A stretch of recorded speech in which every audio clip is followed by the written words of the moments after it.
I was there, so I'm a witness. So what I say is primary, not secondary. We are invited for a meeting, but that was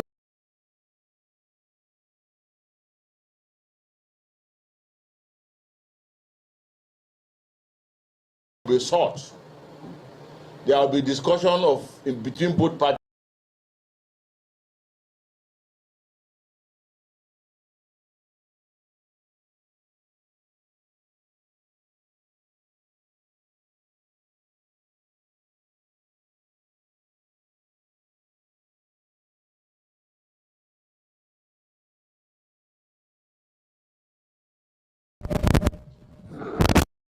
I think it's more important because I've had a lot of comments, and every person that has commented has always been on the why question. Why will Sim sign that kind of document? Why didn't he run away? Why did he not reject it? Why would the president present that kind of in a meeting? Why did Odele not reject it? Why? And I think that is not the best at this time. What is most appropriate is what happened. And that's what I want to address. What happened? Actually, the understanding, and I'm saying it from the primary point of view that I'm a participant in that purported meeting. I was there, so I'm a witness. So what I say is primary, not secondary. We are invited for a meeting, but that was not a meeting, because a meeting means opinion will be sought. There will be discussion of between both parties and resolutions will be reached. But that is not what happened. What happened is that Mr. President walked in with a written resolution, addressed us, and declared that what he has in his hand is a presidential proclamation, a presidential directive, and at the point withdraw and emphasize the fact that he is the President of the Federal Republic of Nigeria. Therefore, he can whip. And anybody who tends to say no to what he's saying, it has consequence. That is not democratic. That, in a simple layman word, is a threat. He wrote the resolution, but refused to read the resolution. Handed the resolution to Dr. Odele to read and interject. And each time he interjects, it comes with a subtle, polite, smiling insult.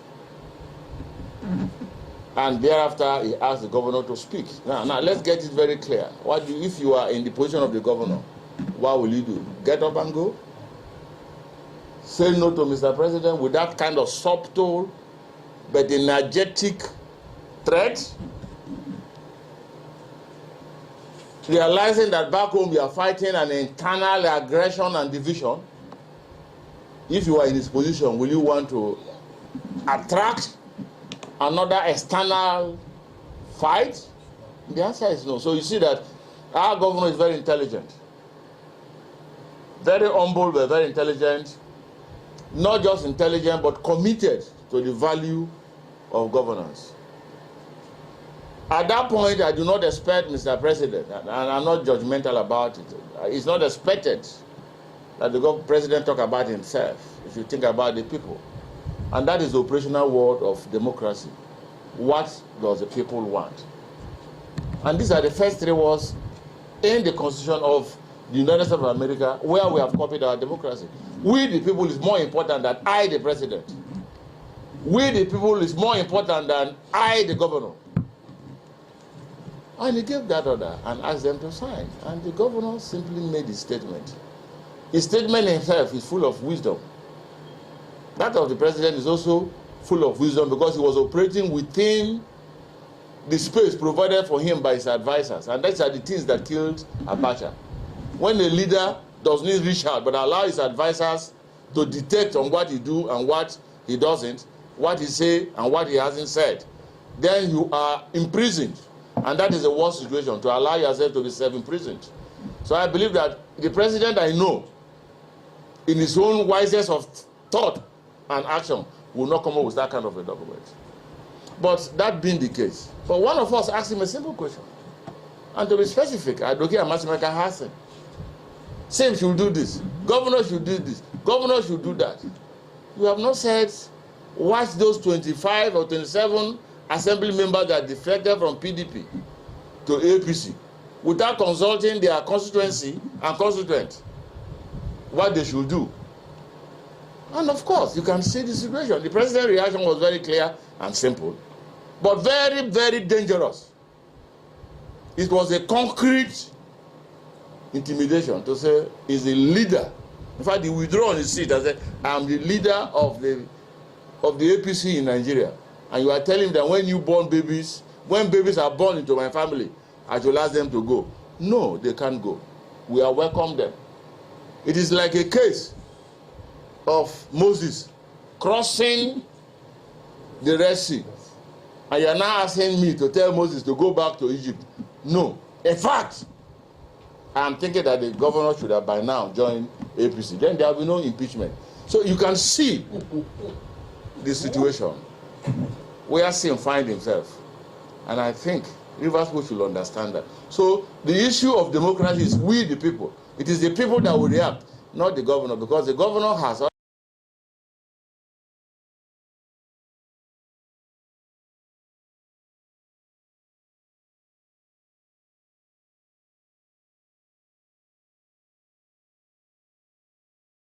and that's expected. And that's what he did. So we should know what happened. And I speak what happened. And I want anybody who was there to contradict what I have said. But the truth about it is that we went, we saw, and we have learned. And what we learned should guide our democracy. So what will you advise to the Rivers people at this point in time? That's a lot of... Well, the Rivers people are educated.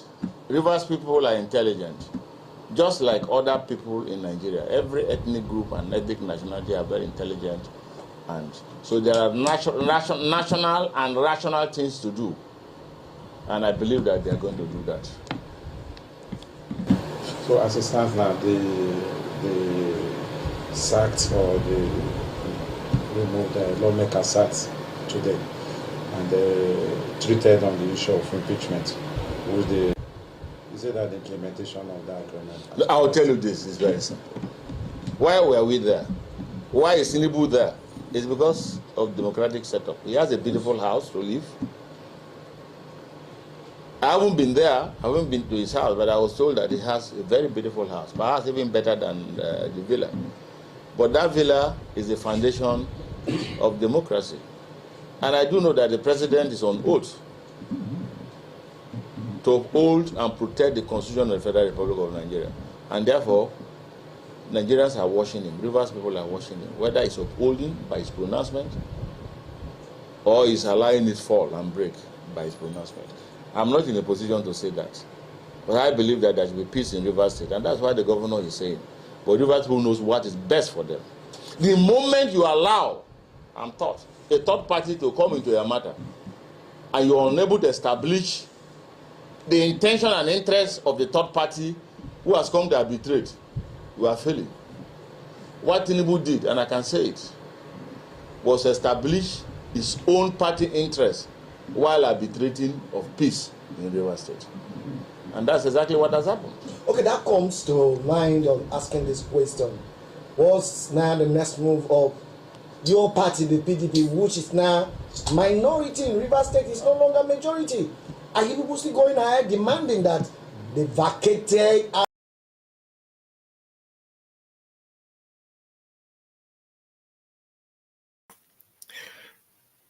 Good morning, good afternoon, good evening to our viewers out there. It's another day. I will play that video again at some point during this broadcast. When I came upon this video, I felt it's necessary, or it's buttress the topic or the thumbnail that not even Peter Obi or Tinubu, but the people the citizens of the country are the one that will save the country, Nigeria, as things stance. I'm going to play another video for you to understand where I am coming from, just to lay the foundation. And then I would delve into this evening discussion itself. So I am looking for this video. I can't seem to find it, but as soon as I find it, I will play it. And now the video is in respect to the three Israeli citizens that were killed by their own people during a rescue mission to save the hostages, those Israelis that were held hostage. I don't know. I have it already. I don't know why it's not coming up, but I will pull it up now for us to see, to watch, and then we will now delve into the discussion itself. I don't know where it is, but I'll find it now. This is the topic of the video. It was a protest that was held by some of the Israelis. I think I named it. I have it here, so I don't know why it's not coming up. So, for some weird reasons, it's not coming up for me. I should have it here. My sincere apology for this. I have everything set up, but my system is playing up on me this evening. So, unfortunately, these are people that were killed by their own military men, and they took to the streets to protest about it. And it draws my attention, or moved me to go up to the past video that was done in respect to the those that were killed by the Nigerian military.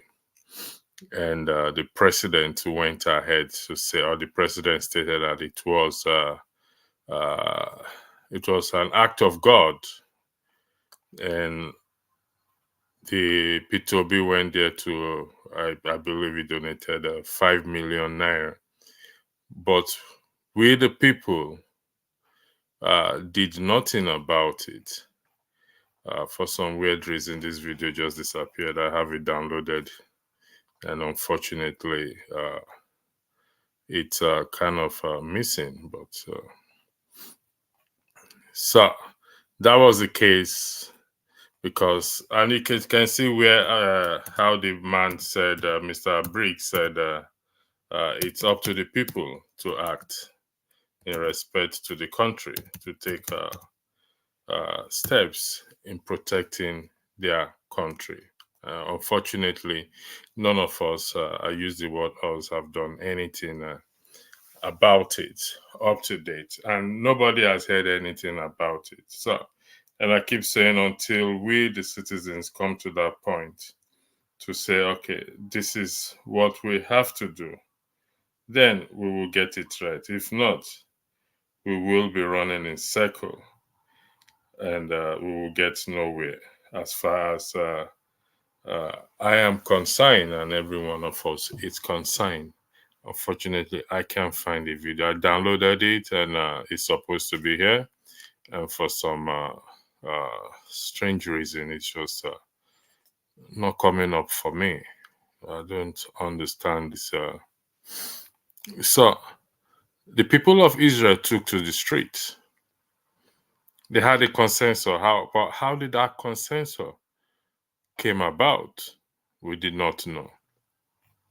And I am saying today that to save the country, the citizens have to do something. And it's all in the hands of particularly, I use the word particularly, Peter Obi to galvanize his army, as said by Dele Farotimi. Because as things are going, when you listen to that first video, we are operating in a dictatorship setting right now in respect to what? To Rivers State, what is happening in Rivers State right now. And the number one, the number two, and the number three people running the country, which is Tinubu, Shetima, and Akpabio, they're gonna run the country aground. And will the people sit down and just be watching without doing anything? We can't afford to sit down and just be watching, doing nothing about it. It's clear that 2027, it's already set for those. The stage for 2027 is already set as to who will be the president. Ernest, welcome to the show. I'll yield the floor to you to weigh in, for you to weigh in on what we're talking about here. Thank you very much. Thank you. The floor is yours, sir. Okay. Yeah, I've been hearing your I've been following your Dr. Damages for a while now, and I've not had the opportunity of being featured. I'm glad to be in today. Thank you. So, I'm Igbo. Hello? Yeah, I don't speak You don't Igbo, but speak Igbo. Okay, I was asking whether you are from Igbo. okay.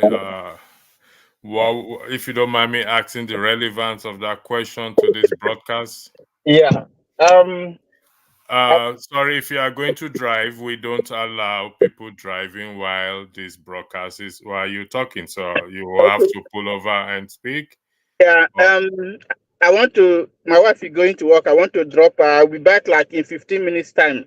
Okay, I'm here. So you can always come back, okay? But we don't allow driving for health and safety reasons. Thank you very much. I appreciate your comment. Yeah. So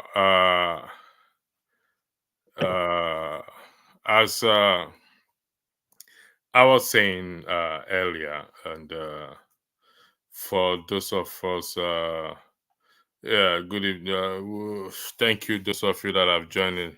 Hello, is not an Igbo. Okay, thank you, Choma. Good evening, Choma. Good evening, good evening as well too. Good evening, Babel.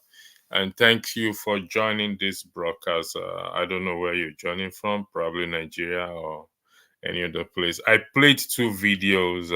It's actually one video, but I break it into two because of space. And I don't know if you listen to it. And I also typed something out that it is the statement made by Mr. Briggs that it's the people that will react. But the people have not reacted so far. And for some weird reason, I can't really find the video actually that I need for this broadcast. I really don't know what actually happened to it right now, but it's just disappearing to the thin air. So it's about the people that were killed and how the three hostages that was taken by the Hamas, how they were mistakenly killed by their own military, and they admitted they came out admitted, and it's under review. However, the people protested, the citizens protested, despite the fact that they are still they are in the middle of war, and this casualty is bound to happen. So I'm trying to draw a comparison to the people that were killed in Kennebury or whatever the name of the place is. The 126 people that were killed, that the president said it's an act of God, while the opposition party or those in the opposition, P2B donated 5 million naira. To what end that would do, I don't know. Should they have donated that money? Or should they have used that money to galvanize his army, as stated by Dele Farotimi, to go out in protest, seeking for the truth as to what really happened? You see, it's going to be like, it may come across as the same thing being repeated over time. But they said repetition is the purpose of emphasis, or repetition is the purpose of emphasis. And if the people do not do anything, nothing will happen. It's down to us. And what's Comfort saying? Comfort said, I'm watching from there, but I haven't watched any of the videos you played because I was busy. I said I'm going to play it again at some point for us to. The difference between the two incidents, that in Israel, there's war going on, while in Nigeria, there is no war. Okay, that's very good. Thank you for that, Oriyomi Abdul. So there is war going on in Israel, and casualty is bound to what? To happen. And the people protested in respect to that. But in Nigeria, there is no war going on. And 126 people were killed. And nobody, the citizens, let me put it that way, did not come out what? To protest. Mr. Righteousman, welcome. I'll come to you. I'll come to you later on. Please leave you alone. The mass can galvanize themselves and protest. No, the masses cannot galvanize themselves and protest. They need the leader. The leader are citizens. Why in Nigeria we are masses and not citizens? So sad. No, we are citizens, not masses. We are citizens. So, my righteous man, I'll yield the floor to you so that I can quickly search for something. Go ahead. The floor is yours. Yeah, electricity. Good evening from here. You're looking so handsome this evening. Well, it's summertime here, and the area I'm living, for 2 weeks now, we have no light. Things are not getting better as the people are preparing for the Xmas. The cost of living has rocketed beyond what an ordinary man can put his hand into. Yeah, anyway, I don't want to believe with the speech made by the gentleman. Did you listen to the video? Do you want me? I'm gonna replay it now again. If that was maybe you replay it, then I will. I'm gonna replay it again. All right. Okay. I think it's more important because I've had a lot of comments, and every person that has commented has always been on the why question.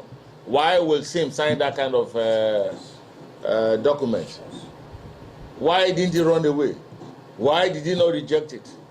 Why would the president present that kind of in a meeting? Why did Odele not reject it? Why? And I think that is not the best at this time. What is most appropriate is what happened. And that's what I want to address. What happened? Actually, the understanding, and I'm saying it from the primary point of view that I'm a participant in that purported meeting. I was there, so I'm a witness. So what I say is primary, not secondary. We are invited for a meeting, but that was not a meeting, because a meeting means opinion will be sought. There will be discussion between both parties, and resolutions will be reached. But that is not what happened. What happened is that Mr. President walked in with a written resolution, addressed us, and declared that what he has in his hand is a presidential proclamation, a presidential directive, and at the point withdraw and emphasize the fact that he's the president of the Federal Republic of Nigeria. Therefore, he can whip, and anybody who tends to say no to what he's saying, it has consequence. That is not democratic. That, in a simple layman word, is a threat. He wrote the resolution, but he refused to read the resolution. Handed the resolution to Dr. Odeli to read and interject. And each time he interjects, it comes with a subtle, polite, smiling insult. And thereafter, he asked the governor to speak. Now let's get it very clear. If you are in the position of the governor, what will you do? Get up and go?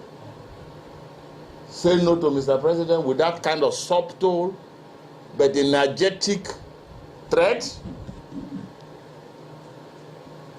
Realizing that back home you are fighting an internal aggression and division.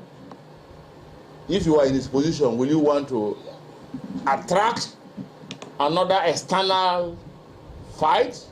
The answer is no. So you see that our governor is very intelligent. Very humble, but very intelligent.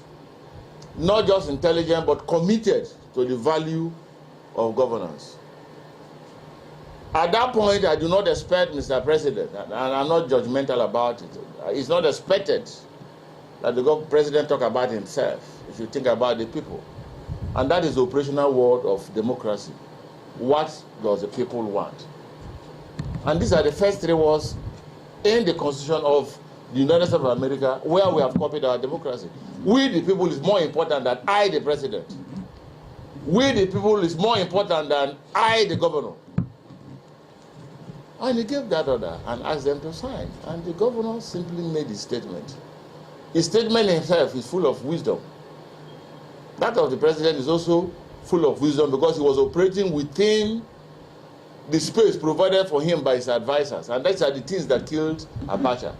When a leader does not reach out but allow his advisors to detect on what he do and what he doesn't, what he say and what he hasn't said, then you are imprisoned. And that is the worst situation, to allow yourself to be self-imprisoned. So I believe that the president I know, in his own wisest of thought and action, will not come up with that kind of a document. But that being the case, but one of us asked him a simple question. And to be specific, Advocate Amasimeka Hassan, same should do this, governor should do this, governor should do that. You have not said, watch those 25 or 27 assembly members that defected from PDP to APC without consulting their constituency and constituent what they should do. And of course, you can see the situation. The president's reaction was very clear and simple, but very, very dangerous. It was a concrete intimidation to say he's a leader. In fact, he withdrew on his seat and said, I'm the leader of the APC in Nigeria. And you are telling him that when babies are born into my family, I should ask them to go. No, they can't go. We are welcome them. It is like a case of Moses crossing the Red Sea. And you are now asking me to tell Moses to go back to Egypt. No. In fact, I am thinking that the governor should have by now joined APC. Then there will be no impeachment. So you can see the situation where Sim finds himself. And I think Rivers should understand that. So the issue of democracy is we the people. It is the people that will react, not the governor, because the governor has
That was the video I was looking for, and I finally got it.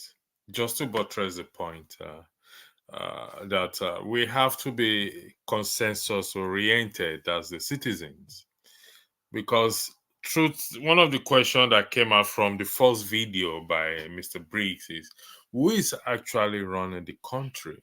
Is it Wike, or is it Mr. Tinubu running the country?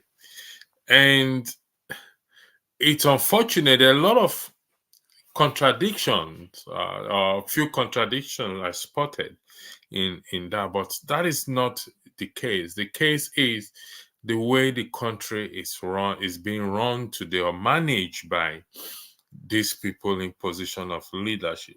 And for those of us holding up hope that things will change come 2027 election, I think we're living in a fantasy world. Because if the citizens, like he said, if the citizens don't stand up, the people, and start to take responsibility and react or respond, things will like the way they did in Israel. They're fighting war there. So it may, like I said earlier, it's a repetition. They said by repetition is for the purpose of emphasis. If we don't rise up, and I keep making going back to Peter B, some people actually think I have a grudge. No, I don't have a grudge towards him, far be it. But for the fact that he presented himself as the alternative, he said it in one of the videos which I was unable to download, that we need a better alternative, and that is how Western countries, people that are countries that their democracy actually work, is they have a better alternative. And the better alternative are when individuals, which is you and I, stand up to defend the core values of the Constitution. So, and no matter how we may disagree in respect to our Constitution, even if we write a new one today, we must first of all have to change our mindset in this regard to ensure that we start to take responsibility as citizens, and act or react as Mr. Briggs rightly put it. So we just have to react. This is not trying to blame anyone, but like I highlighted earlier, one of the thing I highlighted on the screen by Dele Faro to me, that Peter Obi has be able to raise an army who are willing to die for the truth. Where are this army? Where are they? So, Mr. Righteous Man, I will give NS the floor first because he came. I don't know if he's ready. NS, are you there to speak? It was Yeah, here I'm back. earlier, so then I'll come to you, Mr. Righteous Man, if you don't mind, please. Thank you very much. NX, the floor is yours. Thank you. Okay, thank you. Yeah. So yeah, as I was saying that time, sorry for asking you whether you can hear me when I spoke Igbo.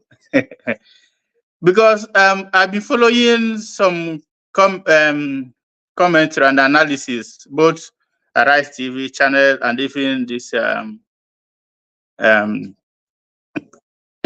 one now. So I discovered that many of the people who keep talking are Igbos, like about Nigerian problem, and then some Yorubas coming to northern part. People are coming from the north. They have different view about what Nigeria should be and how Nigeria should be governed. So if you take it to 2027, 2027 will not be about who will make Nigeria better, but let's vote for Tinubu after he finished his tenure, the remaining 4 years.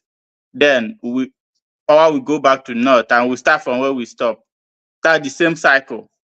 So it will not be about who will make Nigeria better. It had been like that since Nigeria was created.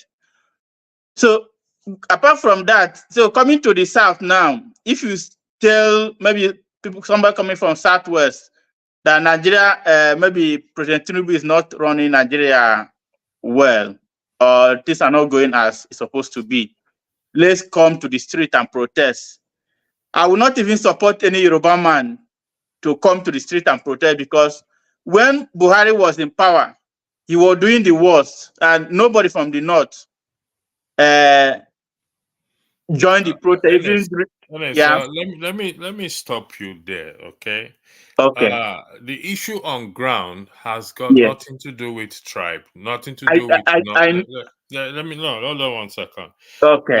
It's about the citizens, and which you are one, and which righteous man is one, and which equally also I am also one. And Yes. the pain in the country at the moment is felt by everyone. Yes. How much did you buy how much did you buy a liter of petrol? If you be, Actually, I don't. I don't live in Nigeria, so okay, you see, this is a problem with us in diaspora. We don't live in Nigeria, but yet we keep finding this no. This religious, I mean, this tribal. We keep finding it, and where Yes. we live, even though we often feel that we are treated as a second-class citizen as blacks. Yes. Nevertheless, we still get to enjoy the benefit of what they give to their own people. So, yeah. So with such orientation that we have gotten in diaspora, I don't think any diasporan should come on this platform and start to fan tribalism. I don't understand. I'm coming to that. There's a place I'm trying. There's a place Okay, I'm going. let me let you go there. Go there, Yeah, please. there's a place I'm going, because Righteous man, please kindly indulge him, please. Thank you very much. I left Nigeria as a grown-up person, and I have lived in Southwest, and I have lived in North at the same time. But I'm from Enugu State, so I know what is going on in Nigeria. Nigeria problem is not about who will make Nigeria good. It's about our turn, and you can in fact you can't take tribalism out of Nigeria. So far, Nigeria remain as Nigeria. So as I am now, I grew up. I love Nigeria. I like listening to, maybe let me say, October 1st presidential broadcast during Sana Abacha regime and IBB and all that. But when I discover what Nigeria is all about, I have this notion that Nigerians don't want Nigeria to be good. So, to be sincere with you, nobody will come out to protest in Nigeria again. It may sound like it's not possible, but mark my word, no Nigerian will come to Nigeria to protest again. So that's why did you say no Nigeria will come out to protest? Are you suggesting that Nigerians love suffering and they don't have that mental capacity to change? Is that what you're suggesting? They don't have that mental capacity to change. And how did you arrive at such conclusion? Yes, what factors did you what did you use? What evidence do you have to provide to say? Yeah, the number one evidence is this last election. So this last election shows that if you watch it, you discover that it's purely Peter Obi's mandate. Like Buhari's 2015. 2015 is purely Buhari's mandate. But Jonathan is supposed to win the election and win as incumbent. But because it's Buhari's turn, it's Buhari's mandate, as things work, like Jonathan is not doing well, we need a military man to solve the problem of insecurity. Buhari came in. After Buhari, what Nigeria needed is somebody who will solve the economic problem of Nigeria.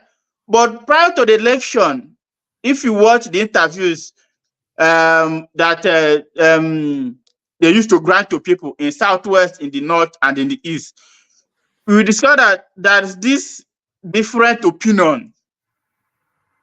So that Emilokan worked very well for Tinubu. And that is where Nigeria is fixated. So the whole thing means what Nigerians want is not even good governance. What Nigerians want is my turn. Like, okay. Average. I'm gonna interrupt you there because you have not provided me the evidence that I am requesting for based on your statement that The evidence is there. no We all seen Nigerians the will come evidence. out and protest, suggesting that we don't have the capacity or the mentality to say we want to change. Were you in the? Did you watch the election? Or were you in attendance? I was in Nigeria in 2015. So, No, but no, I no, no. was. I mean this last election. Yeah. I followed it up. And did you see the people coming out en masse to cast their vote? Yeah, but who did they cast the vote for? Okay, that's it. I asked you a question. Did you see the people came out en masse to vote? People came out, but there was voter suppression. Okay, no. I Yes, acknowledge that. People People came came out out to to vote. vote. So that means there is a possibility, a capacity in Nigerians who want to change because they want to change. They came out to vote. That is why. Do you agree with that? How many percent No, came out? sir. I asked the question, you answer me. The question I'm asking you is, Nigerians came out to vote. Yes. Did you said you watch it, yes or no? Yes. Good.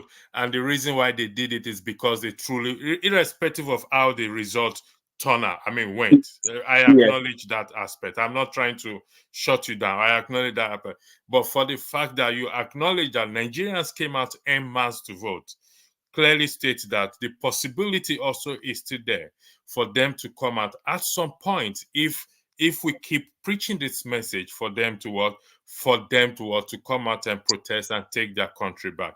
I'll call back to you, Mr. Blackstone. Welcome. Righteous man, the floor is yours. Thank you. Before you go to you, for those in the comment section, I will be highlighting your comments soon, please. Righteous man, the floor is yours. Thank you.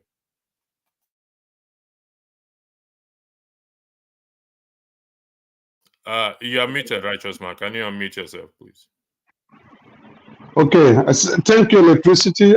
Thank you, my brother Blackstone, and the guy on blue that just finished speaking. Actually, it's an absurdity. If I thank God for you to have played that recorded information, that interview. In fact, I listened, and I was shaking my head in rejection and shock that what he said actually happened. If what he said actually happened, then Nigeria is in a bigger trouble than we thought. There is no hope for 2027, and this is dangerous. This is very dangerous for democracy. I'm telling you that I'm just seeing this video for the first time this night in your platform, and I think it's going to thread throughout the week, that this weekend and next week. And then I don't know. Yes, he made a statement. I agree with him. It is the people that will react, not the governor. I agree with him totally.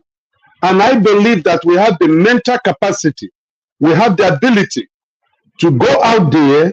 We have demonstrated it at Nigerians at different times. We have shown to the world that we are ready to take back our country, irrespective of who is the leader. During the Abacha regime, the military junta, Nigerians took out their lives and they confronted the military. During NSAS, Nigerians came out in their hundreds of thousands and spoke to the power that be that what was going on was unacceptable before the military rained their bullets on them. So I believe and I know that we have the mental capacity, we have the ability to do what we should do. The only person I am blaming at this juncture, the only individual that have allowed this to happen is Mr. Peter Obi. Peter Obi had the ample opportunity after February election to have brought Nigerians to the streets. I mean, how many are they going to kill? We were looking on to him to lead.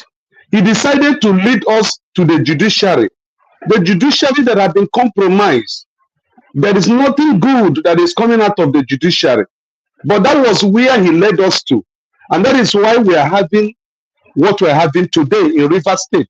And that is why we are experiencing what that young gentleman said. If actually that interview, if what he stated actually happened, electricity, Nigeria is in a deep mess.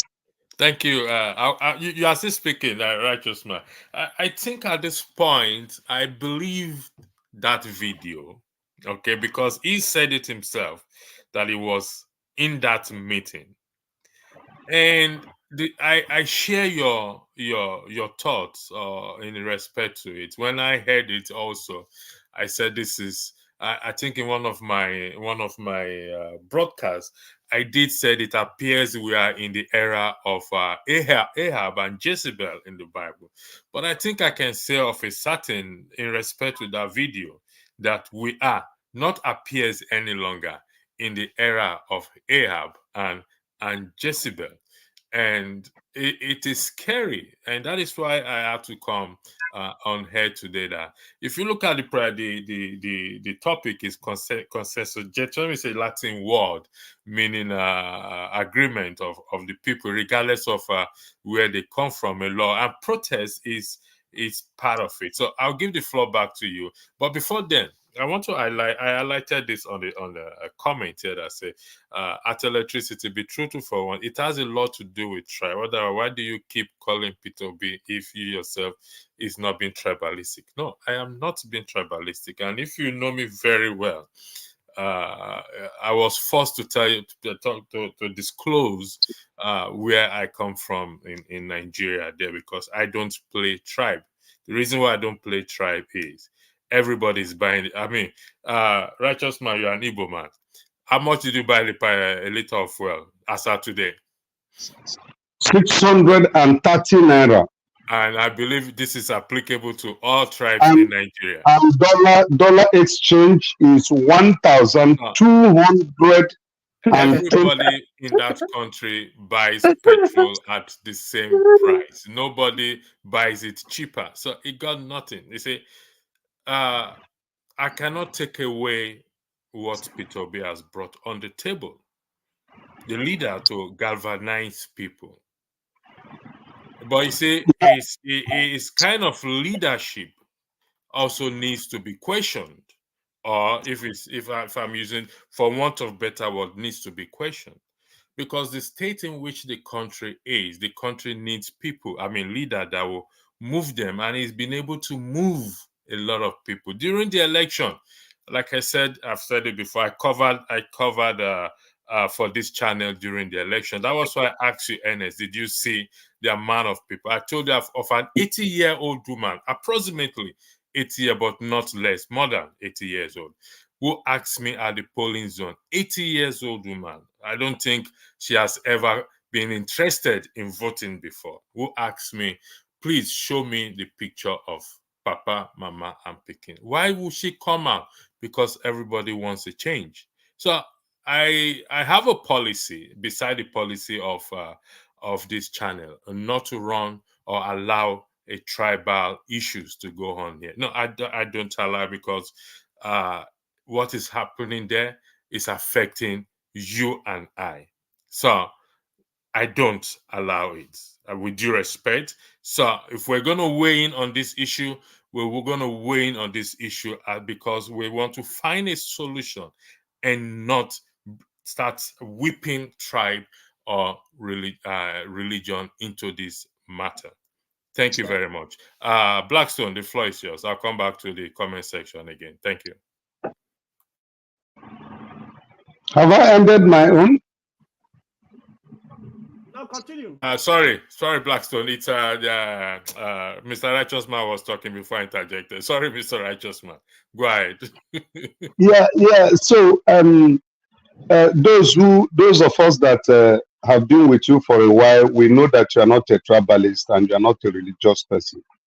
And Obi offered himself not as an Igbo man, he offered himself as a Nigerian.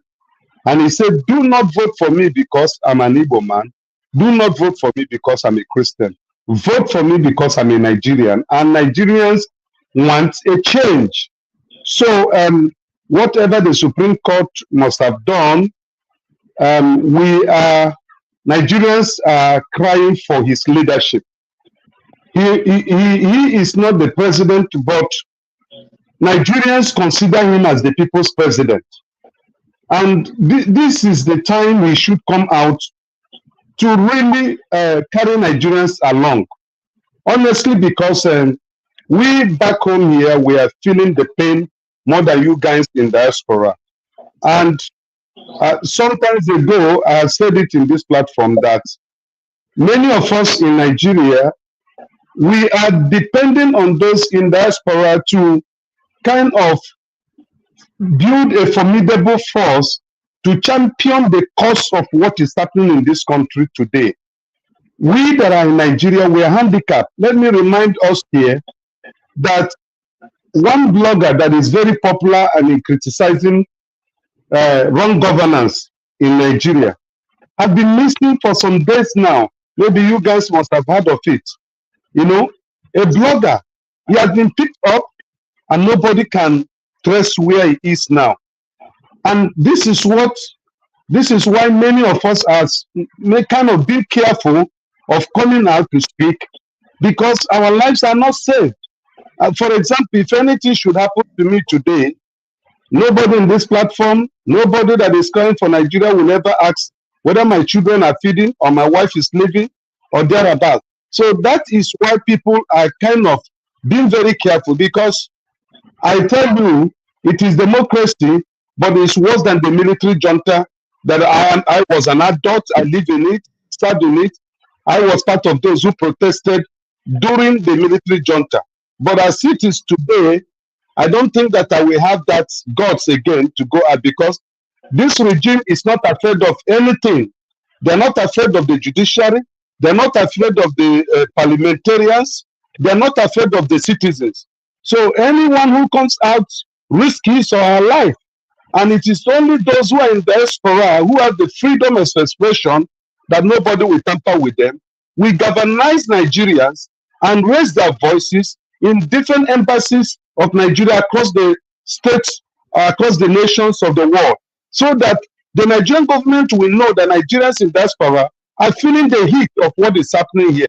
That is my submission, because I am totally shaking my head in disbelief that president could pick up this so-called written communique or peace agreement and then announce to a sitting democratically elected governor and give him a condition. Oh my God, the military couldn't have done that. This is coup d'etat. This is coup d'etat against democracy, and it endangers our democracy. And the Nigerian people across board should rise. P2B, PDP, ANPP, and the rest, they should rise to defend democracy. Thank you.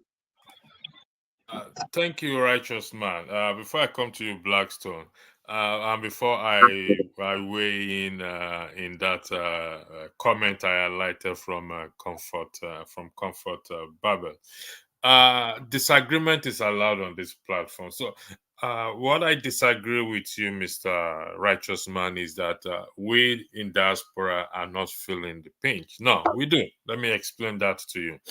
You know, if previously I send, let's say, 50 euros to Nigeria, and because of the cost of living there has gone up high, I can't send 50 euros any longer again. I have to increase it, and by increasing it, it's affecting my own budget here. So that is how it affects us here. It's not about whether the currency is high or not. It's about the inflation over there. That whatever we send here, or the initial $10 or 10 euros or 10 pounds or whatever currency we send that was being used before enough, is no longer enough. So we are now required to send either double, and affecting my budget here.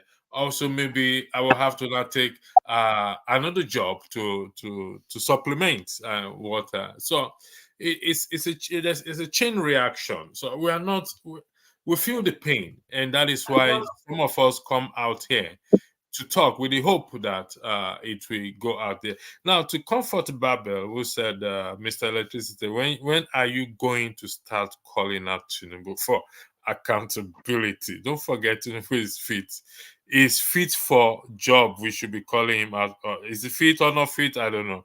But you can't call Obi all the time. Yeah, let me respond to that. Comfort. I cannot call Tinubu out, and the reason why I can't do that, yeah, it's been called out several times. I mean, there are more people calling him out, but from where I am sitting, I'm telling you that except by divine miracle will that man change. However, I am focusing on 2027. 2027. No, firstly, I'm focusing on the citizens. It's not about just Mr. Tinubu. We've had other presidents and nothing have changed so far. Things get worse every four years. So it's about Peter Obi because why is there is a this good leadership spirit in him, but it appears he's sitting on the fence for one reason or the other, and that is why I will keep calling him out, because the people look up to him. He is a leader. Don't let us, regardless of my criticism or calling him out, I acknowledge the fact that he is a leader, but I think he needs to do more than what he is doing now, because the Labour Party senators, Kingiwe and the rest, honestly speaking, I will be careful on the choice of words I use on them. So thank you. Mr. Blackstone, the floor is yours. I'll come back to the comment section. That Ernest, I'll come back to you again because there are several questions I want to put to you. Thank you. Mr. Blackstone, the floor is yours. Thank you, Electricity, and good evening, good day, good to everyone in the panel, depending on location, those in the comment section. Yeah, first of all, I want to react to the video that you played, right? Of the guy was responding to the meeting they had with Tinubu, with Wiki, and then Sim Fobara. From what the man said, it is, for me, it is a clear indication, or it just revealed what is going on in Nigeria, that Nigeria has been captured by Tinubu and his party, right? Because the issue in Rivers State has nothing to do with Tinubu, right? It is an issue between a past governor and a present governor. And I don't think it is constitutionally, Tinubu has the constitutional right or power to interfere in that issue. And he has no right to call them and sign an undertaking that will favor his own man and disfavor the other ones and the people of the state. So that can tell you that what Tinubu is up to. And this is not the first one to happen in the Ondo State with the governor that has been sick, right? Tinubu, as a president, interfering in the state affair, which has nothing to do with the federal, it is like becoming a dictatorship, right? Trying to put the whole country in his pocket. I once said in this platform some time ago that when we are looking at Tinubu, let's go back to Lagos and look what he did in Lagos, how Tinubu pocketed Lagos State, and up till now is still in control of Lagos State. He decides who will become a commissioner, he decides who will be the state governor, he decides, in fact, he personally select those that will be in the affairs of Lagos State. And that same thing is trying to do now in the federal level, right? This is not the first state that Tinubu have interfered in the internal affairs of the state. which has nothing to do with the federal government. So that's to tell you that where Tinubu is going, and if we continue like this, it will be so bad for the country. And like you said, when we are, it is like preparing for 2027, preparing the groundwork for 2027, right? It's trying to put in place his people, his men ahead before the next election so that it can have an easy ringing or easy sit through at that election, right? And like the guy said in conclusion that it is up to the people to react. Sometimes I feel somehow for the people because in Nigeria now, most of the people are after their daily life, what they will eat, their daily survival, right? I think most of them is getting fed up with the affairs of the country, the political affairs of the country. It's like before the election, they were that enthusiasm that they can make a change, right? After the election and the process, the election went through the court and everything went into shambles. I think that they all totally got discouraged, right? That no matter what they do, they're not going to get anywhere, right? They're not going to get anywhere. It is like just being fed up with the political system of the country, with the governors, with the president, with the airlines, totally fed up, right? So I think this is the feeling they are all having, right? That empathy is not there to fight for the country, right? So most of them are now in the pursuit of Jackma, let me find my way out, right? That has increased the desire to leave the country has increased so much that you talk to anybody, they tell you no, right? So this is the plan Tinubu is putting on the ground. One, make the people feel discouraged, right? And impoverish them, right? Let them feel that in fact they don't have hope anymore, right? So that it can be able to sit through in the next election. Because when the people doesn't go out to vote, they can easily ring the election. When people have no saying, they are nothing to talk about, they nothing to discuss about, because they are discouraged. So Tinubu is making, they call him a master political planner, so he's planning his way through into that time that he's trying to wet everybody. How can Wike, who was a governor in the state, right, come out today and start fighting his own, let me say, his own godson that he put in there, just because he want to get that political power, that political relevance, and you are even a minister. So are you going to be running through states, the federal capital, and also your river state? So this is appalling, somehow. So I think that Wike have promised Tinubu that I will make all the APDP members bring them to APC. That is why there's too many things on that ground that are not coming up that we don't understand, because this doesn't happen in another democracy, even within Africa countries. This type of democracy we are practicing doesn't happen. This type of governorship, this type of presidency doesn't happen. Cannot begin to interfere into every single problem of a state because they come to tell you this is our problem. If you are the leader of the APC, stay in your APC. River State is not APC, it's PDP.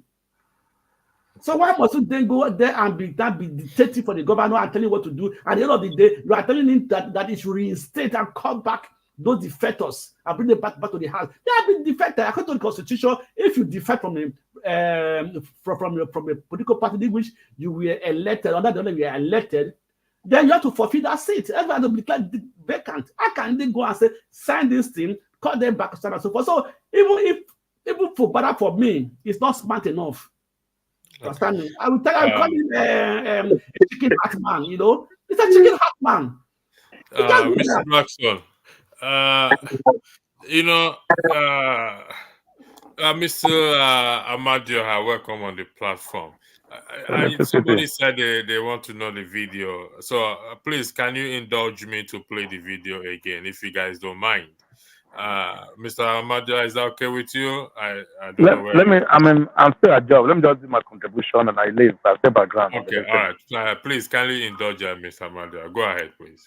Okay, my point is this: electricity that will also come from. I want to tell you something.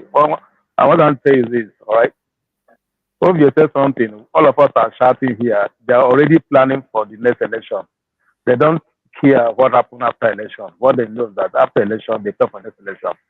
The game that people have already played is already. People call him. People of them, which is my governor of my state, played the same game. After he came in, he made sure that he adjust every local government inch by inch. Then during the election, he won every seat on the state house. He won everything. Now the same game Tinubu is playing. We are thinking that he's thinking about Nigeria. No, he's thinking about 2027.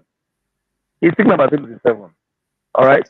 So the only way to win 2027 is for him to win River State clean without any like conflict of what happened in the last election that he just did.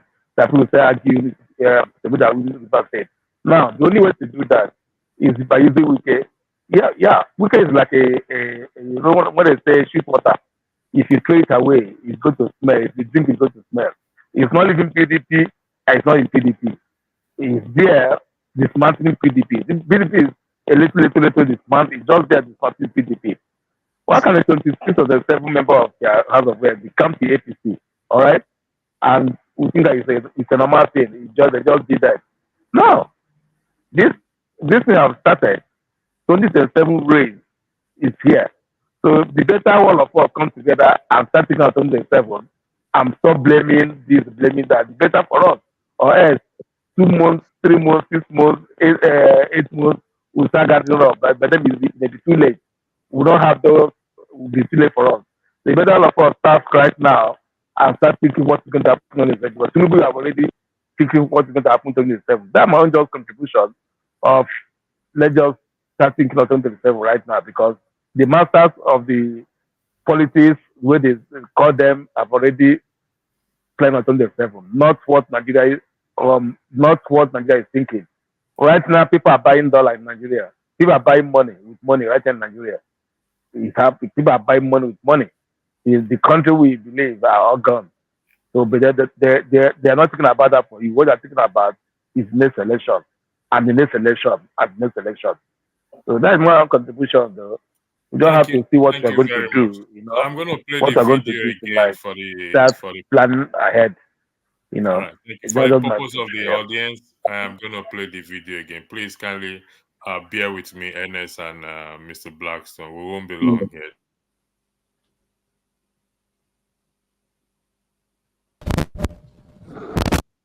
I think it's more important because I've had a lot of comments, and every person that has commented has always been on the why question. Why will Sim sign that kind of document? Why didn't he run away? Why did he not reject it? Why would the president present that kind of in a meeting? Why did Odele not reject it? Why? And I think that is not the best at this time. What is most appropriate is what happened. And that's what I want to address. What happened? Actually, the understanding, and I'm saying it from the primary point of view that I'm a participant in that purported meeting. I was there, so I'm a witness. So what I say is primary, not secondary. We are invited for a meeting, but that was not a meeting, because a meeting means opinion will be sought. There will be discussion between both parties, and resolutions will be reached. But that is not what happened. What happened is that Mr. President walked in with a written resolution, addressed us, and declare that what he has in his hand is a presidential proclamation, a presidential directive, and at the point withdraw and emphasize the fact that he's the president of the Federal Republic of Nigeria. Therefore, he can whip, and anybody who tends to say no to what he's saying, it has consequence. That is not democratic. That, in a simple layman word, is a threat. He wrote the resolution, but refused to read the resolution. Handed the resolution to Dr. Odeli to read and interject. And each time he interjects, it comes with a subtle, polite, smiling insult. And thereafter, he asked the governor to speak. Now, let's get it very clear. If you are in the position of the governor, what will you do? Get up and go? Say no to Mr. President with that kind of subtle but energetic threat? Realizing that back home you are fighting an internal aggression and division. If you are in this position, will you want to attract another external fight?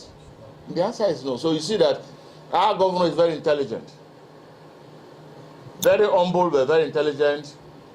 Not just intelligent, but committed to the value of governance. At that point, I do not expect, Mr. President, and I'm not judgmental about it, it's not expected that the president talk about himself. If you think about the people. And that is the operational word of democracy. What does the people want? And these are the first three words in the Constitution of the United States of America, where we have copied our democracy. We the people is more important than I, the president. We the people is more important than I, the governor. And he gave that order and asked them to sign. And the governor simply made his statement. His statement himself is full of wisdom. That of the president is also full of wisdom because he was operating within the space provided for him by his advisors. And those are the things that killed Abacha. When a leader does not reach out but allow his advisors to detect on what he do and what he doesn't, what he say and what he hasn't said, then you are imprisoned. And that is the worst situation, to allow yourself to be self-imprisoned. So I believe that the president I know, in his own wisest of thought and action, will not come up with that kind of a document. But that being the case, but one of us asked him a simple question. And to be specific, Adoke Amasimaka has him. Same should do this. Governor should do this. Governor should do that. You have not said watch those 25 or 27 assembly members that defected from PDP to APC without consulting their constituency and constituent what they should do. And of course, you can see the situation. The president's reaction was very clear and simple, but very, very dangerous. It was a concrete intimidation to say he's a leader. In fact, he withdrew on his seat and said, I am the leader of the APC in Nigeria. And you are telling them when babies are born into my family, I should ask them to go. No, they can't go. We are welcome them. It is like a case of Moses crossing the Red Sea. And you are now asking me to tell Moses to go back to Egypt. No. In fact, I am thinking that the governor should have by now joined APC. Then there will be no impeachment. So you can see the situation where Sim finds himself. And I think Rivers people should understand that. So the issue of democracy is we the people. It is the people that will react, not the governor, because the governor has...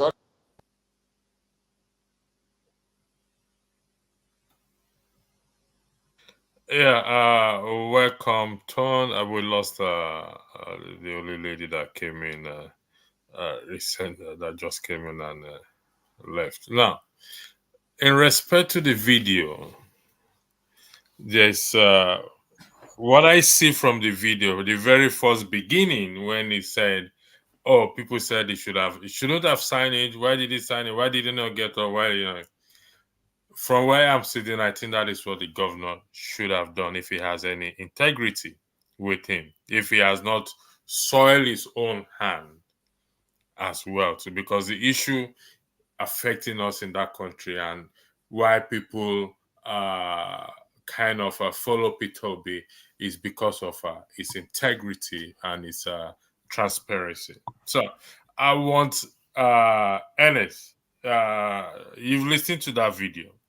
Like I said, I don't like whipping issue of tribe here. It ain't gonna work. It has never helped us anywhere because any time in the country there. So I yield the floor back to you before I'll come to Mr. Tom. Thank you.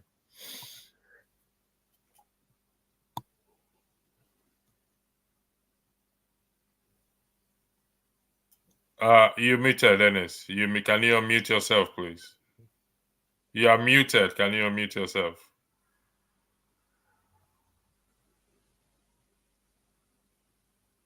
You have to unmute yourself. Yeah. Okay. Can you hear me now? Yeah. So I said SIM has no option other than to sign the agreement. The first reason is because I don't know whether governorship election actually took place in Rivers State during the 2023 election. And SIM knows how he became governor. It's just like Kigige when he disobeyed Oba. Why the court notified his election and brought in P2B is because those that rigged the election brought the evidence of that rigging. So if SIM has to go otherwise, the mandate of SIM, I don't think whether it's from people, I think it's from Wike, and SIM knows that. So they said SIM can sign the agreement, go and strategize, and then fight back. For example, after the Supreme Court judgment, if SIM is to win, that means he has 4 years to fight. Then he will start his own fight. I even blame him for start fighting Wike too early. It was too early for him. So he has no other choice than to sign the agreement. And the second point is Nigeria, as we are seeing it, has no constitution. Sometimes we analyze things based on a normal perspective. Nigeria has no constitution. The constitution of Nigeria lies on the table of the president. Whatever he wants to do with it, he will do with it. So if SIM goes against what the president wants, president can just put call on Ariwola, and SIM's Supreme Court case is already decided. SIM is going. So he has no other option than to sign it. So if SIM wants to practice independent, like he wants to be on his own, then the mandate you want to protect people's River State, are you sure that is River State that gave SIM that mandate, or is it Wike? For me, it's Wike that gave SIM that mandate. So SIM has to obey Wike. For the meantime, if he wants to fight back, he will fight back after a Supreme Court judgment. So there's no need of asking SIM, his coward, why should he sign the agreement? He did the best thing for him, and even for the River State, because he can be removed by court at any time. So what Tinubu also is not, people are telling Tinubu, the man said somebody is controlling Tinubu, but it's a lie. During Buhari administration, they say Cabal is in charge of government. Then Buhari has finished his tenure. During last interview, he said he's in charge of his government. Nobody was in charge of Buhari. Buhari's making decision. Nobody making decision for Buhari. Whatever that is happening with Tinubu, Tinubu is aware. Nobody that is not Tinubu's chief of staff. Nobody is. This is Tinubu's lifestyle of leadership. If you know Tinubu from Lagos, he captures everything. So he will capture Nigeria. He will capture River State. He wants to capture Kano State. So he wants to capture all important states in the whole federation: North, Southeast, South, and Southwest. So there's nothing anybody can do about it. He has the judiciary at his pocket. He has he has everybody, security operative. So that is Nigeria is not a democracy. In fact, military rule is better than what Nigeria is practicing as a democracy, but people don't know. The reason is because the president has unlimited power. some people are during the election. Some people are blaming the INEC, but it's not the INEC fault. INEC is just doing something based on what is presented to them, and they have to do it. The court judgment may not be from the court, but we don't know the presidential tribunal. That is what is presented to them, and they have to follow it. That is Nigeria for you. So, for people to rise and start protesting, the question is, the last protest, what is the outcome?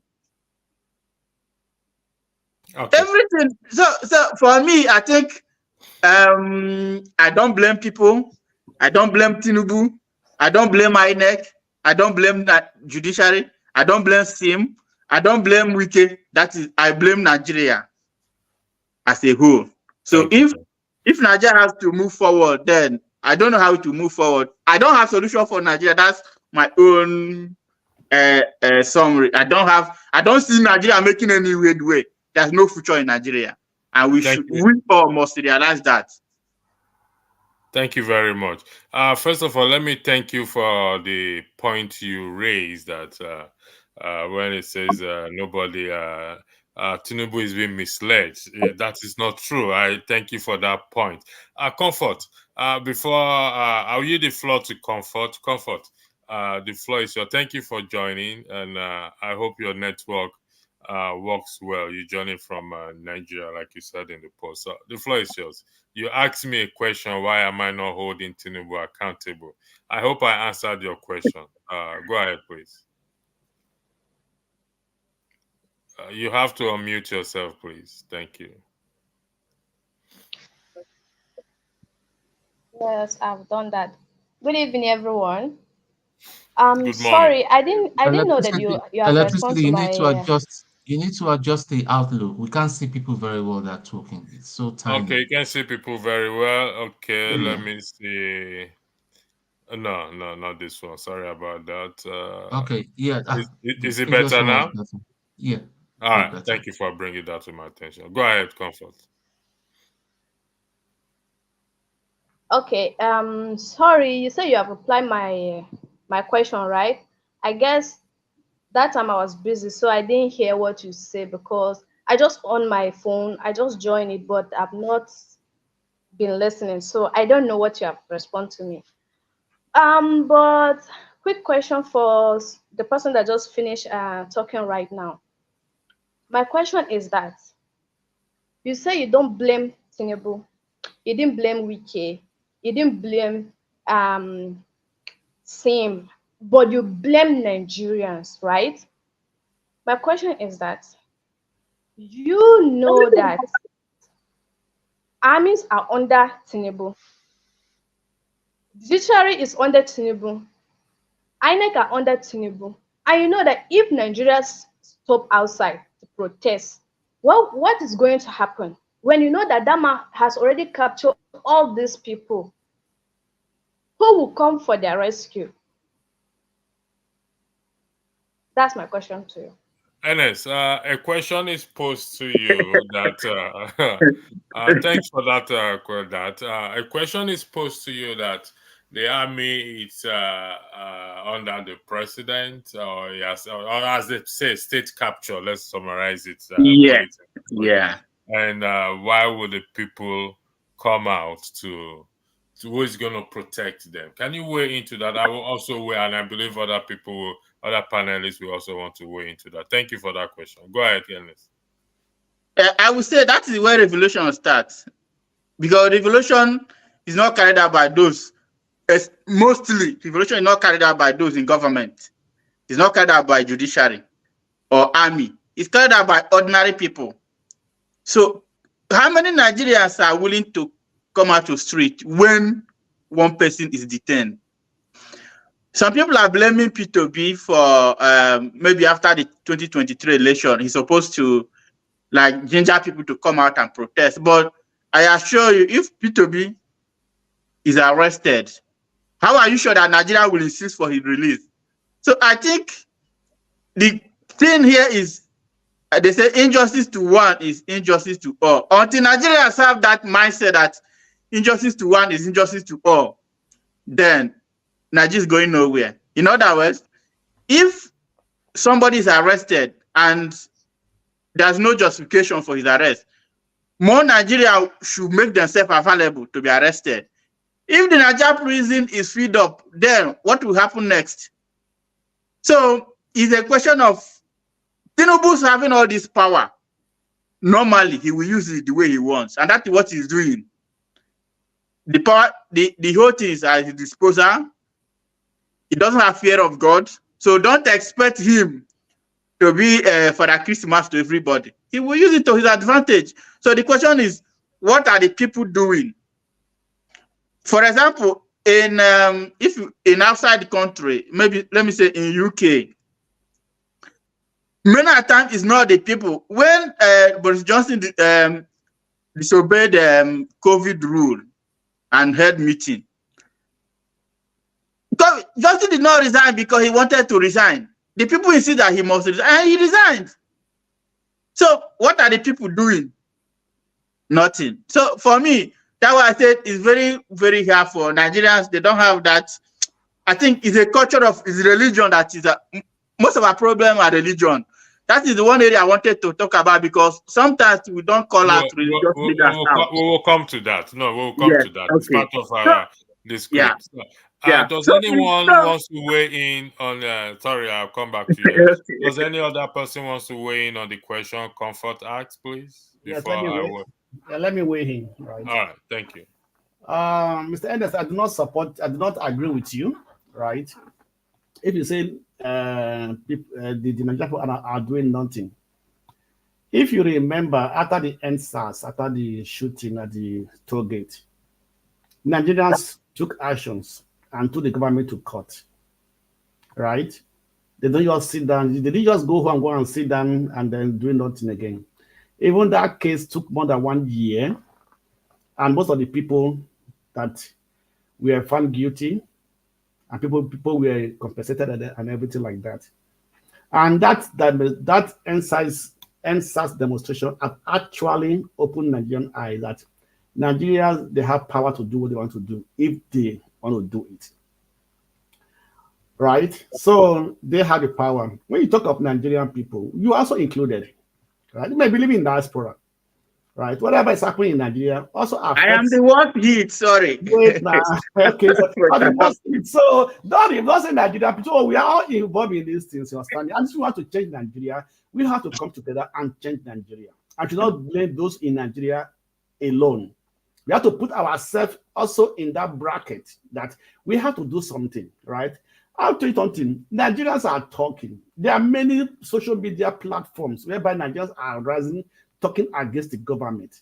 You should not just come and say, they are doing nothing. No, it's not by only going to the street or demonstrating that the government. No, even Tinubu, what did he say? He said he doesn't go to social media because they're insulting too much during the campaign. He said because he said they're always insulting him, he cannot take the insult and everything. So that will tell you that the effect of social media on the people in power. You understand me? So they are listening to them, they are hearing these things, you understand me? And I believe one day they will go out, just like Dele Parry said that with the obedient movement, Peter Obi raised an army, and they are still there. They are still very strong. And they just need somebody to ginger them and say, this is what we are going to do. And when that person comes out, we know where to start from. We know the state that we start it. All right. You understand me? So sorry, Mr. Blackstone. I want to put a question to Comfort. Comfort, if Peter Obi comes out today to say he is going to lead the protest. He is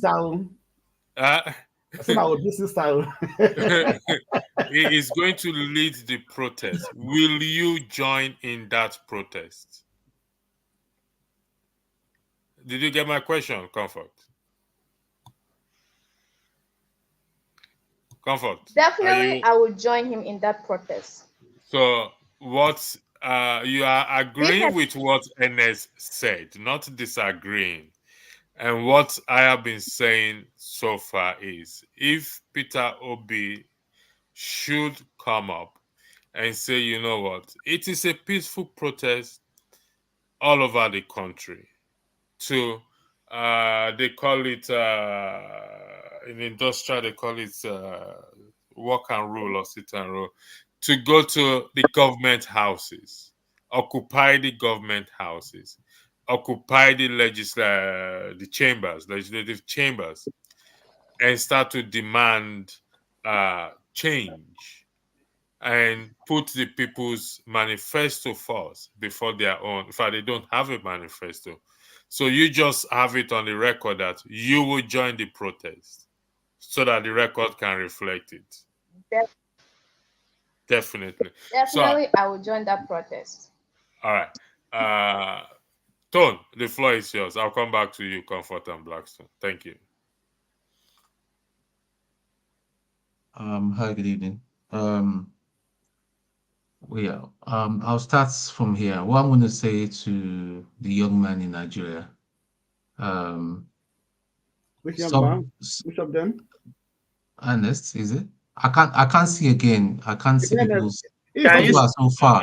Ernest is not Ernest is no, not in Nigeria. he's not in I'm Nigeria. everywhere. Sorry, because my people are there.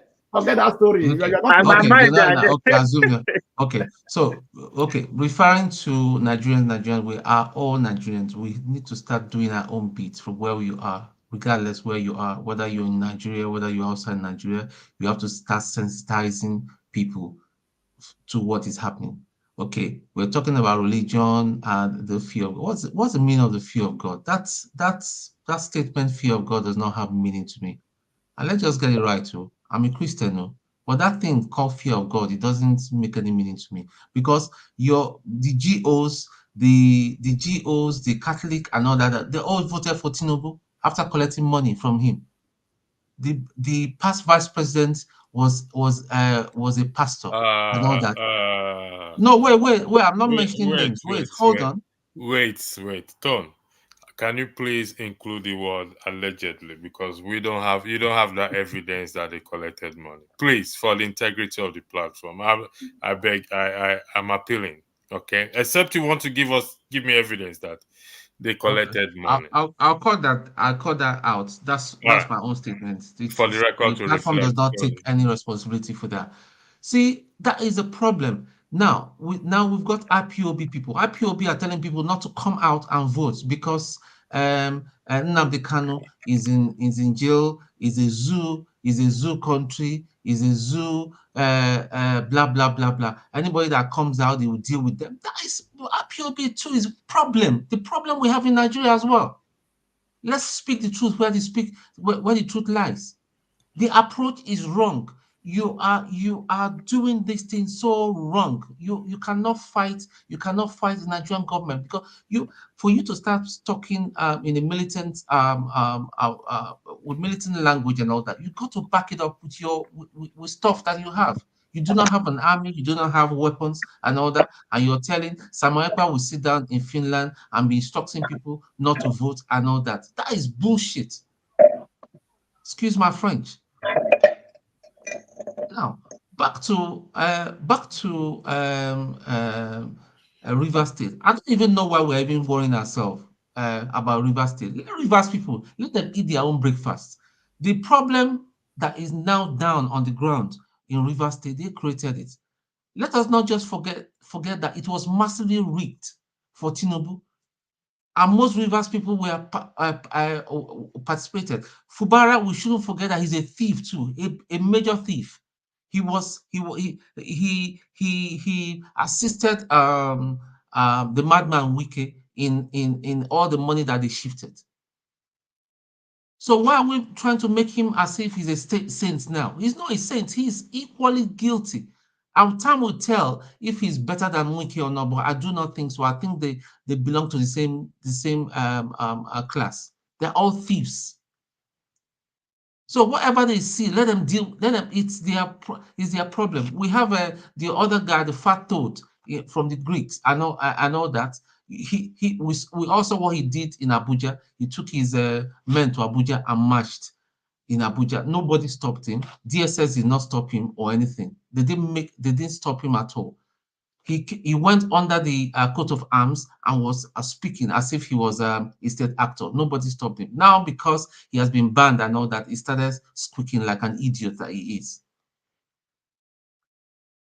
All right, The Tom. minute, Sorry the day, for. Go ahead. Go ahead. Sorry. the day we will realize that we all have one common enemy, that we need to fight the common enemy. That is when we drive out the enemy, then we will then see whether we can continue as a nation or whether we want to split. That is all. But all this partisan thing and all that, Shore will come and talk his own. He will criticize Peter Obi. Some people, even the so-called RPOB, when you start talking, they will tag you as an as a headless mob, as an obedient headless mob, and all that. That is, if it's not Nnamdi Kanu, they are not even talking about anything. They will heckle. They will be so aggressive at you and talk down on you. We cannot defeat these people.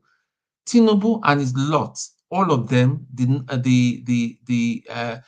criminals in the north and all that, are all enjoying this game.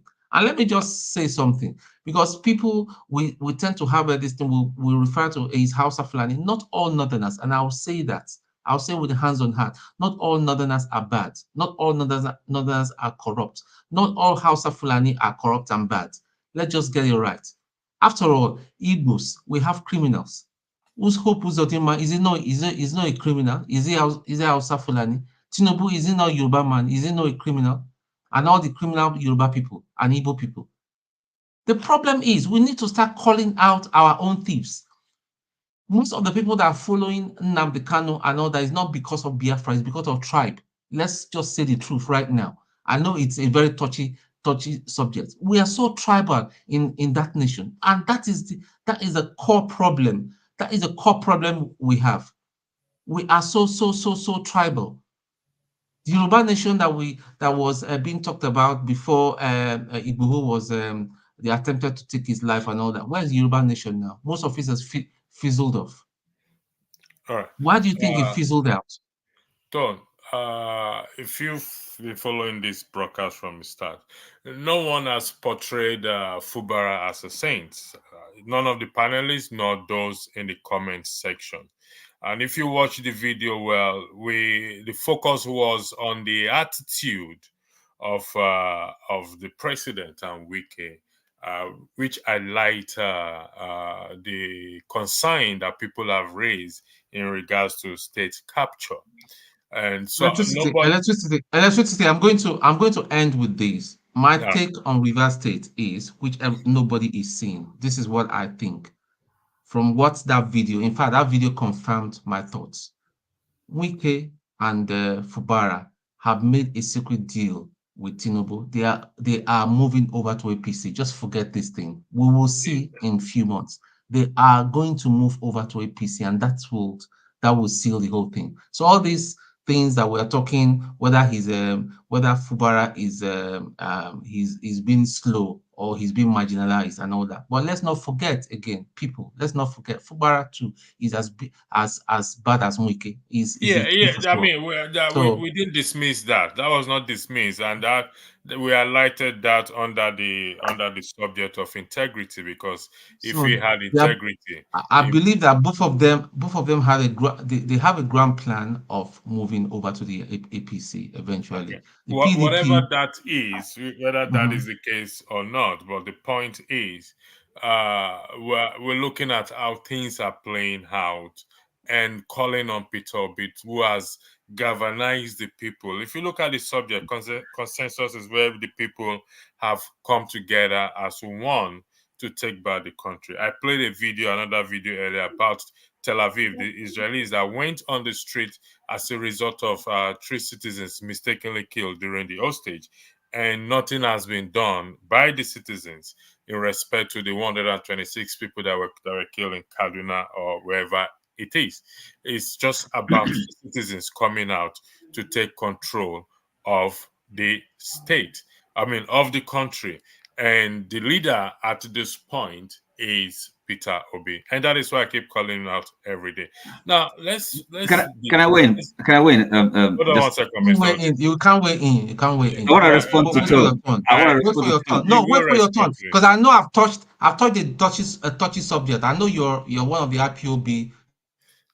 Gentlemen, I will appreciate if we apply decorum, please. Look at CNS, Comfort, and Mr. Let's apply decorum.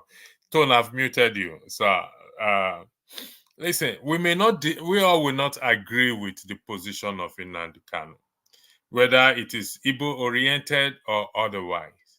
But you see, when things are not working, he raised his voice. I do not agree with the method, but it's as a result of things not working for Nigerian citizens, whether Igbo or otherwise, and he took the step he did.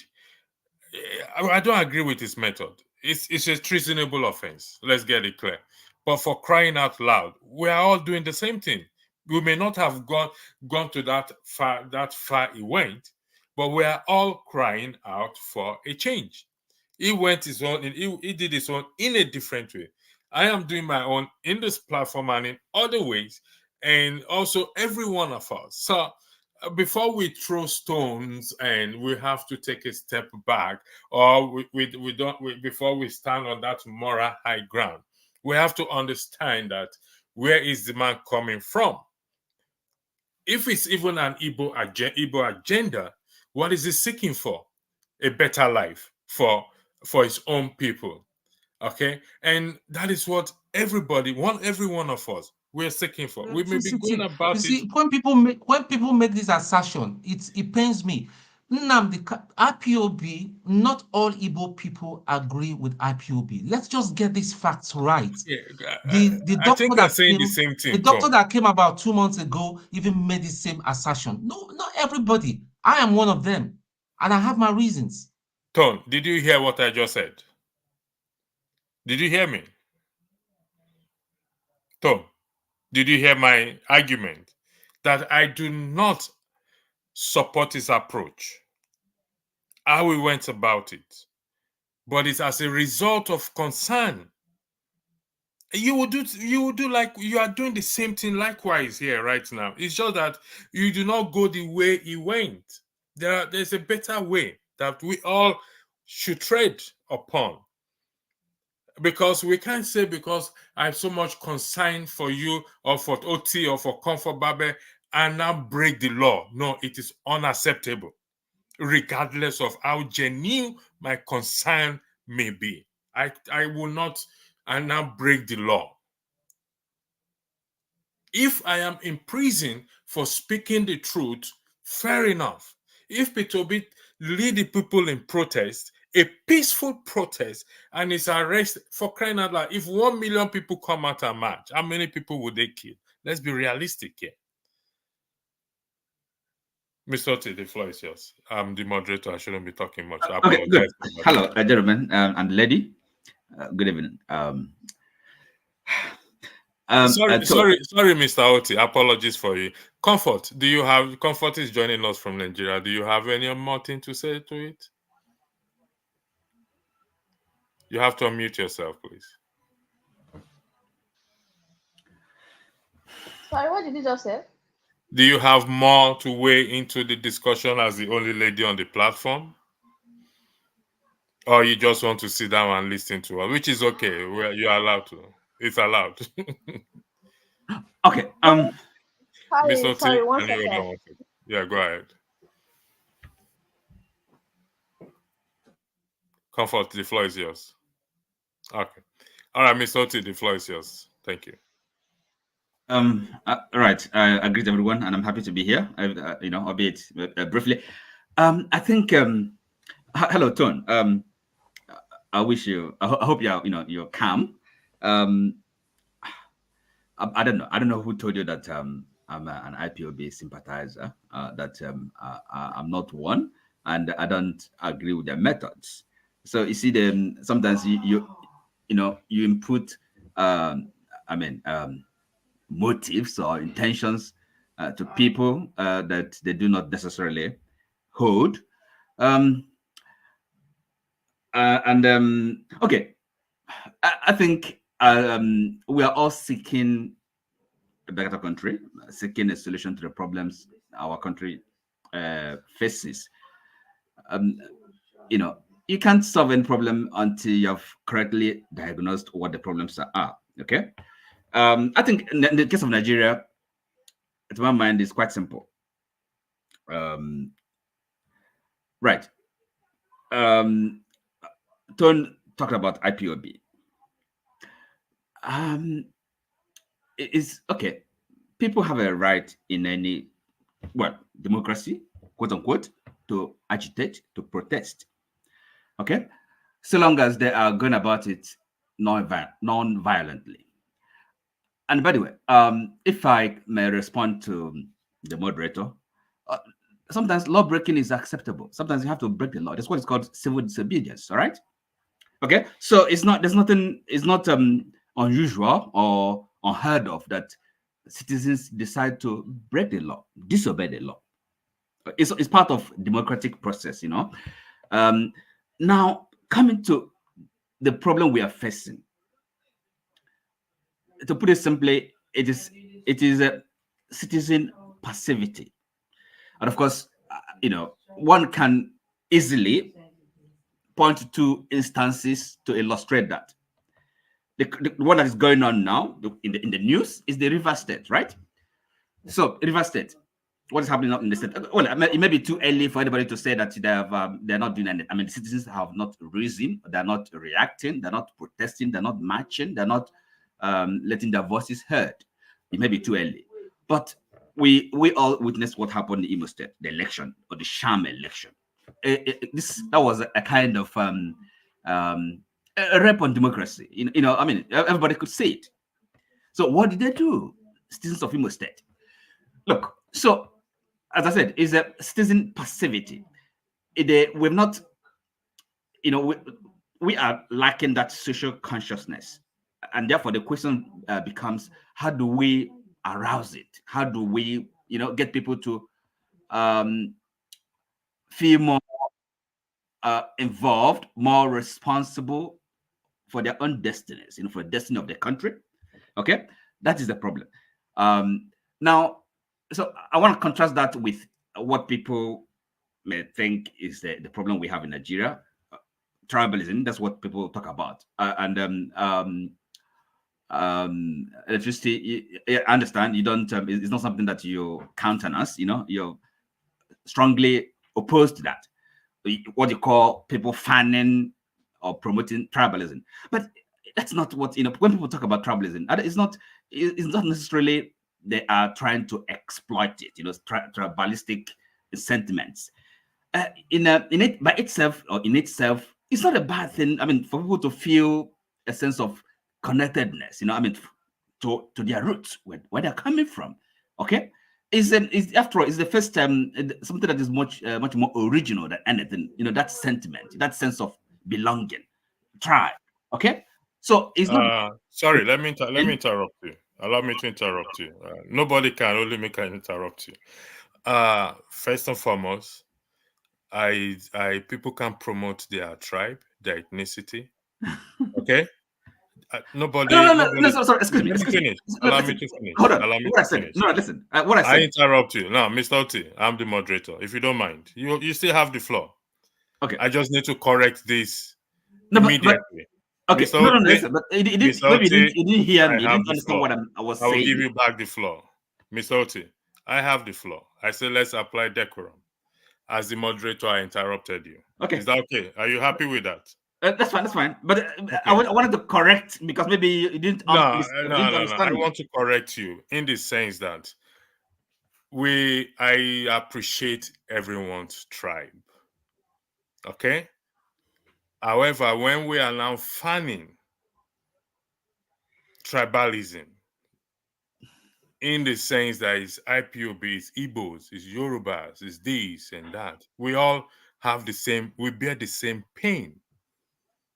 Our tribe should unify us because we share the same common goal. people can showcase the goodness of their tribe, of their culture. It's allowed. No, but excuse me. You see, if you allowed me to finish, because Okay, look, go ahead. I'm not saying that you condemn people's tribe. Look, All right. I actually use the very word you've just used now, fanning. In other words, when people, and that's why I use the word also exploit. In other words, try to kind of push it, if like call it an agenda or something. In other words, in a direction or in a way that is something that is, it becomes something that is destructive, something that is negative. Okay. I would mean. So I mean, I will agree with you that it's something we shouldn't encourage. Okay, to that extent, I'm not disagreeing with you, but right. I just want to make the point that we shouldn't really be too much, overly, kind of sensitive or critical of it. I mean, it's a fact of life. It's the reality of life, and it's not something. Even in the Nigerian context, it's not something bad, something negative. No, it can be productive, right? So it's when people try to exploit it. Okay, it's just like you can use anything really for the sake of politics. You can use religion. You can use people's whatever to play dirty politics, right? Low politics. Are you with me? So people can do this with tribe as well as with other things. Okay, so we have to understand that. And when for example, people talk about maybe IPOB, whatever, or the Yoruba, there's nothing wrong with that. Or maybe the Ijaw movement. No, nothing. These people, they have is a community, right? A community of interests. They can promote their interest. Nothing wrong with that, right? So long as at least they have that understanding that there are other people that are outside that community. Are you with me? So it's nothing wrong. Okay, so I'm saying really all this kind of the sectional interest we have, including tribal interest, is not necessarily the problem of Nigeria. It may be a problem, but the core problem for me is what I've described as in passivity, citizen inactivity, this lack of social consciousness. And what is to happen is this: so we have to find a way to kind of raise that. Now, I'll give you an example. Social consciousness, this kind of civic awareness, civic activity, and that's what democracy is all about.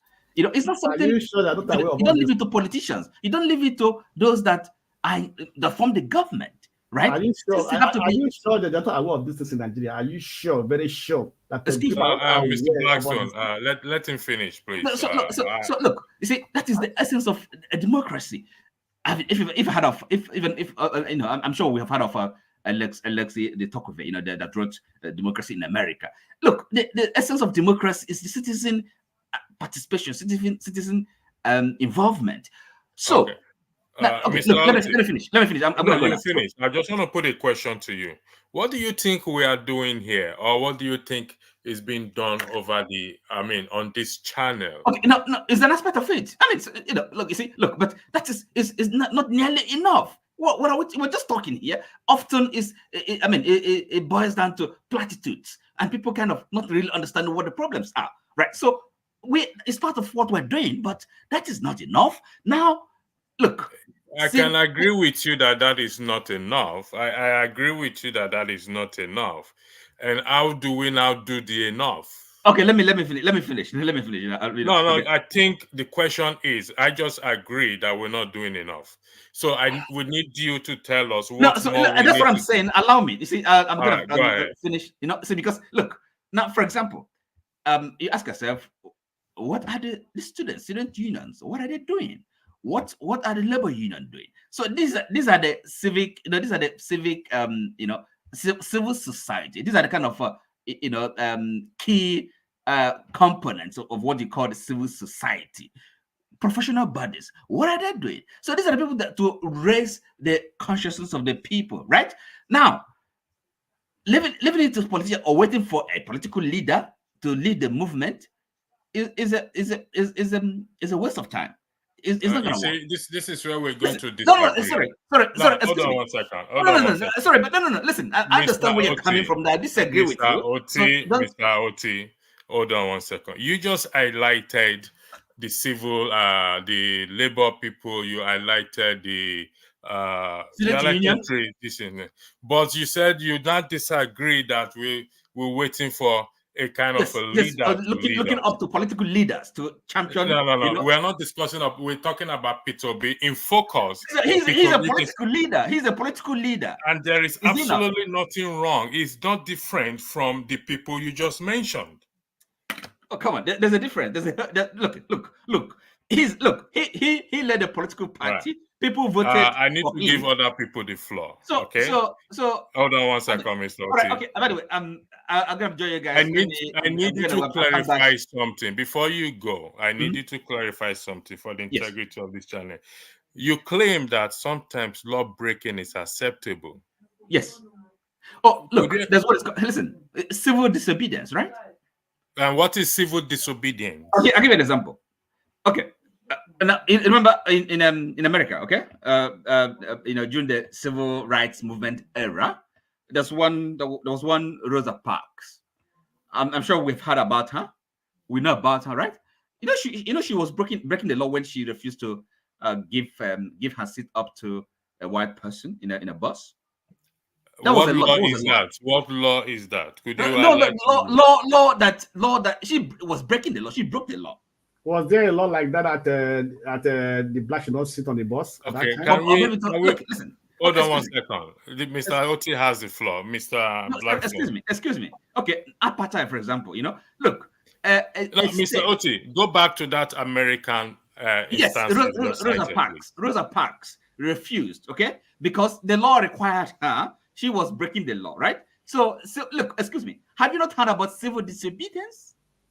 Listen, I have heard about civil disobedience. Yes, so it's breaking the law. The law you are referring to is inhumane law.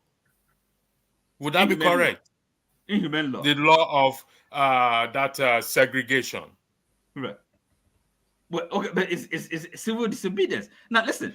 Okay, I'll give you an example. Let me give you an example. Let me cite the law for us, please, Mr. Oti. Okay. Where did you get that law from? Oh, good. Okay, I'll give you an example. Okay. Now, if no. I need you to quote the law. Allow me. Okay, go ahead. Allow me. Now, if the citizens Nigerian citizens, okay, a section of Nigerian citizens want to protest peacefully, and for some reason the police, the government say you're not going to protest, which is a democratic right. Okay, the police action or whatever, make a law, don't protest, don't march, and they decide to go on the street and march because the street belongs to them. What is that not civil disobedience? That breaking the Constitution, law. The Nigerian Constitution allow gathering. That is the Nigerian Constitution. Okay, now, okay, so listen. It's in the Constitution. Hold on, do you agree with that? Listen to me. Yeah, look, yes, but even the rights that are enshrined, okay, are guaranteed by the Constitution are not absolute. Okay, the government can decide. Hold on, allow me. The government can decide for the sake of whatever, maybe say public order, make a law to curtail that your constitutional right to protest, to assemble. Are you with me? Okay, so in that case, the citizens can decide to disobey it. It's called civil disobedience. Is that clear to you now? Mr. Oti. I know what I'm talking about. I know you know what you're talking about. So what's the problem? You have deflected from the issues of the American you raised up. No, forget America. I'll give you another example. No. Please, can you move forward on that person? No. Listen, for the integrity of this channel, okay. I asked you to quote me exactly where you found that law. Can you do that? No, excuse me. You wanted me to explain what civil disobedience means. And no. You said sometimes law breaking is acceptable. To have a law, it has to be written somewhere. Is that correct? Listen to me. And then I'm telling you that, excuse me, look, I'm illustrating, I'm explaining what civil disobedience means, and it's part of democratic life, okay? It is part of democratic life. If a government makes a law that the citizens feel that do not I'm giving you an example. Now, for example, look, a government can decide to make a law to prohibit assembly, okay? Even though it's guaranteed by the Constitution, but nothing stops the government making a law. Maybe it's for the sake of peace, order, okay? Are you with me? So they make that law quite legitimately because they have the right, they have the power to make a law. But the citizens can say, look, no, we're going to march nonetheless. That's civil disobedience. It's, Okay. you see, if we go by what you said, you just said again now, government can make a law for for the event of, law and order, peaceful to prevent any whatever it is. So if it is disobeyed, it is breaking the law. Not that it is acceptable. They are two different things. The government will not say you break the law, then it is acceptable.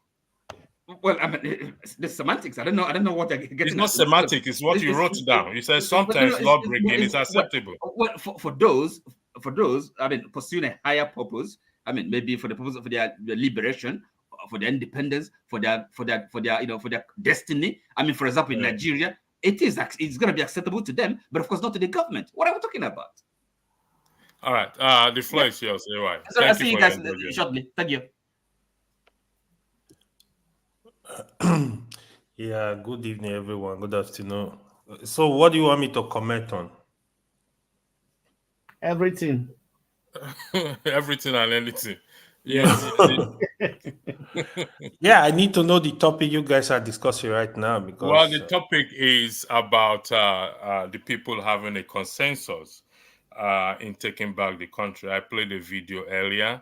I also played the video of the Israelis protesting after three of their citizens were mistakenly killed by their own army, and I highlighted the 126 people that were killed in Kaduna State. The president went there, said it's the act of God. P2B went there to donate 5 million, if I am correct in that regard, and nothing so far has been done. And I played a video in respect to Fubara and the president. You didn't see that video. I don't know if I should play it again. And for you to see it, how the president, according to Mr. Briggs, the president and Wike, forced him to, or made him, I beg your pardon, to sign a document. The details of the document has not been told what are the content of the document. And for what you are saying on the platform there, Obi has raised an army of people. And 2027 has already been played out. And if the citizens continue to sit down and do nothing, things will continue the way they have. The floor is yours. Thank you. Yeah, thank you. Yeah, I listened to Tone, part of his submission. I want to align with part of it, even if some people on the comment section disagree with it. You see, we actually have level of tribalism in the country. This is what I see on this platform. Even the last section, I listen to people making contribution. A system where a country where if something happen in some part of the country, because you are not from that part, you don't feel the pain, you don't align with them. But when the same thing happen to you, you start crying, you start shouting. This is what I see that is really happening in Nigeria. Nigeria needs to be united. We need to stand as a one people. Even that is why we give the politician opportunity to play this game with us. A certain politician will come from our area, even if they are not qualified, we kind of like align with them. It's a problem, but we are not seeing this stuff as problem. That is why these political leader, they understand this game of religion, of tribal politics. They keep playing it. I know the video when Israel started protesting. In Nigeria, trust me, even if 500 are killed, we will not protest. That incident that happened is not too much. The people can show their unhappiness about what is going on and have a peaceful protest. Nobody is saying go and destroy the government property or whatever. Have a peaceful protest, but we will not do that. I know somebody will just say, oh, yeah, you can do tribe. It doesn't mean. No, we cannot do tribe. Tribalism is tribalism. Nobody is saying if you are from Hausa, you can be Hausa, it's fine. You can be Igbo, it's fine. You can be Yoruba, it's fine. You can be wherever, it's fine. But when we are discussing national issue, we need to look at issue and discuss that. That is why, like for me, I don't even want to know what part of the country you come from. I want to listen to what you want to say. It doesn't matter. Like where you come from, it's not gonna I'm not gonna use that to judge you, but what you speak, what you say, where you stand, that is where I will know who is this person, where are you coming from. Look at issue objectively. Most time we can't look at issue objectively. We're gonna look at them from that tribal lens. It's really problematic, but we're not getting it. On the issue of Wike and Fubara and the Actually, you know president what? Let getting me play involved. the video. Let me play the Okay, video again, okay. at least for the benefit of so let me play the video again. No, sorry, the video is already on the screen. Sorry. I think this is it. I think it's more important because I've had a lot of comments, and every person that has commented has always been on the why question. Why will Sim sign that kind of document? Why didn't he run away? Why did he not reject it? Why would the president present that kind of in a meeting? Why did Odele not reject it? Why? And I think that is not the best at this time. What is most appropriate is what happened. And that's what I want to address. What happened? Actually, the understanding, and I'm saying it from the primary point of view that I'm a participant in that purported meeting. I was there, so I'm a witness. So what I say is primary, not secondary. We are invited for a meeting, but that was not a meeting, because a meeting means opinion will be sought. There will be discussion between both parties, and resolutions will be reached. But that is not what happened.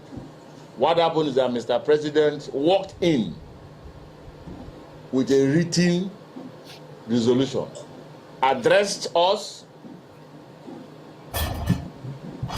and declared that what he has in his hand is a presidential proclamation,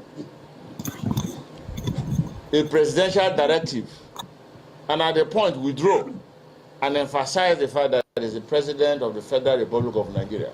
Therefore, he can whip, and anybody who tends to say no to what he's saying, it has consequence. That is not democratic. That, in a simple layman word, is a threat. He wrote the resolution, but refused to read the resolution. Handed the resolution to Dr. Odele to read and interject. And each time he interjects, it comes with a subtle, polite, smiling insult. And thereafter, he asked the governor to speak. Now let's get it very clear. If you are in the position of the governor, what will you do? Get up and go? Say no to Mr. President with that kind of subtle but energetic threat? Realizing that back home you are fighting an internal aggression and division. If you are in this position, will you want to attract another external fight? The answer is no. So you see that our governor is very intelligent. Very humble, but very intelligent. Not just intelligent, but committed to the value of governance. At that point, I do not expect, Mr. President, and I'm not judgmental about it, it's not expected that the president talk about himself, if you think about the people. And that is the operational word of democracy. What does the people want? And these are the first three words in the Constitution of the United States of America, where we have copied our democracy. We the people is more important than I, the president. We the people is more important than I, the governor. And he gave that order and asked them to sign. And the governor simply made his statement. His statement himself is full of wisdom.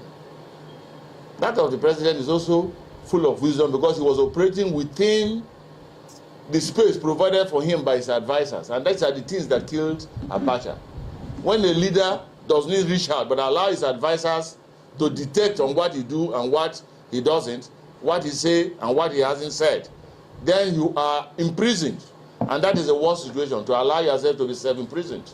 So I believe that the president, I know, in his own wisest of thought and action, will not come up with that kind of a document. But that being the case, but one of us asked him a simple question. And to be specific, Advocate Amasimaka Hassan, same should do this, governor should do this, governor should do that.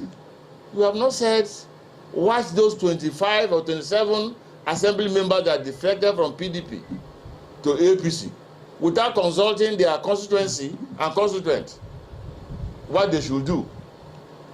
And of course, you can see the situation. The president's reaction was very clear and simple, but very, very dangerous. It was a concrete intimidation to say he's a leader. In fact, he withdrew on his seat and said, I am the leader of the APC in Nigeria. And you are telling that when babies are born into my family, I should ask them to go. No, they can't go. We are welcome them. It is like a case of Moses crossing the Red Sea. And you are now asking me to tell Moses to go back to Egypt. No. In fact, I am thinking that the governor should have by now joined APC. Then there will be no impeachment. So you can see the situation where Sim finds himself. And I think Rivers people should understand that. So the issue of democracy is we the people. It is the people that will react, not the governor, because the governor has...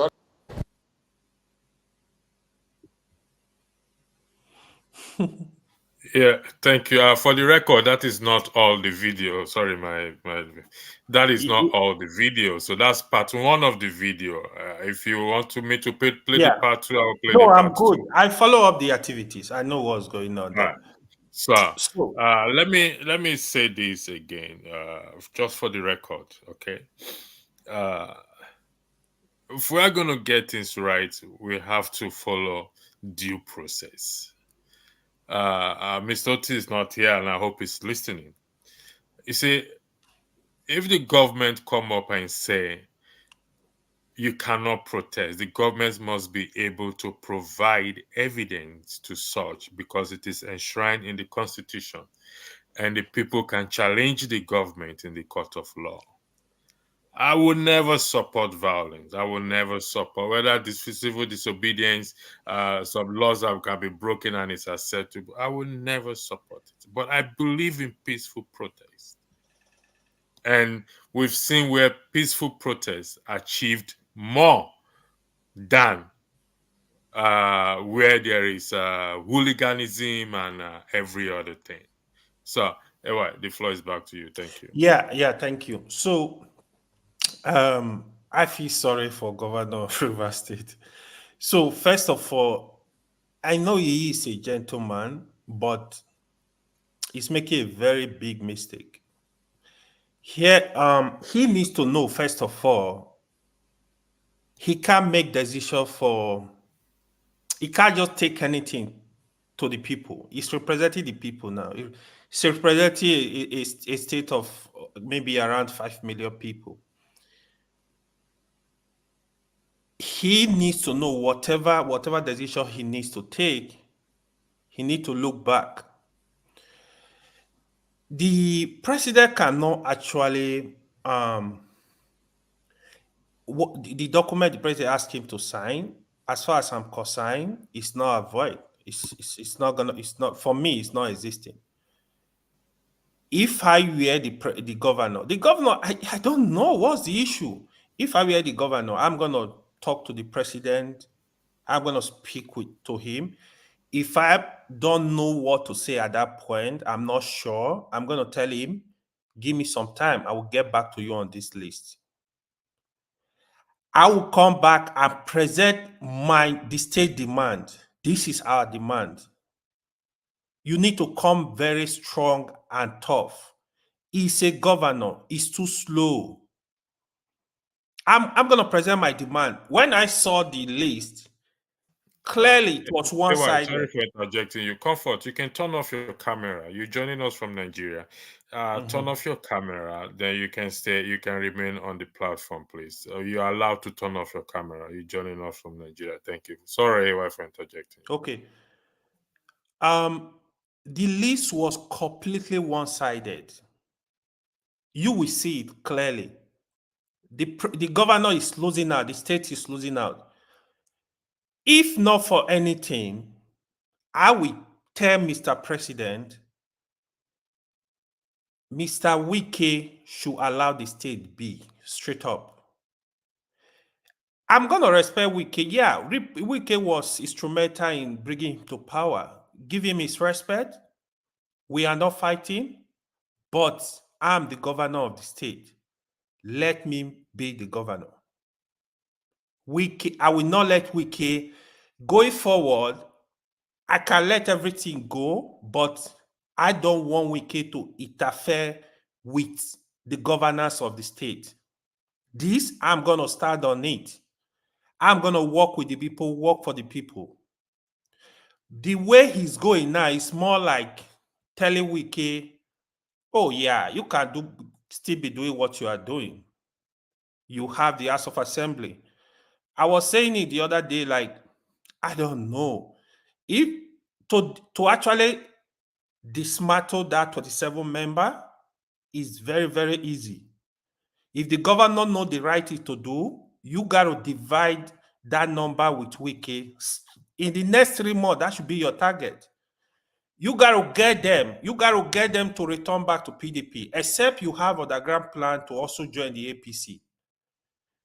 The governor needs control of the House of Assembly. The truth of the matter is, if a governor does not have party members that are supporting him, majority in the House of Assembly, it's so difficult to work, especially a governor that want to work.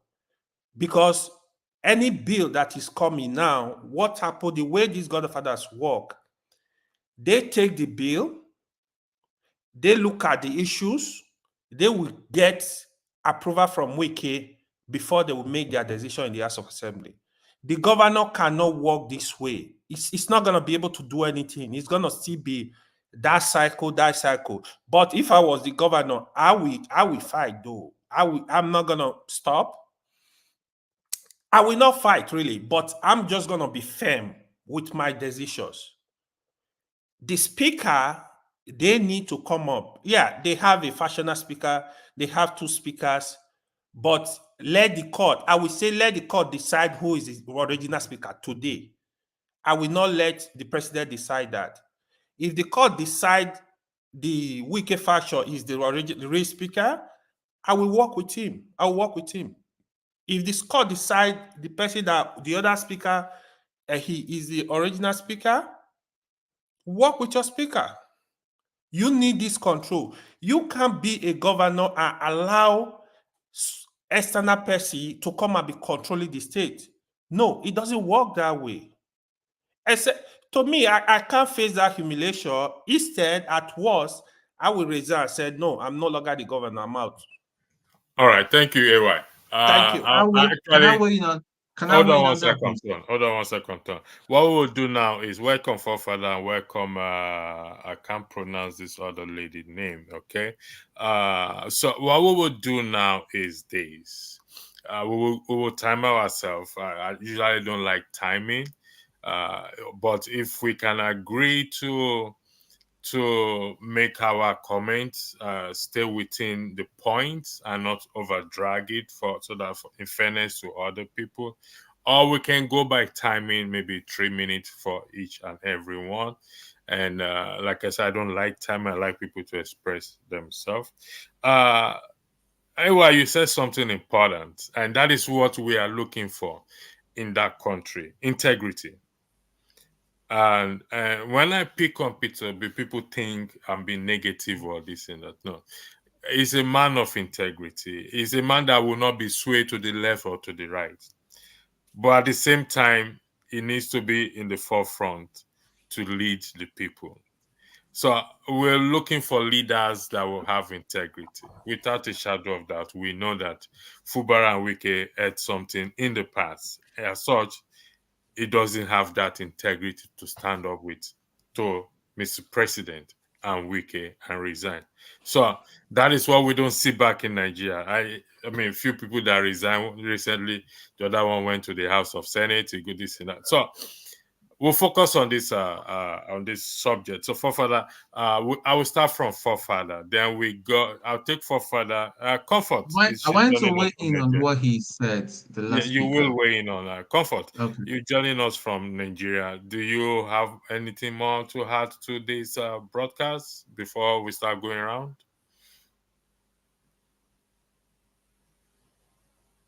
Hello, Comfort. Can you hear me?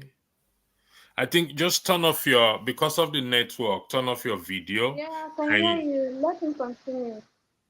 okay, all right. So, Forefather, the floor is yours. You have 3 minutes, so we'll time each other for 3 minutes, please. Thank you. What did you say? Troublemaker, don't come again, my father.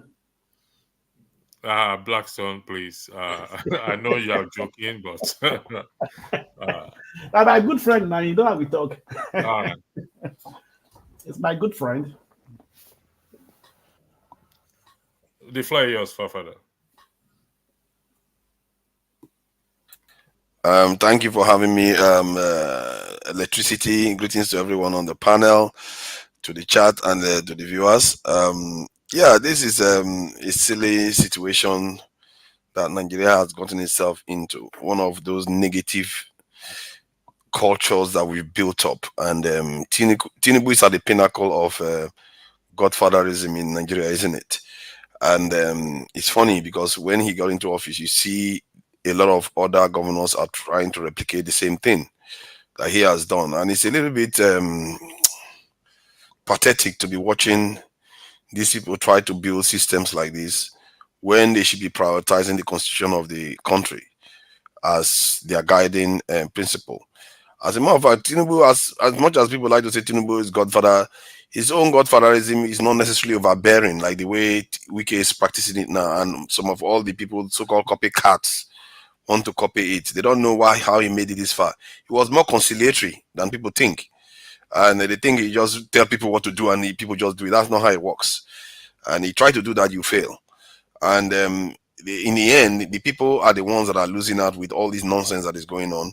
And if the statement from the video, what that man said, is accurate, then what Tinubu is doing is actually against the constitution, is breaking the law.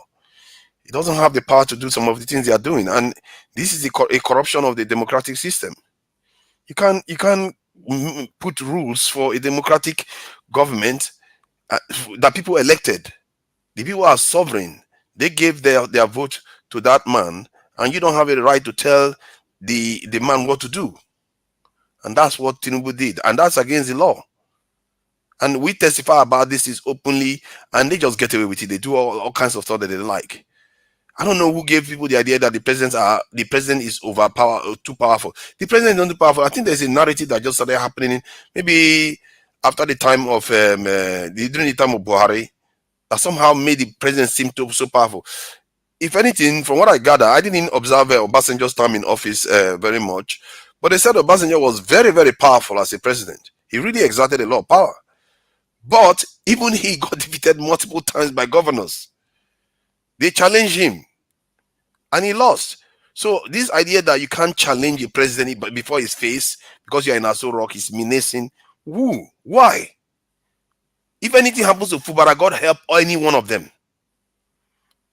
And I don't really subscribe to some of all these things that some of these Tinubu campaign is doing, and APC, just because they want River State into their column, they are willing to destabilize the state for their purposes. As a matter of fact, they'll probably enjoy it because they gain from it. When the South and the Southeast is unstable, guess who the parts that gain from it? The South will generally gain from it. And I don't like the idea that people just smile and watch the South just fight itself like that constantly. That area has. Sorry for interrupting. Look at what is on the screen there. The man, Mr. Briggs, said it is the people that will react. If we Yes. go by that statement, do you agree or disagree? And how do we go about this? My focus, my argument has been from time immemorial that Peter Obi should lead or should be the first person to react or lead the protest. That has been my argument, and I stand on that. Could you weigh in on this, on what the man said? It is the people that will react. Exactly. That is a very, very powerful thing. I think you see, some of the things P2B should be stepping into, he doesn't step into them. He stays away. And maybe there's a good reason for it, because maybe he knows them very well. Because in the end, maybe this guy should be saying the people should be the one that should react, not the people that will react. Because in the way Fubara got into office, you cannot exactly say that he was a man of the people. He was ushered in. So if he was elected into office like the way P2B was looking, people voted for P2B, they really believed in him. Nobody would tell. People would know him, wouldn't even tell him what to do, because he knows a lot of people back him. So most people's the way they voted for Fubara was based on technically the way Wiki kind of promoted him to be the flag bearer. It's a PDP state, so it's not necessarily on Wiki, but it's on PDP. And PDP, they become so disorganized that they've allowed all this nonsense to happen. Personally, what if I'm to summarize, what Tinubu has done is against the law, and it's against the culture that we are supposed to be building in the country. And also, the people, Fubara should not back down and should completely disregard whatever that agreement entails. The law should take its course, and the constitution should reign. Period. But Fubara have already signed it, so how can he walk back It's under from it? duress. It's under duress, and that's basically what it is. And any signature that is obtained under duress is null and void, In and your and opinion, do it's you illegal think? too. He don't even In have the your power to. opinion, do you think he can walk back from it? Yes, he can easily, Ah. because it's illegal. You can't even do that. I agree with you. Gentlemen, please indulge me again. I'm going to go to the next lady, please, and let her weigh in into the discussion. I can't really pronounce your name. It's M. Gore. Forgive me if I'm pronouncing it wrongly. The floor is yours, please, madam.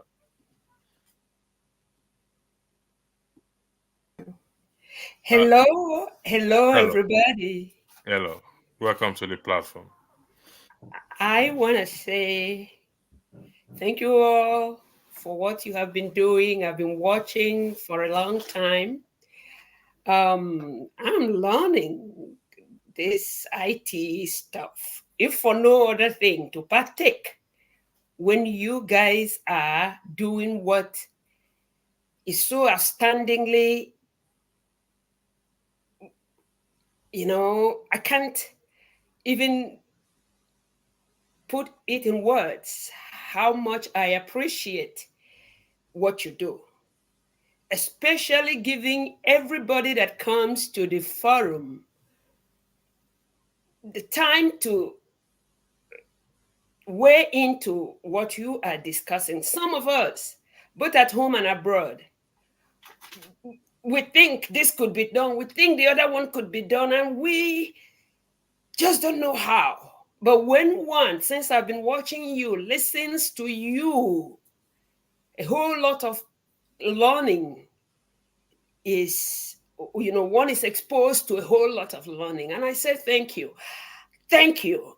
Immensely thank you. Electricity, Godfather, AY,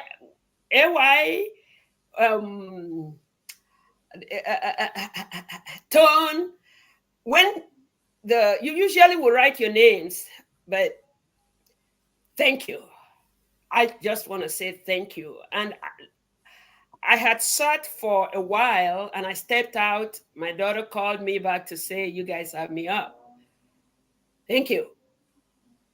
I am not very political, but whether one of you here said one day, whether you are political or not, you just become political by being a member of a clan.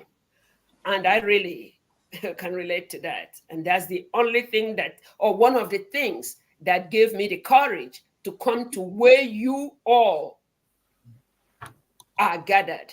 because you all, I don't even know what to call you, tigers, tigresses, you all are the strength behind what Nigeria can become tomorrow.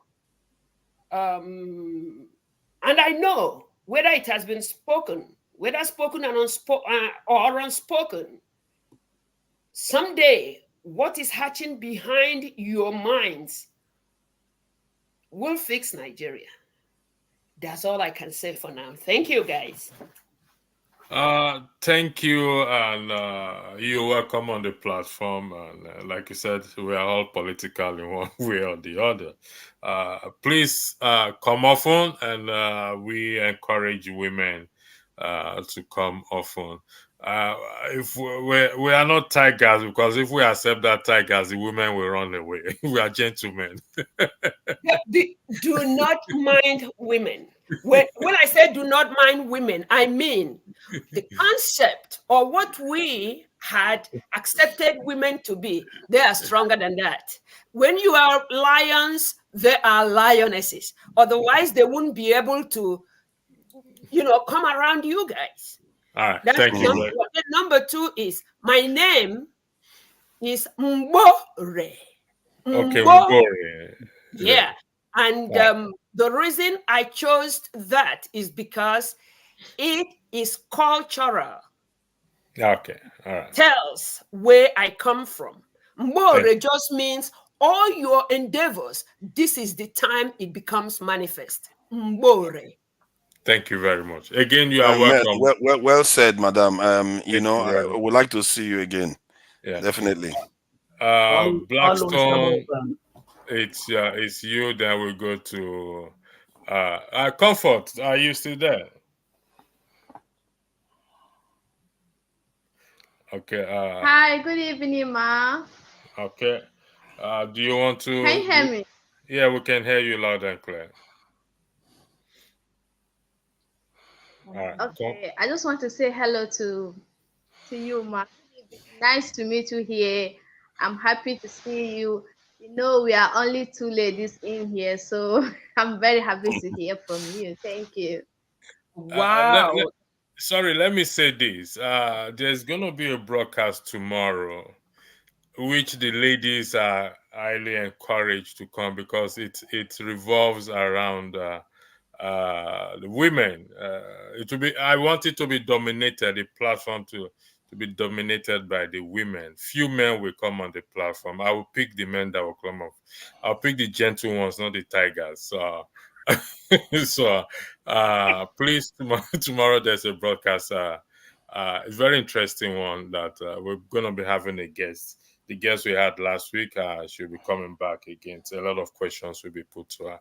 It's about, it's there on the platform. Okay. So, Comfort, the floor is back to you. Thank you. Go ahead, madam, please. Comfort, hold on 1 second. Okay.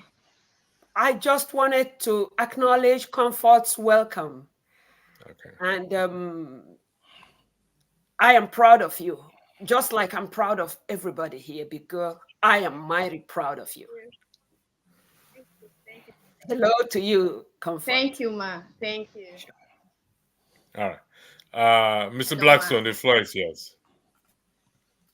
The electricity, the way they took me for this platform, man. I'll be here for 1 hour. Only what I don't talk. Okay, maybe you are part of the house. So what's gonna happen is I'm gonna yield the moderating to forefathers to continue from where I stop, as I have to attend to something. I would like to thank you all again and those in the comment section. And I will see you guys back. No, I'll see you guys back here tomorrow, hopefully. And thank you again. God bless you. Before you go, it's time for you to have a broadcast for 4 or 5 hours, not only for 2 hours you are doing. so great time for you. You are a moderator. Okay, let me, forefather. Do you mind taking over from here? Sorry, I don't have to throw it upon you like that. Yeah, you are muted, forefather. Yeah, that was a bit of a sneaky one, but I can hold it for a few hours left. Yeah, All right. yeah. I My just, apologies. I should have asked first before throwing it upon you, sir. You have the floor. Thank you. all right, thank you. Yeah, it's the Blackstone, isn't it? Maybe. Yes. Go ahead then. What do you think about the president's the agreement with Fubara? It's like it is like signing agreement to the devil, Mm, because Fulbara has signed that agreement. You have known what's at stake actually. Uh, One thing I should say that most of us doesn't know what transpired, what agreement he had with Wike before the election. Because most of all these people who has godfathers, they have a special agreement with their godfathers, and when their godfather now push them in and they want to start to misbehave, it becomes a problem. And if you are not strong, the godfather will definitely work them so hard. Now that is what is happening now to Fubara. And Wike was so smart, he brought in the president. Before, I think the last month or last week, said Fubara have disobeyed the president. That was the first shock I had. What has Fubara had to do with the president for you to disobey the president? So if we have to realize, the thing here is this, that even if Fubara have signed that agreement, he has a right not to stand by that agreement. He has a right not to obey that agreement. You understand me? Like we say in my language, that if you don't want to stay long on your knees before the Oba, you don't need to argue with the Oba. I see. I see. So you have to prolong the issue. So just accept what they have given you, and then you go and do what pleases you. But one thing I see that actually I see in that agreement is that Tinubu has no right to tell Fabra to allow the 7 House of Assembly members that defected to come back, which is also against the constitution. Mm, Right? You cannot yeah. force it to allow you back, because the same thing happened in Edo State with Abaseki, right? Mm. And what Abaseki did, well, that's what also Fabra did. Abaseki now removed the roof of the House of Assembly and said it was under reconstruction. Unbelievable. Right? So that's a meeting somewhere. And the other ones went to Abuja, having their meeting in Abuja. So we are not support with the APC members, the former party members, now went to Abuja, having their meeting in Abuja. And while by those that supported him was not having their meeting somewhere in Benin, right? Same thing. But can I ask though, what is the utility of damaging the House of Assembly? Because the assembly members can still congregate anywhere else. They can congregate in a hotel. Or what is the usefulness of damaging the building? Can somebody tell me? The usefulness is this. No, it's not even the usefulness. It is the trick or the wickedness, or I don't know how to put it, right? That since the House of Assembly is no more there, right, they cannot congregate somewhere else. Mm. So the ones that are in support of the governor will not congregate on their own. Those that are not in support of the governor will not congregate on their own. You understand me? So But if the majority votes against, cast a vote. No, this is it, right? Those ones that are defected are now been suspended according to law. They're no more there, right? So they have no power now. No, I was talking about the act of burning the assembly, or like in the case of the River State, they just destroyed the assembly again. Why do they keep going after assembly buildings? There must be a reason for it, and maybe Nigerians want to understand. I just put the reason, because if assembly is still there, all of them can still come together and congregate there, or those ones that still come who are defected can still come in and join them. So for them to prevent that gathering, so they have to do something that there's no more a national House of Assembly. There's no way all of them can come together into one. No, they can come together in a hotel though. Yes, that's what I'm saying. Now, so those that supported the governor will go on their own hotel, right? Those that are not in support of the governor will go on their own hotel. So there are two That's now interesting. there are two houses of assembly now at the same time, So the governor will now Mm. send his bill to those ones who are in support of him. So, but why don't the ones that don't support the governor go to the hotel where the ones that support the governor It's is not staying? possible now because Why not? We didn't because stop them from coming into the hotel. of course the security will allow them to Oh go. my God, is that how it works? Yes. So the security will not allow These them people to are go stupid. in. They will not allow them to Seriously? go into the meeting hall they are having there. So they can't go in because they already been know that they are not they are informed the security. They should not be allowed in. So they can't be allowed in. But in the House of Assembly, the security have no right to hold But, them but hold back. on though. Hold on. Is it not against the constitution when an assembly is congregating, some members are not allowed in to have to participate in the congregation or No, in the Papa, assembly business? Papa, this is it. They have been suspended. No, I'm not talking about the ones that have been suspended. The ones, let's say they are all still viable. Because before they got suspended, they destroyed the building. No, the bill was destroyed after they have been suspended, after they have defected Ah, from the APC. okay.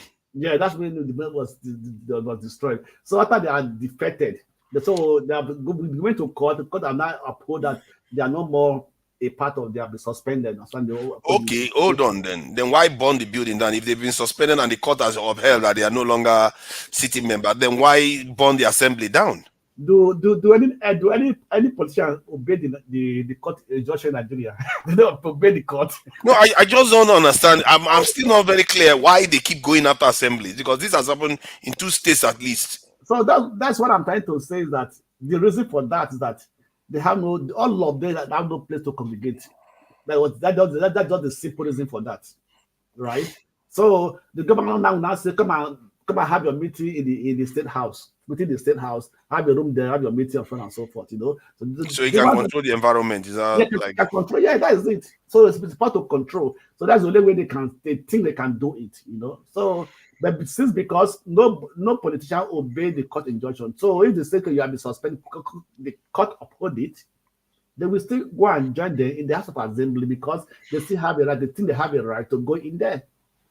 okay? And you see, this brings me back to something a lot of people often say they want more power to go to the governors and then go to other places. Look at what is they are burning House of Assemblies.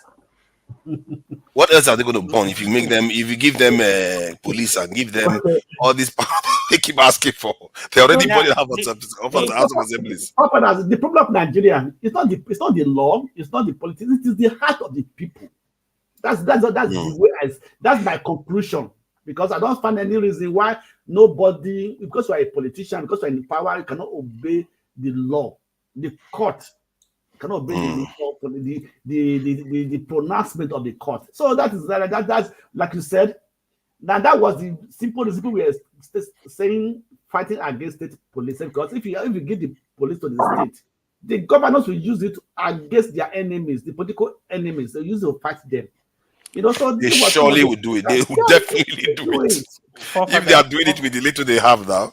Yeah, go Everyone Yeah, ahead. still talking. see, Everyone still talking. yeah, what the black soap said, right? So the governor It's idea. not your turn, no. You know, his tones is next Oh, you okay? after We this are thing. sharing. Okay, no wala. You know I obey Because Tone law. raised his hand like Go this. ahead. Tone normally doesn't ask for his turn except he really wants to say something. I'm a So, gentleman. I'm AY very AY is soft. my guy. mm, so Arnold, yeah, go you ahead. know, that was why I said earlier that I believe is playing out that these people wants to move to the APC because the president cannot just come out with a document. You can't just sign anything without knowing the content of it if it has not been pre-agreed before and you just sign despite the trust. You've not done anything. The governor cannot say you cannot be the governor of Rivers State again, or he will ask troops to go into Rivers State to start making that place ungovernable, and that is where the real wahala is. Now, somebody said Tinubu's godfatherism that he worked in the West because see, let me just make this statement, and it's not an insult or disrespect to Yoruba people. Just as a disclaimer, it can only work. There's some certain things that can work within a certain geographical settings in Nigeria. Like for instance, in Yoruba people have a certain way of when they have their leader, their so-called passive leader, and all that. That was why he could successfully implement it in the west, in the southwest rather. But he wants to do the same thing in River State. And why I said that we should just leave River State people, let them chop their breakfast because they were there when Wike was doing all the things they were doing. Nobody challenged him. Nobody challenged him and said, "Hey, guy, you've got to." They were hailing, rather they were hailing him about the flyovers he was building as if it was something out of the world. If a governor builds a road and all that, it's not an achievement. It's something that he should do. If he builds a flyover, it's not an achievement. It's something I that he was should one do. of those people that was praising him, and I must say, Wike he has got a way about him where he will act as if he's righteous. He will advocate accountability. He even said, "What is Godfatherism? Yeah, I won't do it. I will when I leave office. He's, What is my business with he's governance?" very he's very And look at what he's doing mischievous. now. He's a very, he comes with a lot of trouble. He's a very, very mischievous man, unfortunately. He comes with Yeah. a lot of baggages, a lot of baggages of trouble, and that's what he's doing. So that document that was signed, I do not believe that Fubara does not know the content of it. They have already discussed in the background extensive meetings in the night time, and this is what they've come to agree. But I believe that Fubara and Wike has no place with PDP. They are going to move with PDP. And again, like what you said earlier, forefathers, I'm blaming PDP because with all this that's been playing out all this while, none of the PDP chieftains have come out and made a very strong statement. You see, they have not. Mm. So I don't know whether they have considered and say, okay, we've lost River State and all that. But again, this is what you get. Illegality breeds illegality. Look at Now, Mm. Tinubu, all the lies that he's been telling us. Okay, last night now, forefathers recall, you and I were on a certain platform. I don't want to mention it when the guy was quoting figure, and I like the way you you gave it to him and told him that those Mm. figures are trash. It's nothing. Mm. This is something that a single company, even here in the UK, makes and all that. And you see, whilst we are still having people that think like that, Nigerians that think that are still promoting things, we can see that this thing is not working. It's not about being unpatriotic. This thing is not working. This thing is based on lies, and it's going to end with tears and all that. Just call it out. If if Tinubu is doing very well, I'm sure even some people in the opposition will praise him, but it's just not working. The man has no clue. So I don't know. I just don't know where this thing is. It's just Do you getting worse think and worse that? every Do you day. think that? One, people feel like I get a feeling that people feel that Tinubu is one of those leaders that has sold quite a lot out.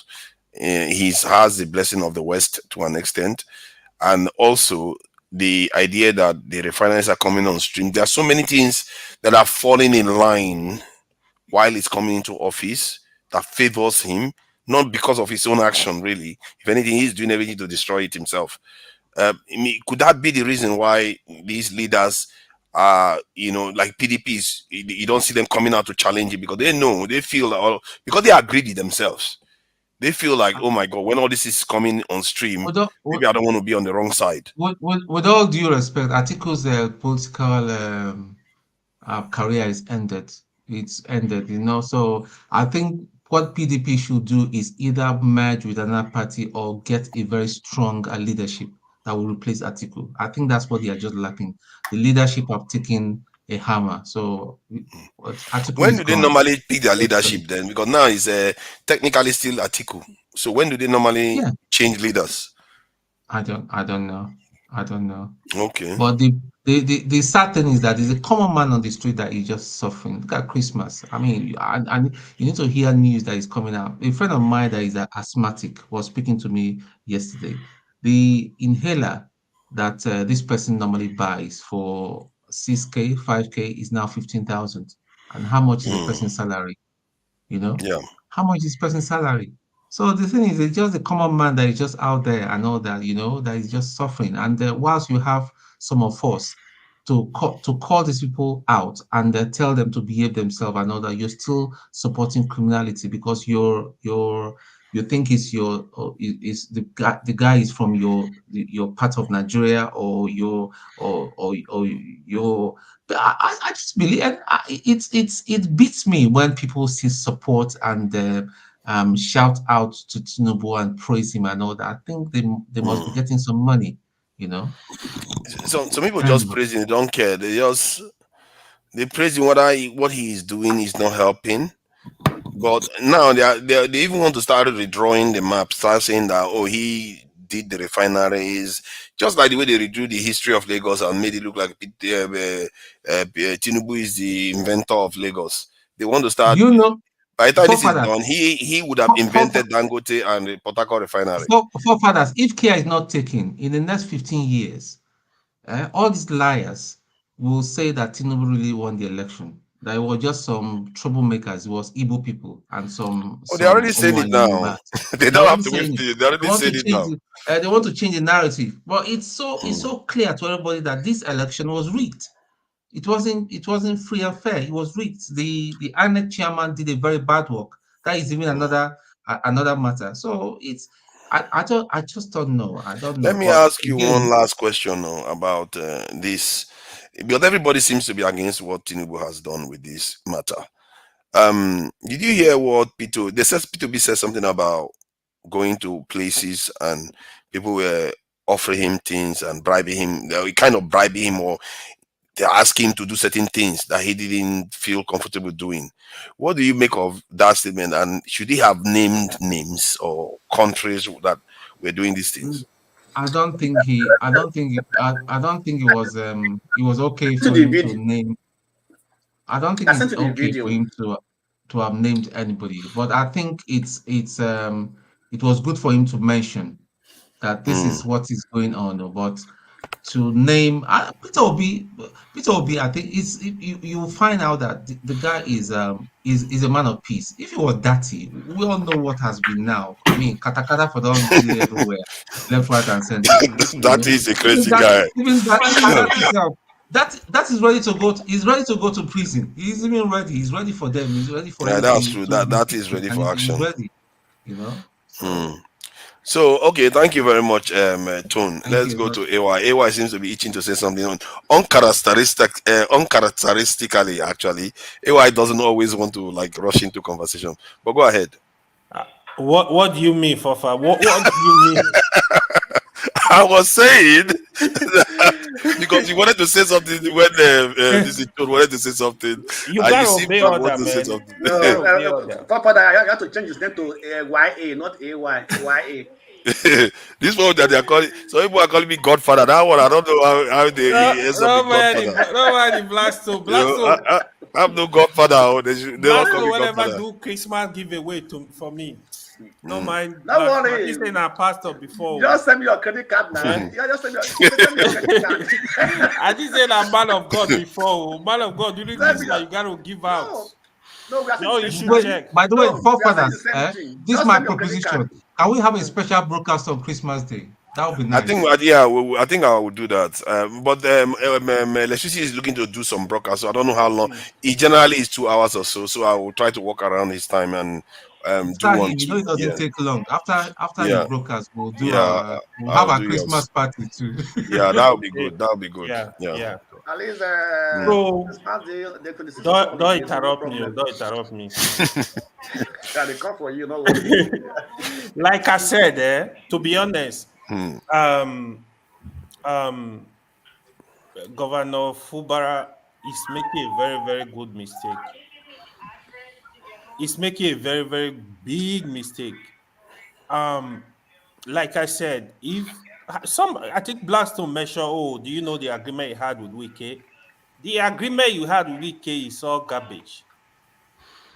You have to face the agreement you have with the people. He is the governor. To be honest, he needs to start taking decisions. He needs to stand as a man. You can't allow anybody to dictate for you because otherwise nothing will come out. just like what somebody said. You There see, is hold on. There is noise coming from your background. It looks like there's radio, or oh, hold TV on. playing. Yeah, good now. Yeah. So the reason you see somebody like Tinubu succeed as Godfather in Lagos. In fact, I can tell you in the whole of Nigeria, from north to south to west to east, it's kind of the only successful Godfather that survived in Nigeria. I think Tinubu does not interfere at that level with these people, with these governors. Mm. Yeah, you see, even when Abode mess was, they were against Abode, Tinubu has the full structure, not party, full structure in Lagos, from local government chairman to House of Assembly to Rep to Senate to everybody. They could have come together and impeach Abode, but he did not. He allowed Abode to complete his tenure. That is what these people don't learn. A governor is powerful. I know, Forefather, you always dispute this. Nigeria state governors are very powerful. The president I is don't very dispute powerful. it. Where did you get that one? I don't You dispute that always governors are dispute the powerful. president. They I, are I say powerful. the president is not as powerful as people think. They make it look like he's a They god. are. They are. They He's where is powerful, but not yeah. that powerful. From the Is examples, anyway, I see. yeah. The issue is they can break the law and go free with it. Or even Obasanjo government, that is what Obasanjo was doing. Obasanjo was doing it is illegal. They were illegal. But governors break the law left and right. They are burning House of Assemblies. All of them. That is what they're I've doing. not seen You need to not know. seen a president that burned the National No, House of president Assembly. will not do that. The governors, they do But a governors lot are of. doing it like crazy. They are That's very nasty. Very nasty. They even break people's houses. They break people's houses down. exactly. Wike destroyed houses before he even asked questions. If Fubara was a stubborn man, he would just withdraw Wike. That is us in Port Harcourt. He will withdraw the CFO. I tell you, demolish. Nothing You will see, happen. but why? That is wrong. Why would you do that? It's against the You constitution. gave them too much power.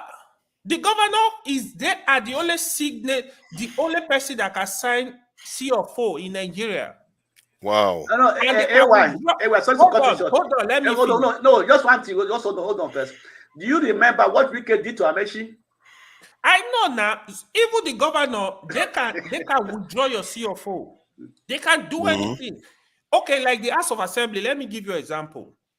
The funding of House of Assembly is the sole responsibility of the governor. The House of Assembly, they don't have the autonomy. Wow. That is now, as they are having problem now, he will stop all the funding. The reason Rivers House of Assembly is one of the most beautiful House of Assembly in Nigeria. I think at the time when they built it, it cost around $20 million. Wow. It's very beautiful. Yeah, and they destroyed it now. Money. Just imagine, it's the people now that will suffer for it. $20 million unbelievable. Today. Calculate how much. Calculate what that money is supposed to do for the people. So the thing is, Fubara, if he know he's not ready to govern Rivers State, he should resign. Period. Wike is powerful, yes, but this is a state governor. Wike is controlling the two parties now in Rivers State, both PDP and APC. That's crazy. Oh yeah, I'm not even sure Tinubu had that kind of power in his time. No, he's in full control. That is why you see them turning people around. He moved some people to APC. Now he has another structure in PDP. It's also a calculation to destabilize PDP even in 2027. So he's not going to leave. He's going to stay in PDP and be giving their trouble. Instead of PDP to now come and expel him from the party, they're not doing that. So they are so weak. So a lot is going on. What is going? The illegality with the governors, they are like military dictators. Some of the things they are doing, they have to be careful. The governor was in charge of the budget. He takes the budget. You got to approve. There is no two ways. Like he was behaving in the state like a real military dictator. Rivers State is a rich state. So all this project he was doing, the embezzlement is still going on. They're not working for the people. You said something about the governor being responsible for the pay of the House of Assembly members. Not the budget, everything, releasing money for them. So they don't have that autonomy. He shouldn't have it's the House of Assembly that should control that. Yes, yes, God bless you. It's the House of Assembly that's supposed to have that control, but no. So it's a lot going on. The governors too, the local government chairman is the same thing they do it to them. Some of the local government chairmen, they don't see money at all. The governor will take everything, they put it there, they tell you if they like, they can give you 2 million naira in a month. Oh yeah, go and do this. Oh, don't worry, go and sleep. These are so wrong because wow, this kind of chaos, this kind of stuff. Now you see why sometimes the military they get really when they hear this all madness. Yeah, you know, that is what is going on. That is what is going on. So it's so difficult. They will not allow these people to work. If I were Fubara, I go stand my ground. The truth is, Wike was losing the war already. Wike was losing the war already. Now, the president forced the governor to sign. Sign what? The truth is, they don't even belong in the but same. the Fubara say that he's going to live by that agreement. I don't know. Yeah, how will he say it? No, how will he say it? No. He can reject it because now a lot of people are speaking for him. It's not legally binding. It's not legally binding. A lot of people are speaking for him. Ijaw leaders are speaking for him. Rivers leaders are. So it's gonna be tough. There is a pressure, kind of like the Aburi Accord. There is a pressure on Fubara to reject that submission. But if I were him, he would have gone back to the president and said, Mr. President, listen. You need to when you talk to the president as a state governor, you gotta stand for your people. He needs to talk to the president. Listen, I can't go with this. This will not happen. This, for example, if I were the one, I'm not taking back the budget. I'm not representing it. Secondly, I'm going to tell him, for the speaker, let court decide. I'm going to wait for the court to decide who is the speaker. And you can allow some things to go. You can say, okay, let the House of Assembly members stay, but you can't just concede. It's just like. And I agree with you on that. I agree with you on that. And from where I'm looking at it, when I look at what the president did, it shows that he is willing to risk the stability of the River State and the South by doing what he did. Because what he did was just like lean on Fubara and spit in his face. That's very, very bad behavior. Tell you the truth. Let me tell you the truth. The hard truth is this. The president cannot afford crisis in South. It cannot.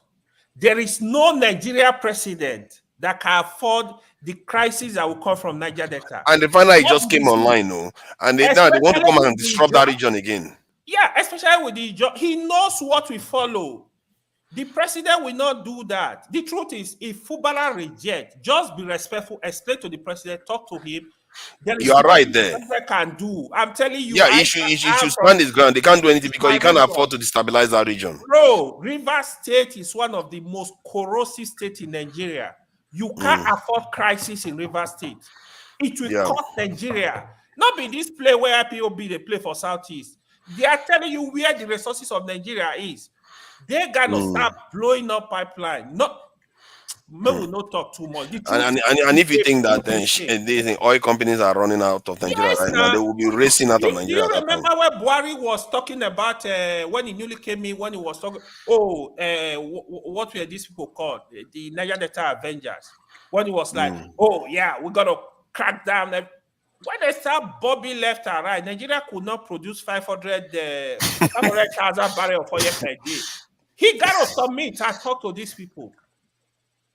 That's true, actually. Then why did Fubara go and sign that kind of silly agreement? These people are not scared of the military. I know these people. I know them.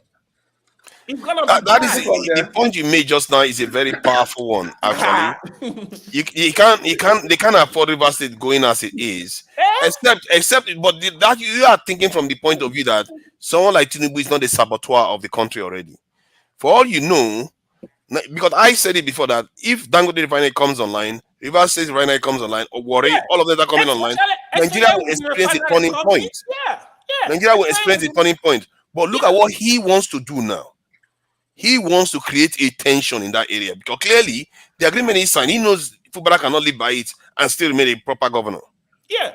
So to me, like Fubara needs to start. Next person. He needs to start for Rivers people, man. He needs to let the president know it's not war, it's not fight. The Blackstone, leave it below there. Yeah. I think you are correct. You made a very powerful point. Don't mind the Blackstone. The Blackstone.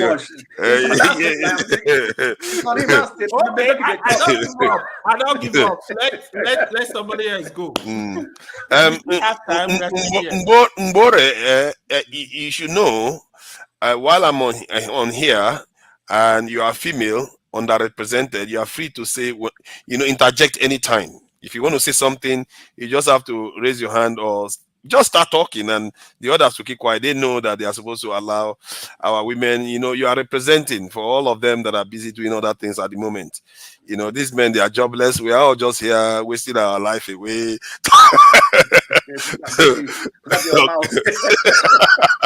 Don't worry, we're all working. Some of us are working as we sit here, so we are very, very productive people. So I'm just joking about that one. So welcome, Angbore. What do you think about this stuff? What the president did?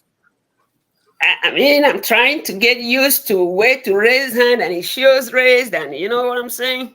Yeah, you're free. The way you like it, no problem. Okay, thank you so very much. Are you hearing me? Loud and clear. Yeah. All right. Thank you so very much. Mbore. I know you all can say it. Mbore. Mbore. There you go. You kind of draw the O's. Mbore. Because those are two words merged together. Mbore. Where does the name come from? Igbo land. Wow, I've never heard that before. Yes, you wouldn't have, because what does it mean? Is that Mboria? I'm coming. My contemporaries. Actually, I came home. I'm in Humboldt, California. So I came home but on the 1st of January 2021. I brought my mother back, and I stayed because I came for a project that I called free basic health care delivery. Now, as soon as I came back, everybody was like, "Hey, Mama America, hey, big woman." I said, no.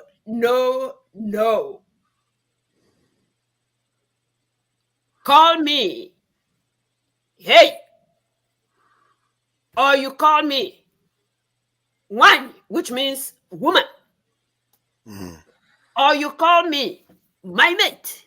I'm a great grandmother, so most of them that I say to call me my mate are also great grandmothers. My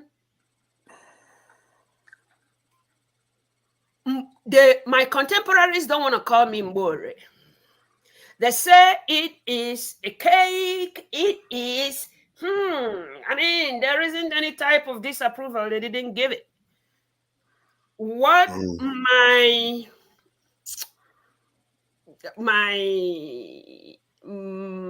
aunt that I lived with put the name she put on my formal documents are Victoria Ngozi Carlo. And Victoria is from the baptism she gave me in the Catholic Church. Ngozi, everybody knows. You don't have to disclose it to all the people. Worry. They are clap sounds. Some people are quite Ngozi, everybody knows it. Carlo remains Carlo. Well, you all know what Victoria means. Ngozi means blessing. Carlo is the Lord of retributive justice. So I want Carlo. I like it. Now, More is the name, my traditional name that my father gave me. If you say Mborie, that means Orie market time. But if you say Mbore, it means this is the time it gets manifest. This is the time all your endeavors get manifest. Yeah, so it is Mbore. And in my home here in California, when we leave the door, we are going into California. When we open the door and come in here, we are getting into Igbo land.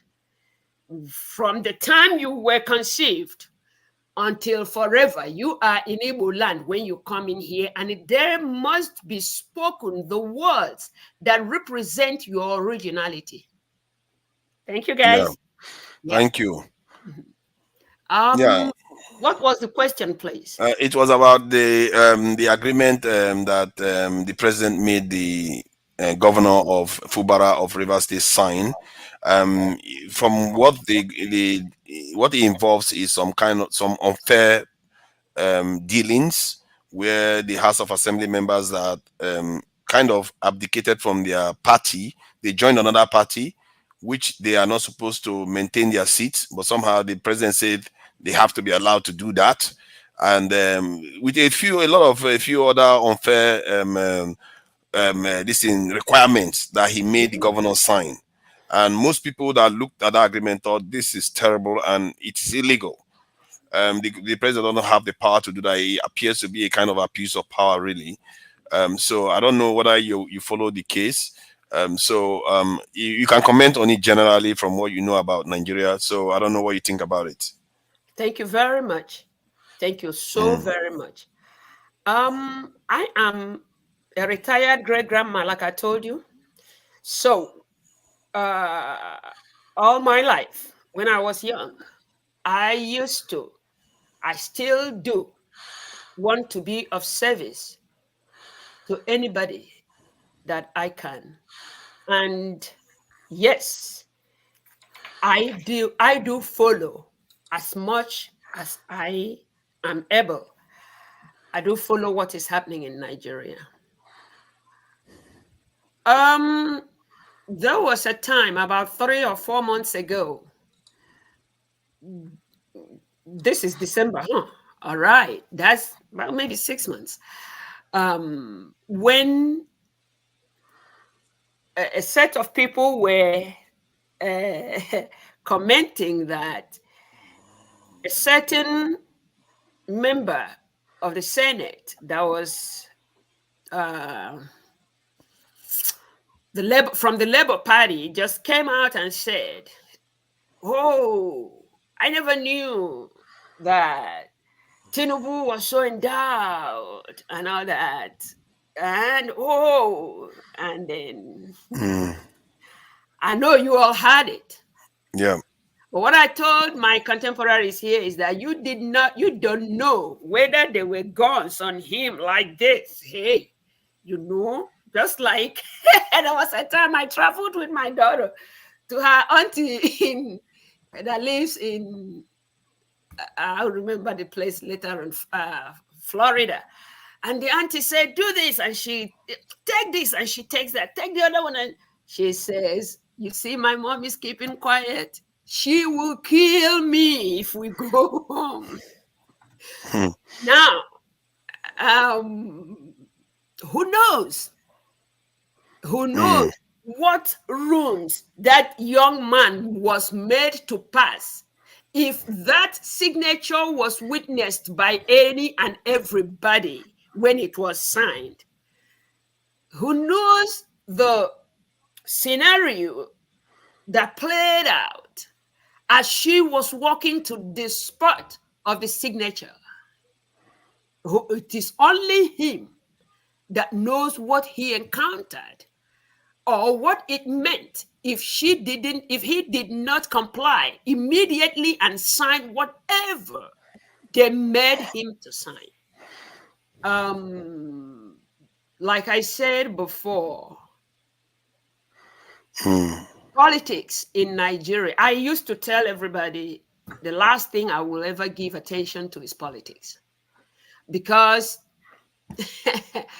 my mother brought me up that the truth remains the truth. And the Bible thing she also always read said, the truth shall set you free.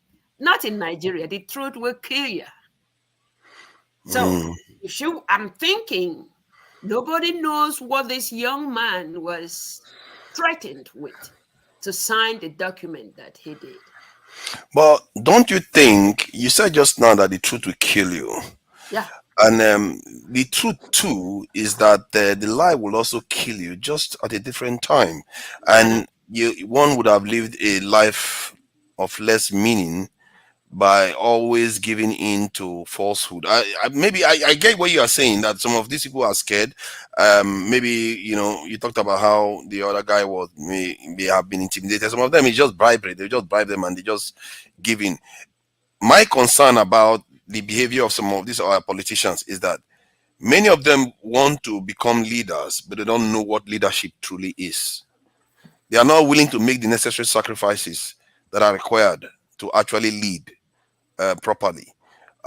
So I don't know. I get what you are saying, that they may have intimidated him, and the truth is he came to office through them.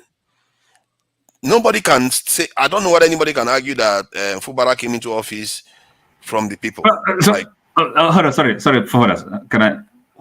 Could you just? I didn't quite get you. Are you saying he came to office through whom? You mean through Wiki? Yeah. Okay. Right. Okay.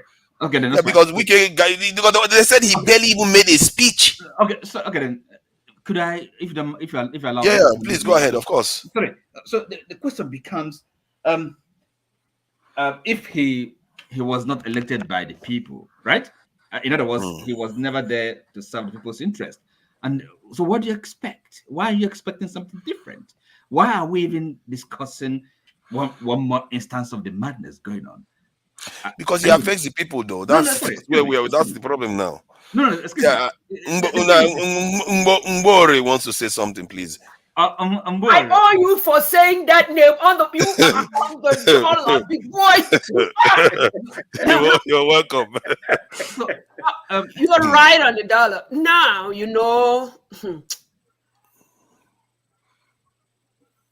a comment that was written out here says,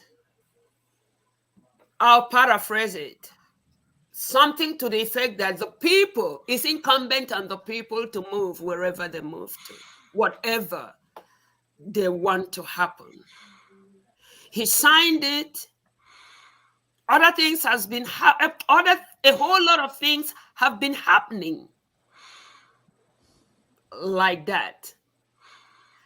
The lady you had there yesterday said something that resonated with me, Dr. Neka. And when other schools of thought, like a gentleman they call Sadhguru, I know that some of you, because you guys are really bad. Sadhguru, yeah?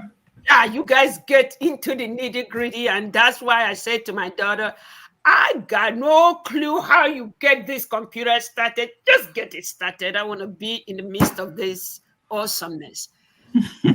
Yeah, so Sadhguru is the first person I came across. Okay, I'm taking another step backward. I'm going further, or whichever direction. Yes, it's not Nigerian politics now. You discuss. I was put down, tied, both hand and leg, and tethered to what Nigeria call what do they call that thing? Industrial fan, and a knife put on my throat. And I think what got the kidnappers scared is when I told them, and I meant it. I still mean it till forever. I have lived and I have died, and I am comfortable with either of it. You must have that type of spirit to step into Nigeria and say, you want to shoot? Now start shooting. When you have that type of spirit, you want to shoot? Don't waste my time. Shoot. It's like, and that's what I think. Those boys, men, whatever they were, because I was blindfolded, they had and they were like. There's no point, man. She has a. There's no point in intimidating her anymore. So sorry, you were kidnapped or something? If you look, it's still a dark line, like about 8.5 inches. Wow. Yeah, but hey, it was no fun, but I like it. Reason I like it is that it made it real what people go through. If I may ask, when was this? When did this happen? That was on the 7th of February, 2023. Thank you. What? Yep. During election in Nigeria? It was on that 7th. So I came back to, yes, in Nigeria, in my village, right inside my bedroom. Thank you. It's just why I'm saying that is until people muster the courage and say, live if you wanna live, Rastaman, vibration, hey, yeah, whatever, however you fill it up. Until it gets to that point, fear of what if I die? Boy, if you die, you are not living in Nigeria. There is no life in Nigeria, none. The program I told you I had, one of the vehicles, maybe 2 or 3 of the vehicles that I brought in, what the custom officer asked me in one of them was, if I say give us 2 million, do you know how much this car costs? And you're looking at human beings. So Nigeria and everything about it, I don't care. I even think the people at the helm of affairs, the corridor of power and all, they are all scared. It may be who they call the caliphate and the cabals, who is telling people, you must go forward. If you go backward, you are dead. But from what you said, you go forward, you are dead. You go backward, you are dead. According to what that lady said yesterday, why don't you just leave a legacy? Exactly. You might as well go forward and die. You know, better that because you have a legacy then. America said, damn if you do, damn if you don't. So, guys. Okay. Can I? I'm worried. Yes. Okay, man. Okay, man. That means big boy, go. That's an experience. Okay.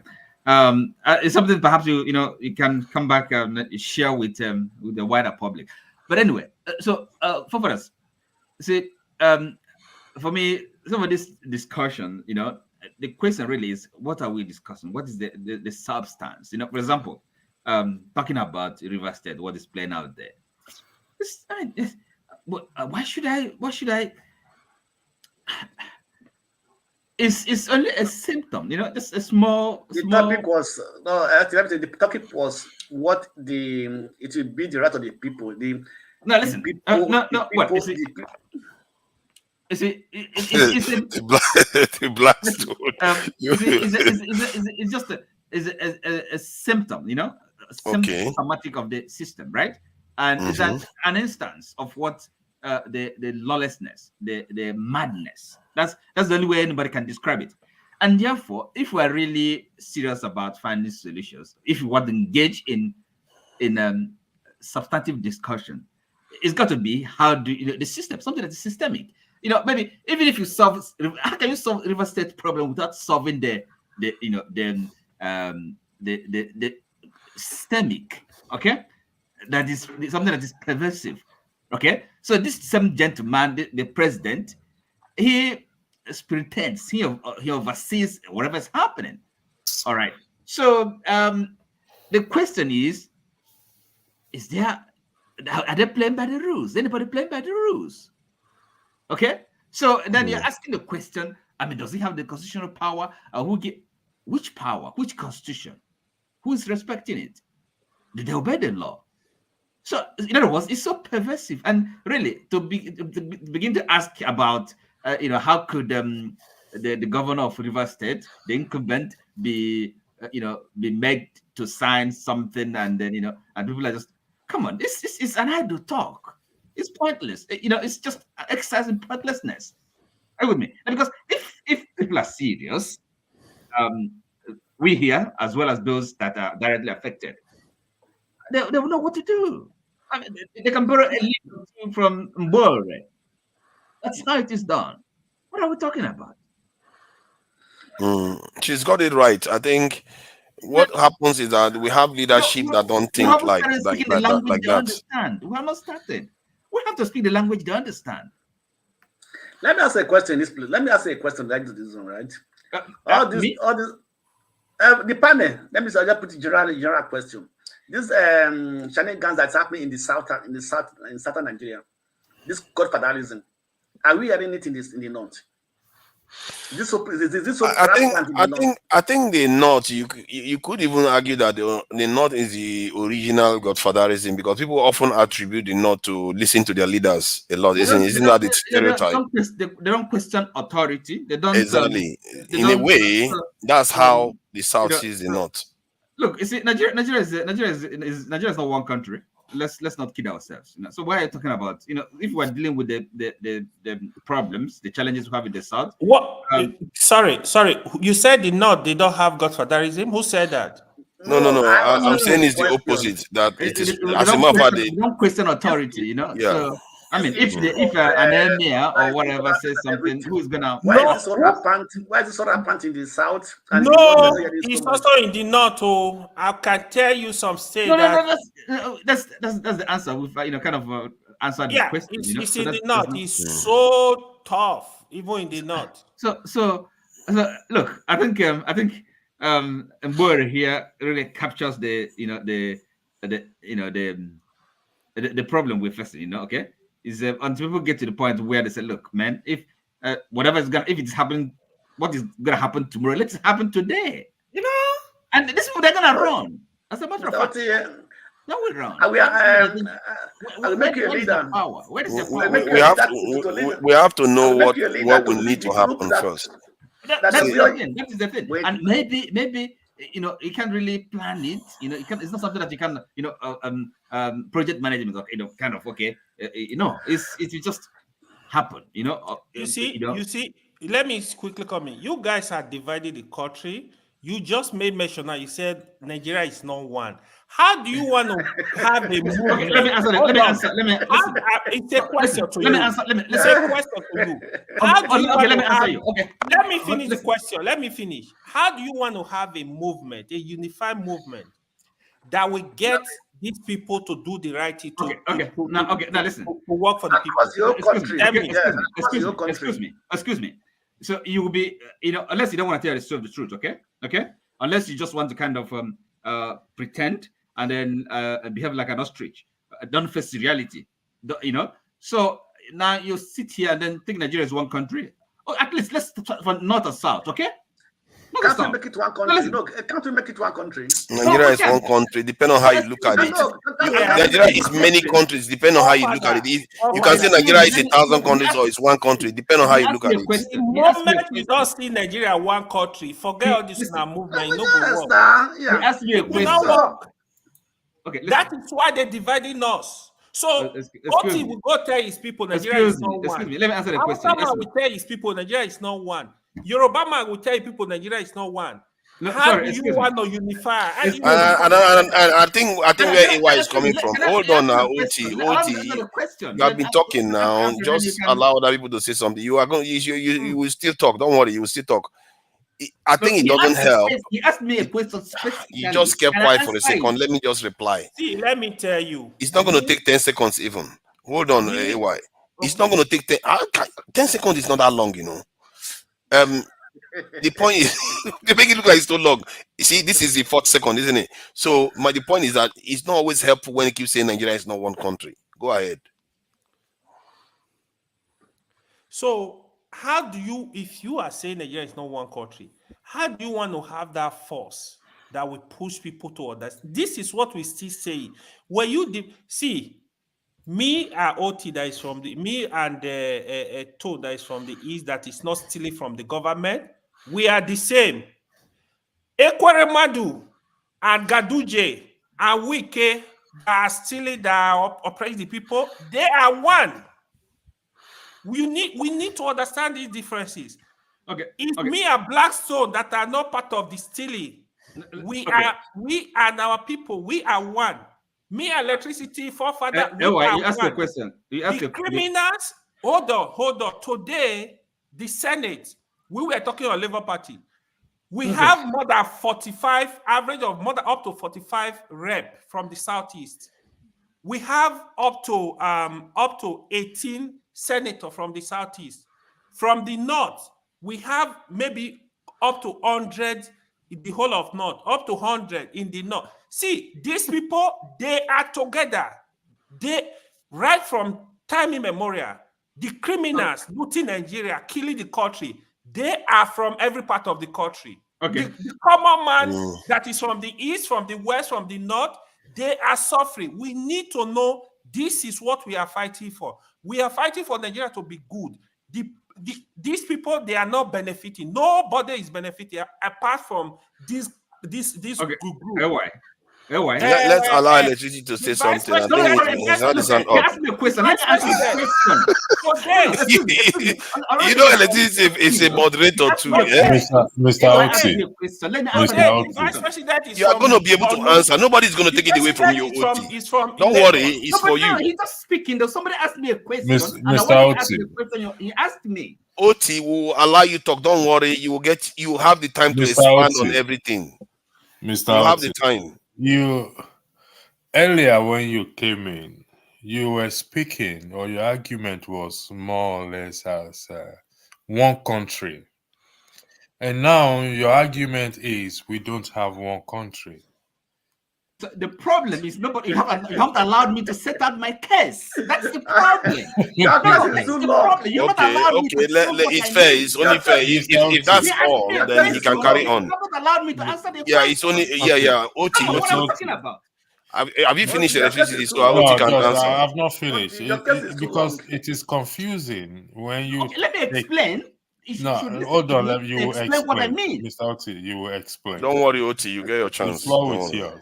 No, excuse me. I'm not. You will explain, Mr. Oti. Oti, is it not better when everybody says everything they want to say to you, then you have a chance to respond to everybody? And shut everybody up. He's putting something to me when I have not actually said what I mean. Okay. Oti, please go ahead then. The illogicality of what you're trying to do. Okay, please go ahead. I wanted to answer the question. Then you can come up. Ask me a question from. Okay, Mr. Oti, let me ask you a question. Hold on 1 second. Is anybody taking the answer away from you? It's no. No, that's not the problem. The problem is that now you come in and then you're saying that I said something when I have not if the moderator asks you to hold on, you hold on. I don't understand you. If the moderator asks you to hold on, you hold on. We're not fighting here. We have the all night. If we want to stay here till in the morning, we have the all night. Nobody's fighting you. Nobody's taking your right to respond. You have a right to reply. I yield the floor for further apologies for that. Thank you. So Oti, please go ahead. Look. Excuse me. It's not that I'm too keen to speak or anything. But look, you really have to take this correction, okay? I have to say it now because look, if somebody asked a question, I wanted to answer the question. Now, if after giving my answer, then you can ask me a question from my explanation, from my response. But it's not the other way around. Okay, that is my trouble. That's my difficulty. Now, look, I said Nigeria is not one country, right? And then this is the question I wanted to clarify. And from what he said, I can tell you that he was actually answering his own question. I'll tell you what I mean. Now, he started off by talking about, the exploitative class, the political elite exploiting the masses, okay, which are all over the country, from the south and the north, and southeast and west. So, and then the masses, the citizens, okay, are actually kind of in other words, they're not benefiting anything. Nigerians have a habit of saying this benefit of a dividend of democracy. So what are those dividends to poor Nigerians? Nothing. And to that extent, one can actually say that it's not one country, because you have the country of the rich, the weakest of this world, and of course the masses, right? So in a way, it's just one way of saying that Nigeria is one country. And then of course, you can't really be honest if you're not understanding, appreciating the fact that we have maybe a section of the country that, for example, have Sharia, okay? It's like religious jurisprudence, okay? And then another section of the country that don't have something like that. And then, so you think these are not kind of fundamental divisions in the country? Of course, that is not to say that we shouldn't be aiming to be one country. It's work in progress. So, but you have to be honest. That's the thing. Look, it's not, you have to be honest and face these things. All right. By denying it, it doesn't go away. So as we are, look, and then can Nigeria be one country and then one section of the country have ruled for how many years? And then maybe other sections of the country have not. And then some section believe that is their birthright to rule others. How can that be one country? And then we're just saying that a governor, okay, was not elected by the citizens, and he has his loyalty and allegiance to a bloc, a power bloc. That is not the citizens. Can that be one country? What are we talking about? I think that to elevate that to a national existence or this thing entity argument, it seems like it's misplaced, because the issue is about corruption, the issue is about tribalism, the issue is about entitlement and all marginalization, all the others. Nations have these things. It depends on how you define the country. It depends. No, I can't. All nations have them. You're right. You may be right to argue with me. It's an arguable point, but again, it's just a matter of and the semantics, nuance, your understanding of it. Okay, you have again of emphasis. You are right. I'm not. I wouldn't talk, but in a way, so because now we're having a kind of an argument that is more nuanced, right? Of course, when somebody says something, it doesn't mean that I'm 100%. I think the reason why people call you out on it is because there are a lot of people that have gone on to say something about dividing Nigeria. Nigeria in the history of Nigerian and secession movement is very raw in our memory. There's somebody still in jail for this type of issue. Okay, so when people say Nigeria is not one country, that's where it tends to come from. Look, we should be mature enough and have every topic on the table. Why should we shy away from discussing anything? No, they're not saying you should not say. They're just saying you are wrong. No, exactly. This question about Nigerian unity or Nigeria being one country, is it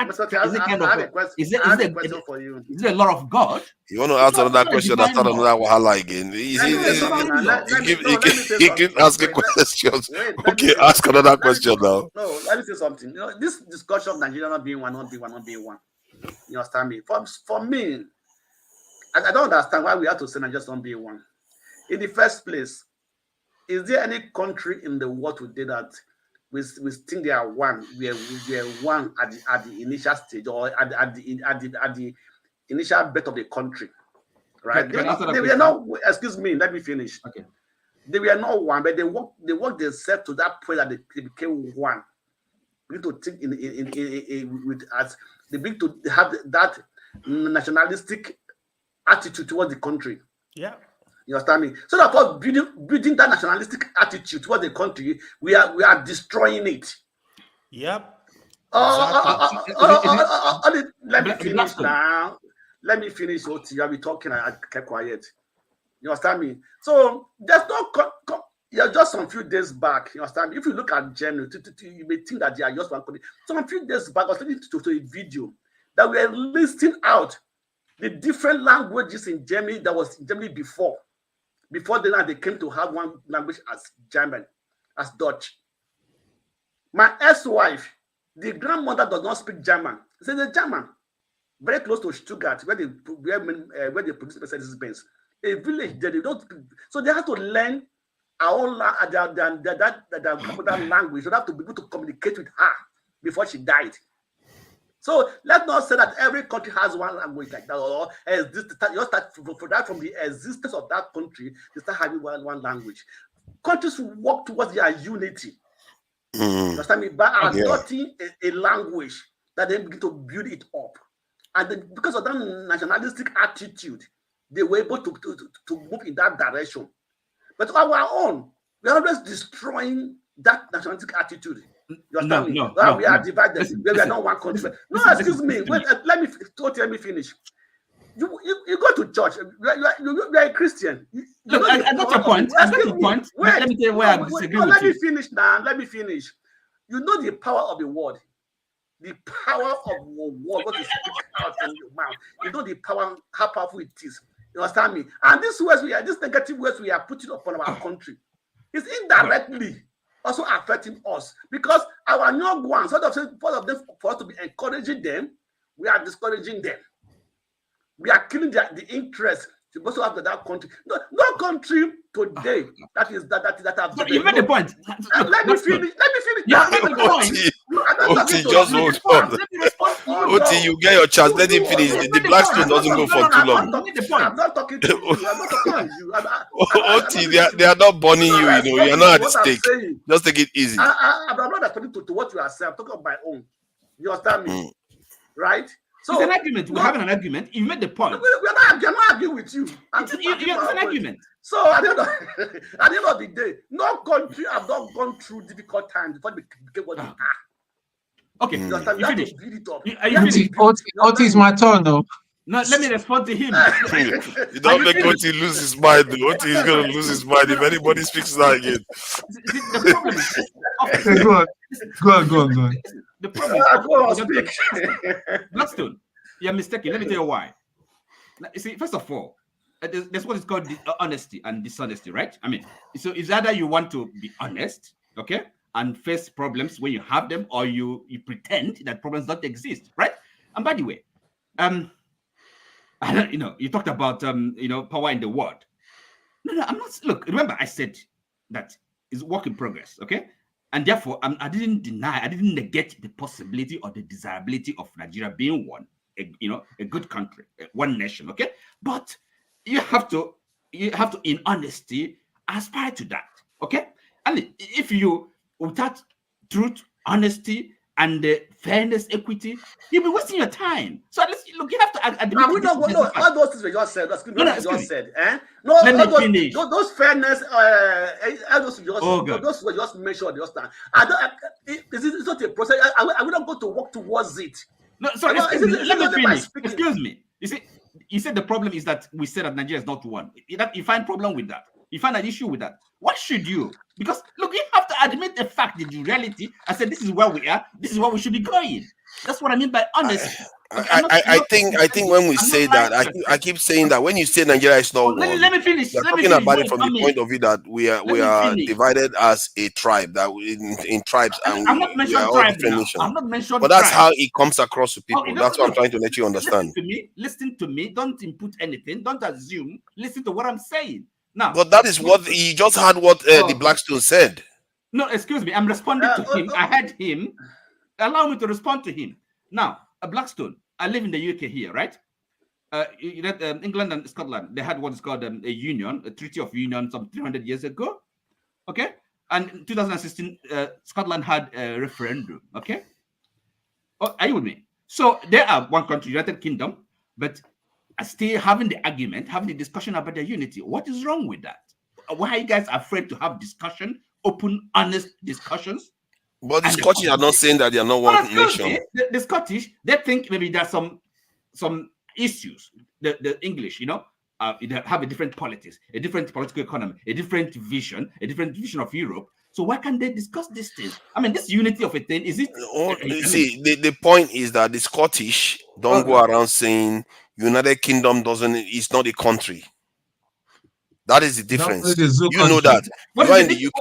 What's the difference? The difference is that the Scottish nationalists wants to leave it's about okay. Look, in the context of Nigeria, because you are not letting me talk now. You asked me a question. You're so scared of tribe, because people, nationalisms, all these identities, you cannot erase them. You cannot wish them away. Nobody's wishing anything away. What are we talking about? Then stop saying that they are not nations. No, that the country is not a nation. In fact, I don't know. Because that's I said it. I said you these three tribes, Yoruba, Hausa, Igbo. You are the greatest problem of Nigeria. They are our problem, man. They are our problem. They are our problem. Una. They always our problem. It's too much. Remember what I said in Nigeria. That's the statement I made. Man. And let it work out. I think I've arrested my case. There's no case the case you are making is that they are saying you should not be bringing that up. You should be trying to solve national problems. Let me instead of always making it that we are different nations. Sorry, Mbore, she has to be able to have a say. Okay, please go ahead. And just before you say something, let me just say this. From what you have shared earlier on, this is one of the reasons why, for me, I find that what you shared quite moving. I don't like hearing a situation whereby our women and young people get attacked in our country. And this is one of the reasons why I strongly push for a national security change of posture, that we need to make sure our countries are safe so that our people can come back to Nigeria and feel safe, not come to Nigeria and getting kidnapped, that you have to experience that kind of stuff. So I really feel sorry that that kind of stuff can happen to you. And it's the job of the men here to make sure that doesn't happen to our women and our children. But clearly, it flew over their head as usual. So please go ahead. Well, thank you, all of you. Thank you, all of us. I believe that we have both potentials inherent in every one of us. Whether I call it female, male potentials, they are inherent in us. And I feel if it was not for your protection, I would have bled out. Not that I minded. You may not, you will think she crazy. Yeah, I am crazy now, for you to know. I really am crazy. But you were there. The prayer you just uttered now shows you were there to stop it from, getting beyond there. And I did say, all right, I am here. So get running, because it's running. There are things I have heard as you are sharing this beautiful moment. And thank you for educating me. I will not stop thanking you, because that's how I feel. One of which is Nigeria is work in progress. I believe it. Otherwise, nothing will. People say, maybe I am fearless. But if there is any use of my still being alive, I think it is to walk in where work is in progress. It is true. All of you are saying what is true, depending on the situation that panned out before anybody. Would we, one of the reasons I like this forum is you can bring out what your specific experience was, and it could be agreed or countered by somebody, but when you leave, you still have that moment of pondering over all the gazillion information you gathered. Yes, one can say Nigeria is not one country. If my child knows that we are awake for him or her to study, and at the end of it, she scores the highest level, while at the end of it, somebody in another part of that same country, okay, when I graduated, my first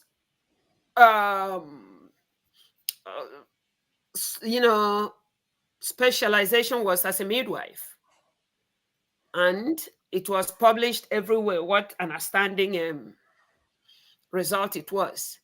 I know how many times I went to the bank to beg, please, for 1,000 naira so that I can establish. And my friend from Kawo told me she already had a furnished home and a cook and a driver. So if somebody at that point says Nigeria is not one country, like I said, that is his or her truth. And if somebody that wants Nigeria to please be one country under any situation, that is his own truth. But what works for me is that Nigeria is work in progress. It doesn't matter how much you may have been hurt by your peculiar experience. I've always seen that it really feels better when you are a part that is working to bring all those pieces of firewood to be a bunch that will be meaningful. But I am thankful that we are allowed to express how we feel from diverse, angles. Please, guys, I still continue to say thank you for teaching me. I appreciate it. I think you have taught us a few things here already. Thank you, Madam. Yeah, Tone, please go ahead. And welcome, Ify. Lady Okay. Ify is in the house. Okay, forefathers, Hello, thank you. Forefathers, how many days do we have to 2024? About 9 days or so, 9, 11, 12 days, 10 days. Okay. I because people have labeled me as your cancel, that I'm your greatest supporter. The thing is that Seriously. yeah, that's why people are labeling me. What are they saying now? Yeah. So, but what I want When to they say, are busy roasting me every Saturday, Sunday here. yeah, all of you are doing a great job. Everybody cannot be the same, because if we're all the same, if everybody is just like electricity, everybody's like a show, or you'll be so boring. None of us will be here. But what I need you to change, I need you to start changing some things. And this comment section, you need to deal with it. Especially one personality that is there. You are just no. It's not a laughing matter. No, Forefathers, I mean, people Klapsal is the problem. because electricity had just dealt with some dummy this evening earlier, and I loved it because she started going on like Klapsal, like someone that has no brain. Please deal with it. Yeah, it's part of your duty as a moderator. Please deal with it. Anyway. Yeah. Please, you wanted to say something else other than If he is here, no. So what I want to add speak. to very, very brief one to Blackstone. Blackstone was saying we need patience because we're in a diverse society. But tell me, Mr. Blackstone, how many countries in the world is so heterogeneous like Nigeria? Not easy. India. The loads of, we're so complicated. In fact, there are some part of Nigeria that probably you and I may not even have, do not know about. It's not easy. It's not easy. Definitely agree I'm with that starting, one. yeah, I'm starting to understand that one of the biggest problem that we have is tribe and this state of origin. If we can kill it, if somebody, okay, forefathers has been attacked here many times that he has failed to disclose his state of origin. Does that matter? The man is a Nigerian. You can see clearly he's a Nigerian. I'm sure if I Exactly. did not tell them where Are I you come sure? from, maybe Are you very I sure? would have Are gotten you sure some from bashing. Cameroon? So maybe I would have even gotten some bashing that I'm maybe an Hausa boy or Yoruba It's boy and true. all They that. will call you Fulani or something. You'll call me Fulani or something like that. So it's not, if we can deal with that, we start, like here in the UK and all that. And this is for Mr. Oti. Mr. Oti, where I don't know where you are, whether you're here in the UK or the US and all that. I'm in Manchester, United Okay, Kingdom. great. Okay, Mancunian. Okay, Yes, right. Northwest. If when the Irish people were or the Scottish people, just because they want independence, they start disrespecting the Queen and disrespecting the UK government, they will not have it easy, because you cannot fight the government. You just can't fight the government. Did I say They will anybody not should have it. disrespect the government? Did I say that? Did I say anybody, people should No. I'm not saying that. I'm just trying to expatiate on educate part of me, the things right? that you Okay, touched on thank you. about. So my point is that if we operate under the confines of the law, like earlier, you and electricity was trying to ask you some questions. Both of you were saying the same thing. It's the same thing that you're saying, but in a different, it's a law. A law is a law. Civil disobedience. If the government says, listen, you can't do this, even though it's not right, but it's a law. You have to obey. And that was what we were trying to say, Abi, Mr. Oti. No. You see, the point is this, okay? Now, for example, a government can make an oppressive law, and then even as a citizen, you actually have a duty not to obey it. Of course, that's what I understand fully what you're saying. So, You're 100% correct. We shouldn't. Law is not the law of God. It's man-made law. And some mistakes that we make here on this platform is that we kind of compare Nigeria to the UK, to the US. We have not evolved to that. Black politician will steal money. Will be telling you koro, yes, and what will you do? They will even arrest you for even challenging him. That is our society. That's society that we live. That is Africa. You I go think to even village level, your mm. uncle will collect your father's land, and when you challenge him, you say that you're insulting him. That where you that is his brother's property. So that's society. I see. I sympathize with where you're coming from, Tone, when you said you can't fight the state. There is some truth there, and I also see the logic in what Oti is saying, that if the state is doing things that are immoral, that are challenging, probably the greater good, that from the point of view of other people, they have a right to challenge it. The question is, what happens when you challenge the state and you fail? There are consequences, and you have to be prepared for that consequence. This is a part of civil disobedience. When the consequences come along, you have to be ready that you are taking a risk outside the rule of law. You see what I mean? Because the rule of law ensures the greater good for the majority of the people. But if you want to defy it, then be ready, because sometimes by defying it, the people will come on your side.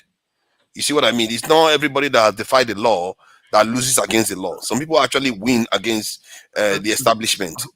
Exactly. And where you don't have the rule of law. Where you don't have the rule of law is a loss for everyone. And that's the problem with Nigeria. There's impunity everywhere, and it's a loss for everyone. And there has to be an element of rules that are obeyed. This is the whole foundation of societies. When you found societies, because everybody agrees that, okay, these are rules that are meant to be followed, so that it will be better for everyone else, for the greater good. In other words, that's why I keep saying the only morality in public life is for the greater good. And sometimes you do nasty things to get there, but as long as for the greater good, you protect the vast majority of people, that is how it is regarded. That's why nations forgive leaders that have done horrible things. But as long as it's good for the nation in the end, they'll forgive that leader. Sorry, not for us. Okay, we call it the problem of dirty hands in politics. So, do nasty things to whom? To the powerful, to the weak? That's the question. Sorry, repeat the question. You talked about doing nasty things. So, to whom? To the powerful, to people, to the weak and the powerful alike. It doesn't matter. The point is that as long as the majority goes on to do well, history suggests that they do forgive them. Look at Stalin. Look at Chairman Mao. Look at there are many nations out there that have history they forgive them all the time. Forgives who? Forgive the leaders that have done heinous things, horrible things. I don't know what you mean by that. What I mean by that is Stalin caused it. Stalin, his actions resulted in the death of over 30 million people from the Second World War to the industrialization of Russia, the Soviet Union at the time. But because he succeeded and he made their nation a superpower, he was forgiven. That now he's one of the most revered figures in the history of Russia. But yet sorry, you cannot say history. Maybe the Russian people. Because when you talk about history, from the point of view of Russians. Russia. No. I mean, for the point of view of the people that he did it to, he was cruel to them, but he succeeded. The same thing with Chairman Mao was very cruel. It resulted in the death of about 50 million. No, I wouldn't say cruel, but his action resulted in the death of millions of people. But today he's revered because he set China on the path that they are now. You see what I mean? So if you want to color around the lines and oppose the state, you can do immoral things, some things that are on what you consider immoral when you are talking about an individual. But when it's for the state, it doesn't always equate like that. It might actually be for the greater good of the people. Like, let's say you have a problem that if you dealt with it, it's going to result in casualties. It doesn't mean you shouldn't do it, because by not doing it, you are going to kill more people. So you carry out that action, even if it's immoral in terms of actually causing the death of people. It's immoral. It's not a good thing. But in the bigger scheme of things, it's actually moral to do it. Because, like I said, the only morality in public life is for the greater good of the entire society. And rule of law is also for the greater good of the entire society. Better a little rule of law than none. Right now in Nigeria, it seems like we the people have become almost anti-rule of law. Sorry, we have become the people of Nigeria have become anti the rule of law, because they feel like anybody that has power abuses it. So they have now become. Sorry, you're making a mistake there. First of all, is the ruling, the government, okay, to put it mildly, if they don't obey them. That part the panel now. If he's there, Ferrari is there. you know what? I do like when he goes on like that. Yeah, Ferrari came back and Ferrari. Let's let Ferrari talk. Let me just it's quite true. I'll keep quiet. So, rule of law. If we have you see, when you see the ladies raise your hand, it's over. Okay, just make a sentence and I'll stop. OT, you know the rules now. You know the rules.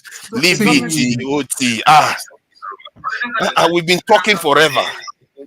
Please go ahead. Okay. But when you say OT, that means no. In Yoruba, am I wrong? That's just to be on a lighter mood. Please, I will leave and come back very shortly in case you need to, bring somebody else in my place. It will take me anyway between 15 to 20 minutes to go and come, please. Take your time. Yeah. Thank you very much, guys. Bye. Yeah, Oti, go ahead and respond so that Ferrari can go ahead. It's time. If there's no rule of law in Nigeria, who do you blame first?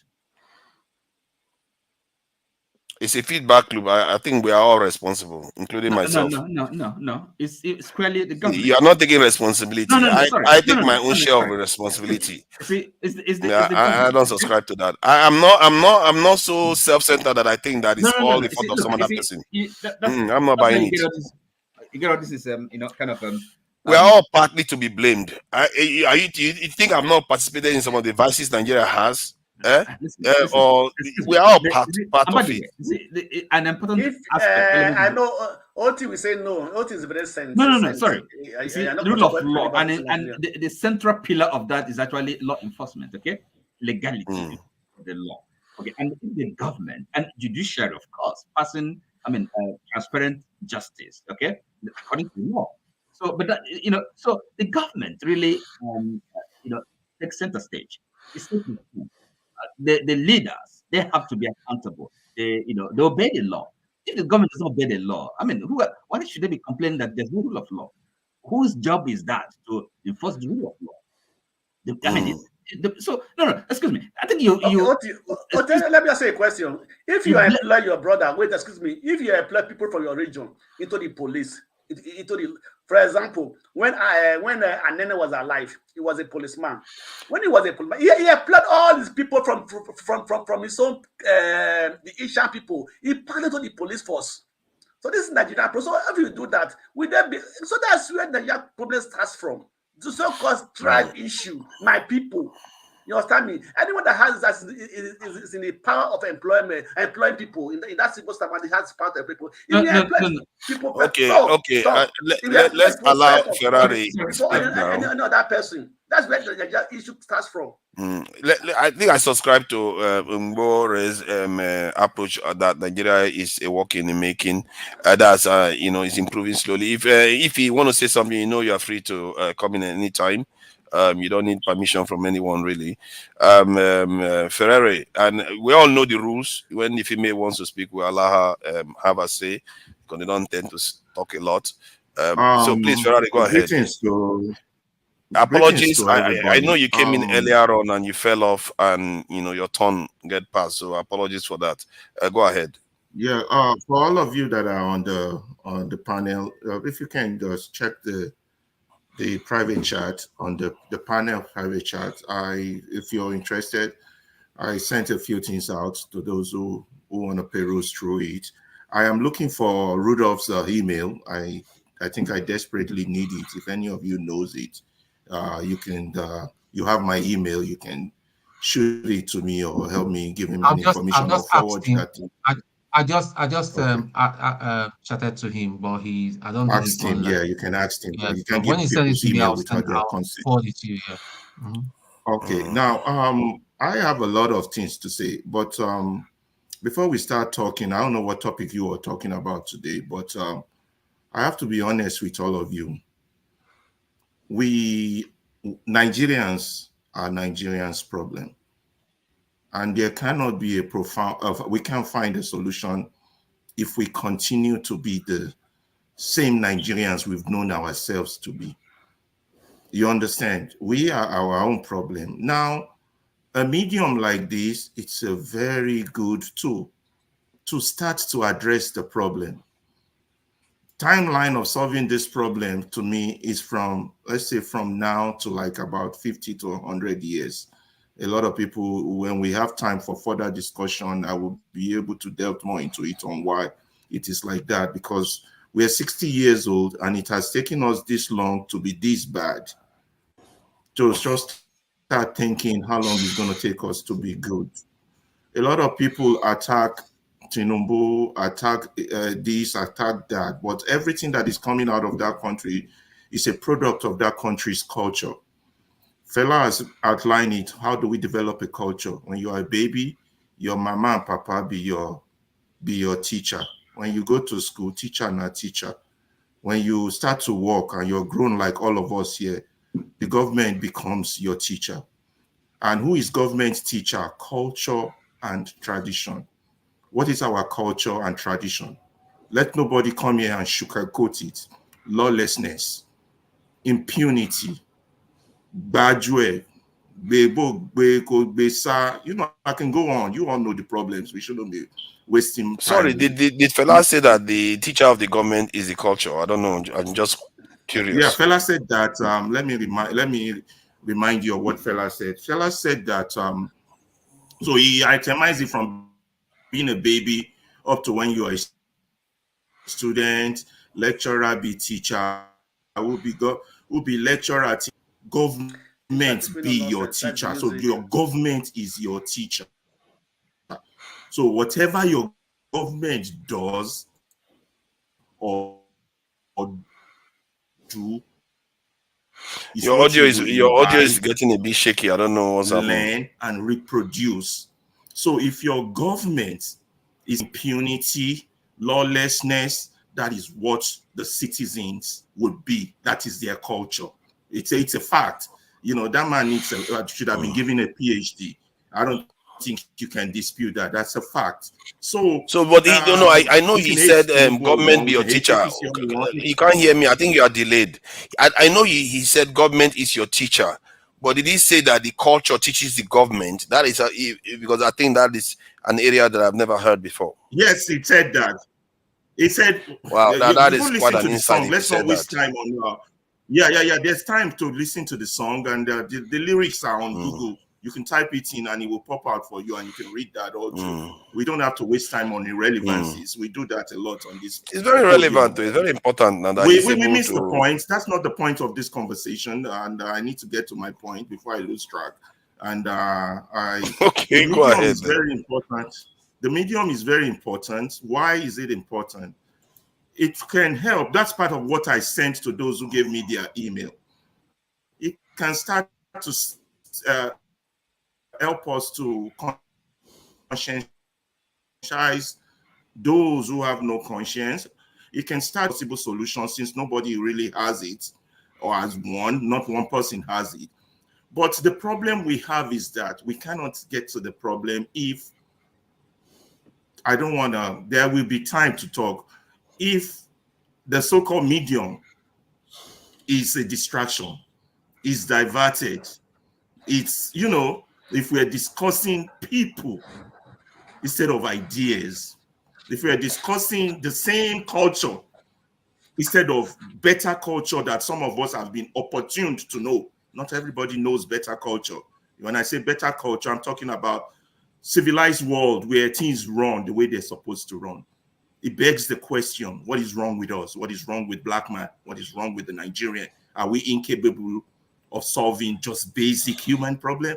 Are we inferior creatures? Are we stupid? Are we foolish? Or have we been miseducated? But the point I really want to get to is to get to Dr.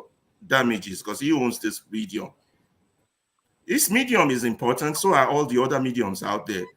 But we can't let this medium, and those of us who wouldn't let this medium go down in the hands of the current culture that we are trying to change, we will be here to counteract those that are trying to hijack it. We will be here to counterbalance them in their destructive position. Now, people, don't get me wrong. I'm not opposed to diverse ideas, but diverse ideas is not the same thing as a perverse idea. I'll give you an example. A diverse idea is not the same thing as a, what's the word? Depraved idea. Let's break it down. Yes, there is free speech, but free speech cannot be as free to allow hate speech. Am I right? So that literally the hate speech cannot be so free to exist in a public medium. Are you with me? So that's where I'm going with this. So there's a lot I don't want to talk about. I don't want to be involved in, but I can't let it go. That's my home. That's me. The same thing with each of you that come here every day, that talk. You can't let it go. It's part and parcel of us. It is bad and it shouldn't be like this. Everybody knows that. But what we would not allow is the hijack of the medium. There's been an hijack of the medium. There are some people, they're here to throw distraction, tantrum. I'm not talking about people on the comment section. I don't think those ones have intellectual capacity to be smart enough to come show their face. I'm not talking about those fools. I'm talking about people on this panel. Some people have basic ideas and they think they can force their ideas on others. Some people are with the status quo and they try to soften the impact and the pain of what the status quo is currently doing. They're trying to desensitize us. I tell you one thing about Nigeria. If you live abroad, let me tell you one thing. If you live abroad and you fly into Nigeria, the first day, you'll be shocked at how Nigerians drive, how at the junction, there's no street light, but 4 traffic merge and nobody hit each other. You understand? I can go on and on. But by the 5th day, you will be desensitized to the abnormality of people driving on a one-way direction. And I think that is what the Nigerian government has been doing. You know, they expose us to the abnormality. I'll use the example of the frog. When you put a frog in water and you start boiling the water little by little, that frog will not jump out until that water reaches 100 and kill that frog. It would not jump out because it's acclimatizing to death. But if you take a frog and put it in a hot water, immediately it will jump out. That is what information, discussion. Now, I don't know what each one of us does, but I believe among us, I have to put it out there, there are some people that are being, I don't know if they are paid, but they are strong people for the status quo. And they will distract us. They will make sure we have no headway. We have no solution. The point of this discussion is that there could be some, I'm in my 50s. There could be a 20-year-old listening to us. One sentence we will say, that boy will pick up an idea and that boy will become the future Martin Luther King. That boy will become the future Mandela, the one that will help that country out of this quagmire. You understand? There's so much to say, guys, but let me just stop there for now. And please, if you have an email, you want me to send you these things, I'll send you. We start reasoning like adults, talking like people with some education, people with brains, not argue against each other, not counteract each other, not fight each other, but profound possible solution in this mess, not soften the blow. This mess we are in, we shouldn't be in it. God has given us too much gift for us to be in this shit. God has given us. And whoever is saying it is okay, some countries have it also. Those people don't have that country at heart. Those people are heartless. They don't have the pain and suffering of our fellow Nigerians at heart. They might come here and say they do, but they don't. Let me stop there so I don't, anyone else can go on. Please, electricity, go ahead. Oh, electricity is here. Thank you. First, if you want to go ahead, because I want to go ahead. Ladies are giving preferential to you. Were here before me. Do you want to speak or you want me to speak, please? I can't hear you, please. You're muted. Go ahead. All right. Alaba, thank you for that. I think it would be appreciated if you can drive your point straight. I mean, if you have to call people out, you have to call people out. Because to me, it's here and there. And if you feel people are, I mean, I've called for further out here. So if you have to call people out, I think we need to call each other out. And also I purposely, electricity. May I finish? May I finish, please? If you don't mind. Purposely generalize generalization is not a good thing. May I finish? So that we don't turn it into that, is real purpose here. You understand? If I start calling people out, it becomes me against those people or that person. No, that's not what I'm trying to say. That's why I have whoever has an email. My email will give you some direction of where I'm going. So let's not personalize it the way you want me to. We will eventually when we get there, but we're not there now. You know why? Because we don't want to discuss people.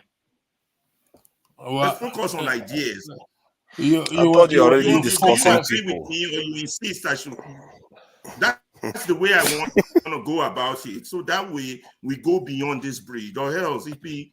It will be it's very funny. I think you are technically already discussing people, but you're not mentioning names. I think it would have been a little bit more helpful for the young generation to know that when we speak plainly, so that people understand, instead of speaking in riddles, and it doesn't help the discourse to move forward. Sorry, excuse me, gentlemen. If just a minute. I'm sorry. I've not finished. Mr. Oti, you have to wait for your turn. So why don't you appreciate the effort made by Ferreira first before and that's what you guys would have Mr. done. Oti, if I And have not to the tell effort. you again, Thank I'm you. going to remove it from the platform. You can I do run what you this want. podcast. I'll go to bed. Thank you. Everybody at their own. It's all right. It's all right. It's just funny. It's just funny. It's okay. Where's Ferrari now? Have you finished? Has he finished before the next person goes ahead? See, I think you're muted, Tone. No, his connection is not too strong as we can see. It seems to be he rolling. said a lot of things. In my opinion, he also indirectly insulted those on the comment section, and which I don't agree with at all. He wants to protect the integrity of this platform, which is highly appreciated, which I also uphold because I often say that the integrity of this platform it's very important, and I mean so. If we sit down here, call out Tinubu, Wike, and everybody, they're equally Nigerians as well too.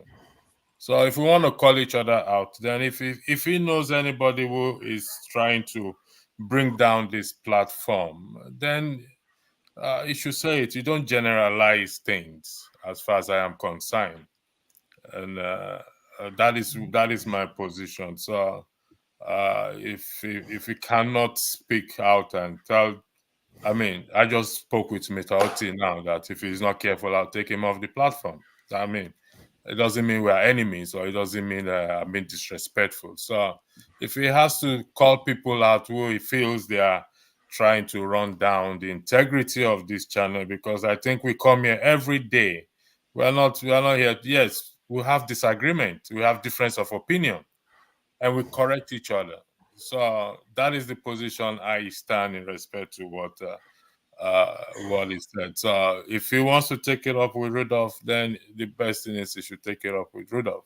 So give the floor back to you, Forefather. Thank you. Thank you. And I just wanted to share this, because this is very poignant. Because one of the things I said I wanted to do when I came online, I always like when things that one already believes in is confirmed by people you respect, or people, especially for me, a lot of people respect already. Let me see this, because I think was it not Ferrari that was saying this, and he was talking about Fela saying, and he was correct. About Pella talking about the people that teaches the next hierarchy of people, say who teaches the teachers the government, and who teaches the government the culture, and the culture is by whom? The people. This is what I was just saying before even Ferrari spoke. I said the people have become anti-rule of law. The people themselves, they don't understand that they are the ones that create the pool, these politicians swimming. We are responsible, and I said it. I am partly responsible for it. When we pretend as if we are not part of the problem, we have not woken up to the problem. Then we have really not woken up to the problem. And Fela knew that, and it's almost as if the whole Pan Africanist and the whole nationalists that we used to have before, they poured all their wisdom into music because the state was suffocating for that language. You see that in the music. Some of all these messages, they put that inside the music. This is a message. This is not just music. It's clear because he went as far as putting it down to the culture. That is almost like something that you can even find in any philosophical or sociology distinct book. That's what he put inside music there. Thank you. I just thought I should share that. Oti, I know you have something to say. Oh yeah. If he wants to say something now. Okay, go ahead first, and then Hey, if you want to say something, if you know more, Welcome, madam of everybody. the house. Good evening, guys. Then must you talk? You don't let us speak. Who are you talking to? If he go ahead. Alexi, you don't put me on the backstage, I beg. Okay, if you go ahead. You stop. So good evening, guys. Electricity, I just heard you say something that you're gonna put OT backstage. I'm trying to understand. Yeah, because OT has been he's been very interjecting, and even anytime I'm asking him to stop, he doesn't want to stop. He has to.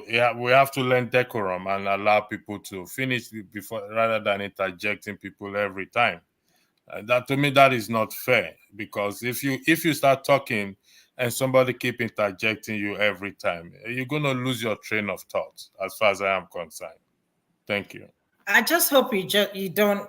I mean, you're not using your privilege a kind of punishment to others. I mean, No, I that's am the whole not. point. I started this program earlier. I mean, I already started this broadcast earlier. And Oti has been with me since, I mean, almost inception on this broadcast. And we've had our back and forth.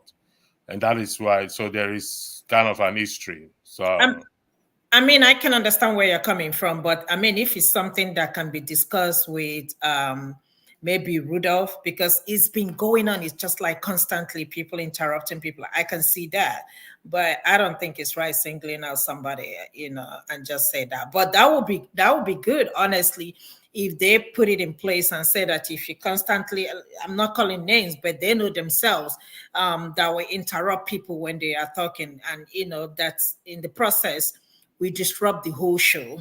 That will be something Rudolph might want to put into consideration and put it as a kind of rules and regulation, or maybe forefathers, you might, talk to Rudolph about that since you have access to him. Because all of us here, we are all adults. In as much as we are here every day, once a week, twice a week, talking about how to make Nigeria better. One thing I say that I'm not going to call the politicians anymore because they're not the problem. It's we, the citizens, are the problem of Nigeria. Because we give them the ladder to climb. And that's why, because we keep supporting them, that's why they're doing what they're doing. Trust me, Rivers State people, if they had risen up against Wike will not be doing what he's doing today. But just because of the same people are the ones supporting Wike. So that's the reason why he think he has the power to do what he's doing in Rivers. Another thing that's really shocked me is, I don't know whether you guys saw that adulterated products, drinks, people are manufacturing of adulterated wines, Hennessy, and all that stuff. And, somebody made a point because I remember talking to my sister, why is it that Nigerians, we are growing up, I rarely heard about kidney problem.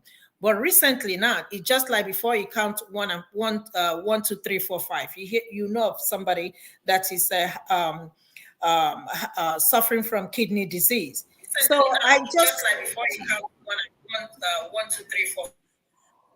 So I just wonder, this is not the government. This is the citizens doing the same thing to their fellow citizens. So, I don't want to blame the government anymore for what is going on in Nigeria. We are the ones doing the same thing to ourselves. So until we get to, love ourselves and try to do right, we'll be able to challenge these people in leadership. If we don't do that, Nigeria will continue to get worse as it has been going. So moving forward, I said that I'm not going to blame the leaders. I'm not going to blame Tinubu or Wike or the rest of them in palace. I'm not going to blame them. Let it start from the citizens first. Until we begin to do something about the way we conduct ourselves and the things we do in that country. I mean, how can somebody adulterate drinks, wine, and sell it? Do you know what that thing does to people? Automatically, it's going to kill some people. It's going to damage organs in human beings. And this is not the government. These are me and you, our family members, father, mother, sister, because we all want to get rich overnight. I understand things are very difficult. Things are very difficult everywhere. It's not only in Nigeria. So when people say that things are difficult in Nigeria, I disagree with them. It's all over. We that are in diaspora, I mean, it's affecting everybody. But it might be affecting us maybe differently compared to people in Nigeria. So let us start talking to our family members, to stop all this greediness among us in Nigeria. I have never seen, sorry to say this, country, people so greedy like Nigerians. Everybody will want to have money by all means. You will see a girl come out on social media and you ask them, what do you have to offer? You say, look at me, I'm beautiful. What do you want me to offer? I have my whole body to offer. I mean, what the heck is that? What kind of life is that? What are we teaching these young ones? Nobody wants to do anything. Everybody wants to be have a sugar daddy and sugar mommy. Somebody in politician that is, sponsoring the type of lifestyle they're living. This is not politicians. These are ordinary citizens. Anytime you talk to a girl, what are you doing? I am a content creator. I am this. I am that. Nobody wants to do any menial job. Nobody wants to be a barber. Nobody wants to be a construction worker. Nobody wants to be a plumber. But these are the things we do over here that, sustains people living every day in abroad. But it's not so in the country. Being in politics now it's an occupation. If you ask an ordinary, what do you do? I'm a politician. Are you serious? So being a politician is a job now. So, we need to stop, talking to each other and leave all this greediness among us and stop calling wicked and embezzle 9 billion and 100 billions and 200. We gave him the permission to do that. If we do not give him permission, he will not be embezzling money. If we do not give him the permission, he will not be controlling the people of Rivers. People of Rivers let him to be doing that to them. Asari Dakore, whatever his name is, the same thing to him. Because we, the masses, the Nigerians, I just listened, I was seeing something on social media where they say they're using Naira to buy Naira again. What is going on? So this is what we'll be dealing with every December now. You have to use Naira to buy Naira. Last year, you guys blamed this guy, Emefiele. Emefiele is no longer there. This is another person. We are still having the same problem. Who did this to us? That is a very, very strong point. I think what Toifi said, like 1 minute. Yeah, please go ahead. Don't have to eat. Okay. Hold on. Don't have to eat. Black Stone, may you leave me now. Talk your own. Okay. I want to calm down now. I want to add to what Ifi said. Ifi made very important points. 2 things I will add. You see, sometimes it's not only the government. We people, we Nigerians, there's high level of greediness, wickedness. The same reason they tried make several attempts to kill Dollar Akuyere. May I so rest in peace, where she was the DG of NAFDAC. She made a step. I remember watching Dora Akuyere. The people will use like chalk, stuff they used to make chalk to make paracetamol, sell it for people. They don't know the implication of all this stuff. Hold on, I know it's still happening, but she fought back everywhere all over the country to make sure she stopped all this nonsense. What she got, they made several attempts to kill her. And that's the first point. This stuff needs to stop. We can't be accusing only the government, calling the government out. We need to do our own part as people. The second point is, another point, serious point if he made now. Look, we can blame the government every day, every morning. I will also expect the state governors, especially, they should focus on technical schools. Give people real skills, the youth. Today, you know what is going on in a lot of states? Even the house they build in Lagos, in other places. Bricklayers are coming from outside the country. Benin Republic, Mali, these are the people building houses. Our whole people, majority of them don't want to do this work. I remember giving a job to a bricklayer. He was doing this job. I was talking to him from here, right? Then I saw he was so busy. He said, oh, I'm coming. I went to check one project. Then I was talking to him. I'm like, this job, like, is so common around this area. He said to me, he said, oh, like, sometime he's going to have like 3 teams working in different places. That they're looking for people to work. People don't want to work. Even those that are working now, instead of them to work, for example, 7-8 hours, when they work till 1, 2, they say, oh, I'm tired, I'm going home. Give me the money. You know, we can do better. Our fathers, our great grandfathers, they did a lot of Sorry, work. is that in Nigeria? In Nigeria, I'm telling you what is going on. You know what? I just had similar experience, experience. I experienced this because the same people will tell you there is no job, they begging for money, they looking for, oh, they have brother in abroad. It is a problem. You can start from somewhere. I tell people anything. There's no dignity in labor in Nigeria. Everybody wants to be a manager. Anything you learn in this life when you growing up is experience. Anything you try to pass through is experience. Like I tell people, from my whole personal experience, you might Forget about graduate. If you don't have job, if you want to do bricklayer, do it. If you want to do carpentry work, learn it and do it. There is nothing wrong with it. Today, even the Thank you. furniture You we know, you use in said 1 Nigeria, minute now. You've most taken of the 3 minutes furnitures, already. they are coming from Turkey. We have people in Nigeria that Thank can you. build these furnitures. Thank Thank you. you, AY. Father, let me just say my last one. I No, want to no, go no, out. no. Let Don't me, let let me, don't let him finish. no, let me say. I just let him talk. I'm trying to sign out anyway. So let me just give my last input. Okay, please go ahead. Okay. If you very soon, I will come and be your student. So what I'm trying to, so what if you said is very true, right? One thing that kills all this is the family value, right? The family doesn't have family value is no more there. When we were growing up, I know that how our families will discipline us when you do this wrong. But the part of the family is the behavior or the character of their children, right? When you go out and maybe they ask a child when you do something wrong, I say, who's your father? It's an insult to the family. But these days, that family value, that family attitude has eroded in Nigeria simply because every family is after money, right? They are going after money, and because of the high level of corruption, they don't care what their children does. They don't care how they make the money. But once they bring money home, they praise them. You know, those that doesn't have money to bring home, they are bad children. Even they are one that even doing the house chores, helping them, bring them good name, they are bad children. You know, so when the family value dies in a society, right, that society value also goes down with it.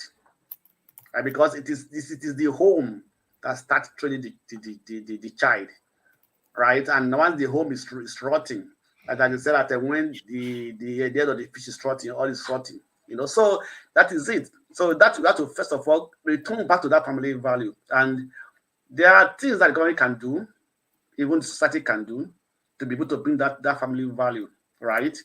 So when we are able to settle down, maybe talk about those things and things like that, you know, there are things we can do to restore value in Nigeria, even from the churches, from the religious leaders and everything, to be able to bring value back to the, because this issue of money, I want to be rich, is what actually led to what Nigeria is today, whereby nobody cares. Everybody want to be in that position.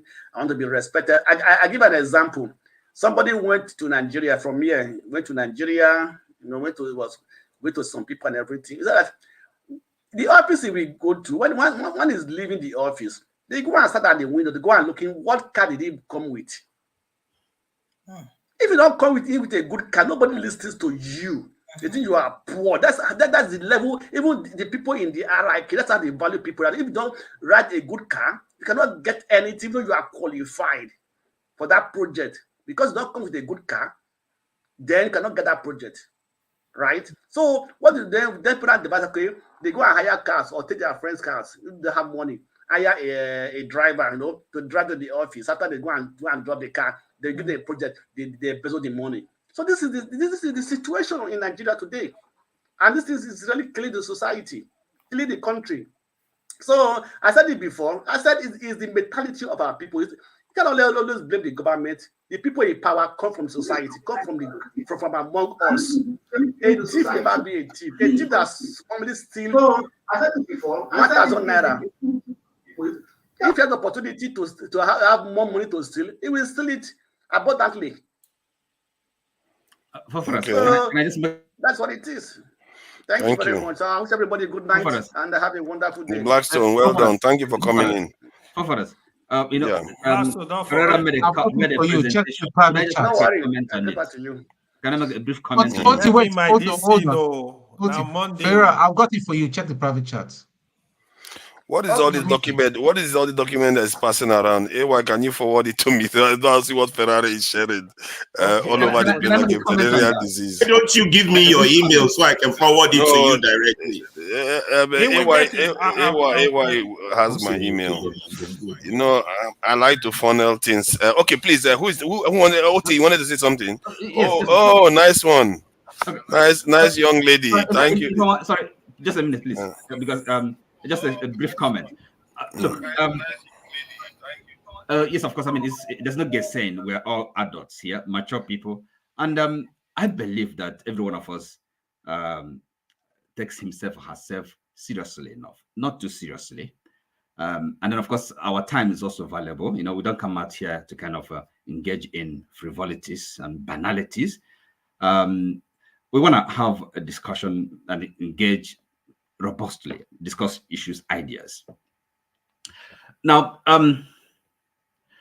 thank you, Ferrara. What I would have expected is he talked about his, document he's produced, circulating. I would have expected our moderators to kind of express gratitude for his effort. Okay. Well, of course, I've not read, what is written, but I'm sure it will, to kind of give us a lot of useful ideas, insights to chew on. And then expecting him to start, mentioning names. I think that's not the purpose of it. Why should he? Was it necessary for him to say, okay, look, I blame this person? He made kind of a general comment. What is important is what he has produced, and for us to discuss and kind of form the basis for our discussion going forward. I don't know why he should be required to kind of name anybody. Is it So I would rather thought the better thing to do would have been to kind of really thank him. Nobody paid him for the time. I think one is 6 pages, the other one is 7 pages. That's good effort. It is somebody's time. It shows how serious and committed he is. He's not wasting his time. He's not joking here. Me neither. So that's what I think. And that's what I have to say on that. And I hope the moderators will take it up, and then of course we can discuss the points, the ideas he's produced, because we want to really, do something that's useful, not just engage in talks and serve no purpose. Thank you. We have to raise the quality of the discourse. That's what I'm saying. The quality. Yeah. We need to raise it. Yeah, Ferrari, go ahead.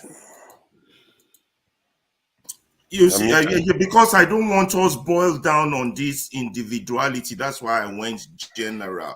But if the panel insists that I be more specific, I will be. But more specificity might help, and it might not help. It might drag us into this. You say, he say, baby, baba, boo boo. You understand? But the fact of the matter is that when I say we Nigerians are Nigerians' problem, I'm looking at 1, 2, 3, 4, 5. I'm looking at the 10 of us right now on this screen. We are Nigerians' problem. You understand? And if we are going to solve that country's problem, maybe not in our lifetime, or leave something behind for generation coming, we need to be able to, electricity, you're right, we need to be able to hold each other accountable, and then pick fault in whatever we think we are doing wrong that's not making us move forward. You understand? If I have to call someone, I'll call them out. Why they're doing what they're doing, I don't know. I'm not trying to blame them. I just want a better country. I just want my country to be okay. And whoever think it's okay now, I would have that person's head be examined. Whoever think, oh, it's like that in other countries, I will have that person's head be examined, because it is not okay. People are suffering. People are dying. We know the problem. Let's not be repeating it. You understand? So if the House votes that I'll be more specific, I would name one name, and then maybe we'll get over that once and for all, and we can face more important issues down the line, and maybe this person will call themselves to order. But I don't see them being able to call themselves to order or being apologetic as to the maybe they have to do what they have to do, because I don't know. I don't give reasons for people. They give their own reasons. So if the House decides, go ahead, electricity. Sorry. Sorry. When this broadcast started, I need you to be. When if he comes back, please. I'll yield the floor because I need her to be on seat. Okay, she's back. Thank you very much. If you look at the title of this broadcast, it's called Consensus Gentium. That's a Latin word, Agreement of the People of Israel. And it was based on the fact that 3 Israeli citizens were killed during an attempt to go rescue them by their own people. And the people took to the street. And I played the video. And I said, I highlighted very well that for us to solve that, the problem of the country, if you look at the thumbnail, it says it's neither P2B nor Tinubu. What that means is it's down to the citizens, you and I, to solve the problem of that country. And that is the purpose. If you agree with me, I mean, in confidence that I am not supposed to be sitting down here talking. You know what I mean by that. And she knows, only she knows, and Dr. Damages knows. But because of the pain of that country, I still will come and talk here as much as possible. But one thing I will not stand for is when we start throwing stones. Because by the time we start throwing stones, it will go to our families as well without realizing it. So while also generalization is not also a good thing, we can correct each other maturely. I strongly believe that. And if we can do that, then that will help a lot. But I must say this for the record. I don't think every one of us here don't have better things to do with our time. We do have better things to do with our time. And we come here to say, we will. So by show of hand, whoever wants me to be a little bit more specific, raise it. If we have 5 out of 4. No, just hold back on that. But what you see, because we go to a bit specific, we'll be calling each other. That's the truth. So let's leave that for now. But let's also avoid generalization. We can make our point without generalizing it. Like people. Father, can you please give me your email so you can have that document I sent? Okay, I've got the document already. Yeah, I have read the document. I actually copied and posted something up there. I'm a fast reader, okay? I posted this there. This is part of the document you sent. It's part of what is in the document. The only thing necessary for evil to triumph in the world is that good men do nothing, which is the truth. When all the good men have gone, we leave it for the bad men, and the bad men we thrive. And that is why we are complaining today that what is going on in the country, because the good men are all gone. They all sit down and say, we're not going to do anything again. And respectfully, Alaba, we've had our private conversation, which I still hold against you because you did not respond back to my private conversation. It's 2 months now, but I'm not going to say it out in the public. That's why I said we will have to be careful when we throw stones. I yield the floor back to you completely, forefathers, and you guys all have a good night. Thank you very much. Thank you. Ewa, you want to say something? Yeah, I wanted to add to what Electricity said. So I need to here is my point. I'm gonna come in. Alaba, thank you for the email. Well, I just perused the document. I think I will try and read it. But here is what I'm gonna say to you. Yeah, I know some people are saying mention names. Some people. The truth is, even if you want to mention people here that come on this platform, you don't have evidence. According to Nigeria, you go explain tire. You don't have evidence. And I know you are a very intelligent person, but sometimes you come as if you think you know it all. No, you don't. I don't believe anybody know it all. I respect your intelligence. You need to also know that when you are at that level, the moment you cannot understand the differences between you and other people you're talking to, you can't see anything good in what they talk, what they're discussing. When you're having a discussion, it is also a problem. It's also very dangerous because you need to pay attention because, like all of us here, we are coming from different backgrounds, even in terms of education. You could study physics. I could study chemistry. Another person could study medicine. We have different experience in life. So I would say, like for me, that is also a sign of leadership. You should be able to listen to people and get something out of their discussion. No matter how educated you are, even if you are talking to a tailor or a mechanic that never went to any school, if you listen, you will learn from them. This is one thing I believe in life. You will learn something. They will tell you, oh, now so that it be. You will pick it. You will pick things. I have people that never went to even primary school. There are information I want to get. I will call them. Oh, how is it? How does it still work? Because I know there are things you cannot read on pages of paper. They come through experience too.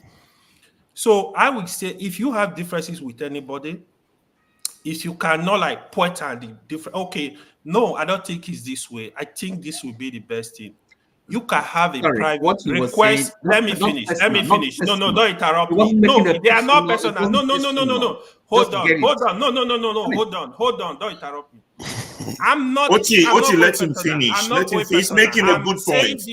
Let him saying finish. this respectfully. Yeah. So even if you have so much difference with somebody, you can say, oh, I need to talk to you. Like, for example, if I say something, you say, oh, Ewa, I need your number. Like here, I have people number, right? Like we can have discussion about things. Oh, okay, convince me. Because for me, when you come in with superior argument, I don't care who you are, I will take it. I will take it. That's just me. So I think we should not go too far away because sometimes you try to solve a problem, you're creating more problem. So you gotta like look at people even when we make a submission, say, no, I don't think this is the right thing. I think go this way. So that's what I believe. Sometimes you make very, very good point. I respect so much. But if you expecting me to agree with 100% of what you said, me and you, we're going to have issues. Because I'm going to start with some of my points. Say, I don't believe in, but we can agree to disagree, basically. So thank you very much. Respectfully. Thank you. And I take the point that Oti is making about the document. You see, I've barely even read the document. I'm on the panel, so we don't know what to start thanking somebody for until we know what we've received. So that is the whole point. Sorry, thank him for an effort. For the effort to send the email to us. To write something. But we've not seen. What if he sent? What if he sent? What if he sent a this thing? And then you want to trivialize. Guys, we're dwelling on nobody's trivializing it. I don't know why you're starting a fight over nothing. The point is that you allow people time to thank somebody. No, you allow people to. Let's move on, please. Can I say something, please? We allow people time to express gratitude, not force gratitude out of people. This is not like it's forever. It's just within how many minutes of these incidents occurring. So that's all I was just trying to say.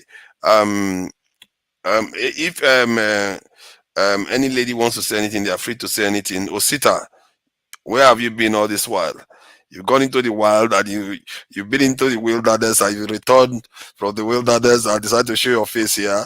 It's because there's no work anymore. You probably have Christmas holiday. You show up here to come and see us again. Is that it? You are muted. You are muted. Sorry. I was even surprised you saw me, pacifying you for the link. Because what happens sometimes, like when someone comes late, like when the show's gone on for a while, before you pick up that someone is out there trying to get in. You get? So I don't know. I was surprised that you managed somehow find it. I don't know whether it was because I was liking the shows and throwing out the 100%. So I don't know. Maybe I'll use this strategy another time.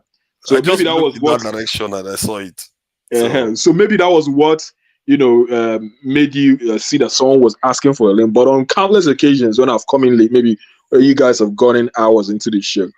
And I'm trying to get it. I know there's no link. Sorry about that. We try to watch the link more closely now. Yeah, you should, please. Yes. Okay, good. Well, I've been around. This conversation, I didn't get too much. I've been quiet because I didn't get. I'm really trying to understand what you're really talking about, because the topic itself, my brother, you know that not everyone understands Latin, and not everyone is also that packed enough to go online and check what it means. But Yeah, I was I just trying to think the main topic was get where you about guys are going to. what the president did with the governor of Rivers State. Okay.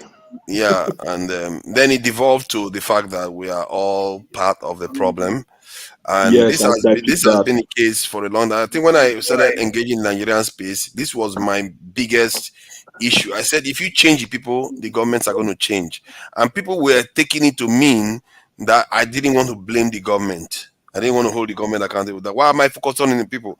Because I always felt the people, you don't lose sight of the people. No matter what you do, don't never lose sight of the people. And I think if you don't lose sight of the people, you tend to see clearer. In my mind, anyway, that's how I look at it. Please go ahead. What you said is absolutely true. In fact, if not 200% true. And there was a day, to be honest, I did argue with my own wife about this. As I said to her, the truth is, in the past election, I'm very grateful for all the things that happened in the past election.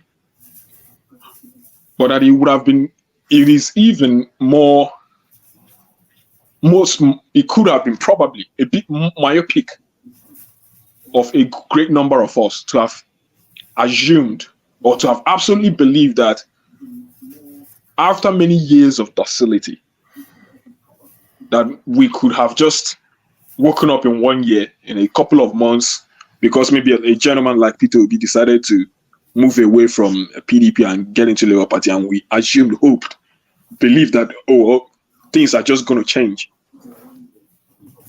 It was an overdream. It was actually an overreach. Because where the problems are, if we don't go back to the roots to start sorting out the problems, it will be very difficult to even want to say we can change it from the top.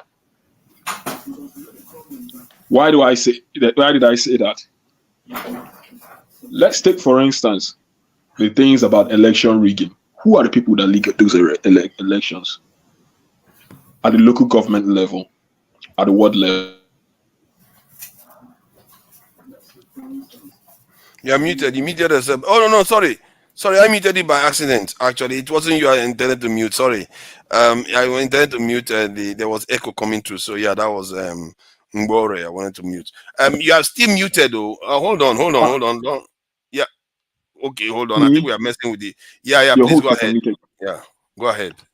Right. So I was my last listen. So I was taking, for instance, in the past election, where we are areas where we are saying they rigged elections and all of that. State level, ward collection level, local government level. Those people there, you will never see a governor or where you see him mutilating things. These things are done through proxies. They are done through agents. They are done through people who are within our own immediate community. Mm-hmm. The people who steal the ballot boxes, they are people, common people like you and I, who are not, opportune. They are not even in the big league. These are people paid maybe just about at most 2 million naira. And they will jeopardize the future of the entire people. Where do these people come from? I went as far as saying to my wife that I wrote WAEC in 2008. But now when I look back, because, if you want to change, you need to look inward. I went back, when I go back to how I wrote my own WAEC, and I remember what the exam hall looked like, where students were allowed to come and copy from each other, move from one seat to another. Malpractice. Even the principal of the school, they are aware of this. The teachers are aware of this. Trying to help students to cheat in their examination so that the school will get a good score. From that place, someone has already learned that there is a shortcut to success. from that elementary stage. When we've known, most people as far back as then who were having A's, 7 A's, and 5 B's, a good 90%, when you place them on the table to defend how they came about those results, I can swear to you that a huge chunk number of people wouldn't be able to defend it. Let me ask you though. Let me just ask you this question, because I'm just wondering, because like you said, there's this culture that we have all lived through where there's decay in the society. But we do have institutions that are meant to understand these things, that are being passed down generation after generation, which are our traditional leaders and their these institutions. They already are enriched with thousands of years of knowing these things and how societies are meant to run. So how is it that they stood back and allowed the society to decay as far as it has done so far? See, now where they started compromising, where the decadence exactly started from, who first started, passing up on the ball, is what is actually almost impossible to pinpoint. Why do I say it? I remember this decadence, at least from secondary school level. But then again, now, I also remember, now that I think about it, when I did in primary school, when I did my common entrance, down in primary school, the one that is common entrance? Yeah. I think that's the one you take in primary 6, isn't it? Yeah, to get to secondary school, yeah. To get into secondary school. Yep. As strict as they were,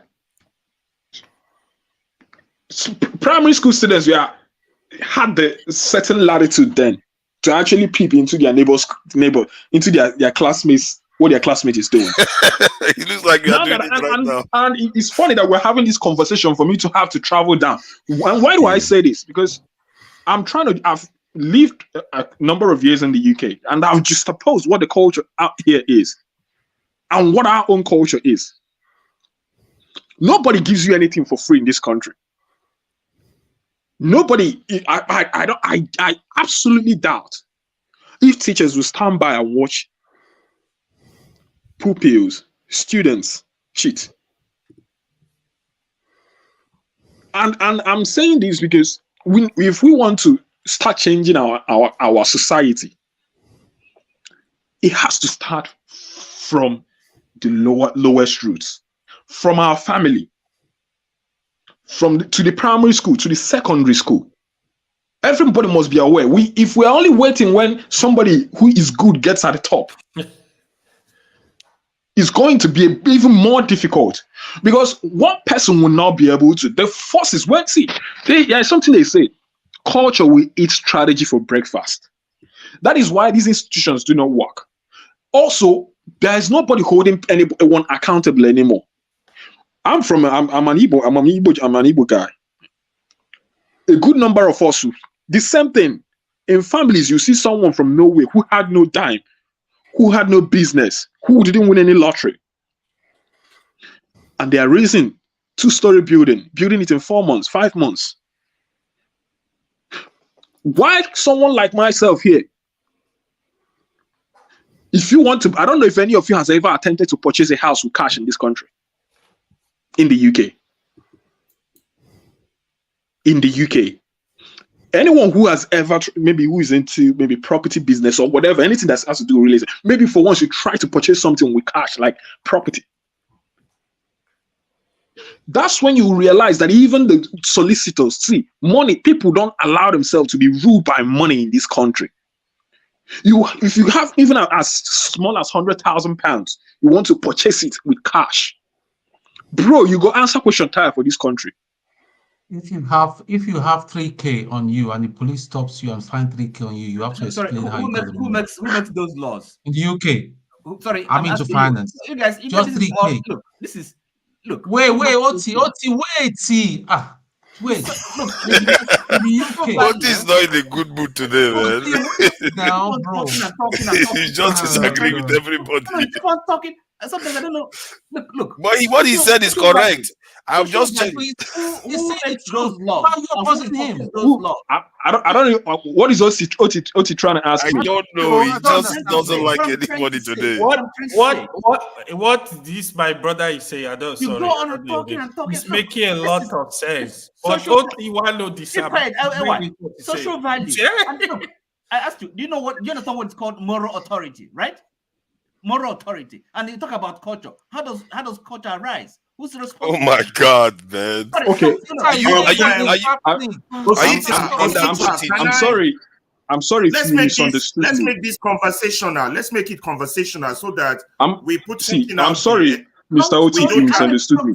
Go on and on and on. You don't understand what my brother is trying to say. What he's trying to say is practical things that happen and what brought us where we are. We are talking about, listen, let me just say this. I know sometimes it might seem as if we are always talking, but it's good that we are talking. Because it's from the place, the years of not talking. No, yes, sorry. We're talking. But now the most we can do, first of all, is talk. The mistake you're making now. Okay, now somehow you will say this the people. Of course, we understand the people, but the thing is this: who sets the tone? Moral authority, leadership, guidance, authority. It is the power. Hold on. I think this needs. See, the OT. I think you are. OT, I disagree with you. Yeah. Okay, Charity begins at home. Disagree with Oti. Charity begins at home. Osita Dima, did I pronounce it? He's saying a lot of at home. You have authority at home. You have an authority to parents. Okay, so it is the same way. You go out to the society, schools. You have the teachers setting the moral example, authority. And the wider society, you have the government. Okay, that's how. Then where does the government get it from? Who are the people? Where does the government get it from, OT? Well, culture and tradition, way of life. Exactly. That's exactly what he's saying. That's what he said. He said that's not what he's saying. He said a culture with this is the culture. It's this is strategy at every turn. So you can have a strategy to do the right thing. That is but wrong. the culture is not right, you fail. If I can counter that. You don't talk anything about the government. Culture doesn't hit strategy, and there are world examples. No, look at the statement here. Now this is not. He didn't make it up. And Fela said similar stuff in a different way. This is the stuff. Allow the guy to carry on, please. Is he talking about? What do you mean talking about Fela? Talking about Fela is rubbish now for you. See, no.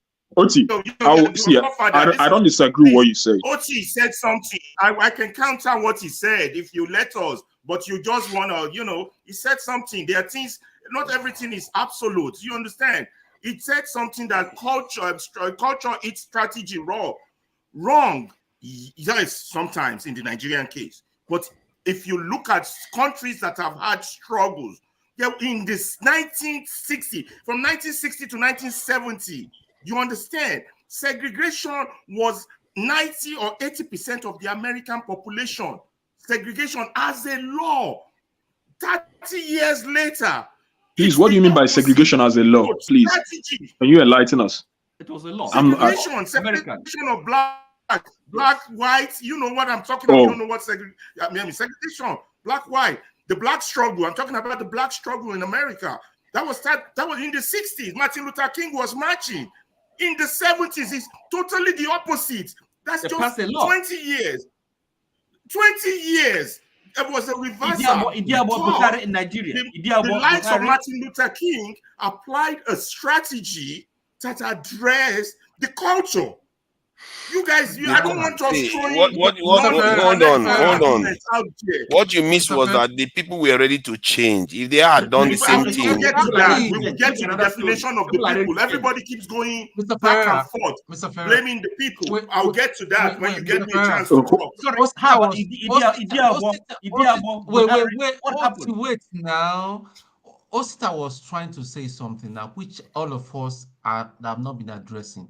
We need to start organically to start identifying what is the problem. It seems we are dealing with the problem on the surface. If we do not deal with it from the ground down, up there, and that is what Osita is just trying to say. That is exactly what I'm trying to say. See, I'm not. See, Oti, please. I'm not saying.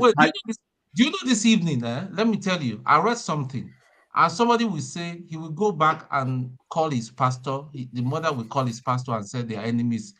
Somebody came to the UK as a student to instead make you go markets. Because this one here, this is my broken. My broken are just float in. Instead make you go market to buy meat. All the squirrel where they for pack and all that. This guy just they set trap for him for UK, London, forefathers. This guy has been walking all the squirrel around. The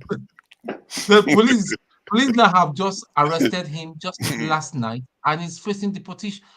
He's going to go to jail first of all, and they'll deport him. What was he thinking, man? He was killing the Now bushmeat now. So that one now. You see mindset. That's part of the thing we're talking about. Mindset. He leave Nigeria, but Nigeria never leave, and the criminality of Nigeria don't leave. Oh my God! What? He has been. They say he has been on it for over a year. Wow. Just the chop. That serial killer of squirrels. He's recruiting squirrels. But why would they deport him now for that? Now the guy is just making a good meal out of. Do you know how much? Go kick a dog here. You know. Yeah, but he's not kicking the squirrels now. He's eating them. You know. He was eating them. Now you can't kill. Even see those ponds. Yeah. Where I live now, there's a pond there. There are fishes. I can't catch fish there. If I dare try them, man, it's jail time or heavy fine. I don't know, man. The guy was just making a meal out of the entire thing. They could have just slapped him on the wrist and said, "Stop it." This is the way of life and all that. You bring criminality all the way to Nigeria. And the mindset of Nigeria, bring and come UK. Yes. How much is meat itself? How much you go to the butcher's shop, you go African market, how much is it? You cannot afford to go and buy. He needs the fresh meat now. No, bush meat now. In Nigeria there is bush meat. Imagine. Who wants to go and buy from all those freezer free meats and everything when you can get the fresh one from squirrels? That's what he wanted. Ferrari, please go ahead. So, okay, now, OT, you made a good point. You understand? But where I slightly disagree with you is that the solution is not going to come from ground up. Societal change never comes from ground up. It comes usually from the middle class or top down. You understand? Usually when the middle class is dissatisfied with the status quo, that's when you see any societal change. Go back to the French Revolution, go back to the Russian Revolution, go for as far back as you want to go. You understand? It's the middle class. So in Nigeria, we have the people. Yes, we keep saying the people, the people. That's why when I come to this medium, I get so hard with some of us. The thing is that now, the movers and shakers of Nigerians are not the masses. The other day I was talking, I said, okay, let me ask you guys now. If you take 100 Nigerians, right, what percentage would you give to the people that are illiterate and ignorant? Give me a percentage. Let's work with that. Your numbers. Ignorant of what? It's very difficult to categorize ignorant. Illiterate, you can categorize. Of socio-political development. Does that make sense? Maybe do you want to phrase that question as people who are enlightened? Are ignorant of it. People who are enlightened. Yeah, what percentage are enlightened? What percentage are not enlightened? Give me numbers. We got to work with numbers here, guys. Unenlightened, 80%. My brother. In the case of Nigeria, up to 90%. Osita, what's your number? What did you say? 90% are enlightened? Are not. No. Okay, that's very correct. I'll say 80. Osita, what's your number, Osita? I can actually say, I can actually say that I would say 95% even. 90% I'm being generous. I'm not enlightened. I will give 93%. 93, good. You're all in the same. Unenlightened. Unenlightened. Yeah, I would say 95 even. Listen, guys, let me make my point. Unenlightened, 80 to 93 or 95, huge number. Those are not the people that will change the country. It is the remaining percentage. So let's come to an average. Let's say 10% of Nigerians are enlightened. 10%. That's the critical mass you look at for change. You understand? If those 10% are fucked up, your country will be fucked up because they will lead the other 90. Are you with me? Go look at history of change. It's the middle class. It's not the top down. It's not bottom down. The guy at the bottom just wants to survive, eat his gari, and just, you understand? It's those guys. So where Nigeria has had its problem, and I'm surprised you all didn't pick on it when Chino Achebe was writing his books. Those are smart people. First, he wrote Things Fall Apart, Okonkwo, right? The coming of the white man, the disarray in the community, right? Then he wrote No Longer at Ease. What happened to Okonkwo's grandson? You understand? He got caught up. He was educated. He got caught up. So that's not where I'm going. So what I'm saying is that the Nigerian problem from 1960 is as a result of the enlightened people. It is the position of the enlightened people that move the country in whatever direction they want to go. So, Oti, when you were trying to challenge Osita earlier, you were asking when he said something about London law. You were saying who wrote the law? Who makes the laws and who enforces them? Those who make the developed world where they are is the enlightened. Those who took Russia, even though it's a dictatorship and a communist, is the enlightened. China, where China is heading, is the enlightened. Are you with me? So something fundamentally went wrong when the white man was educating our people in the 50s and 60s when they were sending them to England. Fundamentally, what went wrong was that everybody was going to England to get an education, but they were not training them to run a country. They were training them as secretaries and assistants. If you go back in history, University of Ibadan wasn't producing doctors, nurses in its inception. It was producing secretaries, people that would type for the white man. So that is the genesis of our problem. So, and the white man came into an African society with a mentality of hierarchy. I am superior than the subject, right? So the people he employed, then he handed over, imbibed that hierarchical tendency. A different country. Are you with me? In their own country. Different countries. Sadly, listen, I'm going to hit you guys in the point. Sadly, they had us as children. We are their children, those who they train, the white man trained. They had us. They passed that thing on to us. How? Let's go back to when you were in college, in university in Nigeria. I don't know if any of you went to university in Nigeria. When you have girlfriends outside campus, what do you call them? Bushmeat. Bushmeat. Hierarchical. It's imbibed. It's in the blood.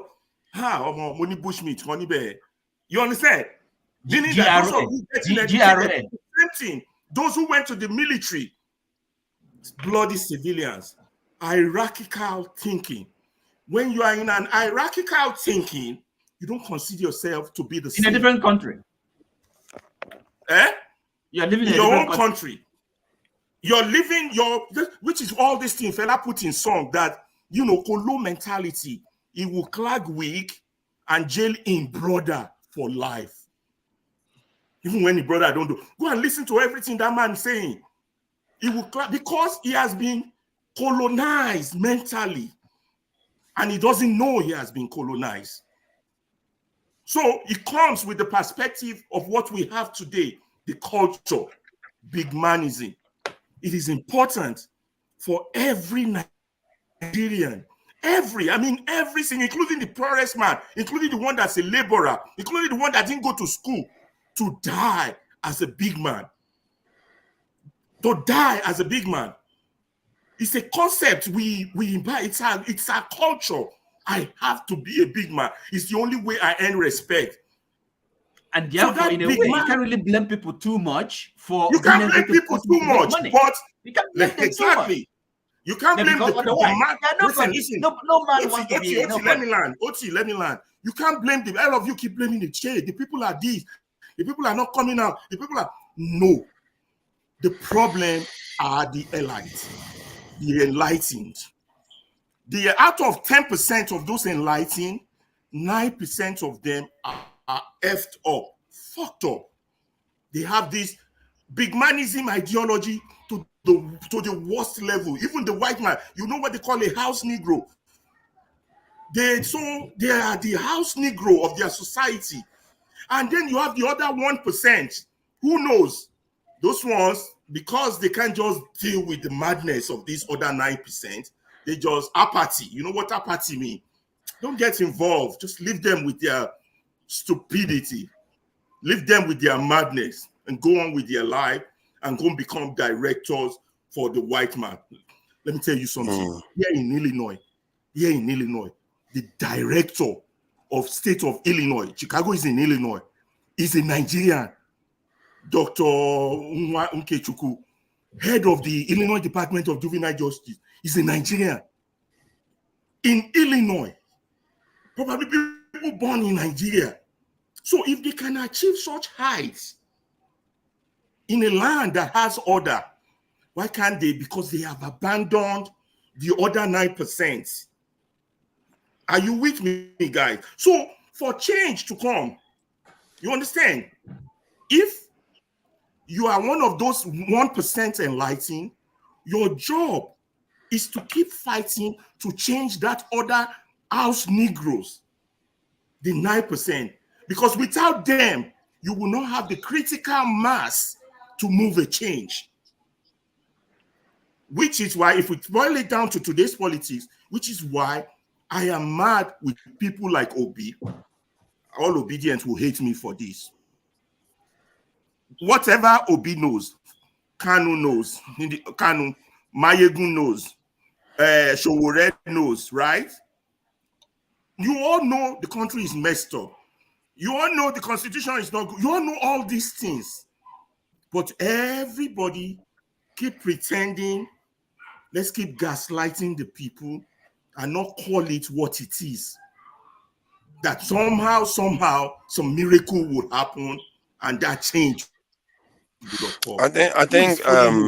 I think let me just say something about what you said, because you seem to be completely disconnecting the masses from the middle class that actually make the change. I think there is an error there. Yes, make I your think point, there is a I'll mistake address it. there. And the Yeah, reason make why I your point. consider that a mistake is because in I societies, seem to be, repeat what you just said. I seem to be disconnecting the masses from the who? From the middle class that you describe as the ones that will Nigeria, make the change. first of all, forefather. Nigeria has no middle class.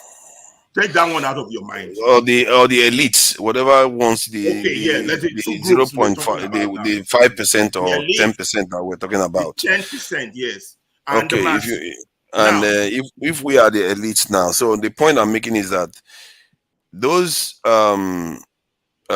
this thing masses, as we refer to them, if you asked some of those masses that are in the north to convert to Christianity, do you think any charismatic leader can do that overnight? You can't, because hold on now. I'm trying. Listen, please, just listen. You picked the wrong case. Give another You are not example. listening. You are not listening. I heard you go on. No, Let me just finish what derail I'm us. saying. You know Nigerians I'm not talking about religion. You are not listening. Okay, go ahead. The reason why you can't change them is because they have a belief system, which is part of the culture. Hence, they are part of the system that needs to change. In all those countries that you have those middle class that are willing to do those things, people have to carry out their orders. And if those people are not with them, they will not carry out the orders. The Stalin that you mentioned, by the time he got to where they took power from, I've forgotten the name of the place. By the time he got there, they have already made way for him. The military was already on his side, and the people were already on his side, because the idea has already percolated down the system. So the people too have to be part of it. You Okay. can't do those things without the people Can Don't I go ask you too a question? long, embracing the Godfather, idea. because you will make us miss the point. Let me Godfather, just counteract what I said. let me That ask you a okay. question. No, because you seem to be Let disconnecting me ask you a the question. masses from it. Let me answer the question now. You're right in the sense that the masses have a huge influence on the elites. They go to them for money. They have cultural practices they have to comply with. Don't use a religion example. It's going to derail us. We can't do religion issues when we're talking Nigerian issues. No, it's just to prove a point. It's just to Yeah, prove you a could have point that used a some better you can't. example, but let's move on. Let's move Whatever on. example you use is still the same point. No, it's not the same. It's not the same. Not in the Nigerian context. We can't be It's the same arguing point. blindly. It's just trying to make a point that there are certain Nigeria is things a the elite very cannot just sensitive make the religious masses do. country. You can't be using religious, and so somebody who is a Muslim or a Christian now will call in and say, I'm trying to convey to you that the masses have a belief, they have a culture too that you have to change. take Culture has along. been changed in history. But you can't change it without taking them along. You won't let me explain myself. You see where I'm going. Go ahead. I'm That's letting you why explain I say, yourself. You see, I say we come here and do distraction. You ask a question, you won't let me land. You want to push your position, and you won't let me make a point. You say that's why I'm going to get to that, but let me not derail. Now, true, the masses of Nigeria, through our cultural heritage, has huge influence on the educated.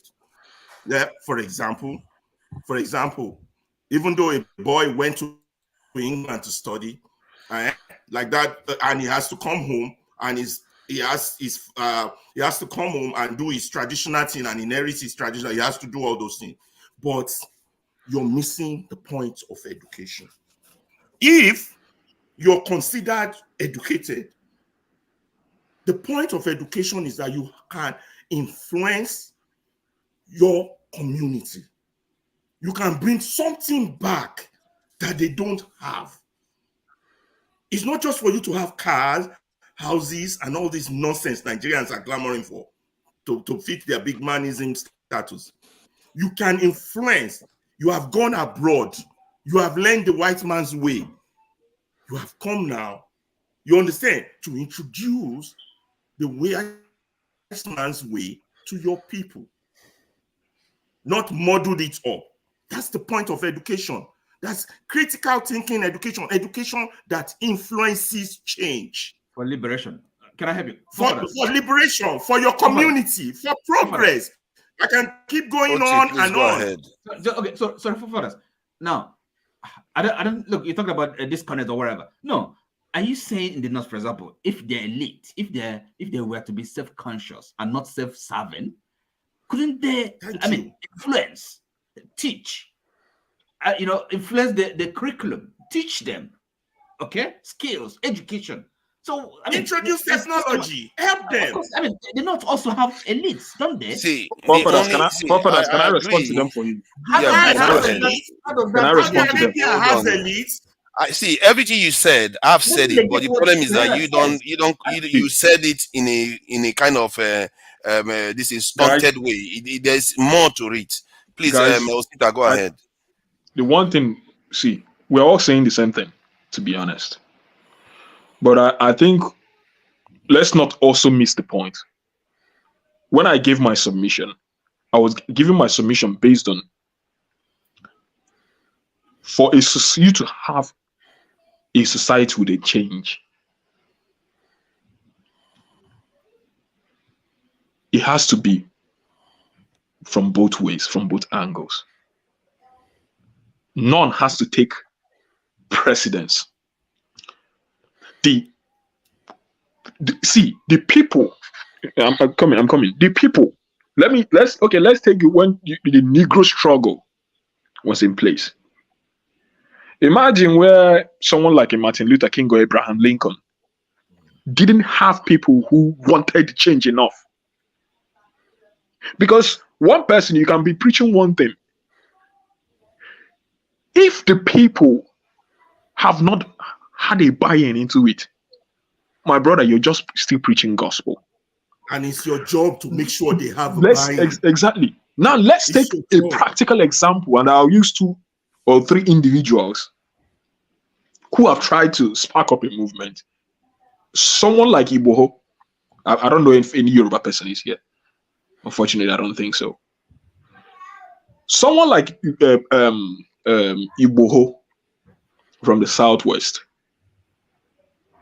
Why do you think the government went after him to arrest him? Because it was sabotaged by the 9% self-centered people. Stop mixing up the point. I'm not. It was sabotage. You're very true on that. But the message he had, it was piercing the mind of a particular mass of people. There's no message from any of the agitators that doesn't connect with the people. There's none. Okay. Now, Kanu's message connects. Igbo's message connects. Sobore's message connects. Everybody's message connects. Message connects. But it doesn't mean it's going to bring change. No, hold on. Listen. These people you mentioned, their mindset are the sort of mindset we would have expected our own leaders to have. They don't have. But that's what the leadership. That's the elite. That's the elite. Listen, but the leaders do not have it. But that's the problem. Is it not what is said? Now by someone, and who is a leader? Because a leader is not. That's why they tell you there are different kinds of leadership. Elite. That's when it comes to types of leadership, and there are people who even ask you origin of leadership. Some people are born leaders. Some are acquired. Some are thrown up circumstantially. Now, if you go and look at the sort of leaders who have really disrupted things, someone like Martin Luther King, what will you call the etiology of his leadership? Now, is it not circumstance? Are you arguing against? Let me tell you about Martin Luther King that a lot of you don't know. Martin Luther King, listen. Okay, listen. Ferrari, you have to wait now. This is important. Ferrari, you have to wait. No matter how important it is.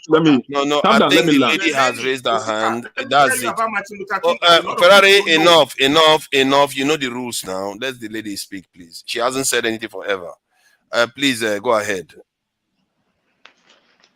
You are muted.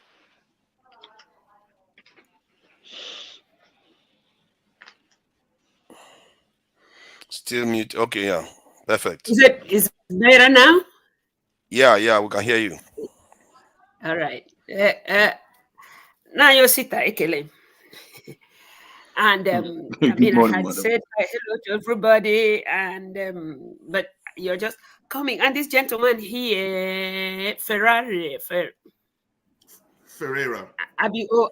Mama no fit call am well. Make you just forgive me, Jerry. Call my Ferrari like the car. Ferrari like this vroom. I hear you. You guys are touching it where it hurts, really. There was a day I was discussing with my children, and I said, how we praise people when they come back with money. You have no clue what that is doing. From even before I came to America, my intention was to get back to the nooks and crannies. What makes America tick that I can take back home? I had been in America for 26 years. And the way I lived, I was accruing things to take home to do what I told you I wanted to do, including, for instance, my first time of seeing a computer was when I came to America. First time, and I was 42 years. Now I said to myself, Look at children playing with computer, laptop, whatever you want to call it, in kindergarten. And I bought about 25, 26 pieces and added them to whatever I took home.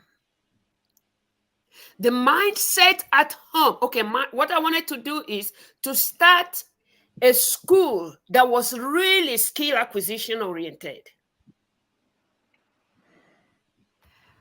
I am not bluffing when I say what I'm going to say, but my elders say if you did something and you talk about it and somebody think is bluffing, please keep doing what you're doing. Don't even pay attention.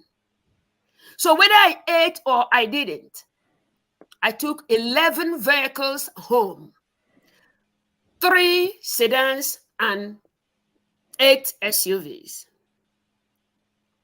One of those vehicles was the sedans.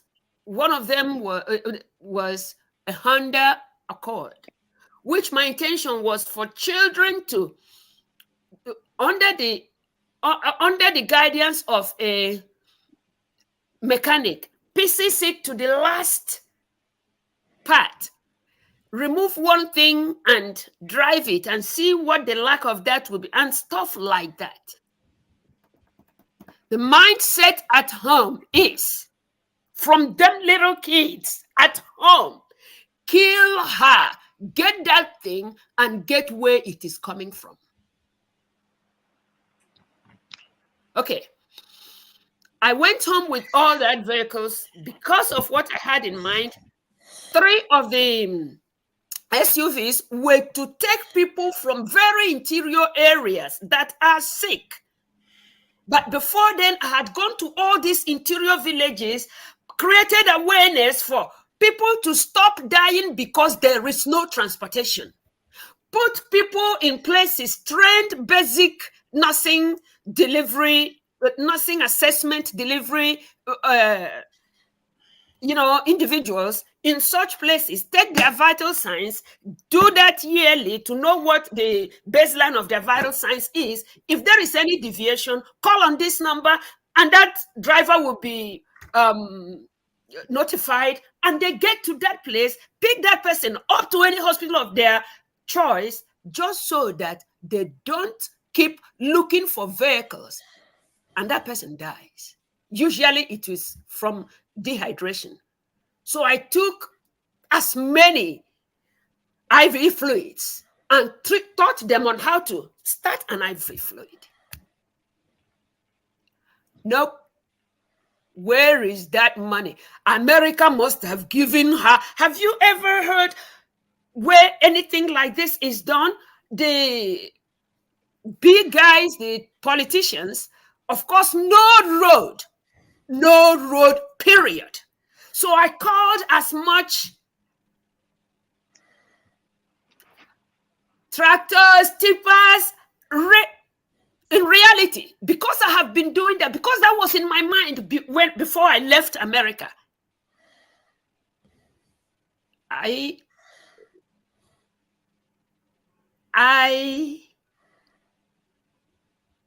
did put everything together.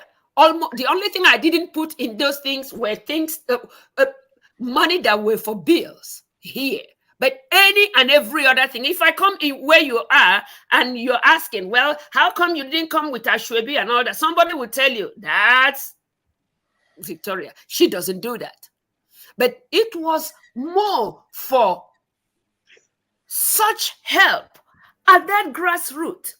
It is money. The mindset there were when I left, where I had to travel on foot from Sango all the way to Dodan Barracks on foot to go and plead to somebody that might give me 2 naira. Because each time I saw the bursar in my secondary school, I thought he was coming for me. But children at home today, in the first place, they don't want to go to school. After all, the person that built that house didn't go to school when it was just, even now, elementary 3 safe where you read. Okay. My intention was that with those laptops, computers, and the rest of them, children will not be lacking of what I lacked when I was growing up. Nobody is interested. We are talking about what our leaders are doing. If you get to the grassroots, if leaders are corrected, if they will ever be corrected, when you go to the grassroots, you will be blown out of your mind. Because why I am saying this, I know it might be something you guys have done with. None of us here is from the same village that I came from. When I was growing up, my mother, who was a princess, the mom was chased out because she's a female. She's a female child. And they didn't have a male child. So that my grandmother started making sure that she got so creative with farm and stuff and raised up everything. My mom continued. So that ability, if he was talking about people learning trade, so that, here in America, in your house, the plumbing system is default. There is default in the plumbing system, and you employ the services of a plumber. They will give you the cost of your material at $25. But America and Nigeria will call it workmanship. It's $250. So out of the 275 you are paying, 250 is labor. Whenever, if they still hear if your voice still matters. Because as I went, like I had explained to the audience, to the panel before, I told them, don't call me any fancy name, call me Mbore. And they all understand what Mbore is. Call me, hey, okay. Before they even listened to me telling them, when you are barefoot and you don't eat much, that gives you a better quality of health. I just wanted to go barefoot like that so that they do not think, oh, she has herself up there. That didn't cut it. I see. So what I am saying in effect is, whoever can reach the most important people to reach, I think everybody is important to be reached, but the type of moral decadence in the villages, 2 or 3 days, or 2 or 3 weeks, thereabout, please, just very recently, a boy, 20-year-old and 19-year-old, somewhere there in Lagos, killed the owner, a retired lady, over Android phone. That is the type of things that Nigeria has graduated to. When you guys are extending your hand of help, please put such into consideration. I so submit. Thank you.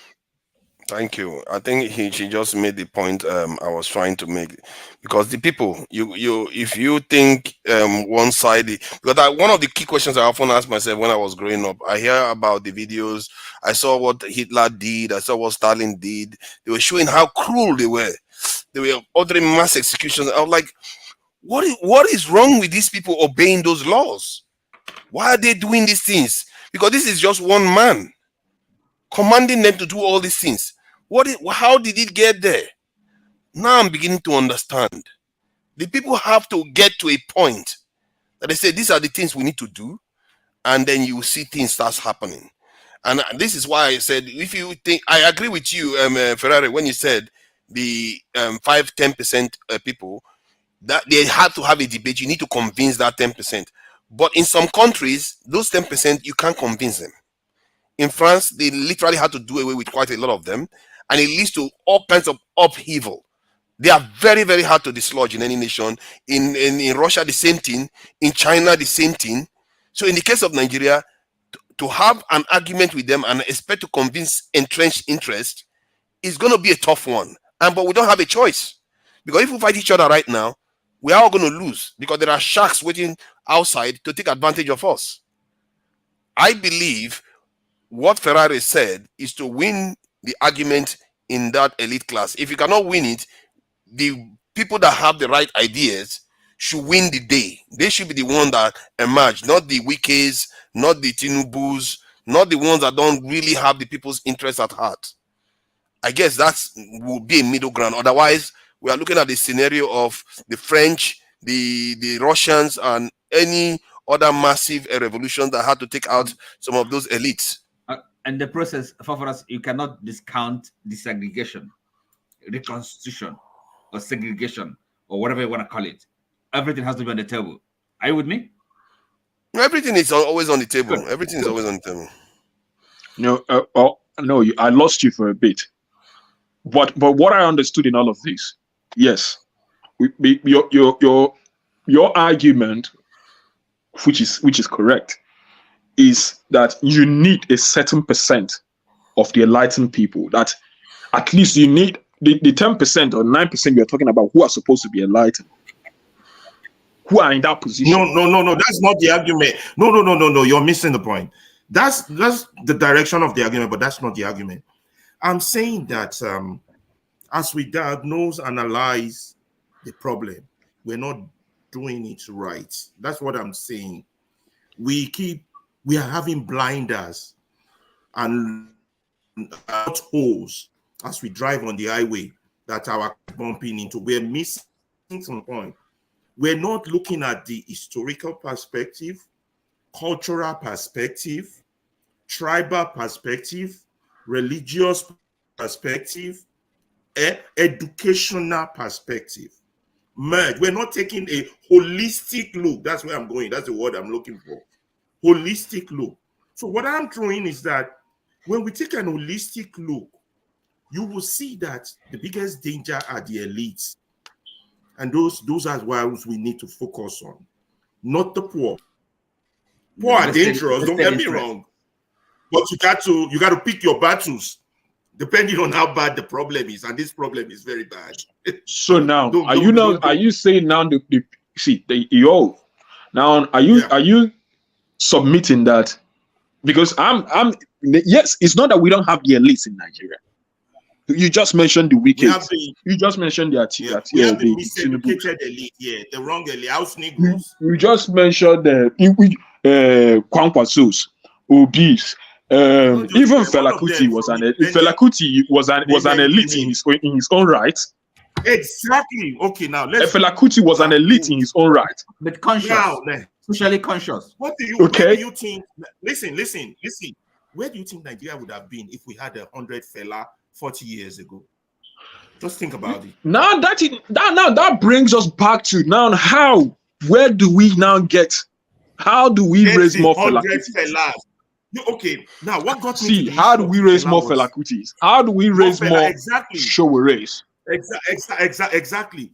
When I asked myself that same question, then I went back into how do we raise more Canons? Wait, she's coming. I asked myself that question. Then I went to South Africa and also I went to Mandela, the Mandela on Washington. Listen, Mandela won. Then I went to the March on Washington, and that was why I was trying to prove to you, there's some things you didn't know about Martin Luther King that are not out there. I noticed that the people we see at the forefront of the struggle are not really the struggle. There's this structural backup behind them that are really the struggle. I'll give you an example. If you take South Africa, Mandela was not the struggle. In fact, Mandela was not a convict against what's the word? I use convict, wrong word. Was not convinced he needs to fight. When he got out of law school, he just wants to live his life and enjoy his life, Jai. But the real backbone, the Walter Sisulu, Albert Lutuli, the real backbone of ANC, they saw the skill in that man and they went after him. And they did everything in their power to get him into the struggle.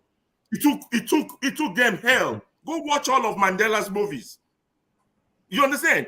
So that's one. They're not just that. They're usually a backbone. So I looked at Nigerian story, the Fellas, the Gani. I don't know who else has been really steadfast. Most of them are traitors, to be honest. I'm sorry to say that Nigeria has a scarcity of people that you can consider highly enlightened to have gotten us where we need to get to. No, I think most of them. Let me finish. Most of them. There's just no. They are not coming out. They are not coming out because there's no network. This is why programs like this are important, and we need to fight with each other when we are derailing. I agree with that. My original point. Let me finish what I'm saying. Ferrari, hold on now. Everybody knows. Listen. Ferrari, let me talk. I've been giving you way all this while. You need to learn to reciprocate. You need to reciprocate. Okay. Fella, this thing. There is also the we were having this discussion some time ago, and it turns out that at the core of it is that it's not like we don't have those people in the south, every part of the country. They are all disjointed. They are not coming. The ones that want to change things for the better, that have this type of mindset, they are not organized, while the others are. And that is where we are. And also, the others also have one other advantage. Who do you have in mind? The others also have one other advantage that the ones that are not organized have. The others also have the foreign backing that we are not organized do have. I don't mean to. I'm not letting you talk, but I have to correct you when I tell. Let me tell you, Fela was not a radical at the beginning. He was a side of a rich person. He was an elite. It was when he was in America that he ran into a girl. The girl is still on my gaze. What's her name? The one that sang Upside Down. The woman that sang Upside Down. Everything is disorganized. Diana Ross or something. No, Diana Ross. Diana Ross. I don't know. Was it clear? Isidro, Sandra. Sandra Isidro. It was when Fela met Sandra that Fela had a moment of clarity. Not based on the Nigerian story, based on the American story. Experience. Based on the American experience, on what has been happening to Black people in America. That was the eye-opener for Fela. That was when he came back and said, they are doing this to Black people in America, and you, Black people, are doing this to each other. That's when he started attacking his classmates, Obasanjo, and all the rest. So people meet their moment of clarity. Something triggers a point of radicalism in them. So you see now what you just described is what the point I was making earlier on. Because everything in Nigeria, says is the point you are always making. You notice that. I think you are very, very personal. You are very, very personal about your attacks. Even if it's accurate, you just do this stuff. I think you need to get over it. If somebody's correct, I have to say it. And because we were talking about this earlier on, you need to stop it, man. You really need to stop it. You are a grown person. We shouldn't be playing this personal thing that you do. I don't call you out and say you are misbehaving and all that stuff. So the point I was making before was that, as a matter of fact, I think I was speaking to AY just a few days ago about an African American that encountered a European that was looking to get married to an African, and that African American, that European was talking to Africans, and they were sounding quite docile. But when the African American came in, the African American picked up on the nonsense that the European guy was saying and attacked the European guy like crazy. And the Africans were like, "Oh," we started, and they kind of recognizing the view of the African American. which backs some of the statements you are making. And I've always told African Americans that the gift that the greater diaspora has for Africa is the fact that they understand the world more, especially the foreigners and the Europeans more. While we in Nigeria, we are conditioned to see them as some kind of godlike entities that are there to, they are benevolent. We are not supposed to challenge them. Hence why Nigeria doesn't produce leaders that are willing to exert our position in the world. That's why we don't produce them. And maybe this Japa syndrome will wake some of our people up. When you have 141,000 arriving in the UK in the last year, you are going to see a change start happening in the next 5 years. Nigerians that are abroad already and not high in number to have amongst our number. Men of such. I think the more of them you have abroad, more. So look, it's just. If I was in Nigeria, I don't think my eyes would have been open as much as it did. There are quite a sizable number of us already abroad for many years. So what are we talking about? I agree with you, but many of them have not reached the level that they needed to reach to get to where we need to get to. We have to make more effort and not necessarily, kind of postpone it, or maybe. Oh, no. I'm not postponing it to Ferrari. We're talking about 50 years. I'm not into 50 years. 50 years, we don't have time. By the time he gets to 50, we are done for. If I was a Igbo man, by that time I'm done. I will kick all of us out of the continent and just make us rent one room on the continent while they live everywhere. That's what for our Igbo man I would do. We don't have 50 years. We have 10 years at max to truly transform the continent to a point whereby they can't come and remove us from this continent. And this is a serious issue, and this is why we have to treat it seriously, because in the end, it's our survival here. The world doesn't owe us a living. If they feel like we are weak, they're going to treat us as weak people are treated. It's just the nature of things. And many of our people are waking up to this problem. A lot of even Americans and black people all over the world, they are waking up to the danger we are facing here. We are 1.3 billion in population, but we don't amount to much. Sorry, in the world. Who is awakening? Americans? Who the Americans? The Americans, the Brazilians, many of them are awakening to the issue that are facing the entire black people around the world. This is not only a Nigerian problem. If you go to Cameroon, you're going to see it. They may well be, but look, it's entirely our affair for now, and we just have to really grapple the metal. So I don't know where we should be waiting for them or looking up to them or. Oh no! I didn't say we should wait for them. I'm saying they are awakening. What they're doing. Let's look, we in Nigeria, at least we can begin to take our destiny in our own hands, quite frankly, and then allow less distraction. Look, it's just are you with me? Subsidiarity. Charity begins at home. What did I say? I never said anything about dealing with all of them. I'm saying that they too are awakening to our problem. Okay, you have to. Okay, Oti is right on that. And what am I saying? Am I saying that we should bring them to Nigeria? No. I wouldn't be bothered with them. That's you just heard him say something about Martin Luther King. He didn't say you wouldn't bother with him.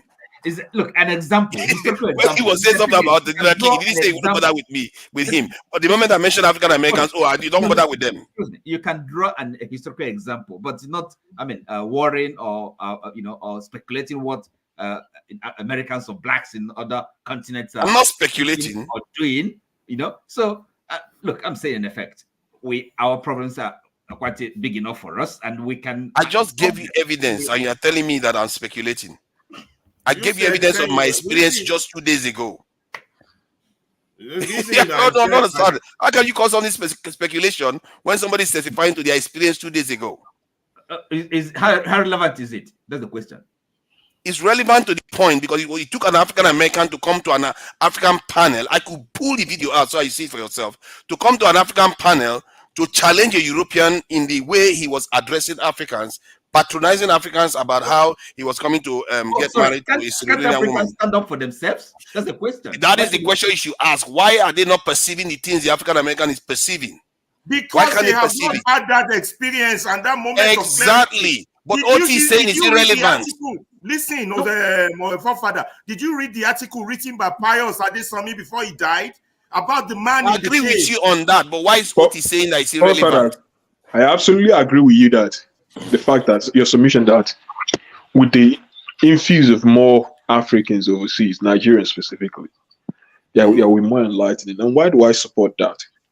Someone like myself, I never had constant access to internet until I started living in the UK. That was after I came to the UK. Look, listen, I heard of someone like Nnamdi Kanu before, but where did I hear of him? You know, if you go to the East, as of 2015, 2016, 2017, if you go to all these people who sell CDs, where they sell videos, you hear where they are playing his audio. You know, where he's all those his IPOB movement, whatever, where he's talking about it. And you will see people, and the funniest thing is that people are looking for someone who will show them the way. You will see certain people, most of the people, you find young men, you find older men, and they are sitting down, listening from that loudspeaker of someone who is selling CDs, listening to what he's talking about. Evening like this, you come to certain barbing saloons, you will hear this, and that's when the first time I heard of Kanu. Now, I've heard few things he said, but it was after I started living in the UK. I had constant access to power and internet, YouTube. That was my first visual encounter of him, like seeing him go live, talk. So what do I want to bring into this? One of the major tools is, first of all, is media. And that's why I said what we are doing here, our conversation. Thank you. Sometimes people come about and they say, oh, you guys have been talking. You're always analyzing the problem. Thank you. Someone like Nnamdi Kanu who built up a movement. We didn't see his grassroots when he started being on the media. He was already on the media about 8 years back before the time, the first time he was even arrested in Nigeria. He has been on the media putting it out before it got to people. Information takes time to permeate into people. You're looking at someone like this gentleman, whom I find to an extent an extremist, who is now replacing Kanu. What he's tapping into at the moment, and it is as if he's doing voodoo, where someone would stay somewhere in Finland and declares it at home. It's because of a certain level of wokeness already in people. No, a test, desire to, wokeness in people already. That was why when they started with the sit at home something, it was as if it was like magic. So information needs to constantly be put out there. We need to alleviate quality information. The influence quality of people who have the right message. Which is not always my argument. The right information. We need to keep on pushing out that information. We need to continue finding people who have the right mindset, the right structure of mind with information to keep on pushing it out there. And then avoid distractions. Yes. Diversion. Sometimes people do not. This attitude of yours. Hold on, I need to say this to Ferrari. You need to stop it because you seem to subscribe to the school of thought of what was her name? This is because you were one of those people that came here to accuse me of being a government agent before, if I'm not mistaken. And you need to stop it. If you don't stop it, I'm going to kick you out of the channel for once. I will actually do that. I've never done that to anybody before. Because he came here. No, hold on. Let me finish my point. Let me finish the point I'm making. Because you are the one creating the distraction by doing that. This thing I'm doing here, nobody's paying me to do it. I kept this thing up this period for us to have this conversation. And OT was very quick to ask us to thank you for sending an email that I've not seen. But I'm sitting here for hours and all I get is insults. So you need to recognize when people are also making sacrifices before you just start insinuation and insulting people. Can I respond? I get very cross very rarely, but I don't like it when you keep doing that. Let me respond. Okay. First of all, when I got on this medium, I asked for everybody's email. People gave me you never gave yours. There's something you're hiding. You come on this medium, you talk about other tribe.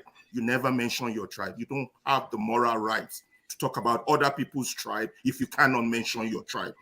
Number three, you come on this medium, you push a certain agenda that things are okay. The government is right. We should it's happening in other places. We should should just subpedal on the issue. Let me tell you something about. I told you this once. Hold on. You need to stop there. You need to stop there. No, I'm not going to let you finish because you just said something. No, I'm not going to let you cover a lie with another lie. Hold on. Where did I support the government today? Once.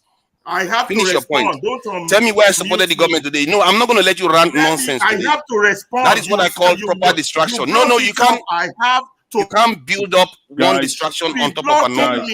I have to respond to you. You can't. You have to answer the question. I'm here. I am I'm going to put you backstage. Hold on.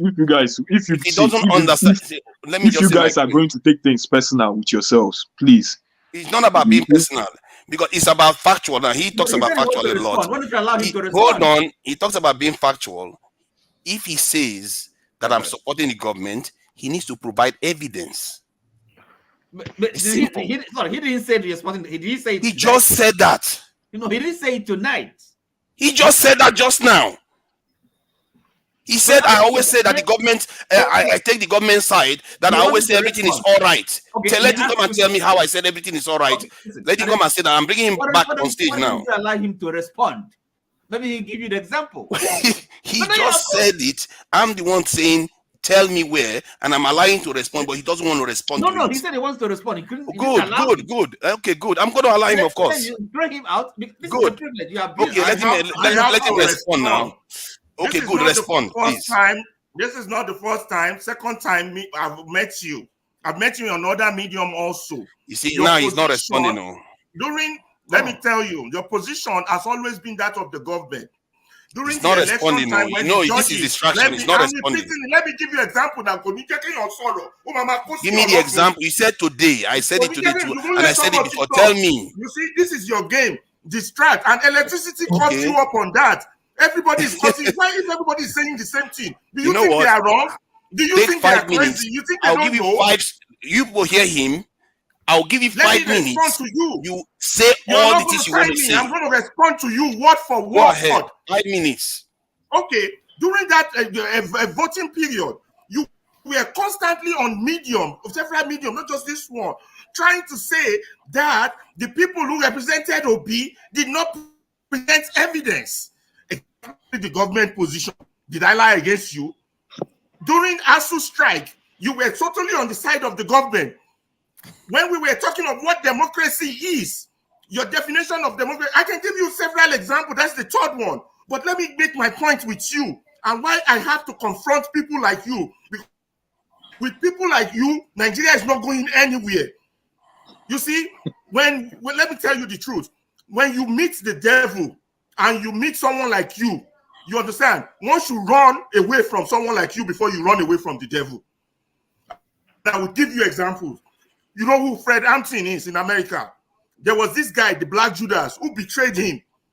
If you look at Game of Thrones, you're nothing but Littlefinger, the role of Littlefinger. I love you, but yet you betrayed me. I love Nigeria, but yet you betrayed Nigeria. People like you will not make us move forward because I don't know who's pulling your string, who is paying you, who is making out what Dr. Damages has on you. To give you his medium, you're increasing him electricity. Let him use up his 5 minutes. Let him use up his 5 minutes. Let him out of his chest. Let me lie. You won't let somebody talk. You understand? We can't be doing this, man. We can't be doing this. This is not just right. You will soft pedal it. You will divert it. You will make it into a joke. This is you. Ferreira, Tony has gone out. Can I come in for others? No, Oster, please, let me talk. He has not finished his 5 minutes. He has not finished his 5 minutes. Yeah. Have you finished? That's all you have to say. You didn't provide any proof of anything. I have to respect other people here. I'm just respecting Osita. You want to run. You didn't finish your 5 minutes. I didn't make any point. People like you are like Judas. You're like the black Judas who betrayed Fred Hampton. You are like you're like the Judas that betrayed Jesus. Sorry, let's take it. Guys, please. Let's all of us calm down. See, when we come here, one of us first of all, something good. KJ, sorry, I'll let you speak. Just give me less than a minute. Ferreira, I've just recently started seeing you on the platform. As a matter of fact, this is my first time of seeing you, and I've been seeing forefathers. And I'm surprised that you had been here even during an election. I thought you were a new person because I've not seen you. I've not seen OT.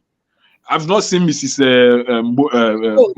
Mbore before. I'm just meeting you guys for the first time. AY is a regular. You're welcome. You get? It's my It's first amazing day. that.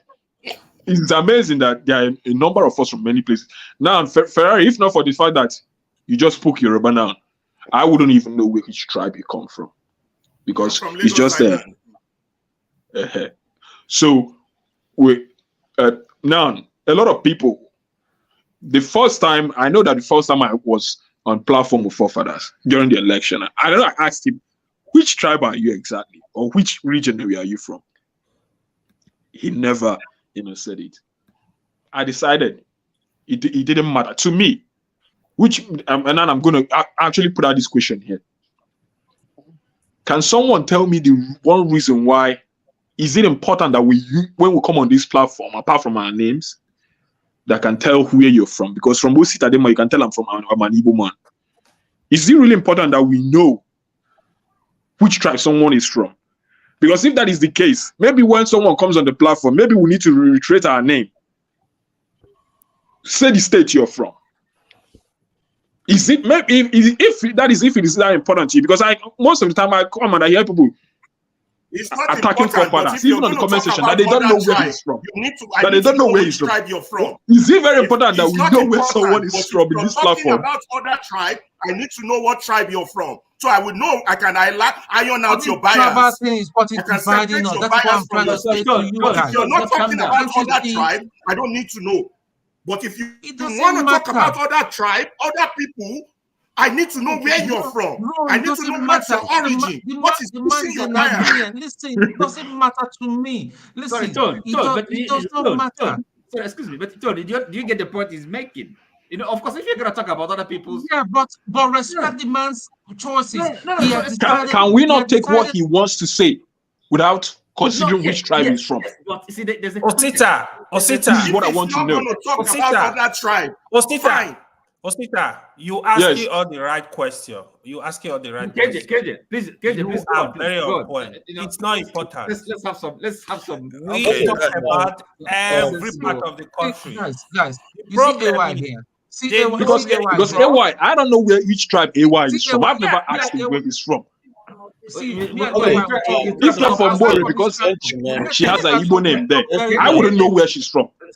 Tony, I can't tell where Tony is from. Can I say something? Yes, go ahead. I've been listening to you. I didn't want to come in. I didn't want to come in honestly because the arguments have been quite heated and not the way I want to. Yeah, but some of them have equally been very constructive. And I like it. I like Sorry, because I've always felt like we don't have enough Northerners here. KJ, please continue. And I've always felt that the one way we can even attract people from the Northeast is none of our tribes are relevant. Is KJ Northerner now? I just like Osita questions, to be honest. No, see, is it? Let us be factual. Is it important? I'll not shout. I yield, please. Listen. The thing that he's saying is this. You see, I grew up in the north, and I am an Igbo man. So when I'm criticizing those from the north, they know that I know what I'm talking about because I have been there for over 35 years. We went to primary, secondary, and so they also understand, and I know their biases. Okay, both against the Igbos and for the Igbos. So I can actually be able to juggle. That's what I think that Ferrari is referring to. But you see, the case of forefather, you can neither place him by his look nor by his intonation because he has a very If you actually go by his look, you can tell he's from the south. So you can tell he's from the South. Listen. There's something No, okay, please allow him. Let him talk, talked please. about in journalism. Every journalist has a bias. So sometimes it may not be that it's even what the office is telling you to do. It's your own personal bias, and sometimes you sneak it in and make it look as if it's a news item, but it's not really a news item. It's your own view. Like, is he like Rufai Seni? Yeah, so that's the way I see Forefather. He has his own bias, and sometimes those bias speak higher than the point he's trying to make. And if you're somebody who has a very attentive ear like Ferrari, you pick all the notes, and even like Oti, you pick those things. I pick them, but see, I have my own biases, okay? And so if somebody is judging me by it, you probably not be right, because those are the little things that makes me who I am. But doesn't mean that I don't have the ability to know what the truth is, especially in Nigerian situation. And I just want to end with this. Babangida himself, when he was the military head of state, said in one occasion that any society that have lost men, that is young men with heart to ask the pertinent question, that society is destroyed. That is why those stubborn army officers were people he actually called junior to himself, because those are people who bring change in any society. Those are the people who ask the other questions that nobody wants to ask. If all of us are yes men, then the society can never go forward. And that's what I think we're trying to arrive at this day. You see, what is worrying the Nigerian society right now is that majority of those people who we call the hotheads have been captured, they have been carpeted, they have been tied, in fact, they've been made penniless. So because you don't even have the resources to hold yourself together, you can't go and start saying, okay, I stand on part of the people. Okay. Today, yesterday, I was watching a news item. And I want to let you know how the Nigerian society have so degenerated.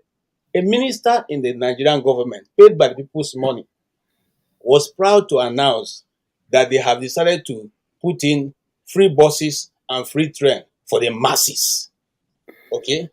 Now, this is a citizen of Nigeria you're calling masses, those who gave you the vote and made you to sit in that office. Is there anywhere again in this world where the government call his people masses, apart from Africa? Just go and check. It's only us. And in fact, Nigerian only once you are a local government chairman, the next time you're addressing the people as masses, and let us help the masses. So the money is your own. You're only helping them. They live in a different country. Yeah. So this is the question. And until we raise young men and women who can stand and say, no, enough is enough, and call that, draw a line, we will continue to, fall through this, spiral fall, the waves that is coming. It will continue. And I look, I like what Ferrari said. Sometimes when you tell people that Mandela didn't start the movement for which he now enjoyed, they will shout and they will, they will argue, they will just go haywire because they think that ANC is Mandela. There are other people who are strong backbones behind that force that came forward, Structure. who were able to make that move. Okay, and you may not like the way a freedom fighter goes about it. Doesn't mean that what he's doing does not have effect. I like also what Osita said.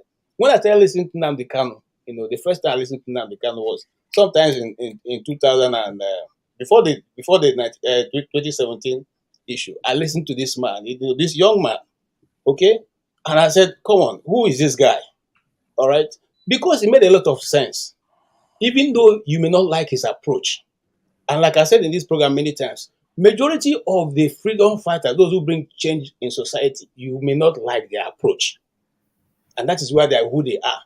How many people like Shore's approach? When he sit in the media, he will insult everybody, including the producers and all who are interviewing him. Tell people, okay? But that is who it takes for Shore to do the same thing over and over, to appear in the next court sitting and tell the policeman, look, you are here and they're not even paying you well, and you are here trying to stop me. I'm fighting for you. How many people will say that? So this is what it takes. Yes, you may not look. I don't condone Simon Ekpa. I don't like his approach. If he was the leader of IPOB, I probably never ever listen to him because I have no intellectual capability for me to be able to listen to hold my attention. Okay, but however, what he's doing, I cannot do it to my brothers. Let us be fair. I can do it. All right. So on that issue, I respect him. On the issue of Nnamdi Kanu, I also respect him because he has the capacity. And if not because some politicians in the East are just simply jealous of his popularity, they could have advised him. They could have come to him and said, okay, brother, we now want to come in. This is the way to do it. This is the way to do it. Let us do it. But they were not. Even when there was an opportunity for the Eastern governors to come together and say, okay, Why are we this. ending up in the Southeast? Then when I talk No, no, about no. it, I'm they just giving say an I'm talking example. about it. We are Why am moving I calling away him? I'm again. bringing him Oh. as a Sometimes, sample. conversation ends up in the southeast. They Why? bring Because they always tilt it to that direction. Then when you talk about Okay, it, they say, That why are is you okay, talking about that so it? is the let us question. go Yes. to no, let us. the I'm reason coming. I'm the coming. reason is this: Let one, me you go know that a to lot of people on Ambazonia. the southeast Ambazonia, appear on this platform. the Ambazonia True. Number Forum. two, Okay. at the moment, it seems the wave of unsatisfaction Mm. or the wave of where Osita, people let me even speak help out you more is further. in the southeast. You are Let me talking even for help almost 10 minutes now, you. I'm KJ. coming. One more and I'll finish. Let us look at JJ, the struggle in Amazonia, in Cameroon right now. Majority of the people don't even agree with their leader. You know, they even tell you that he's a thief, he's eating money. But that's the person who have been holding that force and bringing that, whatever is going on there to the world. But majority of the Cameroonian when meet them will tell you, oh, that guy, Dr. Chu is a Dr. crook. Choba. Yeah, Chuba, he's a crook. He's doing nothing for us. He did. So it's always going to be that way. It's always going to be that way. Forefather. So please don't take offense, and let us know that Not we are taking all personal. in for a good of Nigeria. Thank you. But for us, I can assure you, I mean, I will be Okay, I've robust been putting when up my hand now. disagreeing You with can't just you. be jumping like this, man. Tone, You please, can't have. Tone, please go ahead. I'm not spoken for a long while. Every Okay, time so, you just jump in like that, it's Attire, so own annoying. thief, comment section Ah, everywhere. It's everywhere, man. sorry, who, me? see, my Check brothers, private yeah, chat now. It's only you. my brothers, and I want to comment. my Yes, I want my to. esteemed lady here. Let us understand something. Eh? You got it We wrong, need to brother. start How did and who respecting. to kiss the youngsters? We need to start respecting each other and our choices. If forefathers say he does not want to disclose where he comes from, I don't see a problem. It is, and I understand where it's coming from. In fact, I'm regretting why I even disclosed some of my background with the military. I regretted it because some people took it out of somebody here and all that. The person does not comment, took it upon themselves. They were insulting me on and on and on, which everybody knew about. For some reason, the person does not turn up again and all that. They were tired because I just decided to grow a thick skin. I ignored them. See, for if even if our father says he's from Kogi, what does it add to the solution of what we're talking about now? Exactly. How does it make any difference? We know for fact we've come to know each other. We've met each other. I've never met AY in flesh, but it seems we talk about other things apart from politics and all that privately. He has my number. I have his number. So what's the problem? See, this is not what we should be, and this is what the people that are messing us up. They want us to be arguing over things that do not matter. My brother Ferrari, yeah, please calm down. Forefathers, I can assure you, I can put my life on it. He's not a government agent. If he's a government agent, he won't be spending all the time here and all that with forefathers has. If you understand forefathers here, forefathers is like he puts things out there to get you thinking, and it became debate. I mean, the way he moderates is unique. Sometimes he annoys me too. Me and him will have quarter, but it doesn't. I will never. He will never get to insult another. We disagree, but we agree at the end of the day. See, it's 2:23 in London. I should be in my bed sleeping, and I'm up here talking about Niger. Niger problem. It's few days to Christmas. I'm here. I'm up at this time and all that. I'm talking about Nigeria. That tells you that all of us here we have one passion. We have a level of passion for our country to think for things to get better. So, pointing all these fingers and all that. I thank you very much. I saw part of the things you wrote and all that, and I want to give you a hint. What you even suggesting has even already started in the background, and forefather is part of it. So if he's a government agent that we are always, it's hurting. I mean, last time when he and electricity had this thing and all that, I just felt that it was just totally unnecessary. I felt for the man, but listen, let us learn how to respect each other without insulting ourselves and all that. You know, there's enough pressure of what is happening, and then when we then resort to bashing each other, I don't think it's fair. Yeah, that's all I'm going to say for this matter. I Please. let me just add something to this. One of the reasons why I decided not to be disclosing where I'm from, because it started from me talking to African Americans, and when they will ask me personal questions, because I don't know, I'm talking to African Americans, I'm in London, I don't know what I'm going to say about America, and they will come and so I just kept my personal stuff to myself, because I've seen bad things happen to people online because they are disclosing too much stuff about themselves. And when it came to talking to African Americans and identity and everything, and looking at what is going on with our community all around the world, it occurred to me that we operate at a tribal level. They actually use the term tribal. You hardly hear that term in Europe, referring to Europeans as tribes. They call them ethnic groups, nations, and all the rest. But us, almost as if we are primitive, we use the term tribe. And even if you look at the African continent, one of the few countries that did away with that kind of identification, we like to praise them, like Rwanda, not embracing tribal identification. But when somebody tries to do it in the context of Nigeria, they refuse. They were like, oh, you have to identify your tribe, because let's do the tribal dance again. The tribal dance our forefathers did and got us into this mess. Our mess is right there in America, in all over the world, and we still haven't woken up. And he says he's woken up.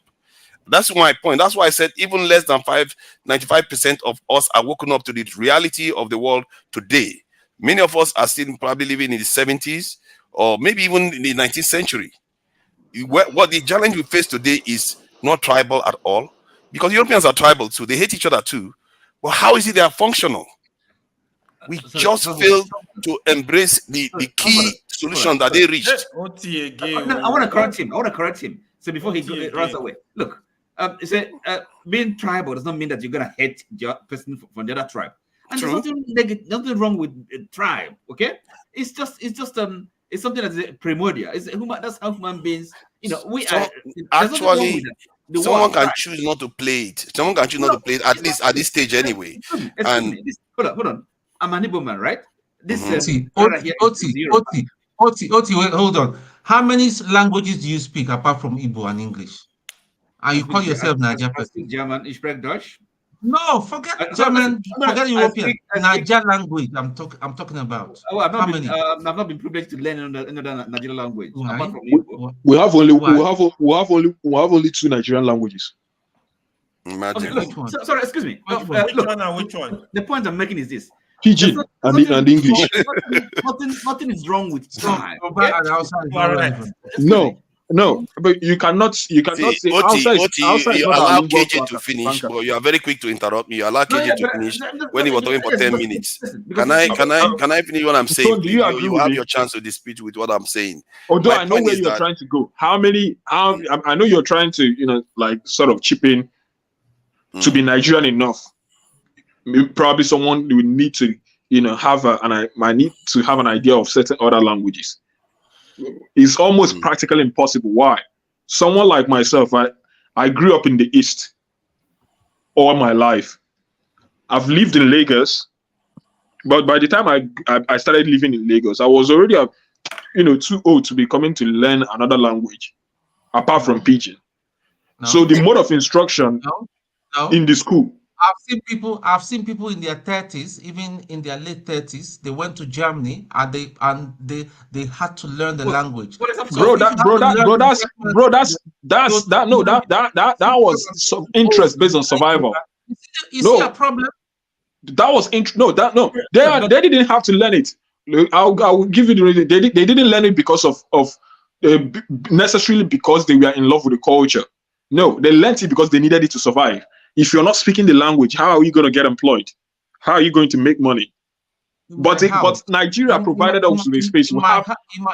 Growing up in my house, when I was growing up, you don't speak what they call vernacular.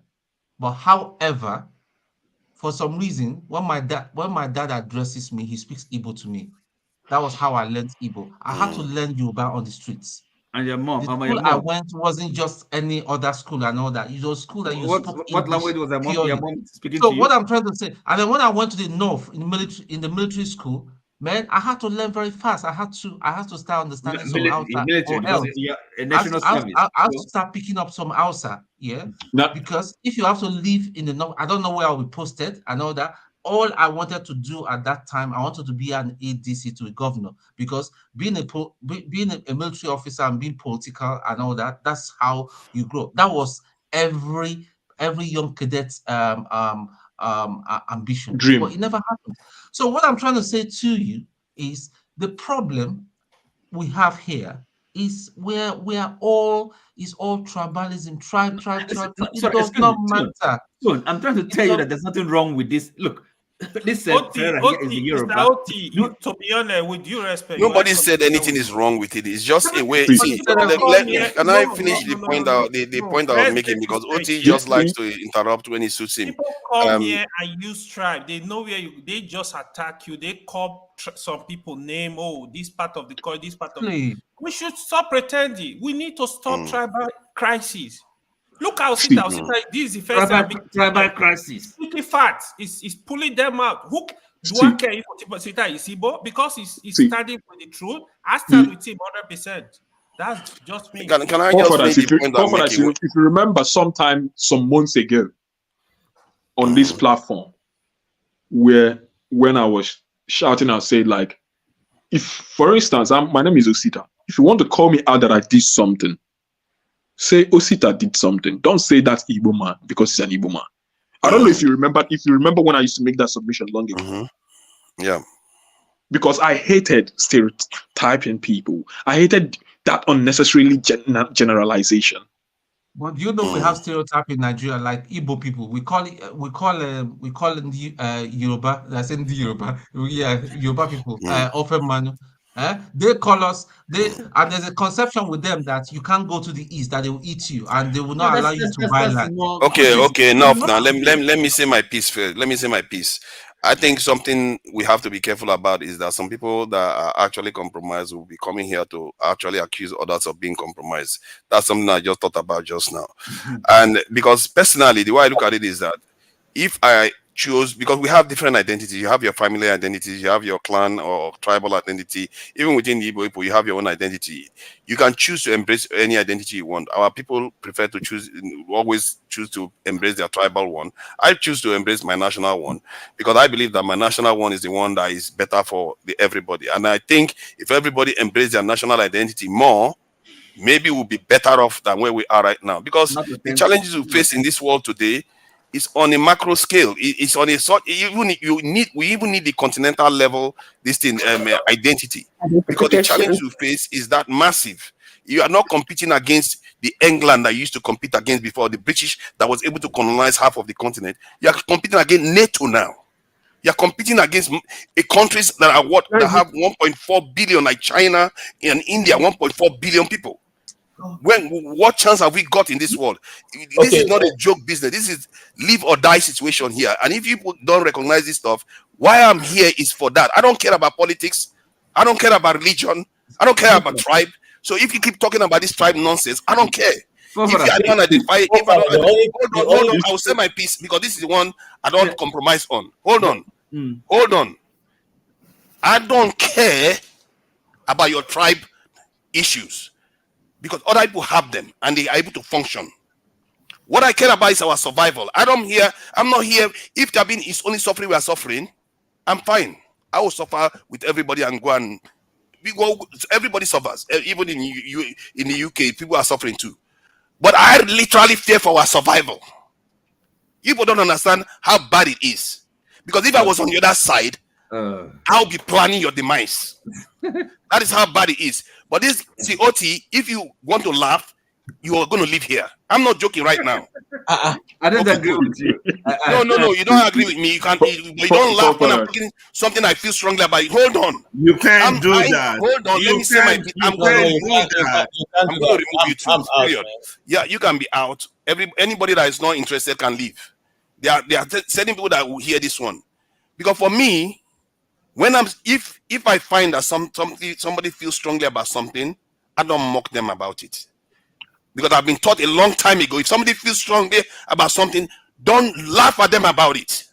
Because you don't expect them to act rationally. And these fools don't even learn, they've not been taught any lesson while they were growing up. And there are some of them are older than me there.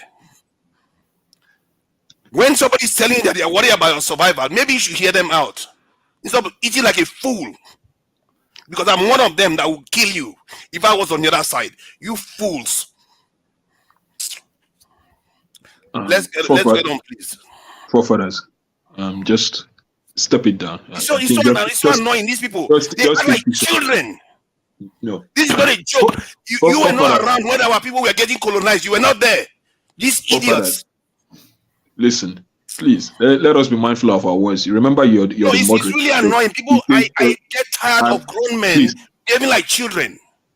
Forefathers, please, can you hold it, please? Just hold it a bit. The one fact I want to state is this. You and I just spoke about the percentage of enlightenment, the people who are enlightened. Now, I dare put it to you that even the enlightenment has tiers, it has levels. The place where you're operating from, your own level of wokeness, the things you're worried about, a huge number of us have not been, may not yet have been enlightened to that point. And that is one thing you need to take note of. And if you begin to understand that, take that into account, it will expand your level of tolerance. I understand that they should when people are not moving at your own pace and at your own speed. No, I don't care. It's fine if you don't understand me, but respect my passion for something. Because I will respect yours. Because if somebody is passionate about something, I've been taught a long time ago, don't laugh at them about it. Give them the time because you don't know what is happening with them. And I'm saying something that I feel so passionate about, and those fools were laughing. I'm not going to forgive them for what they did until they apologize. I will not forgive Ferrari for what he's done here because I find that sacrilegious. Somebody's talking about our very survival and he's there laughing about it. Listen, some of us that you hear now listening to you are not laughing or trying to understand your emotions or your conviction about something.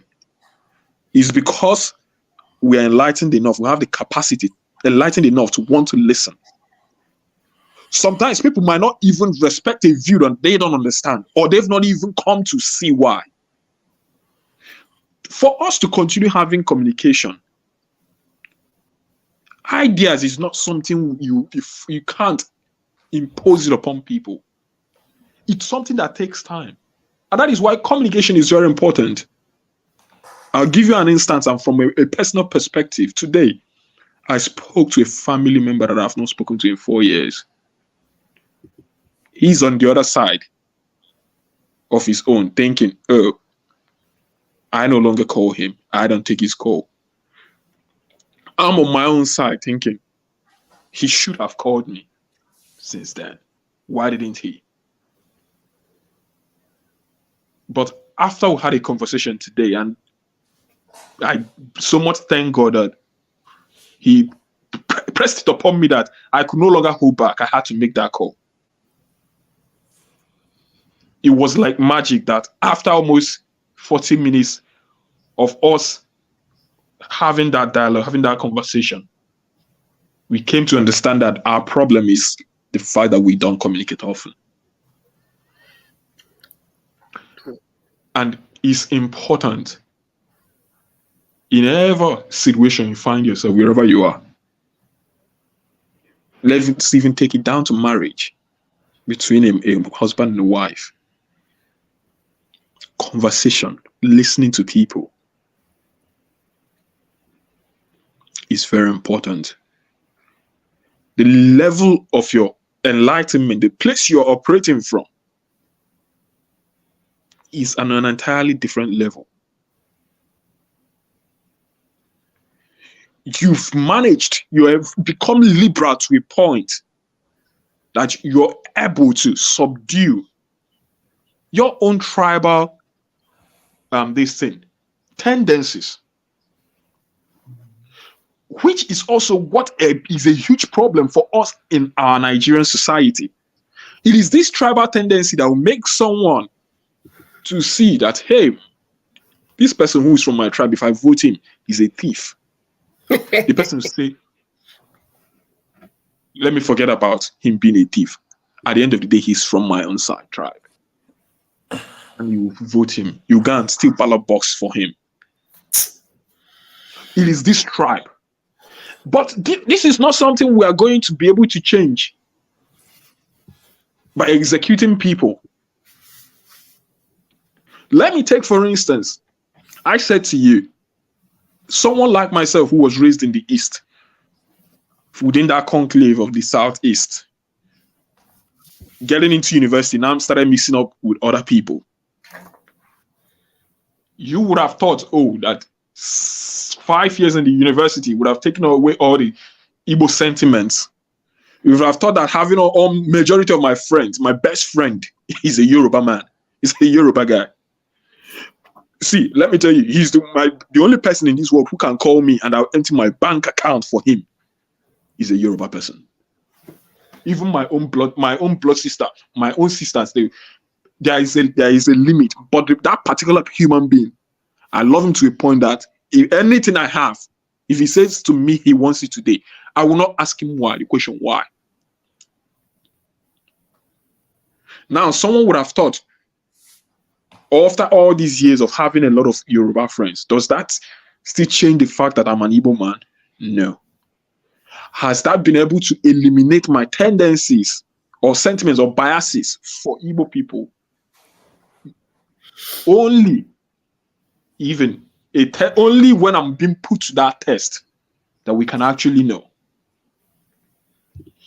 But what I'm submitting is that we need to keep on having those conversations, bringing people out of their tribal, captivation, beginning to make them to see from a bigger picture.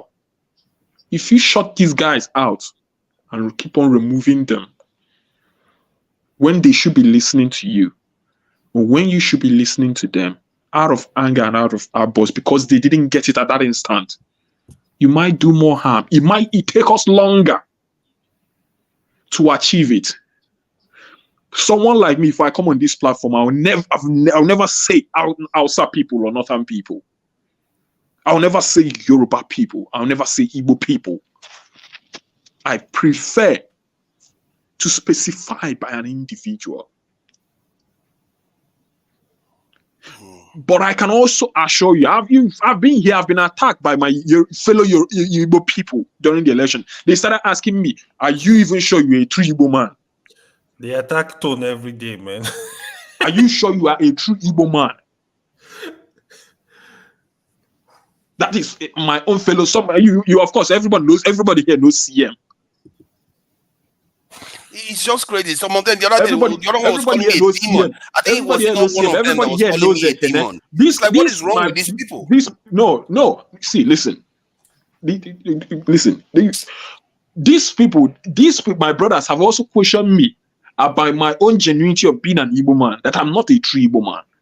But I didn't take offense from them. Why? Because I know that because they are not seeing my points today, does not mean chances that they will not see it tomorrow. I believe that if I keep on making those submissions, placing superior arguments, at some point along the line, it might not be this year, it might not even be next year. But my conviction in the fact that we're able to keep having conversations with tolerance for each other.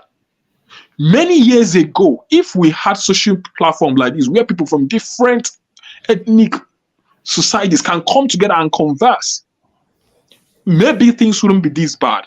Maybe we wouldn't have, been so destroyed by our ethnic proclivities. Maybe there could have been a chance that our nation would have been redeemed or salvaged earlier than now. But it's never too late, because we are coming one by one. I get what you're saying. So let me make this clear. That's a great submission. Yeah, please, Miss You know, my pronunciation has gone off when I'm really cross like this. Please go ahead. Sorry about that. Okay. Let me express my apologies. You know, you were around. I wasn't supposed to be shouting like that, but these people sometimes they get on your nerves, and you just have to lash out at them now and again. See, So they if you understand. cannot deal with these two people, No, how are you going to deal? I get that. I get that. How Believe are me. you going to deal? You want to convince very tribal Igbo people, 70 million people. See, I get to that. drop I their get this thing. that. If you Normally, can't that's what I convince do. Normally, these two people, if these two people can make you want to run out of the platform, I sat that here. should Somebody tell was you, calling me see, a demon. then I that took will it, but show you the some days amount it of gets work we out of still need to control. do. Right? So, yeah, I know. Yeah, I'm not perfect, not even close. So please, madam, go ahead. You know, there is, I don't know, do you hear me? Am I on or off? Yeah, you're on. Okay, Jakun. thank you. Jakun is backstage. Oh, let's bring him. He's an honorable member. He can be able to speak. Go ahead, please, madam. Okay. When you want to address me, I call all of you, each and every one of you, my president, because you are. So when you want to address me, Bore is enough. When they told me about this miss, if you're not married, you're miss. Now, if you're ever married, it means you miss all the time. So you are Mrs. Don't forget her, she misses. Okay? So, but it's just for us to laugh. I said, I have not missed nothing. And don't go Mrs. because if you call me Mrs., that means that I miss all the time. So no, I don't. Just on a lighter mood. I like that you boiled. That is what family and their members do. A gentleman, to buttress the points my president Sitadema was stressing, is still in a lighter mood. I'm so sorry, madam. It must really feel good to be called a president. This name you just called me, it made me feel good. And I cannot keep it to myself, please. You have to emphasize it. I didn't even know she was calling you. I don't know if another person felt it, but please, when you address another person, please attach it to them. Let me see if they have the same reaction. That's the lighter mood, everybody. Maybe that's why a lot of people struggle to get into that position. You want to run the other direction. When the real drill comes, believe me, Nigerians will be scared to get president. Don't you see? Did you see how beautiful and handsome Obama was looking before he became a president? Now the daughter said, "Dad, if being a president will give me as many gray hair as you have, you guys can keep it to yourself. I don't want it." But yeah, a policeman apprehended a gentleman. You know, some of us, we have how we deal with our things and how things are.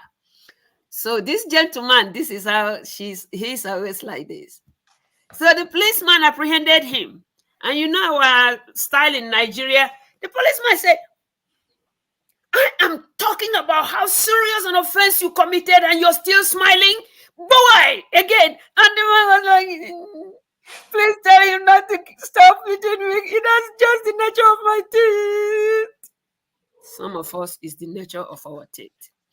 A man here was upset, talking to the wife, and the wife, and the man said, "No, this is not funny. Now tell me, why are you laughing?" And the woman said, "I'm laughing to keep from killing you." It's not that they don't take it serious. It's that people react differently. Maybe others, when they are that serious, they smile. When they know even the enormity of what you're trying to share, they smile to bring the attention down, to say it is as bad as he is saying. For instance, where I went out one day a week ago and somebody said, Oh, you have an accent. Where are you from? I looked at her. I said, from humanity. He said, no, I mean, really, where are you from? I said, what part of humanity don't you understand? Is it the who part or the manity part? Everybody started laughing. Now, maybe in this process that Nigeria is, one day we will get to a point where we are learning a whole lot of things from America. I don't care whatever state or slum anybody is from here. They say, oh, I'm an American. In fact, when they come to Nigeria, they want to ask you in Nigeria if you have papers to be in Nigeria. You are born in Nigeria, and they are in your own country, Nigeria. And they ask you if you have papers to be in this country, in Nigeria. That's how proud of America they are. You won't. It is very rare when you see anybody say, "I am from Nebraska, I'm from Arkansas, I'm from." It's the same thing as Nebraska. I'm from wherever, they say, I'm American. We are all in the process of getting there. We appreciate, and when I came here, the first thing I said is so diversified, ramified, and different the way reasoning here is. But it's like a book. You read the part you like, and you also read the part you don't like, but the two of them come together to make that sense for which that book was written. And I know I'm repeating a whole lot of things the gentleman, my president, Osita Dema, had made. But please, it is a sign that we are all the same members of one family. We will, from time to time, make you boil. And we will, from time to time, smile. Thank you, guys. Thank you. Well said. Jagun, I don't know whether you are there. Long time no see. I don't know whether you want to say something, because I noticed that you wrote some things on the backstage. We have been asking about you. I hope everything is okay with you, Jagun. He did type at the backstage, but maybe he's not chatty about these things. See, sorry, Ferrari. guys. I Oh beg your yeah. pardon. My mic was off. I Okay. thank you for your concerns. I've been very well. I've been away and I've been busy. And I've just come in. Actually, today I was doing a bit of a promotion, and I've just come back home. And I've been listening here and there. So I came to the background because I couldn't see the comments, and I wanted to see the comments. In any case, I'm happy to be on board. I really like what the gentleman said. I can't read his name very well. The gentleman with the hat. Osita. I like what he was saying, because you see, emotions can run high easily, and I'm an emotional guy, and we should all have passion and emotion, no doubt. But we should also be careful of our dictatorial position, I must say, because laughter can be rude, no doubt. But it is always also a reaction. And people, as the young lady said, would react differently. People don't react the same way. And in terms of what you were saying, again, I kind of wanted to agree with Oti. Me, I'm not a tribalist. I'm a Yoruba man, and I'm proud of it, because that's how I was born. And that's my pride. And with that, I expect all of us to have that same pride, because it doesn't mean that we don't connect, but it does mean that we stick with the realities of who the bloody hell we are. And I feel that, this Nigeria is we all know, as Nigerian as we are, Nigeria is not a country, man. Nigeria is a place that makes all of us ill. Jago, I think your mic is kind of faulty. Is it faulty? We hardly hear you. I can hear him. You know, I've been listening rather than coming on board to comment and just watching the show and really always wondering where it is that we're going with our conversations. And for lack of being boring, I don't want to be boring, but the progression of our conversations are so stale. They're stuck, and we try to champion the Nigerian cause as best as we can as people from diverse entries and diverse focuses.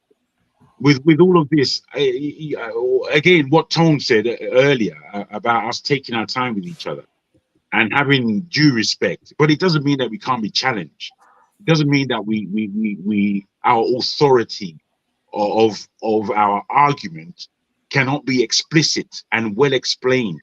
And I want to always see progress, and where I see people generally being more uh, egotistical in one way. I say that with due respect, but when we become very egotistical, it's very difficult to have discussions, man.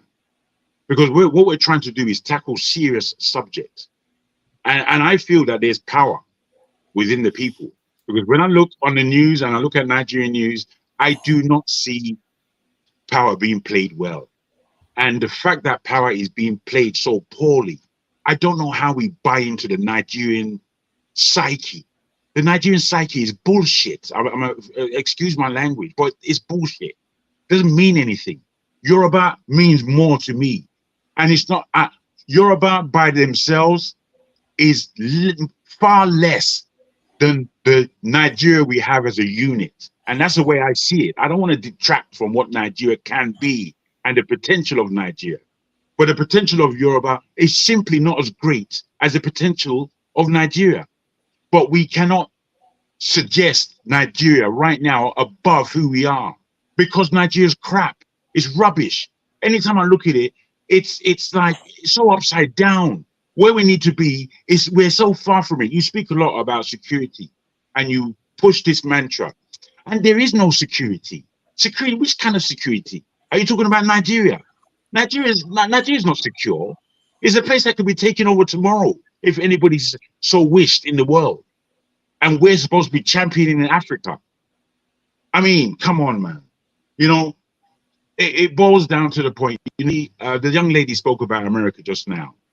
And America is extremely tribalistic, but it functions as a country, as forefathers said, it functions. Why does it function? Because there's rule of law. That's why it functions. In Nigeria, there's no rule of law. There's none. We're all just talking round and round and round rubbish. There's no rule of law in this country.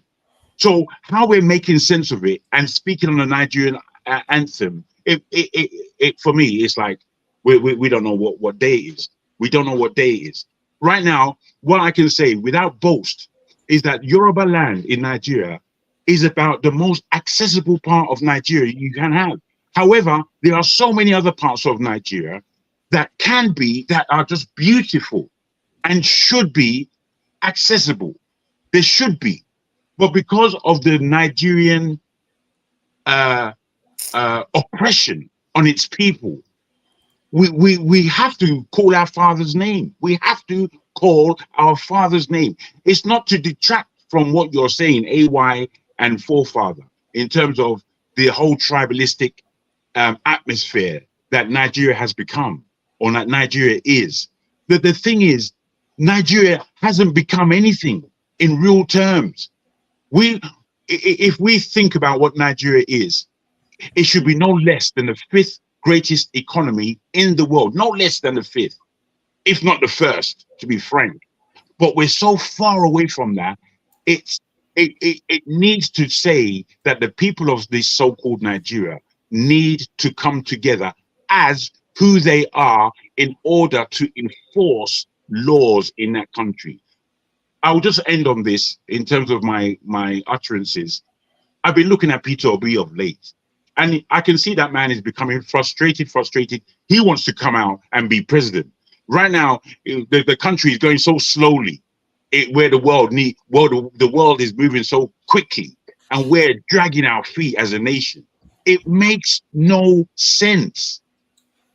And the fact is, people on the ground in Nigeria, it's not that they don't care, it's that they cannot do anything about it. And this is my only crux. What are we doing about it? I'll leave it there. Thank you, guys. Thank you, Thank you. Jaju, as always. Mm. Brilliant. You know, if anybody they are seeing the banner that I put there, that banner is basically the progression of what you need to do to fix your country. It's well established how these things are done. It's not rocket science. I think, was it not Osita that was talking about how we in secondary school when you do expo you can copy from your mates. We know how other people have developed themselves. Why can't we copy if we cannot invent? It's really straightforward philosophy. This thing. Did you see anything that they call tribalism on that list? They don't care. It's not tribalism because all of them are tribal. They still function. All of them hate each other. They actually hate each other more than we do. They killed each other in the millions, like cold-bloodedly. In the Middle East, they just killed 7,000 children in 2 months. These will hate each other, but they are functional more than us. Why? Because we have not fixed from the beginning the next one and the next one. We've not done it. And until we fix that, we lost the first one on the left-hand side. We lost the first one since the colonization war. I will never recover it again. We're weaker. Until we fix this equation, we are not going anywhere. And was it not Jagon that just said that they could come any moment and take the country from us? That is at the crux of my problem. If we cannot survive, we are not going to be here to worry about tribalism or election or bad laws or hating or loving. None of them. And hence, maybe some people should be worrying more about that.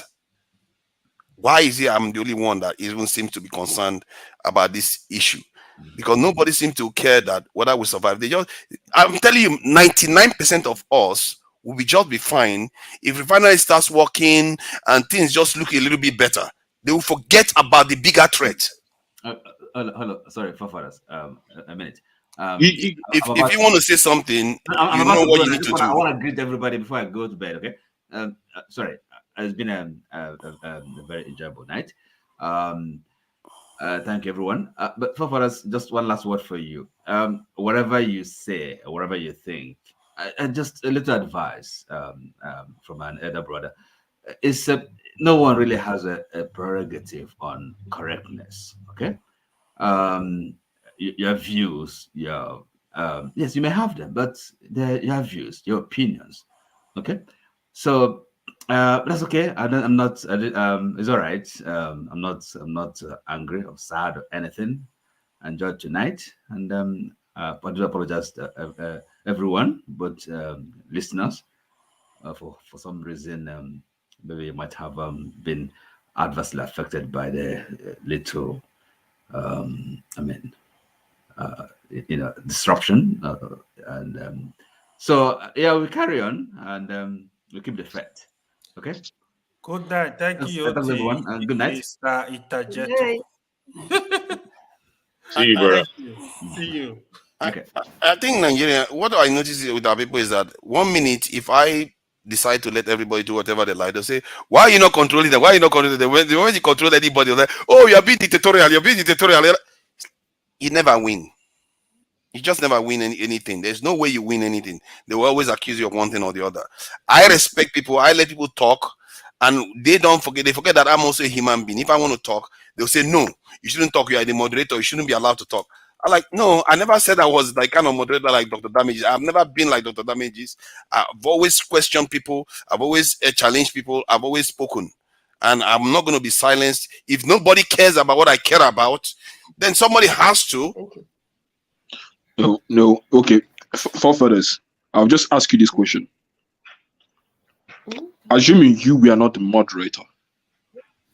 Let's take for you were not the moderator.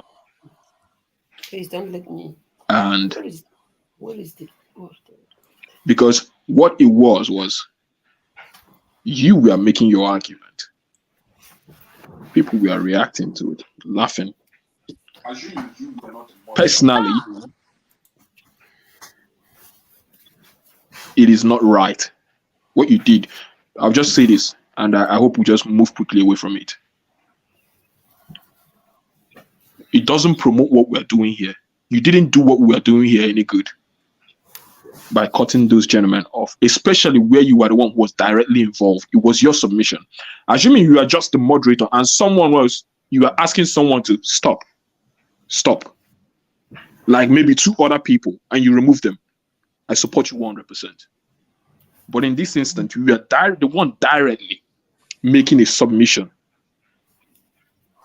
You felt people were not paying attention enough to your submission, or they didn't take it the way you had expected. They didn't see the seriousness in what you were saying, and they were not, to be honest, and it's not like they were even counter arguing. They just laughed. But because your emotions were already at a certain level, you reacted. Your reaction was, part of your reaction was, oh, let me take these people out of the platform. That was absolutely wrong. But we learn every day. Nobody, like you said, nobody's paying you for this job. And you probably didn't go to school to learn this job. And we're trying to make this platform better. Why do I say that? My dream for this Dr. Damage's platform, this conversation we're having, because there is no national TV anywhere in the world, in Nigeria, a national television where you have something like this, where people come in unfiltered and lay out their views. My hope for this platform is someday in the future, in 2 years' time, or even any time before that we become as big as Arise TV. That people go in, people in Nigeria everywhere know. They come and they know that we have something like this. That they have a place that they can just click and the whole world will be watching them. That is the extent. That is the thought I was trying to make from my last submission about information. That we need to keep on promoting this platform. Get to a point where people who are ordinary people, like you and I, staying in the diaspora, like someone who is in the village, someone who is somewhere in the Enugu, can tune in and air their views about how they feel about the country, and everyone will see it. So, let's see, everything you said, even if there is true, I'm also entitled to it. One, I said I was passionate about that. See, if you don't respect somebody's passion, expect an unprofitable behavior. No, but each and every one of us, we also have things that we're passionate about. This is exactly what I mean. This is what they do. When you do it, you don't see yourselves do it. I just started talking for how many seconds? They all jump into your mouth. This is what they do. You're right. If you tell me now that you want to take the mic, I will gladly step off. Yeah, but I barely said anything for even 15 seconds. No, but you and I were having. Listen, you and I were having a conversation. And this is what is different. Wait, I beg, don't vex. Forefather, I have a question. Tell me how national security will lead to better law, development, economic growth. Can you explain that rationale for me? Before you do explain that, I really beg everybody's pardon. I just need to support what Osita is saying. Because what Osita is saying, again, is really coming from the heart and from an understanding of what this platform means to all of us. This is a gathering from all people in the diaspora. You see, I was saying something, but they've just wait, forefather. I want you to speak. I want you to speak, forefather. I beg.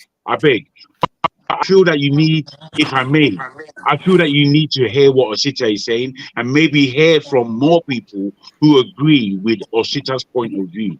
You see, you can agree all you want. It doesn't matter. Don't you? Have you not understood me yet? No.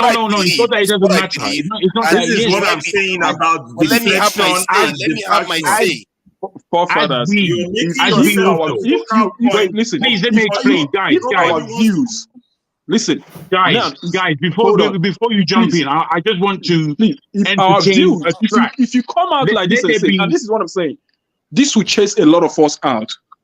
You're not been a part of this platform. But if you come here, if what you are doing now, and Dr. Damages says something like this to me, or if Dr. Damages, if this was him, you know, he didn't let me talk. You have you like many minutes. If he handled you like this, what we're doing, Forefather, is trying to give you a full way of answering.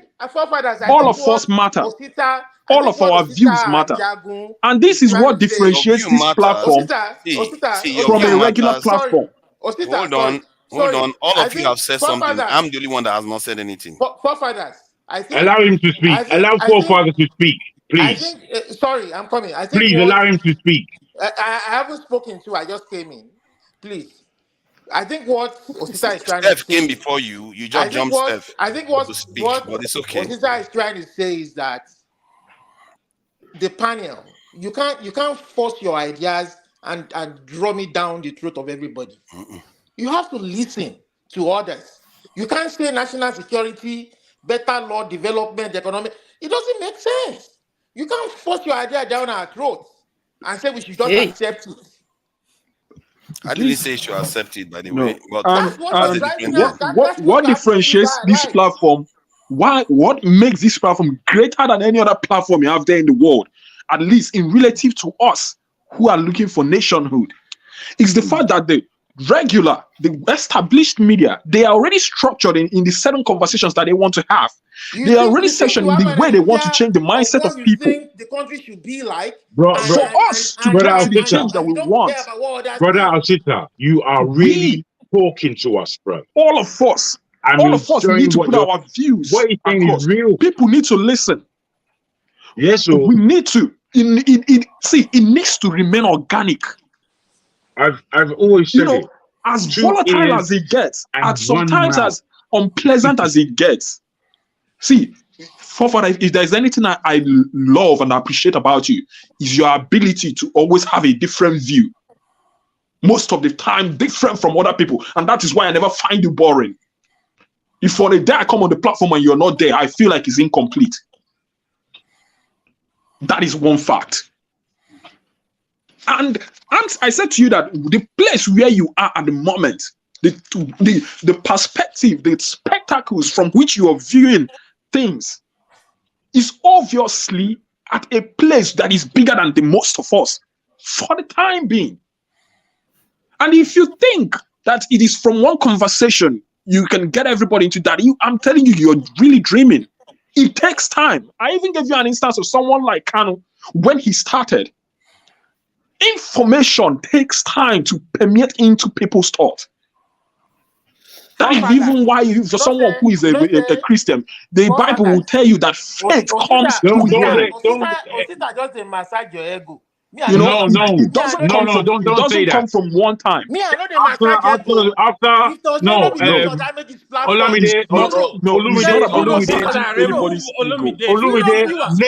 Let forefather be the next person to speak, please. It's not about massaging everyone. Yeah, allow what he said. Let forefather speak after everybody is important. The only thing I'm saying is, you don't get nobody to watch you, forefathers. You better calm down and stop bragadoing. Stop it, man. Stop it. It's unnecessary. Olumide, please. We also respect forefathers because he's the moderator. Listen. We must understand that. Listen. I understand is that forefathers, he has two roles he's playing here. Olumide, can you hold on, please? Hold on. Forefathers, he has two roles he plays here.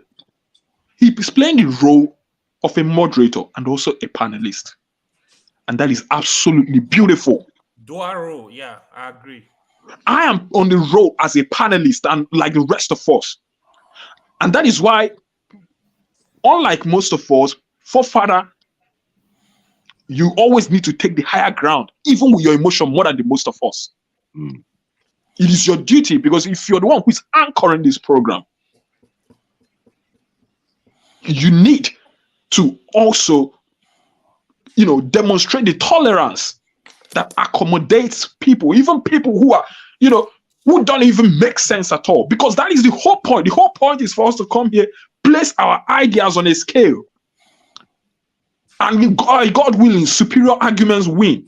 But superior arguments do not win by imposition.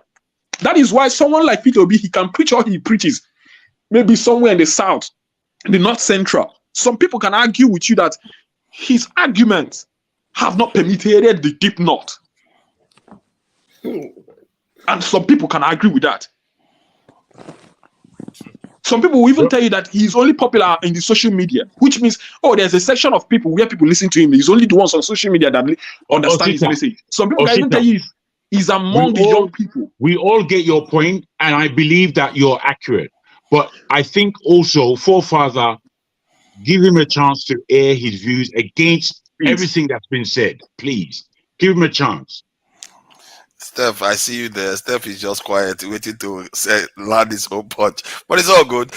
See, this is very simple matter, really, for me. It's not about imposition, for one. I'm not imposing. I just expect people to respect each other to an extent. People disrespect me all the time, like it's regular. Actually, even when I try to speak, they shut me up, and they don't do that to Dr. Damiji. They will shut me up literally. I won't be able to say anything.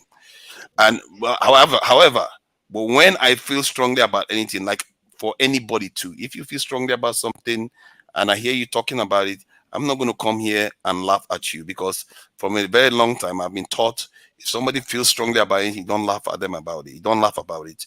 It's not about imposition. I expect simple courtesy and a little bit of respect or understanding or empathy, whatever you want to call it. I'm not imposing my view. I don't expect them to see it from where I see it. I don't expect them to believe in what I believe, ever even.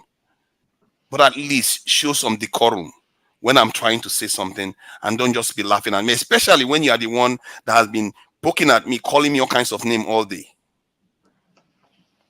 That is all I'm saying. I think what you're saying is fair.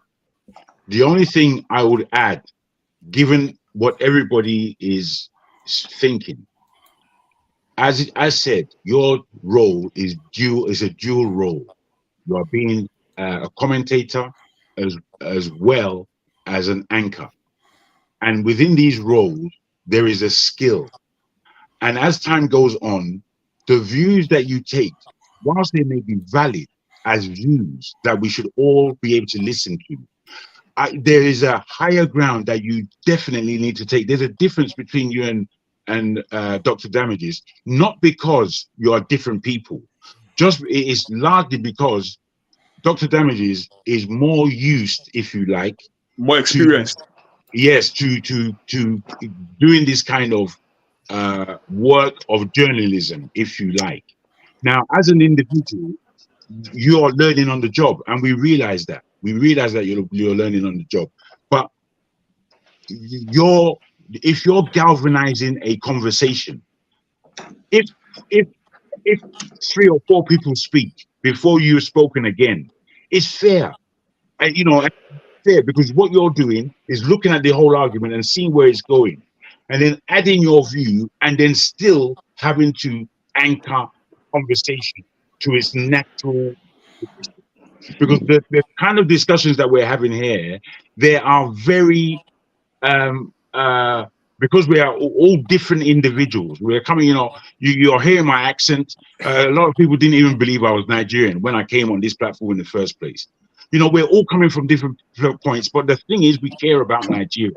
And that is your course. Your course is to say, where is this Nigerian conversation going? Where is it going? So the more awkward you make it by arguing, and I understand it, because I think I would do a job of what you are doing differently from you, but I would have exactly the same emotions that you have, which is, why is everyone picking on me? Why is everyone talking about me? But I would have to hold a lot of that back in my chest in order to anchor the program. So while I have this very similar emotions to yourself, where I get vexed very easily, my patience has completely run out. In terms of patience, between me and you probably got a lot more patience than I have. But I would say the skill in anchoring a conversation is different than yours. And sometimes that can become frustrating. All it is that you have to understand you still have a lot to learn in your position. And I say that with all due respect. Thank you. Thank you. If we can go back to the topic, Steph. Oh no, I really enjoy seeing Steph here today. He hasn't said anything all day. Maybe I should bring back the discussion about wigs and all the rest, so that he will run out again. So, Sir, welcome. Let's not go into this discussion again. I think it's about past time now.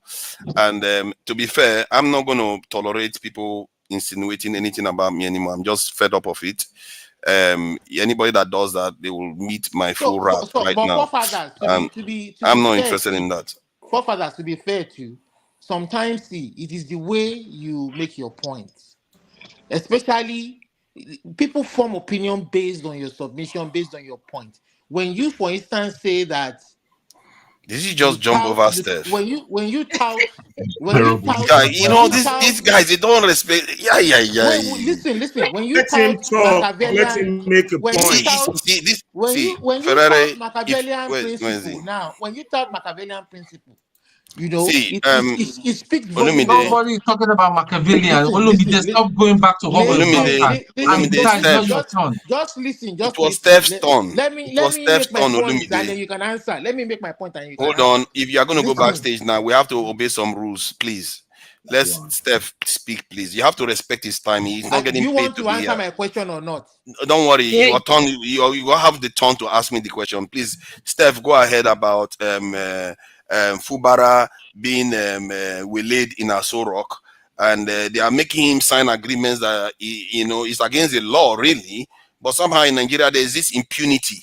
Some people now started talking about how the people themselves are part of the equation. With that, if the people don't change, their leadership is not going to change, which is part of my what I subscribe to. It's not because I'm saying the people is at fault, but it's a whole ecosystem. So what do you think about that? You know about the Fubara stuff. You can address it in either way you like. Please don't mention what happened in the last 30 minutes. Ignore it completely. Um, Thank you, forefathers, for Welcome. giving me the opportunity. But you see, again, you cannot restrict my freedom of speech.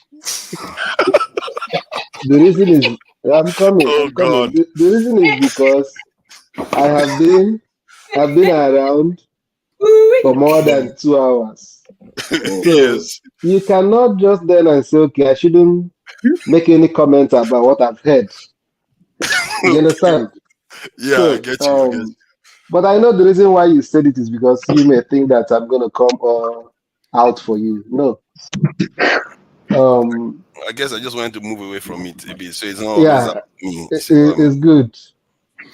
Mm. I just hope that at the end of every conversation that you always go back and understand the fact that we are all work in progress, all of us. You understand? And it's even a privilege for you to have opportunity to be getting feedbacks from people because you are on a different you're preparing yourself for something different Greater things. than some But you of see, us here. that kind of talk, well, who is that one? Is it not the one they call president? Stop talking that nonsense, oh, because I'm here in London here. I'm a majesty subject, so let's not talk, get ahead of ourselves here. You are a Because president too. Everybody here is a we are, president, we period. are we are humble servants of our people. Please. We are just helping, isn't it? And that's all we are trying to do. Please, So, go ahead. as a matter of fact, for furthers, if in a period of maybe you anchor a program for like 2 hours or 3 hours, and people just make comments about 5 minute segments of the program they feel that you didn't handle well, I think it doesn't mean that you did not have a pass mark. Do you understand? You see this guy. This If guy. any, I'm coming. This No, is I'm what I coming. get every time. I'm coming. If anybody say that you don't have the right to pushing your own narrative, I think the person is not being fair. And if anybody said that you deserve to be interrupted or laughed at when you're making your point, the person is also not being fair. But where I disagree is that, like everybody has said, you're playing two roles. Your role as a moderator, if somebody is interrupting people, you understand, or asking somebody to stop, the person didn't stop, you take the person out of the platform. I think it's in order. But if somebody, you are saying something and maybe the person made a kind of gesture of disapproval or whatever, it means that if you can take the person out, it means that as I'm talking now and anybody laughs, if I have the wine, I also take the person out. And that becomes disorderliness. You understand? So, but other than that, I don't see anything wrong in your opinion, even though I may disagree with it. You understand? That's So fine. that's by the way. And one thing else I want to clear here is that I do have some disagreements with Forefather most times, but I don't believe that he's an agent of anybody on this show. I think he has his own mind. I think he's trying to be consistent with the his own biases, and he's not more Nigerian than anybody that is on this show, but he's a Nigerian, and I don't think that he's being paid by anybody, and I don't think that he's supporting the government. But most times, like I told him the last outing, sometimes the way he said things and how people perceive it may be different from what he has in mind. And during the last outing, when he made a clarification, I also told him that I observed what you said differently from the way you're explaining it now. So, and that is all, it happens to all of us. So, concerning Fubara that you're talking about, I don't really want to pity him. But Steph, Because I this one don't, too much. This one too much. It happens to all of us, but this one too much. that's what I'm saying. All of us have our biases. But Forefather own too much. Olumide, calm I'm down. not saying that. Olumide, you are number one here. The only thing I want to clear is that personally I don't believe that he's pro-government and government is paying him to be on this show. I don't think so. I also don't believe it. In fact, I know it. Alaba just talk, man. Even me, Alaba said, he even call me, I'm a government agent. Alaba just say stuff. Don't forget about those stuff. Don't worry. You guys should Why I say that I don't pity Fubara and I'm not Steph, you believe is say that baby because too? no, so I'm they just are, don't worry, go ahead, don't mind me. it's obvious that whatever thing Fubara is not is more different from Wike. Or Wike, it's not like two thieves that stole something in the night. And then they're having a disagreement on the sharing formula. And everybody now observe that, wow, see what they stole. That's what is happening. You know, if Fubara was hiding Wike's activities when he was the governor, using his position as the accountant general, does he make him a saint or a good person that's going to look out for the interests of Rivers people as he's pretending now? No. It will not.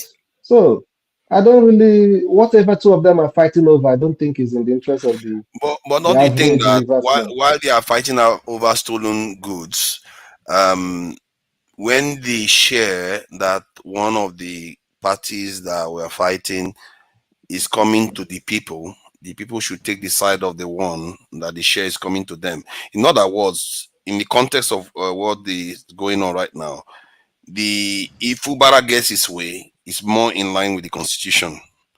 If Wike gets his way and Tinubu get their way, they have mangled the state even further. You see what I mean? Yeah, but where I'm concerned is that if somebody who wasn't ready for a governor was made a governor, and after being made a governor, he's had some months to prepare himself and make up his mind, and begin to nurture that muscle as a governor before being sworn in. And after being sworn in as a governor, he had tasted that power, could go to Aso Rock and sign that kind of agreement. It means that I don't really see him as somebody who cares for the Rivers people in the first place. Because if you care for the people, then it means that out of principle, you should know what you can concede and what you cannot concede. That's just my worry. If not because of the outcome of the meeting that started coming out, I was like, okay, towing the part you're towing that, yeah, even though the way he came in is questionable, but I think he's fighting for the right thing. But at the stage where they are on the fight, for him to go to Aso Rock and put a pen on paper on that kind of agreement, it's questionable about his person. Steph, what do you think about this statement on the screen? Who be government teacher, culture and tradition? This is what Fela said. Um, because what he's implying is that the culture within the country and the traditions we have been following has led to these problems we're having. So, is it our fault that this our behavior, our leaders are doing some things to the people, or because you are blaming Fubara now that why should he go and sign? But maybe he doesn't have any reason not to sign. Maybe nobody gave him a reason not to sign, because the same people are the ones that are selling naira, our naira notes to fellow Nigerians. The same people are the ones gouging petrol and helping rig the elections. So No, why can he what not I sell them think is that out? what I think is that he's like he has a chicken heart. You understand? The people, for instance, are with him, but he doesn't have the heart to use the people to fight his opponents. That's where the difference coming. He's like too afraid, But and that's Steph, a quality that Steph, that's a quality I believe that you a said it the leader should first not time. have. A leader Sorry, should Steph. not be afraid. You said it the first time that it doesn't have. It was never about the people in the first instance. It was about the fact that Wike was going to take the lion's share, and he no go agree. So As for your question, who be government teacher, is a little bit complicated because if you're talking about culture, um, culture over time becomes is evolving a kind of, you know, and the psyche of the people feeds into the culture. So before you know it, what is culturally unacceptable some years ago somehow become acceptable and become part of the culture. You understand? So I don't know at the point where, but if culture is teaching them, then is adulterated culture, kind of. You understand? Just the way most Olumide, communities Jesus will Christ, begin to, Olumide, you are going to show us your boxer now. Eh? Hold in most your phone properly. what we don't accept in the past, we started accepting it. For instance, it's easier for somebody that you don't know what he's doing to make money and come back to your community now, and even the ego will call him for a chieftaincy title. Yep. You understand? But in the past, when that kind of person come back, people will be, scared to associate. They don't want to associate themselves with him because they believe that there are things about him that people don't know. So you don't want to be seen very close to him. You know, in my own community, it was like that before. But I know that last year, somebody next house to my own house in the village, somebody came from Dubai, a young boy. Was a junior brother to me, very young. And within 3 months, they have fenced their whole compound, brought down their house, put up a duplex within 3 months. And almost like the whole community goes to his house to go and drink every day. He's doing it, you know. But when I look back, this is somebody as at last 2 years. I was following him on Facebook. I know that he was not doing anything in Dubai. I know. You understand? I see. So Okay. So, but people you think like that him, Fubara should have been braver? So, what do you advise him now to do now? what I think is that if he really care about Rivers people, and if he signed that agreement maybe out of The uh, rest. duress, Intimidation. he's not the first person that enters into such agreement.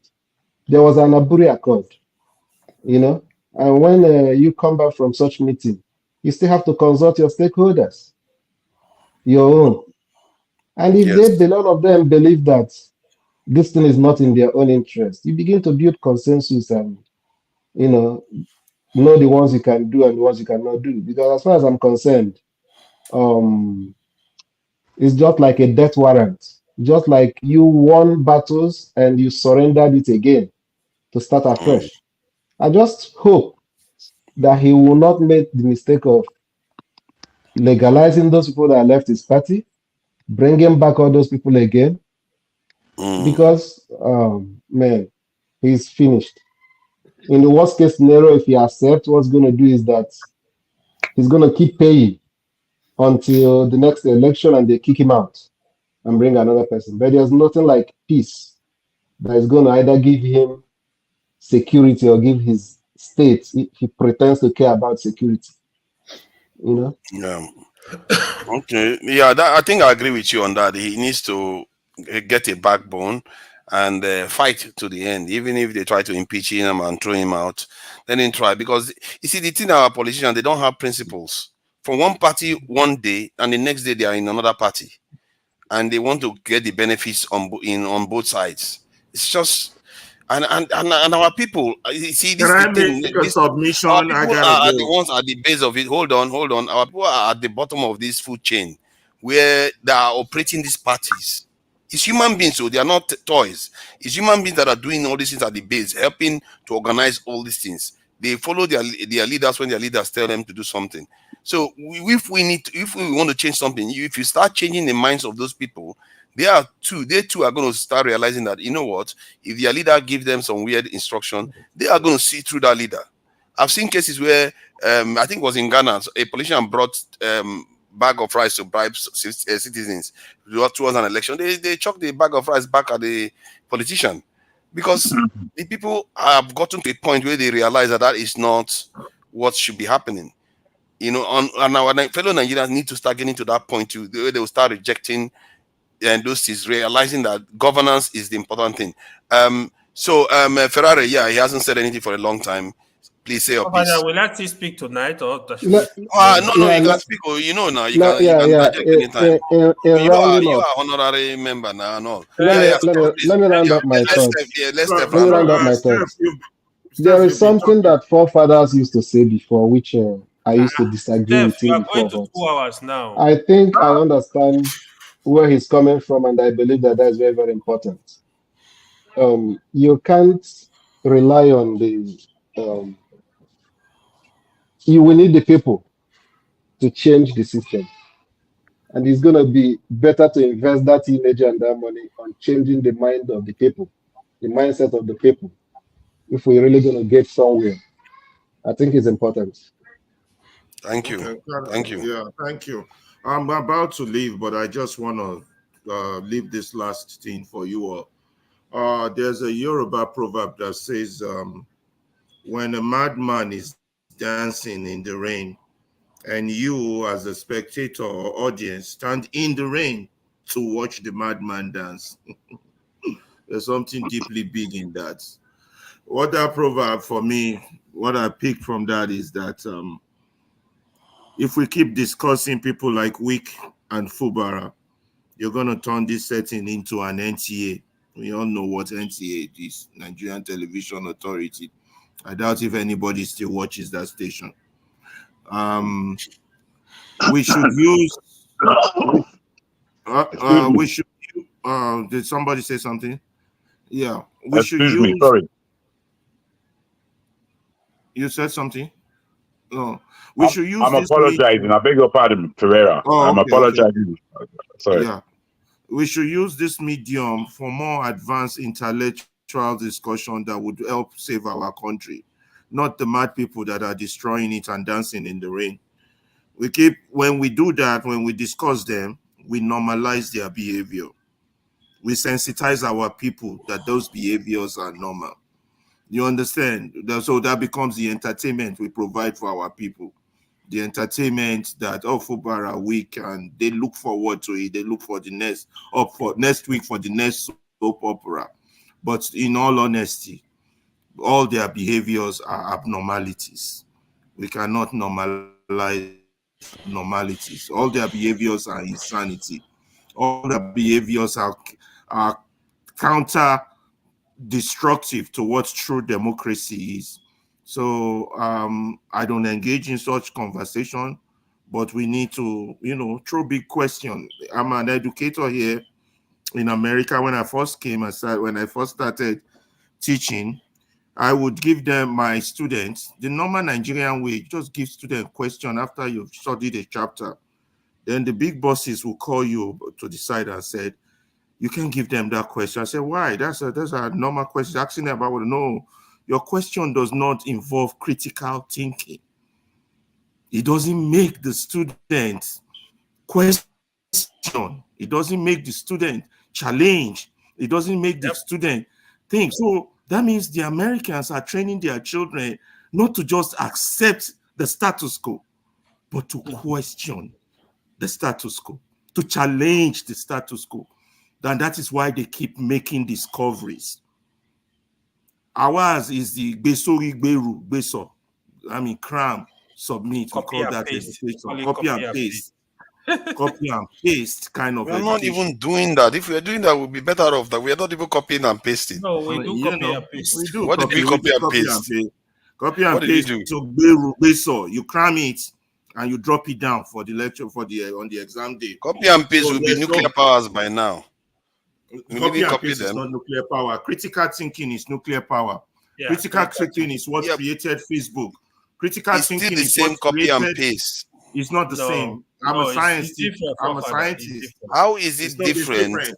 You can copy somebody's way of thinking. You can copy somebody's way of developing. Is not a critical thinker. It's not an inventor. It's just accept what Albert Einstein laid down. It did not. It's not. It doesn't become a Hawkins. It doesn't challenge. It doesn't create new. It just take what was there.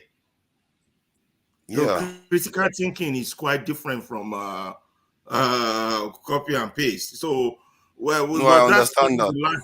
Yeah. So that's what creates development in the world. That's why iPhone 1 has now become iPhone 10, because there's somebody in the research office that's critically, it's not just accepting that iPhone as it is. They're making progress. And humanity has to make progress.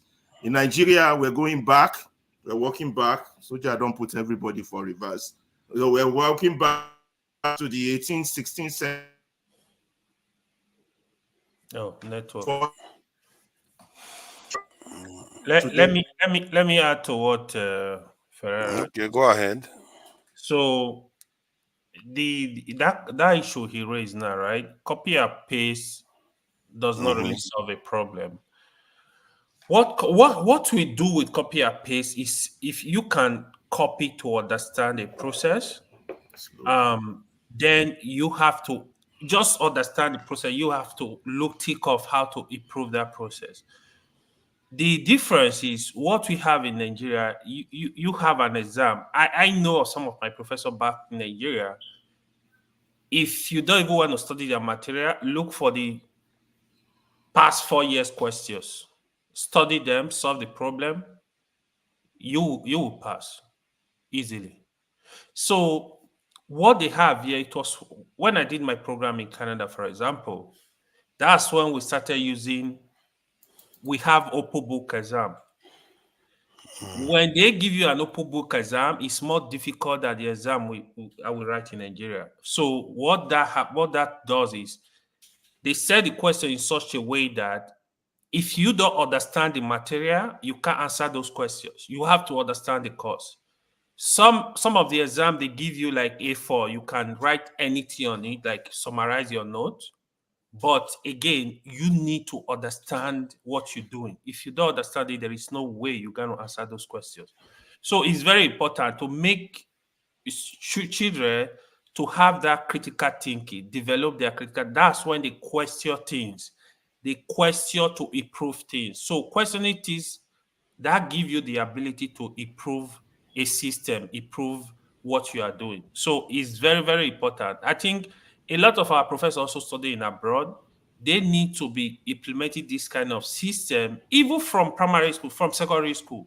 It's just like IT you see today, codes. So you get a code, you develop a code. You want to do something, you just think about it. Oh, how do you do this stuff? How do you do this stuff? Just like mathematics, there are many ways to solve one problem, right? But it's just the understanding. You understand what is going on, understand the situation.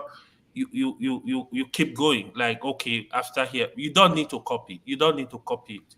So it's very important. What the poet Ferreira raised now is very important. Thank you. Yeah, The and reason, can that I critical. finish what I'm saying? Oh, I thought you finished Hold on, already. let me just land since Okay, yeah, he and was that cut out. He critical was cut out. thinking, yeah, that critical thinking permeates all their institution. That's why, when their Supreme Court is making decision, it's making decision for the next 100 years, not for now. When their military is making decisions, they're making decision for events that has not even occurred at all for the next 100 years, not now.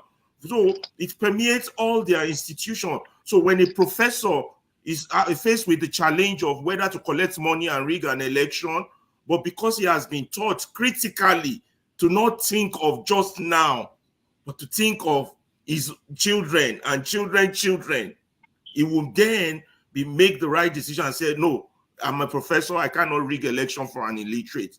So a lot of things are wrong with our society, but the number one thing we need to do is to call it what it is.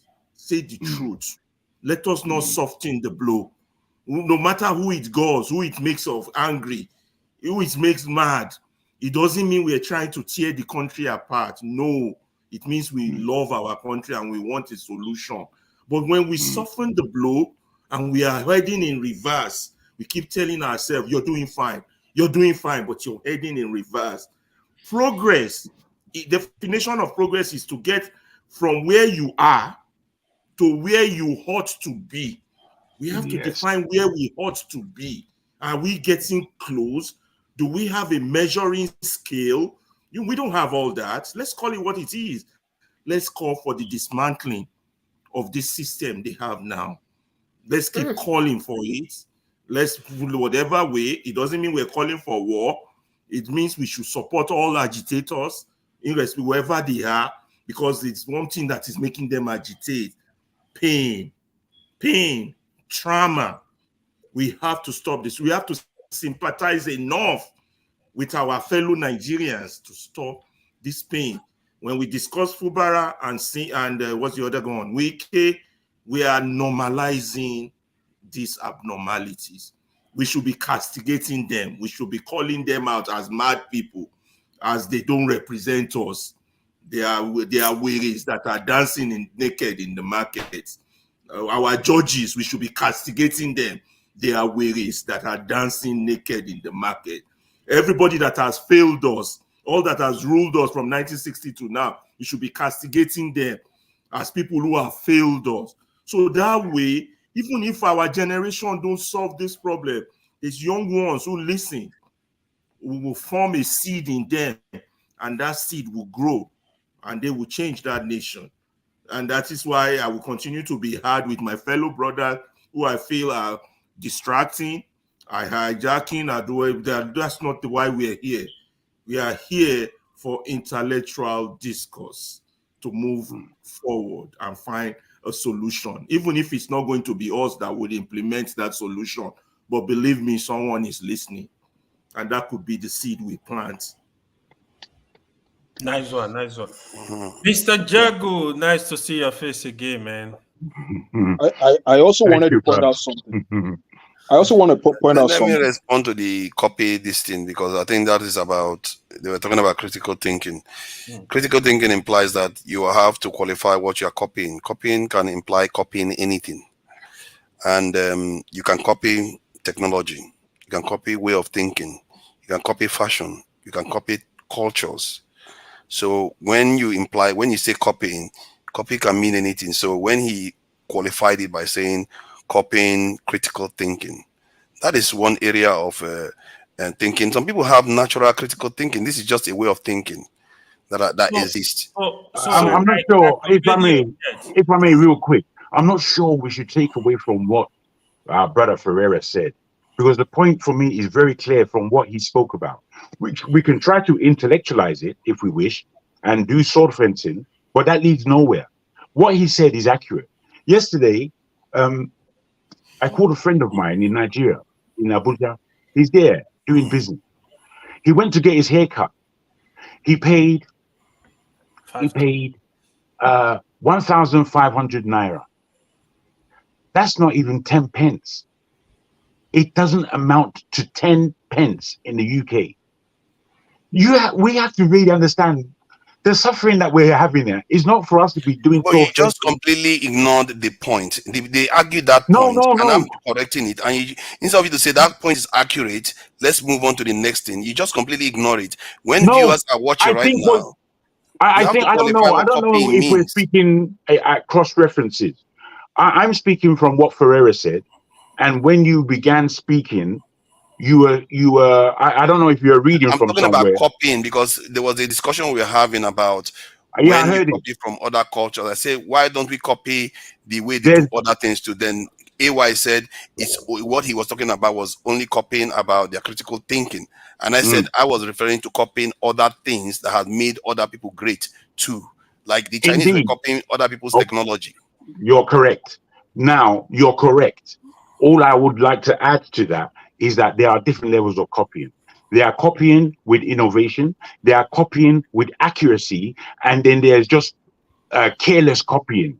Because Yes. the copying that we are doing in Nigeria is the kind of copying that we know is just like play school compared to what's going on in the world. They're playing play school, and we Nigerians know it. We're looking at them leading a mockery of who we are. It doesn't make that. It doesn't make sense that Fubara and Wike are fighting over something that Wike should have left. But because of the greed and bullying that Nigeria constitutes, we are left with this paralysis. So I don't want to be sword fencing necessarily from where Ferreira spoke, because he spoke in a term that, look, all this that's going on around us, we cannot begin to take any of it seriously. We cannot begin. We have to get to a point where we are saying, look at this nonsense. We know it's been nonsense. It's actually been nonsense for 60 years. Are we just going to be having the conversations our grandfathers had? I was sat down under the baobab tree in my village, listening to my grandfathers having the same conversation that we're all having. My brother, it comes to a point where me personally, I'm kind of bored of it, because the more we speak about the wrongdoings of our so-called politicians, the less galvanizing we can be, and we need to galvanize. There's no point speaking about our ethnic differences when we know that we're all suffering under the same banner. So I really want us to understand Ferreira's point without, not without objection, but without, again, critical thinking. Like thinking to the nub of the situation and not dealing with all the paraphernalia. The nub. We need to strike. Is there anything he said that we disagreed with? We don't disagree with one thing about the removing the elite and changing the system for the better. We all agree with that. Every single one person here agrees with that. If I can add, forefathers, your own suggestion is that the problem is not even too much about copying, because this same thing a few weeks ago, Obasanjo had an argument with Osita Chidoka in What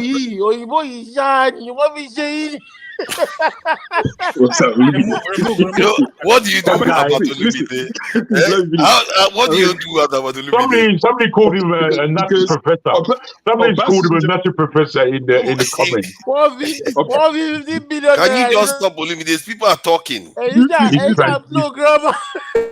This guy is fantastically crazy. That's exactly the key word. Fantastically crazy. Listen, guys. Obasanjo had this same argument with Osita Chidoka. When Obasanjo said that we copied American democracy and came and be practicing it in Africa, but it has not worked. Osita Chidoka now questioned him, say, Baba, is it that it didn't work, or that you people didn't copy paste it well? Because that if we are actually practicing democracy the way America practices it, that we wouldn't be in the trouble where we are. The mockery, the conversation even derailed to a point where when Obasanjo was making, was boasting about the level of discipline or the level of institution, the quality of the institution of the military. Osita Chidoka went to the point of saying to him, Is it the same military that also produced Buhari that now brought us down to where we were? Why am I saying this? Copying. For you to interrogate something, you need to see it. You need to copy it somewhere. You need to take it from somewhere to even interrogate it. Do you understand? And sometimes for you to start even interrogating something is because you started having doubts in the authenticity, in the accuracy of that thing. The question now is, the things that we copied, did we even copy the right things? Did we even try to That's very important. paste the one that we copied? Things. If let's say all of us in Nigeria are dumb, that we don't even have the capacity for critical thinking. Let's say we are just copying. Let's say we're not even at the level of being critical. Have we even copied and pasted the other things? Well, the truth is no. Our nature will cause us to remove the ones that are good to be copied and replace them with the ones that are not right. Mbore, you want to say something? You know, but before I leave, I noticed that your mic is unmuted. So please, before I just drop my give someone else a chance to speak. I just want to say this thing. We always talk about our politicians, the leaders. Those are the ones that are visible. We see the governors and everything. There are other leaders in the society who indirectly have even more influence on a daily basis that we are not paying attention to. These ones that are constantly in our faces and are in our ears. The Nollywood, the music industry. And I want to teach more about the music industry. The content creators. That, in fact, those ones are even more, they will even pose even more problems for us now than the other people, than the ones I mentioned. But the music that we listen to, the music the music is where, because it's difficult for a young child, to even recite a Bible 10 times in a day, but they can sing one track that they like the whole day, the next day, even dance to it. When our music, what seems to be promoted, because now you never see anyone the one artist that I remember who tried to make impact with his music, they shut him down and made him, starved him to hunger. What's his name? Idris Abdulkarim. Fela and the rest. Now, how many of us still see music things like the quality of what Fela had? How come we don't find artists? Because we're talking about elevating. Oh, it's what happened? I think he just you don't press the wrong button. No, I didn't remove him. I think he's gonna be back. I've done that before. I just press the wrong button. Let me quickly. Yeah, he's back. Anyway. Who keeps taking me out? Who has been taking me out, guys? Nobody. I don't know. You out. It's not me. It looks like your phone. Who is that one calling me? I didn't do anything though. I'm just minding my business here. Okay. Now, because we're talking about raising consciousness, it's obvious that we need to educate a lot of people. But sometimes where people get educated or get indoctrinated from, like things like church, music, movies, contents that are dished out there, especially now where we have the superimposition of the internet, the social media. We need to start thinking of how do we start promoting people who have the right frame of mind in those arts. What sort of music are we playing to our children? Are we playing for them that's Yahoo? Are we always playing this thing about money? Everything about us is about money. But the next time I speak, I will talk about how the religious aspect has contributed terribly to our situation. I'm going to be rounding up soon. There's not going to be a next time. We have to round up and today is I'll be back on this medium to talk. Yeah, it's very unusual. It's very unusual for us to do this long, actually, on a Thursday. Let me something. Let me hear AY before I go. Okay. So I want to quickly. If I can quickly say that we were about to hear the young lady, but she was somehow all these men, you know, they know that you should allow they will ask the lady whether she wants to speak. Hold on now. But AY Absolutely. I was wants to quite say something. interested After me, hold on. in what you might Yeah. have to say. I want to quickly, seriously, I want to quickly draw our attention to one thing Ferreira said today when he was talking about the 10%. Keep it brief, we have to respect the lady. No, this is very brief. You know, I don't take time. So when he was talking about that 10% that are well informed, that kind of like they're supposed to be the light of a nation or whatever. That 10%, whatever the percentage is very, very vital. I remember if you pay attention, the first time I got into America, one thing I see in American society, the general society, you see high level of illiteracy. You will not believe it's America. Yep. Not only me, my brother actually noticed this. My elder brother came to America one time. Then we started having this. That's his first time in America. We started having this culture. He said, but American society are very illiterate. Why are very ignorant? Why is the country progressing? That 10% Ferrari is talking about, they are in those positions that make those serious decisions, that do the work for them. But when you still today, when you pay attention to the real American society, you will be surprised the level of ignorance flowing around the street. Deep So AY is very correct. I love Deep when talk. Ferrari talk about it. I didn't want it to just go.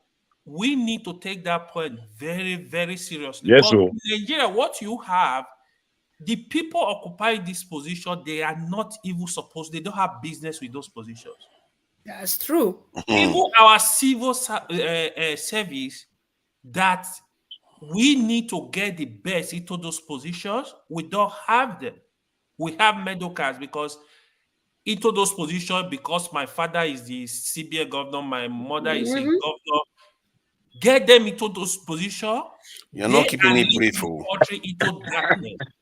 This is very, very important. I don't know why you are. It's not new. This thing. Somebody No, said let it me takes finish. 3% to transform a Take system. you out. Let the lady speak. You are taking too I will much take time you already. out. You're not supposed to I take too will long. take you What's the point of this conversation? Because the lady was supposed to speak. The lady. No.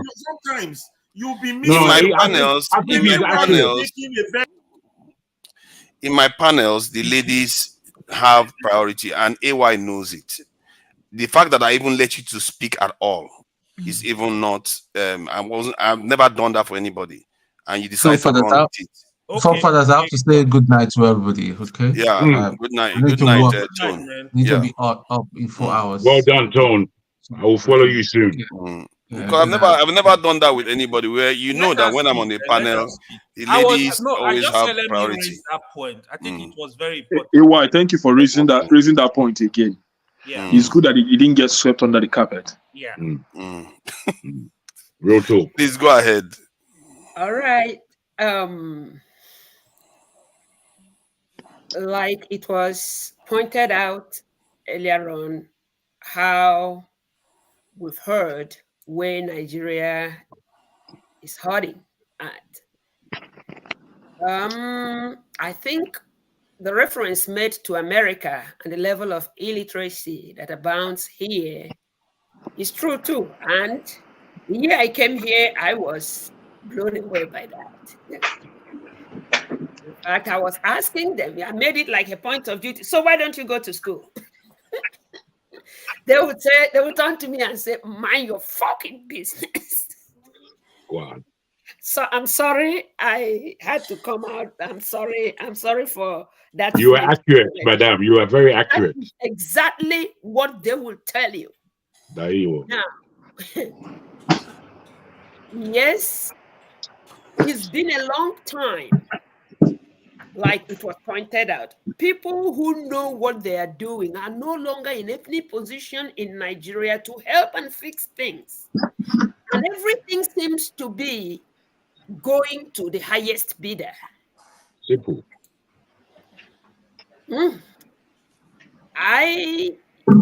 Like I have said, in whichever way I can be of service, to get, whether it's 10% or 5%. I don't even see. Somebody, a professor was saying one day how where they all were sitting in those days, that those people that used to stay at the back, they are the ones in the helm of affairs. They are the one in the corridor of power. What will it take? Whatever it will take. Though I don't know what that would be, but I am looking forward to whatever, however that can be done, because it gives some of us sleepless nights. Like, that is my country. My daughter, when we went to Nigeria and she was able to decipher between green and dried vegetables, she says, "Mom, do you know that food is different in Nigeria?" And I know why. It's not dried vegetables. They are fresh vegetables that you cut and cook. Maybe that, and spring waters that you just go to any stream and get. But you can't go back to Nigeria because of many reasons. So whatever anybody can bring, however it can be put together,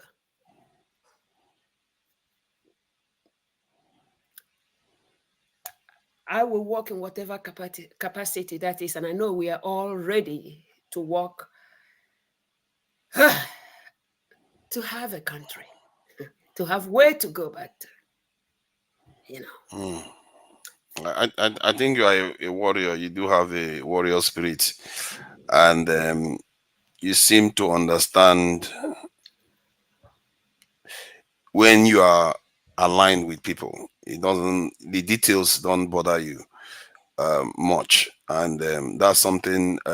This thing, and people need to understand more. And you see, from what you said today, how you were almost you were kidnapped and you were not even scared. And I'm sure I probably would be more scared than you were. And I regret that you had to face that kind of situation. See, there are very few things that really get to me. One of the first times I really started getting crossed about all these things was, when you're in the UK, you don't see too much about Nigeria, but you see what's going on in America when there's a killing, and you see, I saw this young black girl crying on the street, maybe no more than 13 years. And she said, "What have we done?" And I asked myself, "What did we do?" He said, "What have we done to be punished everywhere we go?" And she was in tears. She looked like any other girl you could find in Nigeria. Yeah. And it stuck with me. And I wish I could have seen that girl again. Because I just felt like there is nobody speaking for our people. Nobody get treated anyhow. With that drowning in the Mediterranean Sea. We get traded as slaves. Our continent, we barely control anything and we act as if we control. And sometimes we just forget the bigger picture of the problem we are facing. We are the fourth leg of a stool that refused to stand in this world. We are part of a great race that refused to stand. Over 1 billion people, and we refuse to stand. And with the conversation we're having just now was about percentages. And I don't know where people got that Americans are illiterates. 40-something% of them went to university, but they are illiterates. And somewhere we think it's 1%. The people that build the nuclear weapon, they said in America it was over 100,000 people, and none of them knew that they were building a nuclear weapon. Do you know what it takes to pull that kind of stuff off? The kind of minds I took to do that. You did pay attention to what we were discussing then. You did pay deep attention. You said they were illiterates. Well, you don't live in Okay, educate me then. Educate me. I don't think you ever be here. You see people that live in America, they telling you that is so correct. So, well, educate me now. I don't know. The numbers are not agreeing with it, so I don't know. Tell me what I'm missing. You gotta leave this number. You gotta leave the number. So 40-something% that went to university is wrong. So you think 40-something% is enough to call people well educated, right? 40% is fail, you know, right? No, for university. Yeah, 40% is failure. No, that's relatively high for university It's level not high. For education a in any developed country. country, 40-something% is nothing. Please, I must draw our attention to the fact that literacy. There's a difference between literacy and enlightenment. And enlightenment. Remember that I tried to correct it at the other point. True. You know. Yeah, I maybe think that's why I took on this thing, because it became about education later on. I'm education. You know, and you don't need to go to university to be educated. You know. I understand that. See, what I'm here to do is that when people are gathering information, it needs to be accurate. We have to be have quality information here. It's you that is getting it wrong, for father. See, If I'm getting it wrong, then I said educate me so that the viewers will be educated too. I think I'm with forefathers on this. We should be able to explain exactly what we mean. What do we mean by that they are not educated or they are illiterate? I think they're educated. Now, what are the levels of education? You do know we have primary education, secondary education, higher education. No, what I'm saying, in what context are we saying that they're not educated, even if they went to university? In what context? See, first of all, you need to understand that smartness, intelligence does not equate to education. My professor will tell you, he said intelligent people, they just need basic education. They don't need everything. And somehow I really agree with him, right? So, and the other thing you need to know, it's just like having 1,000 students graduated from university. The critical thinking we define it here, you will have like top 1% having that real critical thinking. No, it's not up to 1%. No, we're saying what I'm No, let's just say, hold on. Let's just say 1% of that. 1% having that real critical thinking that can take out of the box. Not, what I was taught. They will see a situation, they know they can think ahead, they can see what you are not seeing and be able to resolve issue. Look at issue and say, this is where we're going, this is the direction. That is what we are talking about. It's not you have some PhD people with PhD, you put them in, they're not gonna perform, they're not gonna do anything because they know nothing. What are we saying? Let's speak in Nigeria. Are we saying Americans no go school or they don't know anything? They make what? Are we saying Americans go school? Americans go school. Americans don't know anything. I want to that is why we're talking of percentage. We are referring to that top percentage that are up there that's supposed to. You mean the higher intelligent people? You can like just because even in every system you have people that are more intelligent than others. So that's what you should be referring to, because it became about education. That's why I said I should correct education out. In Nigeria, we don't have those people where they are supposed to be. You have middle class occupy those. Why do you think those ones are sent up and the mediocre ones, the so-called intelligent ones, are down? If you are that intelligent, why are you not ascending up? We will still come back to diagnose it to the problem of how do we recruit our leaders and how our culture and our values are so decayed.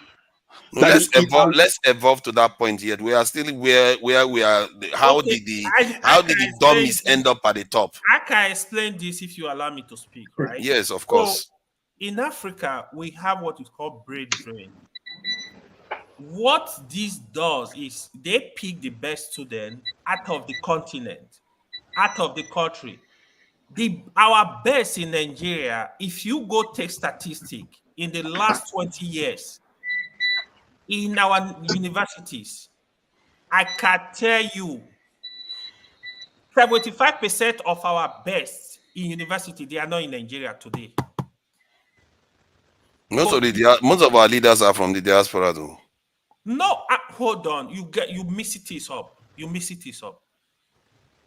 The best, the very best we have out of our university in the past 20 years, if you go take statistic, they are not in Nigeria today.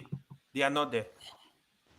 What you have sometimes is the average people that are left.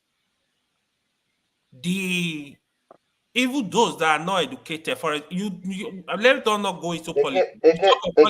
Again, let's put this into context. Saying our best are not up. Best in terms of what? I don't understand. Best in terms of intelligence. They are not in the country, most of them. They are not occupying those positions. Wait, intelligence in terms of leadership or general intelligence? I'm not even talking of leadership. For example, we have like, let's say, for example, places like NASA, research institutes, even like the civil service. The very best are supposed to be in civil service to drive the system. They are not there. They are not in those positions. But that is not where the true problem is. If a NASA scientist shows up, it's part. so Let me give you an example. You said let me let you talk. Example. Why is that when I let you talk, you won't let you or afford the same courtesy to me? Go ahead, then go ahead. It's you people that go ahead. See, if the scientist came to Nigeria today and he doesn't have leadership, this intellect capacity to lead, then you still have a deficit because he's coming to sow on rock. You need a fertile environment to do that. So the leaders that are highly intelligent that come back, those are the ones that are making it to the top. The problem is they have the wrong ideas in their head. You can be intelligent, but if you start from the wrong form of ideology, you are not going to amount to much in terms of our people. That maybe that's what is happening. It's not because those people are not stupid. Sometimes we forget that the ones that are making it to the top in Nigeria, they are not stupid. They are capable. Exactly. That's what I wanted to say. So you have to have the ones that are just as capable as they are, but with the right mentality to get there too. These leaders are willing to make sacrifice, but not the kind of sacrifice for the people. For their office is the one they are going to make sacrifice. Morally bankrupt. Exactly. They are willing to invest to get up there, then go and steal all the money from the country. They understand delayed gratification, but they don't understand it for bettering the nation. Sorry, go ahead if you want to say something. Let me just put this: to be a great leader, or the sort of leaders we need, okay, it's not actually magic. Let me give you an instance. Who is the current Minister of Aviation in Nigeria? I don't know him actually. Is he? That guy. Oh God. Was Festus Keyama ever working in the aviation industry? Has Festus Keyama ever operated an aeroplane? Has he ever controlled the aviation space? Does he know anything about weather? He flew on an aircraft to America. He has experience. That's the word he's using to No. But please, but you can't call that experience, please. I know it's not experience. It's stupid. It's just I'm just trying to make it a joke. I'm trying to point out to you where our problems come from. Okay, someone who an industry as critical as aviation, someone who has never practiced in the industry is made a minister of that industry. This comes back to our corruption. The fact that people don't see anything wrong in it. Meanwhile, there are people who are professors in aviation. There are pilots who have been captains for years, who have industry experience. They couldn't see to appoint someone from there. How will he be able to change something when he doesn't even know what the problem is? Oh my goodness, man. See, Osita, you see, this is when I see a passion like this, I ask myself, because for me, when you are saying those things, I feel like the same thing you are describing about the minister that hasn't got experience in aviation being the minister, that you see that kind of stuff even in the UK, you see that kind of behavior even in America, but yet they are functional. This is the question I ask myself every time. I said, why are others functional while they do the same nonsense we do? Are you saying that someone who doesn't have experience in aviation? Can I come in, guys? Yes, in America they can do that. Yes. I've never lived in America. But please, I can't remember it happening. Trump did it. I'm asking forefather if I can come in. Go ahead. Thank you, guys. Thank you, forefather.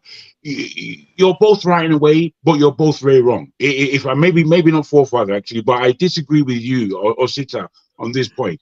Not in the Nigerian aspect, in the Nigerian terms, I can understand quite clearly where you're coming from. But unfortunately, even if you put somebody with all the skills in the world in that position in Nigeria, they will still probably do a bumbling job and be there just to create money. The fact of the matter is, any intelligent minister can control any intelligent ministry. And it's just a case of, I have been involved in aviation without being an aviator. I cannot fly. I have interest, but I cannot fly. But I understand the industry from my interest. Now, in the UK, you don't have to be a doctor to become the health minister. You have to be pertinent. And that's what it's about. Now, I can put it to you guys that in this world, if the diaspora came back to Nigeria and we were able to pinpoint who's who, what experience they have, and what position that they should hold back in Nigeria, and then all the rubbish that we have there controlling things at the moment stepped aside for the sake of argument, and we replace them with the intelligent Nigerians that we have across the world, Nigeria will be done in 5 years. We can just completely redo that mess that they call a country. We can do it, but we're always quibbling, not between ourselves as a Nigerian state, between the high corruption that we're seeing and us trying to solve the jigsaw puzzle that they've created by moving this piece to here and that piece. It won't work in Nigeria ever. It doesn't matter who you put where. You know, I'm just thinking about leaders who can lead that country. And Nkonjo Uwela, she can lead Nigeria. She would need a lot of security, definitely based on her being a female and what forefather always underlined. She would need security. They kidnapped her family members now. Exactly. Remember? She would need a lot. However, the only problem with her that would ever come up is if she's being controlled by the West.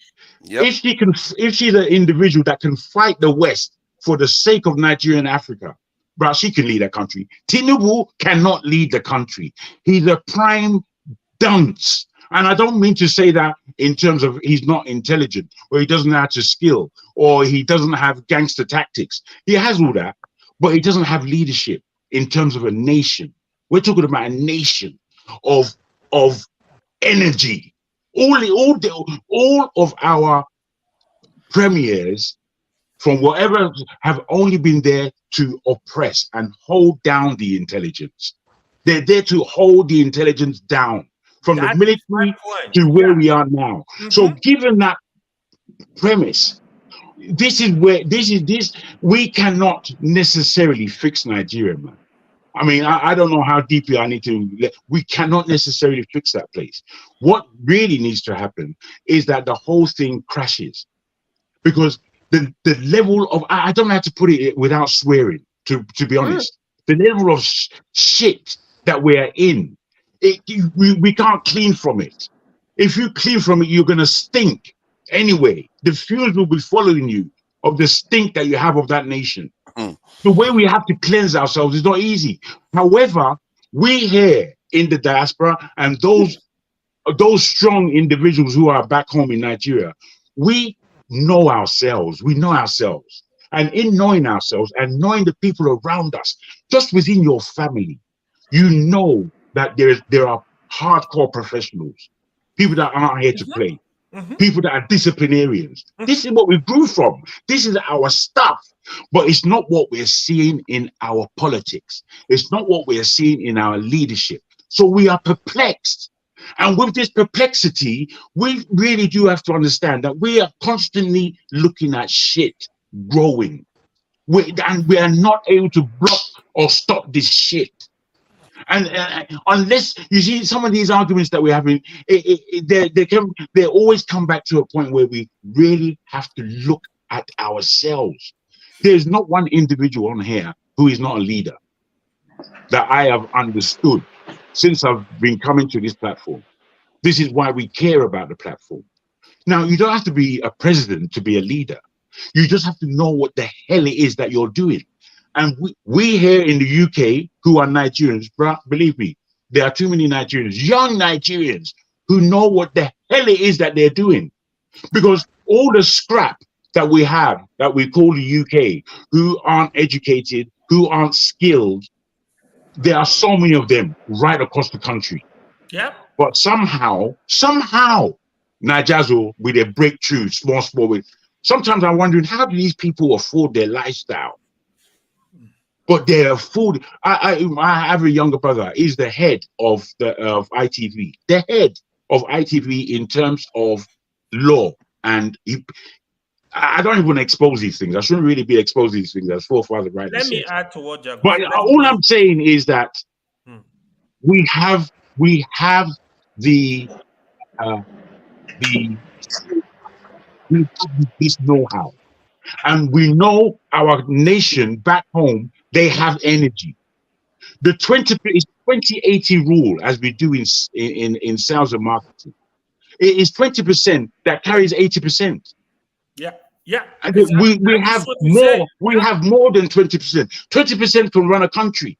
Yeah. But the people that we have there are not the 20% that can run a country. Yeah, exactly my point. It's just not them. Yeah. We're looking at them and we know it's not them, but we're quibbling about whether or not they have intelligence. It's clear that they don't have intelligence. It's clear. 10%. Even if we have the best 10%, they will run Guys, the system. guys, please. Let me add Between one point to what Jago said. Just one go point. I'm not going to talk. Just one point.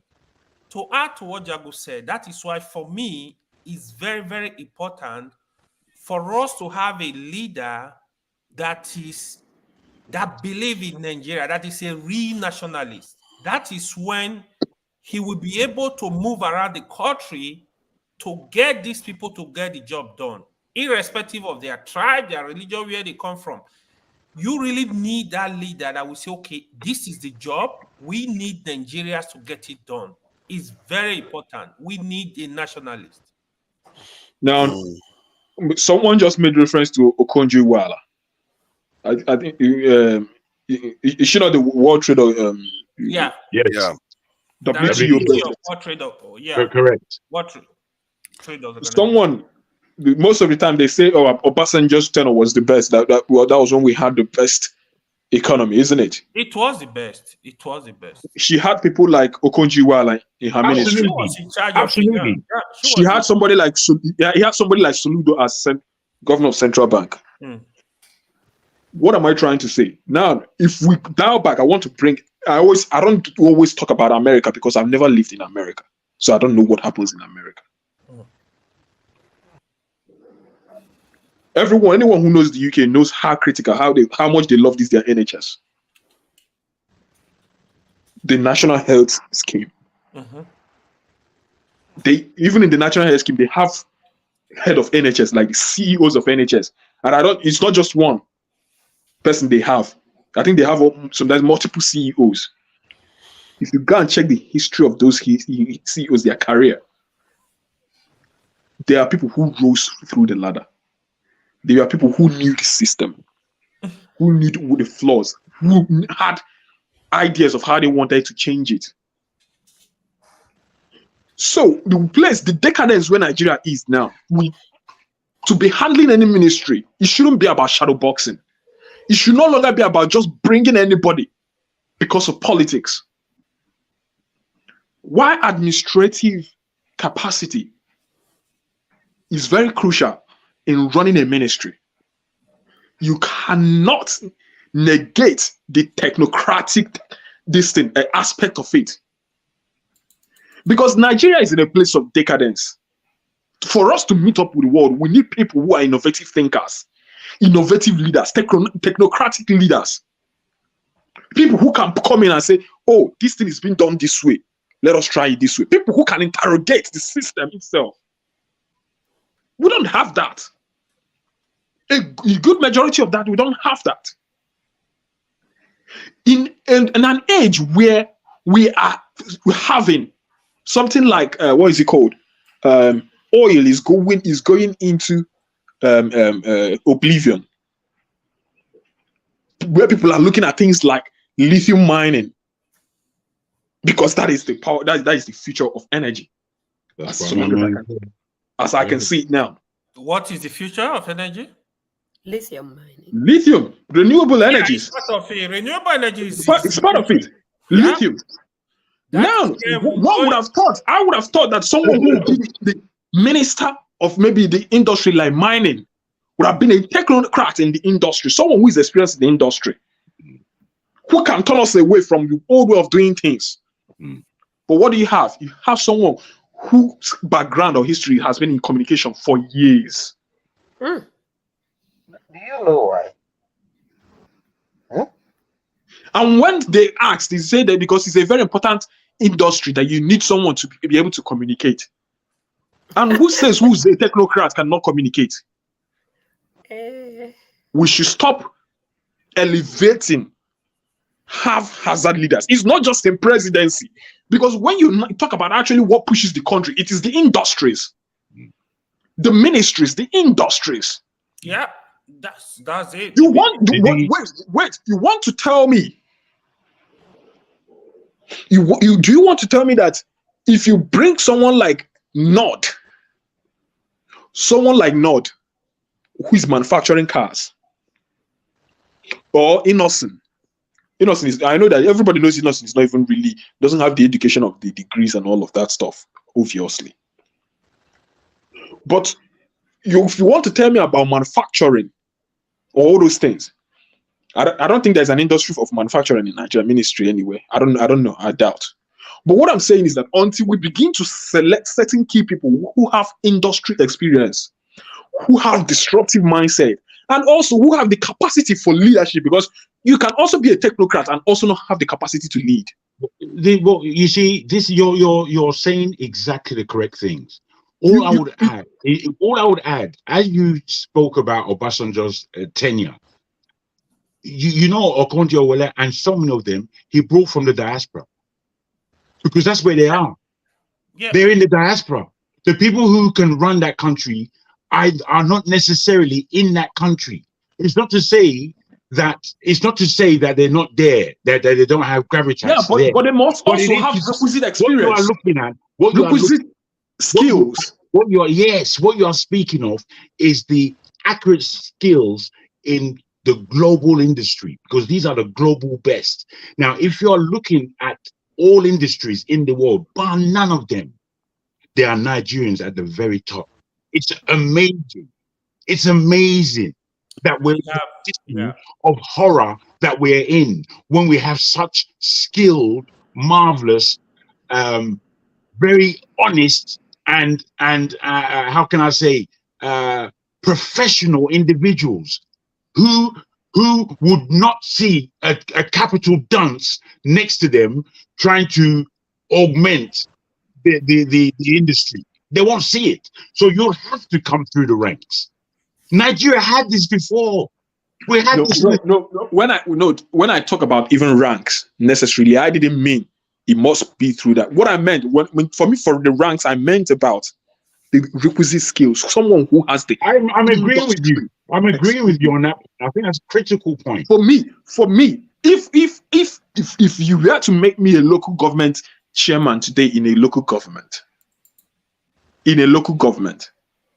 the people I will be appointed to maybe run things in community, there must be people who can show me that they have the capacity. You must have the capacity. Hold on. Can I just say something, please? You see, when we were talking about growth rate, I wanted to investigate what happened during that Obasanjo time, when we were talking about the growth rate spiking during the Obasanjo time. I get a feeling part of it was the fact that we had debt relief that occurred. But that was a skill as well. That was Obasanjo's skill. He had the debt before he came. He went in. He went after the debt. It didn't come. That didn't come free of charge. He had to do it. I know. To his credit, that happened then. But sometimes the reason why I'm saying is that there are certain things that happen within the life cycle of a nation that doesn't necessarily. It's not necessarily the action of the leader that made all the difference. It's because of the nation that they forgave the debt, not just because of him, because of the timing. We can only call it Obasanjo's era. Yes, that's when it happened. But that may have played a bigger role in what you saw than the actions of the individual. Maybe they just still remain the same, but we just don't pick up on it necessarily. So because if you look at it, it's almost coincidental. Look at that. Look at the chart there, and look at when the death was forgiven. They almost match. Yes, now I remember that period very well. It's there where you can do it so that they can go and relieve our debts at the moment. Yeah. I don't understand why you brought out this and your argument. What we are saying, I'm coming. What we are saying is that a leader, for you to measure how patriotic a leader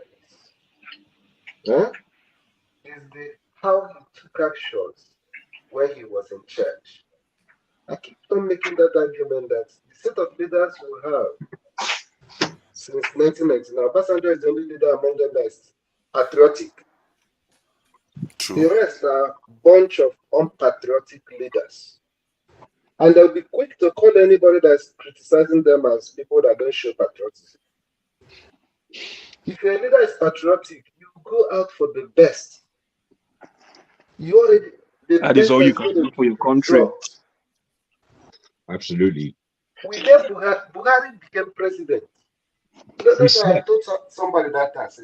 I think that since Buhari decided to appoint, there's this accusation which is true, that his appointment was skewed. Why didn't he look for the best in that part of the country that he decided to get those people? Because I know that there are many qualified Nigerians from that area that are capable. Yep. Do you understand? Tinubu became president. Why can't Tinubu, no matter where he want to get those people, why can't he look for the best? But no, what they are looking for is those that are going to be loyal to them, not people that They'll are win going election to next by 2027. People that they are sure they're not going to, they're going to help them to win an election. Patronage. That's the problem.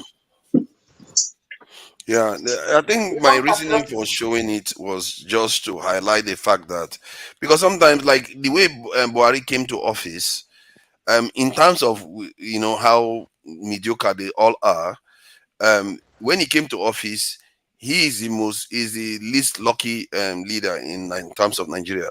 He came to Nigeria when Boko Haram was at its height, and he came to Nigeria when there was a lockdown too. So he was running, and then the oil price just plummeted during the time.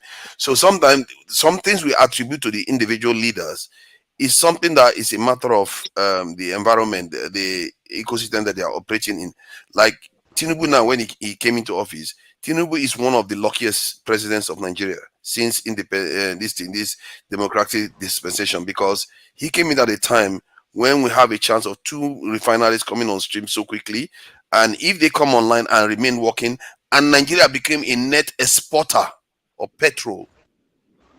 That is not something he created, though. It was Buhari that did it, but he might inherit it and get all the benefits out of it. So it tells you that sometimes the cycle, the things that happen when somebody is in office, not necessarily, it doesn't necessarily reflect the effort that they put in. That's the point I'm making. Yeah, but the not necessarily. That made it to put this map. The debt relief you are talking of, he made it his primary objective. It wasn't by happenstance. Yes, sir. Who? You mean the debt forgiveness? A deliberate policy Yes. that he pursued. Yes. He started that campaign before he became president. He pursued. It wasn't happenstance. It wasn't. If it was unusual that they were forgiving African countries' debts, I would say yes, that's exceptional. But because it's something that was normal within the African continent, they would milk us dry, so they will forgive some of the debt, and now it's back on again. We are using 2/3 or almost 90% of our income on servicing the debt in the last year or so. It's now that it has changed a little bit. So it tells you that they knew he was going to come back again. So they are willing to forgive it and just move on. The thing is, there is a skill again about these things. Nigeria needs to borrow money hard, but we can't do it based on the terms that we have been given. We cannot. The terms that we need are good 40 years, and these things can be negotiated, whereby instead of borrowing $1 billion here or there, we're borrowing $1 trillion. We're borrowing $1 trillion based on what we know we can produce over a 40-year period. If Nigeria is working accurately, by 10 years, we've paid off our debts within 10 years. If we're working accurately, but because we have no negotiation skills at the present, because we have a desperate man at the top, he's plagued with guilt. You can see it all over him. He's plagued with it. Everyone knows he stole the election. It just really takes. Will anyone argue? Will anyone argue the fact that it just really takes somebody like Peter Obi to understand that he is still an opposition and to get the country behind him. You can chase Tinubu out of that place if you are using skill, because unfortunately everybody inside Nigeria is obviously afraid of their life. They don't want to make moves. Who's going to make the next move? They can bring out any level of obtuse law in order to criminalize you in that crazy country. So with this climate, the whole thing is extremely difficult.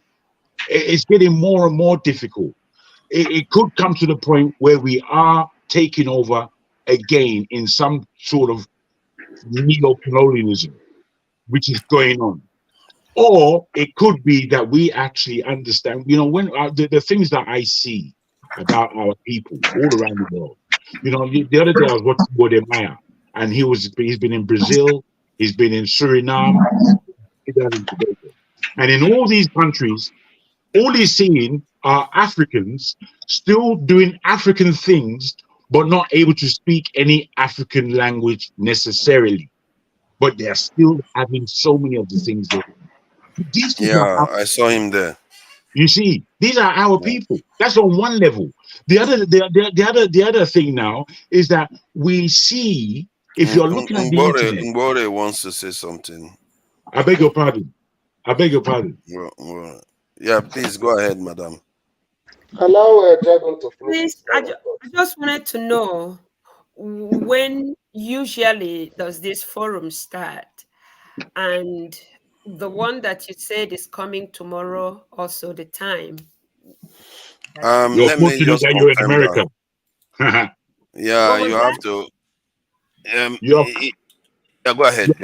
Sorry, bros. I just wanted to say you are fortunate that you are in the United States. If you're in the UK, it's very early in the morning here. Oh, okay. Actually, because it's something very important to me, I don't. Everything is, put aside to just make sure that this information getting, it doesn't matter whether, I appreciate that I'm in America, but even if it is at 1 a.m. or whatever, it does settle you to a level that you are hearing your own and how they are figuring out how your country can still be a home. It doesn't matter how good you're having it outside, Yeah. I think he's got one coming on around 9 p.m. UK time tomorrow at 9 p.m. And if by the time my day is done, now that I didn't have enough sleep, by the time my day is done, if I'm able to come on tomorrow, I will come on. But on Saturdays, we tend to have it around 3 p.m., 4 p.m. on the Sundays. Yes, UK time, always UK time. 3 p.m. UK time. Yes, 3 p.m. UK time. Look out for that. It's going to come on. Sometimes you get a little bit of a delay, but around 3 to 4, we are on. If you are here 4 p.m. UK time, you are definitely going to find us on Saturday and Sunday. And and it's often, this is nothing. That one is heated. It gets quite heated, and people people are throwing chairs and everything.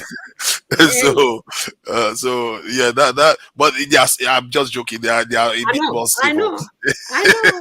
If they not throw chair, me, I know. If they not throw chair, me, I know go. Exactly. So yeah, but I would say good night, guys. Thank you for Thank coming you very in. much. Don't be scared. Thank you for coming in. Thank you, guys. Thank I you. see. Yeah, let's start. Let me just start saying thank you to everyone. Jagun, you have been missed, and we keep asking about you. What's happened? Where did Jagun go to? And you know that quote you left me. You know I use it a lot. You know you should copyright it. You know the quote now. You expect empathy, but you give none. And I kept using it, and I always quote you because I don't want to steal your credit for making that statement. I always quote Jago says this, and so yeah, I'm glad to see you. Coming back and Thank kicking you. again. And Thank you. Osita came today and tore one. And, he decided to come when he's taking a Christmas break. Clearly, he doesn't prioritize Nigerians. He doesn't care about us. He's been away all this while, working, making money. The way they give him Christmas break, he shows up here. So But long you know time, that man. to prosecute the problem in Nigeria, you need money. You need money. That's for You sure. know that you know that above as we are trying to organize ourselves, we need money. Yeah, we definitely do. Yeah, I agree with you. If we are going to be able to make this a strong channel, the way I hope in the future it will be, we will need money. Yeah. So some of us still need to go and get the money that we need to invest, sponsor, because very soon next election is coming, isn't it? Yeah. We need money. Highbury 10 is 9 p.m. 9 p.m. will be on. That is electricity will be on. And if I have a space, God willing, I don't like to quote God because I know God has already been willing. If I am able to make it there, I will be there to take over from electricity so that we just have a bit more conversation. Throughout this holiday, when I've not fully become free. When I become free and I'm free for holidays, then I will be able to stream almost every day, really. Even if it's 2 hours, 1 hour, it's better than this thing, nothing. And there are projects. Sorry, let me just finish with this one. There's a project I'll be working on for the next year that I think is quite important, that affects Nigeria and affects this thing, the diaspora.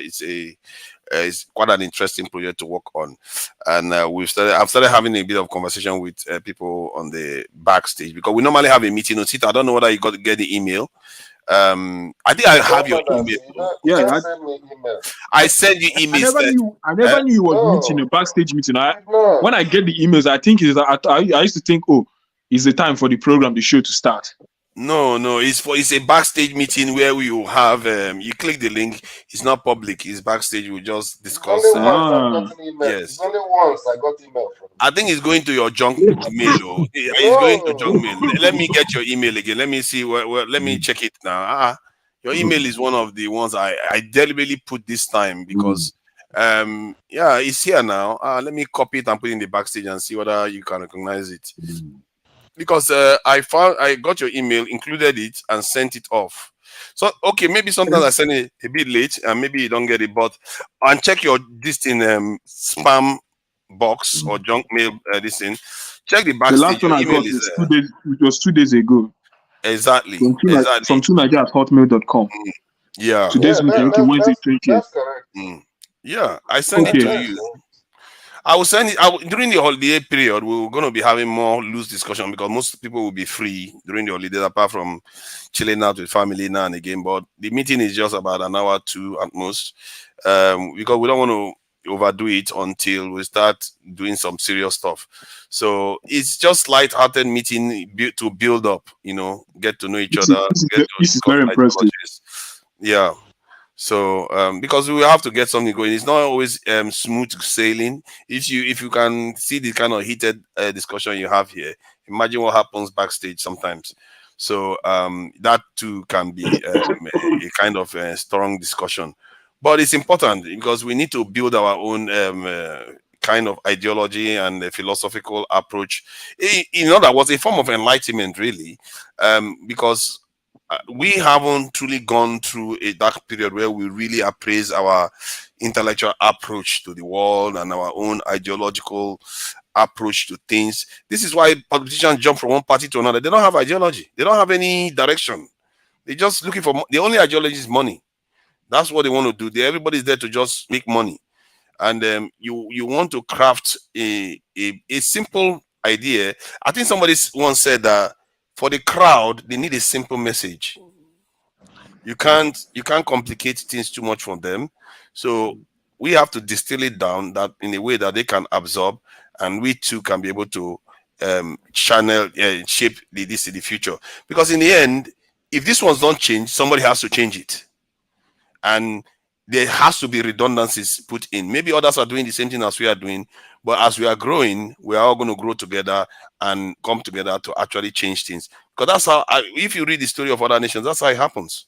Everybody puts hands together, come up with ideas, meet together, join ideas, and some older ideas will fade, new ones will come in, and we are all marching forward. If Tinubu decides to transform Nigeria, all our ideas is redundant. But it's a good thing that better to be prepared than not to be prepared. You see what I mean? What if he fails? Tinubu has no capacity to transform Nigeria. And let me give you my let me tell you why. It's a hypothetical. No, listen. Let me tell you why. Let me tell you why. Yeah. Let me tell you why. Yeah. The reason is this: the man has too much baggage on him that will not allow him. Simple. This is just a simple reason. If he just look at, you are talking about, I know we said we shouldn't be talking about what's happening in Rivers State. What he's doing in Rivers State at the moment is because he's patronizing Wike for rigging election for him. They are protecting his structures for him. That's what they're trying to do against 2027. His intervention, you're thinking about Rivers State, the good governance in Rivers State. Now he's thinking about 2027 election in Rivers State. Yes, sir. There is no way he can transform the nation. You see, the fact doesn't have. See, his interest is not aligned. His personal interest, his baggages will not allow him.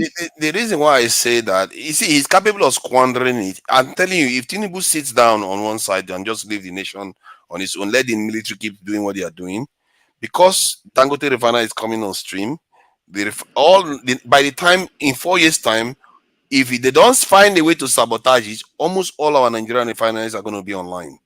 We are going to start exporting petrol. You can see from the psyche of Nigerians, even if it's subliminally, they're going to be seeing improvement slowly. Let me just put this in your psyche, and for you what you're saying. And it's not that I detract necessarily from what you're saying. These things can happen. Anything is possible. However, I don't know if you saw what China recently launched in terms of taking electricity from underwater. It is now done. They are actually now doing it. You understand?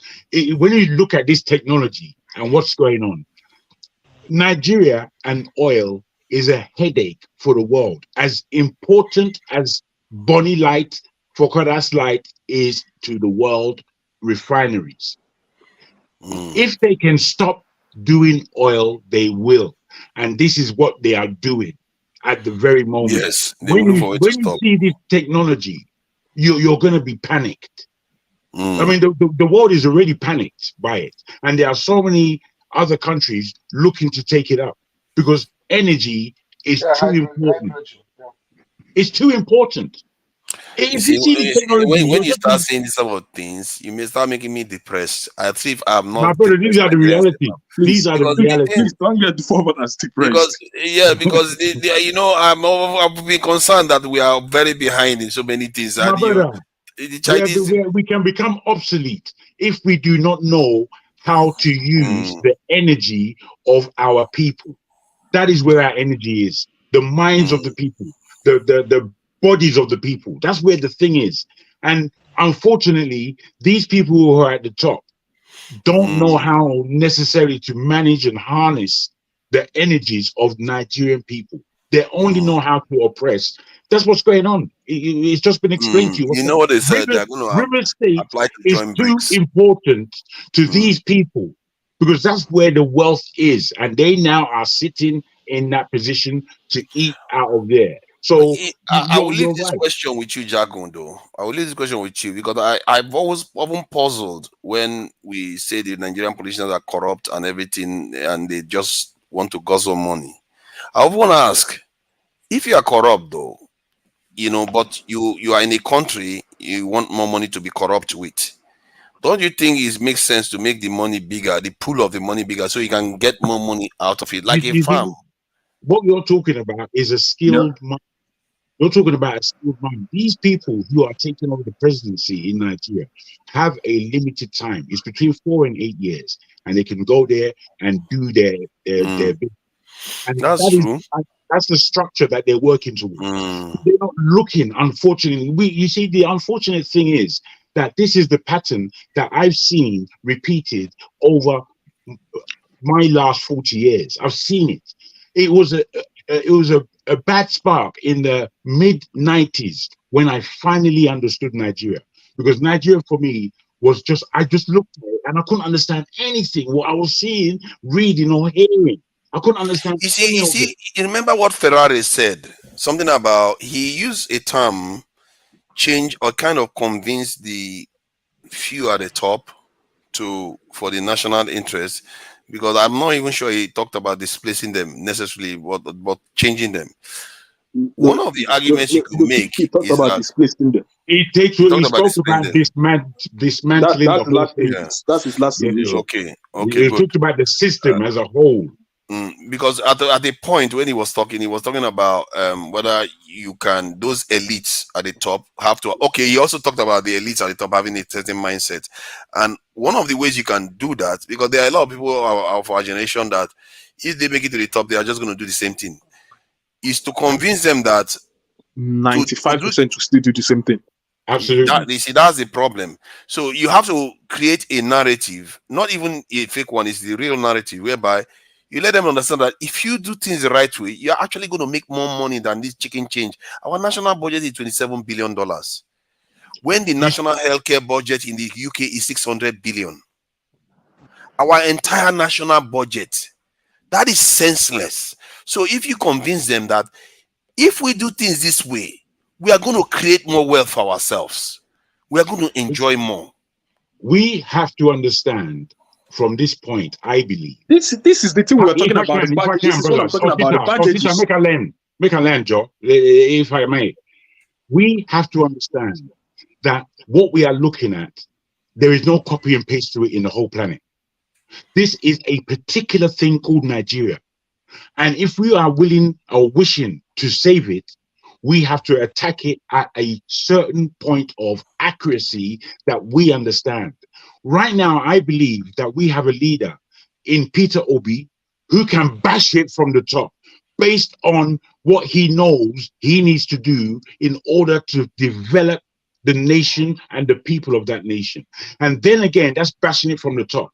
But we, the people, have to bash it from the bottom in terms of the psyche of the people, because the psyche of the people change over the next 4 years.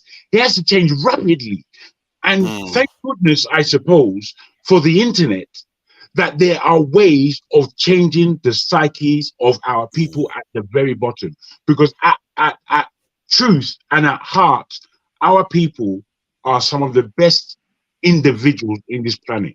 But unfortunately, it's very difficult for us to believe that, because we know how we're all scrambling around for this bucks and that bucks and the next deal and the next deal, whatever it is. We can't even trust ourselves. So you said something earlier, Sita, which I was thinking capital. And I was going to say something in a joking terms. I say, Igbo man, where they're not afraid to talk, now money we need. The thing is, I don't want to call you that, because I heard before that you don't want to be pronounced as an Igbo man, and I don't mean it in that way, and I know exactly what you were saying. But the understanding that our nation is in a crux position to win big or die. That's where we are. And in winning, in order to win big, the accuracy of us in the diaspora being able to galvanize hardcore currency in order to know how we are holding back. We are using it all as a weapon in terms of how we say that, look, we've got 58 billion. It's nothing to do with your money. This is our money. And this is what we can do in Nigeria in order to create examples here, here, and here. But we're not going to spend that money until X, Y, and Z. We have money talks. And this is not the only way to do things, but it is part of the way of doing things. And these things have to be recognized. I think that's really all we need to be establishing in a very critical manner without exposing ourselves, because what we're thinking and trying to do has to happen from a position of some level of stealth, because we know what we are up against. We know what we're up against. They are very good at the infiltration and causing problems for people. Look at how they are sabotaging their parties, fellow parties in Nigeria. So yeah, I agree with you. So let me thank everybody, Jagun, for coming in, and thank Steph. you, my brother. Yeah, I really appreciate you for coming in. Osita, we miss you. Thank you for coming in. And let me greet the troublemakers in the chat. Hi, Buritan. I see you are still there. Thank you for coming in. And you say whether I missed you. I didn't even notice you were away. That's even worse. I didn't notice that you were away. This is Iburitan, AGK, Onye Mechi. Thank you for coming in, AGK. OA, thank you for coming in. Adama, thank you for coming in. Soji, I see you there, and you're on the panel too. Thank you for coming in. It's great to see you here. Mark Eneli, I see you there too. Thank you for coming in, Mark Eneli. Kite Nat, thank you for coming in. Chukwudi Nwogo, thank you for coming in. That's a classic name, man. That name, I've seen it. How many people are called Chukwudi Nwogo in Nigeria? I'm sure there are more than 10,000. So there are more than 10,000. There are many of them. Nwachukwu Onye Kere Oligwena. Thank you for coming in, Nwachukwu. Monoe Ferrara, I see you there. Thank you for coming in. Forefather, one thing we now know, you are definitely not an Igbo man. How do you know that? We can strike that one off the list. So the way you just mess up man's name like that. Forefathers have refused to learn. You've been warned thanks to that number. Why did you say a particular name? How many people answer this? I don't want to be hearing Igbo in your mouth, or Hausa, or Yoruba. Talk about Nigeria. Don't mention any tribe. No. I didn't mention tribe. I just said the name is many. No, you should have. You said how many people, only God knows how many people answer it in Igbo land. Okay, I should do that. God knows how many people answer it in Nigeria. Did I say Igbo land? Yes. I don't think I did though. Yeah. I hope not to. If I did, that's I didn't hear that. I didn't hear that. I just heard him backing up streams there. So I just I know say this brother, you know Bibo. Roa Abua. Yeah, that one likes to abuse me, man.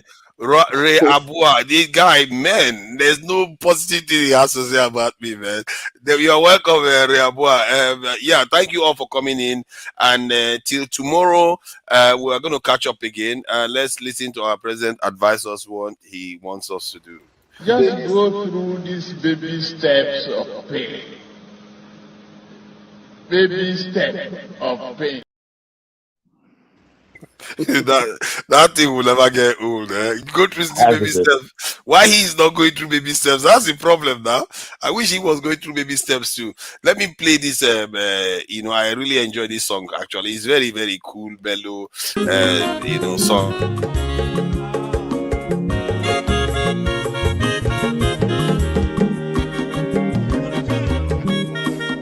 What do you like about this song? Always. It's a nice song. How dare you?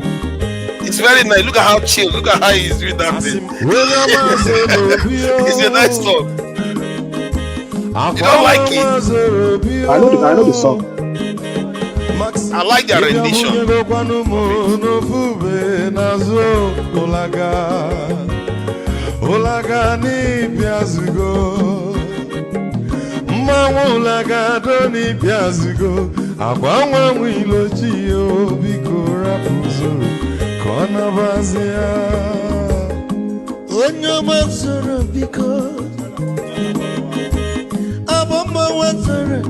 Gary. Ibia wunyane gwana mo. Ulagadoni biazego benu.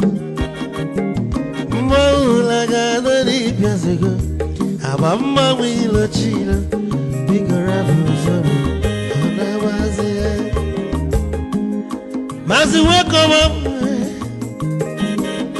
Odogu no kwerezu neka. Onyoma niga dele mo. Mazi ni biazi gama. Ibu go with melody.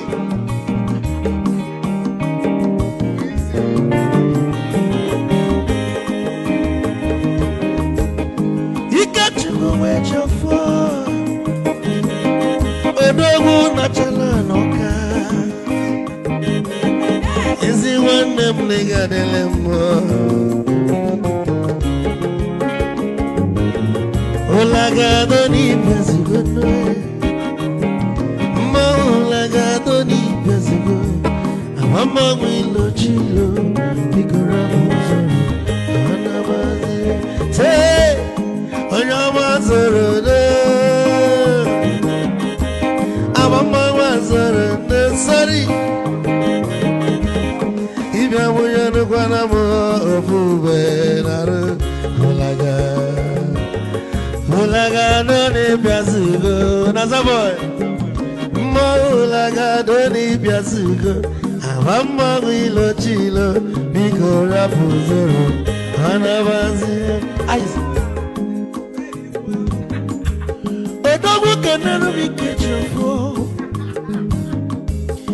I'm up on Nika Gogogia. Well, you work well on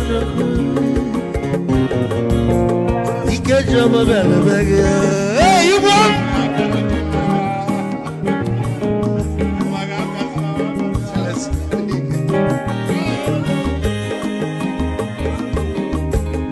Eku Kampune Kene. So Chukwa Makalumo Ike Chukwu Negaji Esi Wane Mekenemi Ila Polife Nini Neme Webia Kago Silina Nina Gibu Wane Wisdom Megaji Kanyegi Maiki Kogo Banya Bebu Isili Maxi Obune tiri egwu a malụkwa malụ n'imego m ife ọjọọ wee sị gị nwanne m ife ọkụ na ịchọlụ na ngeme wisdom onume ekene gị ọgbamanwụ iyo iyo biko lapụ